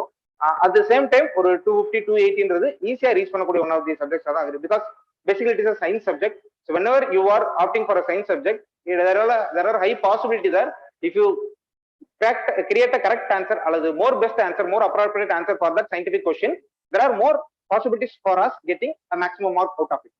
Science subject எல்லாமே இருக்கு. For example maths அதான் சொன்னாங்கன்னா, because maths, science, all these things have some basic correct answer. Like complete ஒரு correct answer நம்மளால mains answer ரைட்டிங்ல கொடுத்துட முடியாது. ஒரு most appropriate answer நீங்க கொடுக்குறப்போ அது ஒரு சயின்டிபிக் கொஸ்டினா இருக்கிறப்போ அந்த ஆன்சருக்கு ஒரு அதிகமான வேலிடேஷன் வந்து கிடைக்கிறதுக்கு வாய்ப்பு இருக்கு. So since agriculture is also scientific subject in that aspect, இங்க வந்து நம்ம வந்து ஒரு ஹை ஸ்கோரும் அட் த சேம் டைம் ஒரு ஹை பாஸ் பர்சன்டேஜும் எவ்ரி இயர் நம்ம விட்னஸ் பண்ணி தான் இருக்கும். So in that case it is also consider one of the core optionals in UPSC program. Then I hope many of you who are interested in agriculture optional will automatically be UG agriculture graduates only. Either horticulture base horticulture பண்ணிருப்பீங்க, அல்லது BA base agriculture பண்ணிருப்பீங்க, இல்ல BTech agriculture ரிலேட்டடா பண்ணிருப்பீங்க, இல்ல agriculture engineering பண்ணிருப்பீங்க. all of us people will be having certain subject overlapping. அதாவது நம்ம காலேஜ்ல படிச்ச அதே சப்ஜெக்ட்ஸ் தான் உங்களுக்கு வந்து இங்க ஆப்ஷனல் பிளேஸ் பண்ணிருக்கோம். பிகாஸ் ஆப்ஷனல் உங்க எல்லாத்துக்குமே தெரியும், ஆப்ஷனல் எந்த கேட்டகரியில பிளேஸ் பண்ணிருப்பாங்கன்னா UG லெவல் ஆஃப் அண்டர்ஸ்டாண்டிங் நீடுன்றதான் ஆப்ஷனுடைய ஒரு டிமாண்டிங் ரெக்யர்மெண்டாவே இருக்கும். ஸோ அந்த ஆஸ்பெக்ட்ல பார்த்தோம்னா நம்மளுடைய பேசிக் UG உடைய சிலபஸ் மட்டும் அந்த ரிஃப்ளெக்ட் ஆகும். So it is a viable optional for every agri related UG discipline students. So நீங்க ஒரு அக்ரிகல்ச்சர் ரிலேட்டடா டிகிரி கம்ப்ளீட் பண்ண ஒரு ஸ்டூடெண்டா இருந்தீங்கன்னா obviously you first initially go through the agriculture optional syllabus and agriculture optional previous question papers, then you decide upon moving on to anything. Mostly அது மற்ற optional போறது அவ்வளோ ஒரு ப்ராப்ளம் ஒரு பாசிபிள் அட்வான்டேஜஸா இருக்காது because of this following reasons. அக்ரிகல்ச்சரை பொறுத்த வரைக்கும் ஸ்டாட்டிக் போர்ஷன்ஸ் தான் நிறைய இருக்க மாதிரி உங்களுக்கு ஃபீல் பண்ணுவீங்க. For example every year around for example அந்த 8 செக்ஷன்ஸ்ல ஒரு 40 to 45 கொஸ்டின்ஸ் கேட்கறாங்க அப்படின்னா அதுல வந்து உங்களுக்கு வந்து அரௌண்ட் 35 கொஸ்டின்ஸ் வந்து ஏற்கனவே கேட்ட ப்ரீவியஸ்லி கொஸ்டின்னா தான் இருக்கும். Because even in our college scenario also the subject that we learn in our college is fairly static. நமக்கு போன சீனியருக்கும் அதே தான் இருந்திருக்கும், நம்மளுக்கு அடுத்த சீனியருக்கு அதே தான் இருந்திருக்கும், நம்மளுக்கு அடுத்த ஜூனியருக்கு அதே தான் இருக்கும், நம்மளுக்கு டீச் பண்ண ப்ரொஃபஸர் படிச்சப்போ அதே அவங்க கதையெல்லாம் சொல்லி கூட நம்ம கேள்விப்பட்டிருக்கோம். சின்ஸ் அந்த யூஜி ப்ரோக்ராம் ஆஃப் அக்ரிகல்ச்சர்ல பெரிய அப்டேஷன் நடக்காதனால even in this optional arena also we witness repetition of topics and syllabus only. Question கூட நீங்க எடுத்து பாத்தீங்கன்னா லாஸ்ட் ஒரு 2-3 இயர்ஸ் கொஸ்டின் பேப்பர் நீங்க ஃபார் எக்ஸாம்பிள் 19, 20, 21 இந்த 3 இயர் கொஸ்டின் பேப்பர் டவுன்லோட் பண்ணி if you can personally analyze it also, you can understand that all these paper will be having at least 40 to 60% of questions being repeated, அல்லது at least topics being repeated. Exact question framing கூட நீங்க for example greenhouse effect and global warming, describe greenhouse effect and global warming நீங்க வந்து ஒரு question வந்து நம்ம வந்து GST ரிலேட்டடா பார்த்தோம். It is that question is so much so general in aspect that இதுக்கு முன்னாடி அது நிறைய தடவை கேட்டிருக்க கூட நிறைய வாய்ப்பு இருந்திருக்கு. ஸோ அந்த மாதிரி ஜென்ரலா ரிப்பீட் ஆகக்கூடிய ஸ்டாட்டிக் போர்ஷன்ஸ் வந்து அக்ரிகல்ச்சர் ரொம்ப அதிகம். இதை ஏன் நான் ஒரு அட்வான்டேஜ் அப்படி டேர்ம் பண்றேன்னா because when previously asked questions are being repeated, it means that நீங்க ஒரு கொஸ்டினுக்கு ஒரு கிளியர் கட் நோட்ஸோ அல்லது ஒரு ஆன்சரோ பில்ட் பண்ணி வச்சுட்டீங்கன்னா in every possible way you can replicate it in the mains program and you can expect high marks for that. ஒரு கரண்ட் அஃபேர்ஸ்ல இருந்து சம் நியூ ஐடியாஸ் வந்து உங்கள்கிட்ட கேட்டு அதுக்கு நீங்க ஆன்சர் பண்ண ட்ரை பண்ணி ஒரு பெஸ்ட் ஆன்சர் கொடுக்க முடியுற பாசிபிலிட்டியை விட ஏற்கனவே கேட்ட ப்ரீவியஸ் இயர் கொஸ்டின்ஸ்க்கு நீங்களே நோட்ஸ்ல வந்து ஒரு ப்ராப்பரான ஒரு ஆன்சர் ஸ்ட்ரக்சரோட அந்த கண்டென்ட்ஸை பில்ட் பண்ணி அதை டெலிவர் பண்றப்போ இந்த mark you can get. For example ஒரு நியூ கான்செப்ட்டுக்கு நமக்கு அங்க ஒரு ஐடியா ஜெனரேட் பண்ணி நம்ம இருக்கிற நாலேஜ் வச்சு ஒரு ஐடியா ஜெனரேட் பண்ணி ஒரு answer கொடுக்குறப்போ for 10 marks the possibility of scoring 3 or 4 itself it may seem a very difficult thing. But if the static questions are the repeated questions that are asked on static portions, if you come across that particular things already you would have repeatedly studied in the preparation and adukku definitely ஒரு answer content material வச்சிருப்பீங்க. அதை நீங்க ப்ராப்பரா அந்த கொஸ்டினுக்கு ஏற்ற மாதிரி replicate பண்றப்போ அங்க 10 மார்க்ஸ்க்கு வந்து ஒரு 5 or 6 வந்து உங்களுக்கு கிடைக்கிற வாய்ப்பு இருக்கு. ஒரு 3-4 டைனமிக் போர்ஷன் கிடைக்கும்னா நீங்க பெஸ்ட் ஆன்சர் பண்ணா கூட ஸ்டாட்டிக் போர்ஷன்ஸ்ல ஒரு கிளியர் கட்டான ஆன்சர் உங்களுக்கு பெர்ஃபெக்ட்டா கொடுக்க முடிஞ்சுச்சுன்னா உங்களுக்கு வந்து 5 or 6 கூட கிடைக்கிறதுக்கு வந்து வாய்ப்பு இருக்கும். ஸோ அதனால this 1 or 2 marks only will amount to some 10 to 20 marks of difference between you and your fellow competitor. So in that aspect நம்ம படிக்கிறதுக்கு ஈஸியாகவும் மார்க் ஸ்கோர் பண்றதுக்கு இன்னும் ஈஸியராகவும் நமக்கு இந்த அக்ரிகல்ச்சர் வந்து ஸ்டாட்டிக் போர்ஷனா இருக்கிறதும் ரிப்பீட்டட் கொஸ்டின்ஸ் வர்றதும் ஒரு முக்கியமான ஒரு ரீசனா இருக்கும். அதை கூட நீங்க ஒரு மெயினான அட்வான்டேஜா you people can consider. Then yes இந்த ஸ்டாட்டிக் போர்ஷன்ல தான் அதாவது agronomy and genetics, plant breeding, crop physiology எல்லாம் while the particular scientist researched and found out those phenomena, it is static ever since.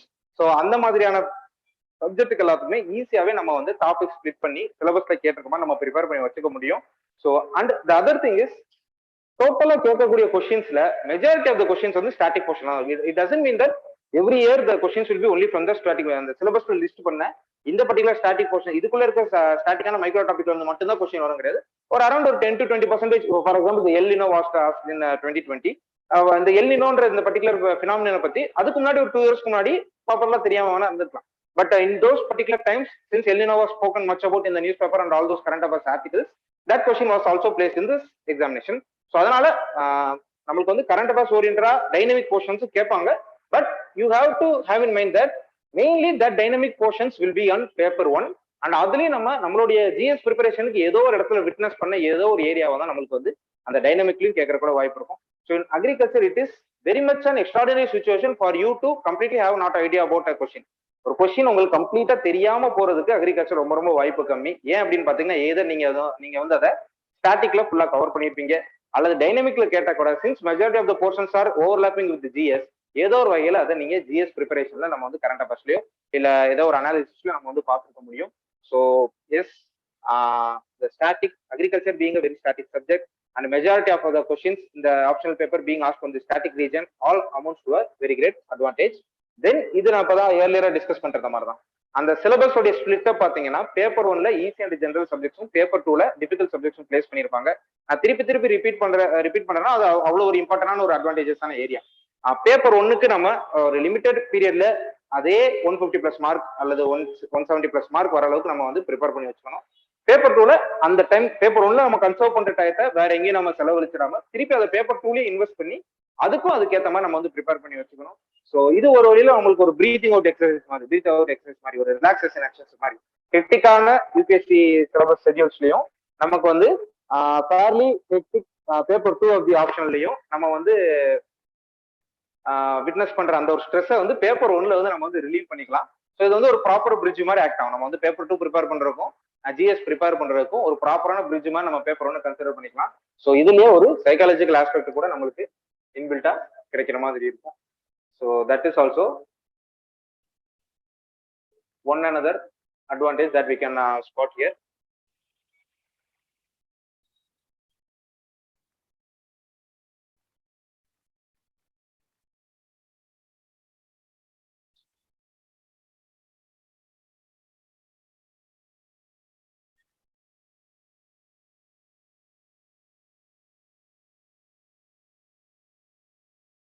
So yes, the paper 1 advantage is very important for us to understand and use it in our preparation.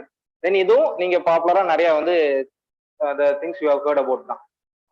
நம்மளுடைய UPSC GS சிலபஸுக்கும் நம்மளுடைய mains other GS பேப்பர்ஸ்க்கும் நம்மளுடைய பிலிம்ஸ்ல கூட every year around 4 questions will be asked exclusively from agriculture with respect to geography, economy and environment. Geography, economy and environment touch பண்ற மாதிரி agriculture based questions every year we can learn about in films also.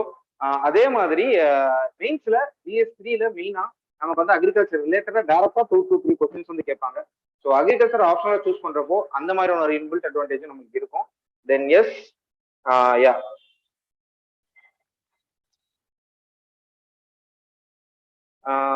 இது அதாவது all these advantages that I am putting here is apart from the fact that you have already learned all those things in your UG program. அதுல UG ப்ரோக்ராம்ல நீங்க எடுத்த ஒரு subject advantage தாண்டி எவ்வளவு technical advantage வந்து இந்த ஆப்ஷன்ல இருக்குன்றதா we are looking to. So அந்த வகையில பார்த்தோம்னா இட் இஸ் 320 அச்சீவபிள் ஆப்ஷனல் தான். We all know that how difficult, how important scoring 300 above in our optional is, because that can actually make or break our possibility of getting a very good service. So அந்த வகையில every year கான்ஸ்டன்டா agriculture choose பண்ண டாப்பர்ஸ்க்கு வந்து 300 அந்த all India ரேங்க்ல top 50 and 100க்குள்ள வர agriculture optional oriented candidates, rank holders, so obviously they will be scoring 300+ in our in the optional only. So on the aspect we also have an idea that 300+ is easily possible in agriculture, but with proper effort and proper strategy. அதுல paper 2ல நம்மளுக்கு அதிகமா technical அதிகமா இருக்கனால அதிகமான mark கிடைக்கும். Paper 1ல generalisation அதிகமா இருக்கனால mark கொஞ்சம் நம்மளுக்கு வந்து பேப்பர் 2 கம்பேர் பண்றப்ப கம்மியா கிடைக்கும். அப்ப அதை எப்படி நம்ம ஃபேஸ் பண்றது, அட்டம் பண்றது, இது எப்படி நம்ம ஃபேஸ் பண்றது, அட்டம் பண்றது, எப்படி டைம் அண்ட் ரிசோர்ஸ் மெட்டீரியல் நம்ம வந்து ஸ்ப்ளிட் பண்றது.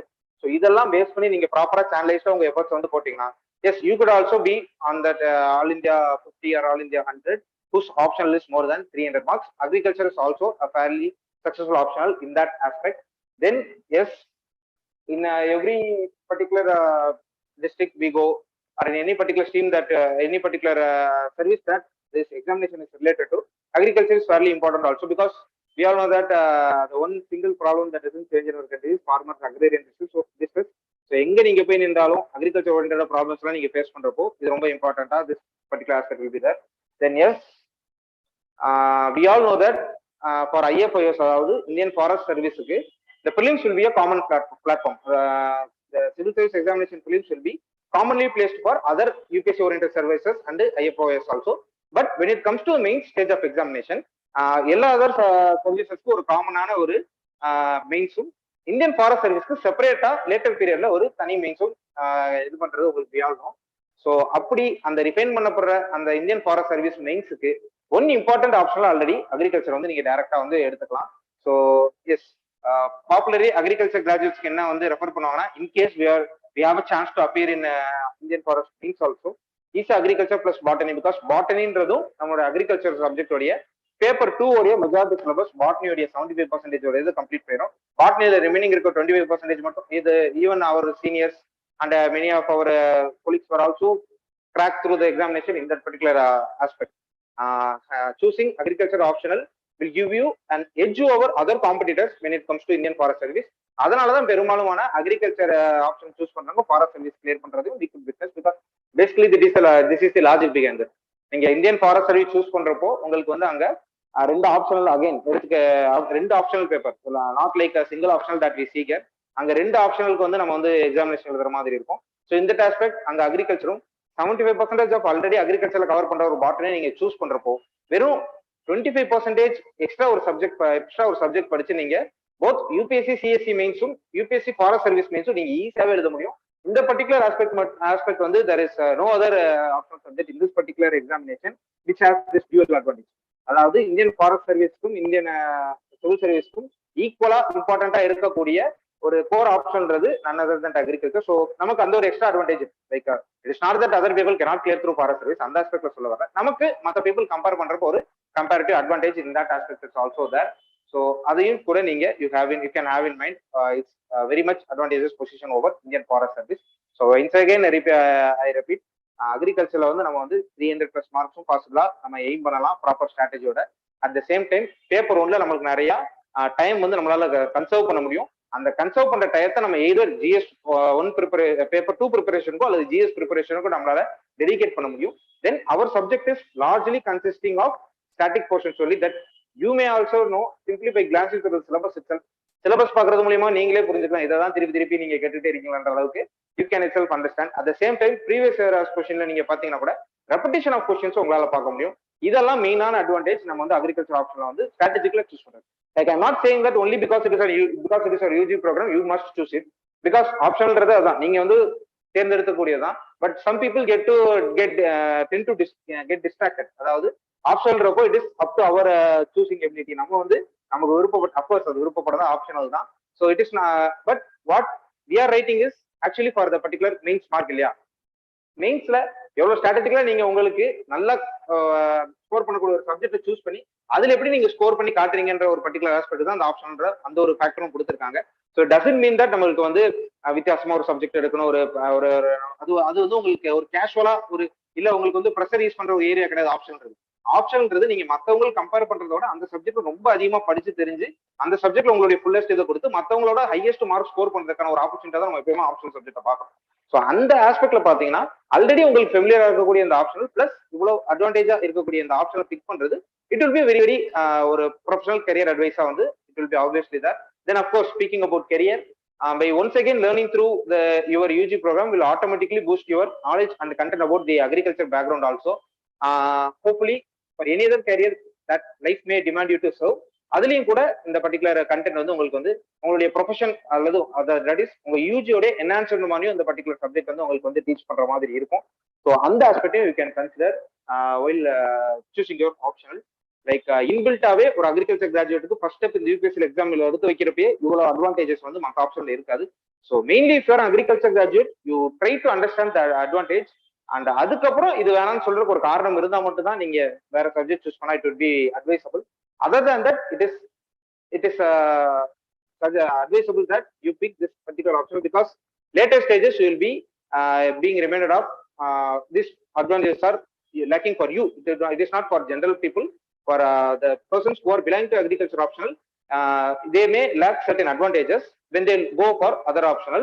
So you people can decide between whether it is going to be the extension of my UG, that is the enhancement of my UG knowledge, it is going to serve through for my mains, or I am going to for an I am going to go for an completely different subject. Because அது ரெண்டையும் நீங்க ஈக்குவலா wait பண்ணி தான் ஒரு choice எடுக்கிறது தான் உங்களுக்கு வந்து ஸ்ட்ராட்டஜிக்கலா கரெக்டா இருக்கும். So optional is let me remind you once again, அது நீங்க எந்த ஆப்ஷனல் சூஸ் பண்ணாலும் சரி உங்களுடைய ஜிஎஸ் ஸ்கோர் எஸ்ஏ ஸ்கோரை பயங்கரமா பூஸ்ட் பண்ற மாதிரியான ஒரு பூஸ்டர் மாதிரி தான் நீங்க ஆப்ஷனல் பயன்படுத்தணும். It is not for your relief.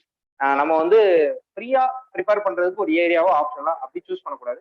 நம்ம ஜிஎஸ் எஸ்ஏவும் ஸ்கோரையும் இன்னும் அதிகம் பிகாஸ் கேள்விப்பட்டிருப்பீங்க, நிறைய எக்ஸ்பர்ட் சொல்லி கூட கேள்விப்பட்டிருப்பீங்க. லைக் ஜிஎஸ் அண்ட் எஸ்ஏல வந்து காமனா எல்லாருக்குமே சிமிலர் மார்க்ஸ் தான் வந்து ஆல் இந்தியா டாப்பர்ஸ்லாம் வந்து ஒரே லெவல் ஆஃப் மார்க்ஸ் தான் ஸ்கோர் பண்ணுவாங்க. So where they actually differ, where their service actually differs is based upon their optional mark.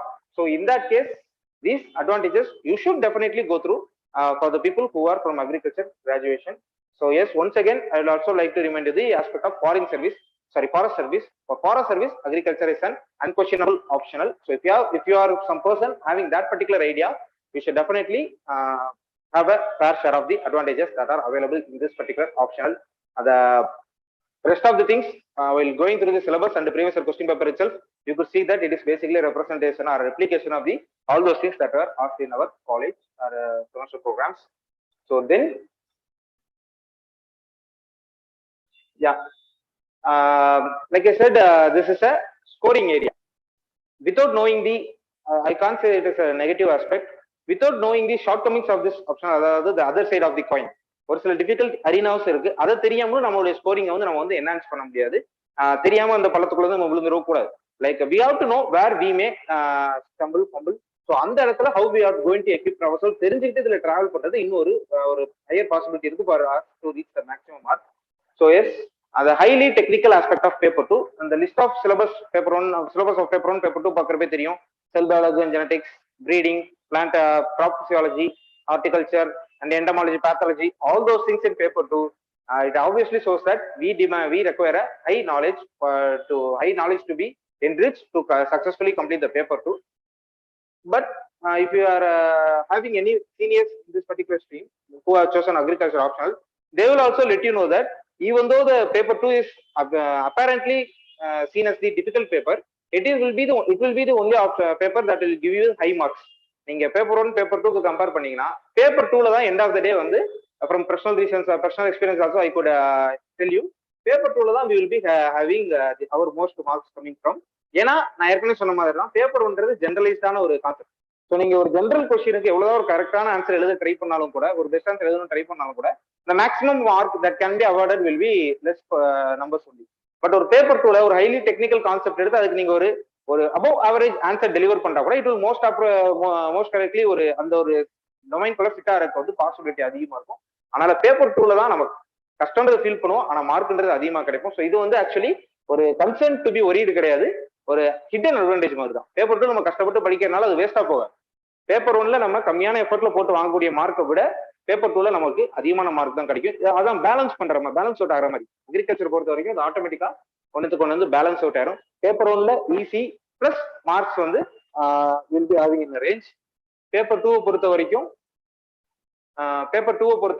நமக்கு ரொம்ப ரொம்ப டிஃபிகல்ட்டா இருக்கும், ஆனா அதிக மார்க் ரிவார்டிங்கா கொடுக்குற மாதிரி இருக்கும். ஆட்டோமேட்டிக்கா நம்மளுக்கு வந்து அந்த ஸ்கேல் வந்து ஈஸியா இருக்கும். தென் எஸ்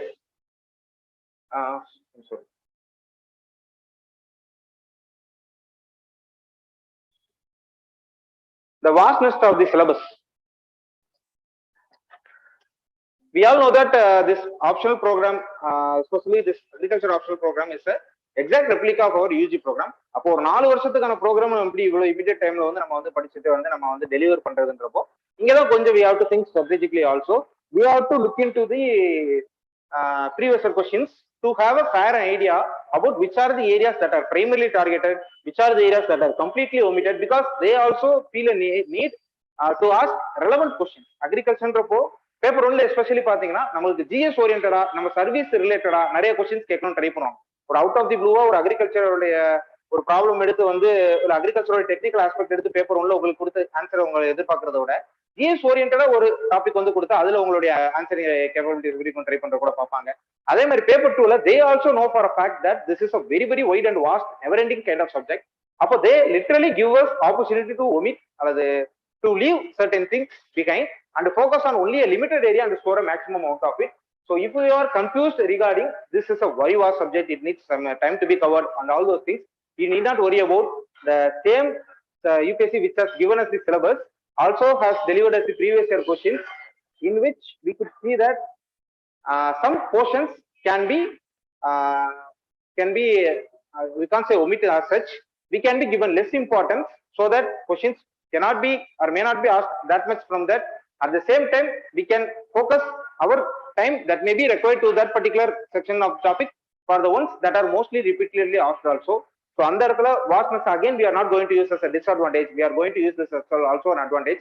அதாவது எல்லா செக்மெண்ட்லயும் ஈக்குவலான டைம் ஸ்பெண்ட் பண்றதை விட எந்த இடத்துல அதிகமான கேள்வி கேட்டிருக்காங்க, எந்த இடத்துல அதிக டைம்ஸ் வந்து ரிப்பீட்டடா கொஸ்டின் கேட்கிறாங்கன்ற அந்த ஆஸ்பெக்ட்ல அந்த செக்ஷன்ஸ்ல அதிகமான டைம் எஃபர்ட் பிளேஸ் பண்ணியும் கேள்வி கேட்காத இடத்துல முடிஞ்ச வரைக்கும் ஒரு ஃபேர் நாலேஜ் மட்டும் எடுத்துட்டு நம்ம வந்து அதிக ப்ராக்டிஸ் எல்லாம் லீவ் பண்ற அந்த ஒரு மெத்தட் யூஸ் பண்றது மூலியாவும் இந்த ஒரு ஈஸியான கன்செப்டையும் நம்மளால கவுண்டர் பண்ண முடியும். Then yes for some basic assurance. I can assure you, with the modest preparation itself, you can easily score above 200 or 220 plus in agriculture. நீங்க கரெக்டா கிளாஸ் மட்டும் அட்டெண்ட் பண்ணி ஒரு நோட்ஸ் ஒரு பேசிக்கான ரீடிங் பண்ணி மட்டும் நீங்க ஒரு எந்த ஒரு இன்னோவேஷன் கூட இல்லாம எந்த ஒரு பயங்கரமான பெர்ஃபார்மன்ஸ் இல்லைன்னா கூட ஈஸியாவே உங்களுக்கு வந்து 200 to 220 மார்க்ஸ் வந்து அக்ரிகல்ச்சர் வந்து ஸ்கோர் பண்ணிடும் because of your background in your UG program and the answer writing practice that one may get from GS and our optional test series also. அதை கேட்கக்கூடிய கிடைக்கக்கூடிய அந்த ஆன்சர் ரைட்டிங் ப்ராக்டிஸ் மூலியமாவும் இல்ல ஒரு சின்ன லிமிடெட் ஸ்டடி மூலியமாவே ஈஸியாவே நம்ம வந்து 200 to 220 மார்க்ஸ் வந்து புஷ் பண்ணிடலாம். இன் சம் ஆப்ஷனல்ஸ் அந்த 220 to 250 மார்க்ஸே will be maybe the highest amount of score. But agriculture பொறுத்த வரைக்கும் 200 to 250 very much easily scorable. I am saying for those who prepare sincerely. But அதுக்கு அப்புறம் each one மார்க்கை நம்ம வந்து ரொம்ப எஃபோர்ட் போட்டு புஷ் பண்ற மாதிரி இருக்கும். ஸோ அந்த லாஸ்ட் 250 to 300 மார்க்ஸ் ஸ்கோர் பண்ணுன்றது how strategically you're preparing for this examination தான் வந்து ரிவீல் பண்ணும். அந்த 50 மார்க்ஸ் நம்மள வந்து அது வந்து அச்சீவபிள் தான். பட் ப்ராப்பரான எஃபோர்ட்ஸ் கரெக்டான வேலை சேனலைஸ் பண்ணீங்கன்னா அது அச்சீவபிள். அதுதான் நம்மளுக்கு வந்து கேம் சேஞ்சிங் ஆகும். எல்லாருமே ஆப்ஷன்ல 250 280 ஸ்கோர் பண்றப்போ நம்ம ஒரு 300, அதாவது I am talking amidst toppers 250 280 option score பண்றப்போ நம்ம ஒரு 300 ஸ்கோர் பண்ணி நிக்கிறப்போ we can dream of some higher rankings in this aspect. So again, this particular aspect also we can consider as an advantage. ஏன்னா 220 marks வரைக்கும் ஈஸியா வாங்கிட முடியும்ன்றது ஒரு சாதாரண விஷயம் கிடையாது ஆப்ஷன் இல்ல. அக்ரிகல்ச்சர்ல அது ரொம்ப ரொம்ப ஈஸியாவே நீங்க அச்சீவ் பண்ணலாம். நீங்க இப்போ ஒரு கொஸ்டின் பேப்பர் எடுத்து நீங்க இப்பதான் கண்டிப்பா காலேஜ் வந்து கம்ப்ளீட் பண்ணிட்டு வந்திருப்பீங்க. Some people would have studied sincerely through the college, and we all know how most people complete their college phase. But regardless of your performance in your college or your knowledge enhancement in your college, you can obviously answer most of the questions yourself. அதாவது அது பெர்ஃபெக்டா இருக்காது, கண்டிப்பா ஒரு சில question தெரியாம இருக்கலாம். ஆனா எல்லா கொஸ்டினும் எழுதக்கூடிய ஒரு அட்லீஸ்ட் ஒரு ஸ்டார்டிங்கோ ஒரு 1 or 2 பாயிண்ட்ஸ் ஃபார் ஈச் கொஸ்டினோ கான்ட்ரிபியூட் பண்ற அளவுக்கு உங்களுக்கு ஆல்ரெடி கண்டென்ட் இருக்கும். அதை இன்னும் கொஞ்சம் நீங்க ஒரு பேசிக் ஸ்டடி மூலியமாவே என்ஹான்ஸ் பண்ணி ஒரு 220 லெவலுக்கு வந்து வந்துடலாம். So our main focus will be to mainly enhance how from the 200 to 300. அதை எப்படி நம்ம இன்னும் ரிப்பீட்டட் டெஸ்ட் மூலியமா, ரிப்பீட்டட் லேர்னிங் மூலியமா, ஸ்ட்ராட்டஜிக்கல் லேர்னிங் மூலியமா, நான் ஏற்கனவே சொன்ன மாதிரி இந்த வாஸ்ட் சிலபஸ்குள்ள மாட்டிக்காம எந்த இடத்த எதை கவர் பண்ணிட்டு எந்த இடத்த எதை ஸ்ட்ராட்டஜிக்கா லீவ் பண்ற மாதிரி நம்ம இந்த ஸ்கோரிங்லாம் புஷ் பண்ண முடியுன்ற விஷயங்கள்லாம் இருக்கு. So again once again this particular thing வந்து நம்ம வந்து ரெக்டிஃபை பண்ணிட முடியும். And yes, some people may consider that காலேஜ்ல நான் அக்ரிகல்ச்சர் தான் படிச்சேன், இங்கே ஆப்ஷன்லாச்சும் வேற ஏதாவது படிச்சு தெரிஞ்சுக்கலாம் பார்த்தா இங்கே அக்ரிகல்ச்சர் எடுக்கிற அட்வைஸ் பண்றீங்கன்னா, see, end of the day we are here to score very good marks in our mains and reach a very good service and achieve our dream job இல்லையா? So for that aspect it is very very important that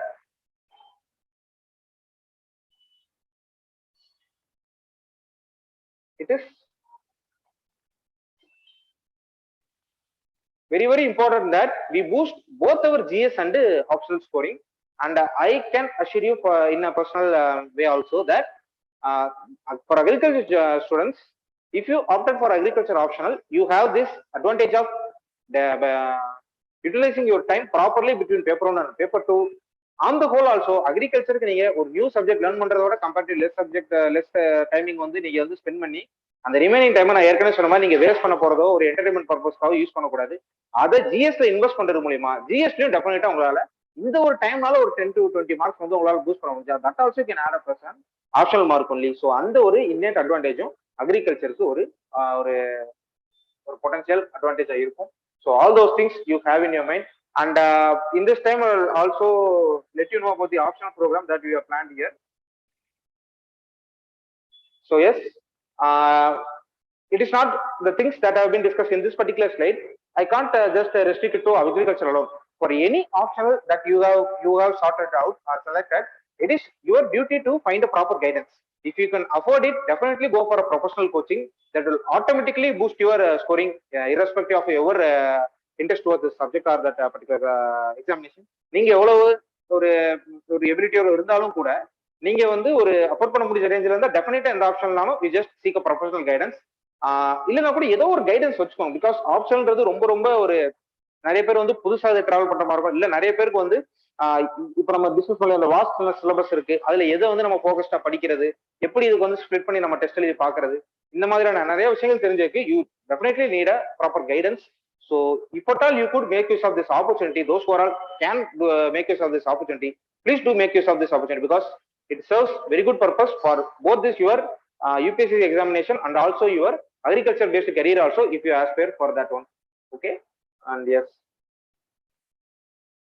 and yeah, here what we offer in our agriculture optional program is yeah, definitely you will be getting professional guidance, and apart from that you will be provided with individual and personal class notes covering all the subjects and all the micro topics associated with the subjects, so that you need not go around looking for this notes for that particular topic, this notes for that particular topic. நீங்க அந்த மாதிரி எங்கேயுமே வந்து இது பண்ணிட்டு இருக்க தேவையில்ல. இங்கே உங்களுக்கு வந்து கம்பைல்டா கிளாஸ் நோட்ஸ் வந்து உங்களுக்கு வந்து கிடைச்சிரும்.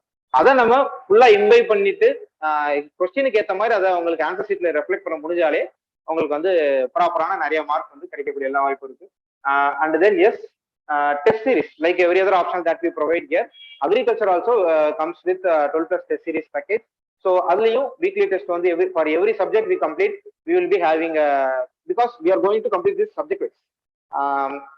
நம்ம டிஸ்கஸ் பண்ணோம் இல்லையா, பேப்பர் ஒன்ல இத்தனை நம்பர் ஆஃப் சப்ஜெக்ட் இருக்கு paper. For example if you are starting with ecology subject முடிக்கவும் எக்காலஜிக்கான டெஸ்ட் வந்து ஒரு 10 மார்க் டெஸ்ட் வந்து நடக்கும். தென் ஒன்ஸ் வி கம்ப்ளீட் ஜெனடிக்ஸ்க்கான ஒரு டெஸ்ட் நடக்கும். இமிடியட்லி நம்ம டெஸ்ட் கிளாஸ் நடக்க உங்களுக்கு வந்து அதுக்கான நோட்ஸ் வந்து கிடைச்சிரும். நீங்க நம்ம அந்த ஒரு சப்ஜெக்ட் முடிக்க அதுக்கான டெஸ்ட் நடக்கும், டெஸ்ட்டுக்கான டிஸ்கஷன் நடக்கும்.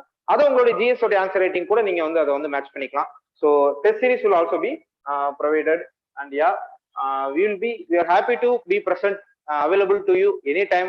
We can reach out for both your means oriented, any ideas and any doubts and clarifications that you can make. We are always here at KingMakers to help you through that particular doubts that may arise. And yeah, answer writing practice also will be getting through this test series. And generally while we discuss many topics also, we focus on how it can be asked as a question and how you can answer that in a very, very appropriate manner. So most probably, and the timings will be exclusively designed based upon the students' need and necessity. And I am also expecting a fairly considerable amount number of students as a team only, because it is a very, very niche subject. Agriculture யார் UG எடுத்திருக்காங்களோ கண்டிப்பா அவங்க தான் வந்து ஆப்ஷனும் எடுக்கிறதுக்கு most probably prefer பண்ணுவாங்க. அப்போ நம்மளுக்கு வந்து கண்டிப்பா ஒரு small and reasonable quantity of students வந்து இருப்பாங்க. ஸோ உங்களுடைய ஜிஎஸ் கிளாஸ் பிளானிங்க்கு ஏற்ற மாதிரி, because I'm also handling GSS, so நம்மளுடைய both of us will be having the same kind of ஒரு syllabus, I mean subject timings only. So in that aspect நம்ம ரெண்டுக்குமே கம்பேட்டபிளான ஒரு டைம் பீரியட்ல தான் வந்து பாத்தீங்கன்னா ஆப்ஷனல் கிளாஸஸும் வந்து ரன் ஆகும். So yes, both and our test series and the class will automatically be planned as per your GS class schedule only. So you need not be worrying about class schedule and all those things. It will be completely compatible with your GS preparation only. And yeah, like I said earlier itself, it will be an UG knowledge enhancement program. And yes, for those and for many of us who may not be that much of knowledge candidate from the college, it will be completely an agriculture enrichment program for you. And rest all things we will be again having an if you people are interested, we will be again having an agriculture optional program while it is starting, we will be again meeting. So அங்க மறுபடியும் இந்த agriculture பத்தின ஒரு நிறைய interesting orientation உங்களுக்கு will be seeing through. அதோட்டி we will be having topics also. So yeah, this is what I wanted to say you regarding our optional program. I hope you would have gathered many inputs. Syllabus previous questions உங்களுக்கு வந்து நெட்ல அவைலபிளா இருக்கும். இந்த அட்வான்டேஜஸ்லாம் இதுல இருக்கு. இதை loose out பண்ணிட்டு நம்ம வந்து போனோம்னா that should be a valid reason for not saying no to this particular option. Please have that in mind and decide your optional orientation in that aspect. Okay, so fine. Yeah, so this is all those things that I wanted to say with respect to agriculture optional. Those who are interested, please let us know so that we can plan the classes and plan the batch accordingly. So yeah, thank you. And on behalf of this KingMakers IAS Academy, we will conclude this optional orientation marathon with this particular session. And hopefully we all meet you in the respective classes, and all the best for your preparations. If you have any doubts regarding any programs that you have been watching in this particular stream, you can always reach out to us and get your doubts and things clarified. Okay, thank you. We can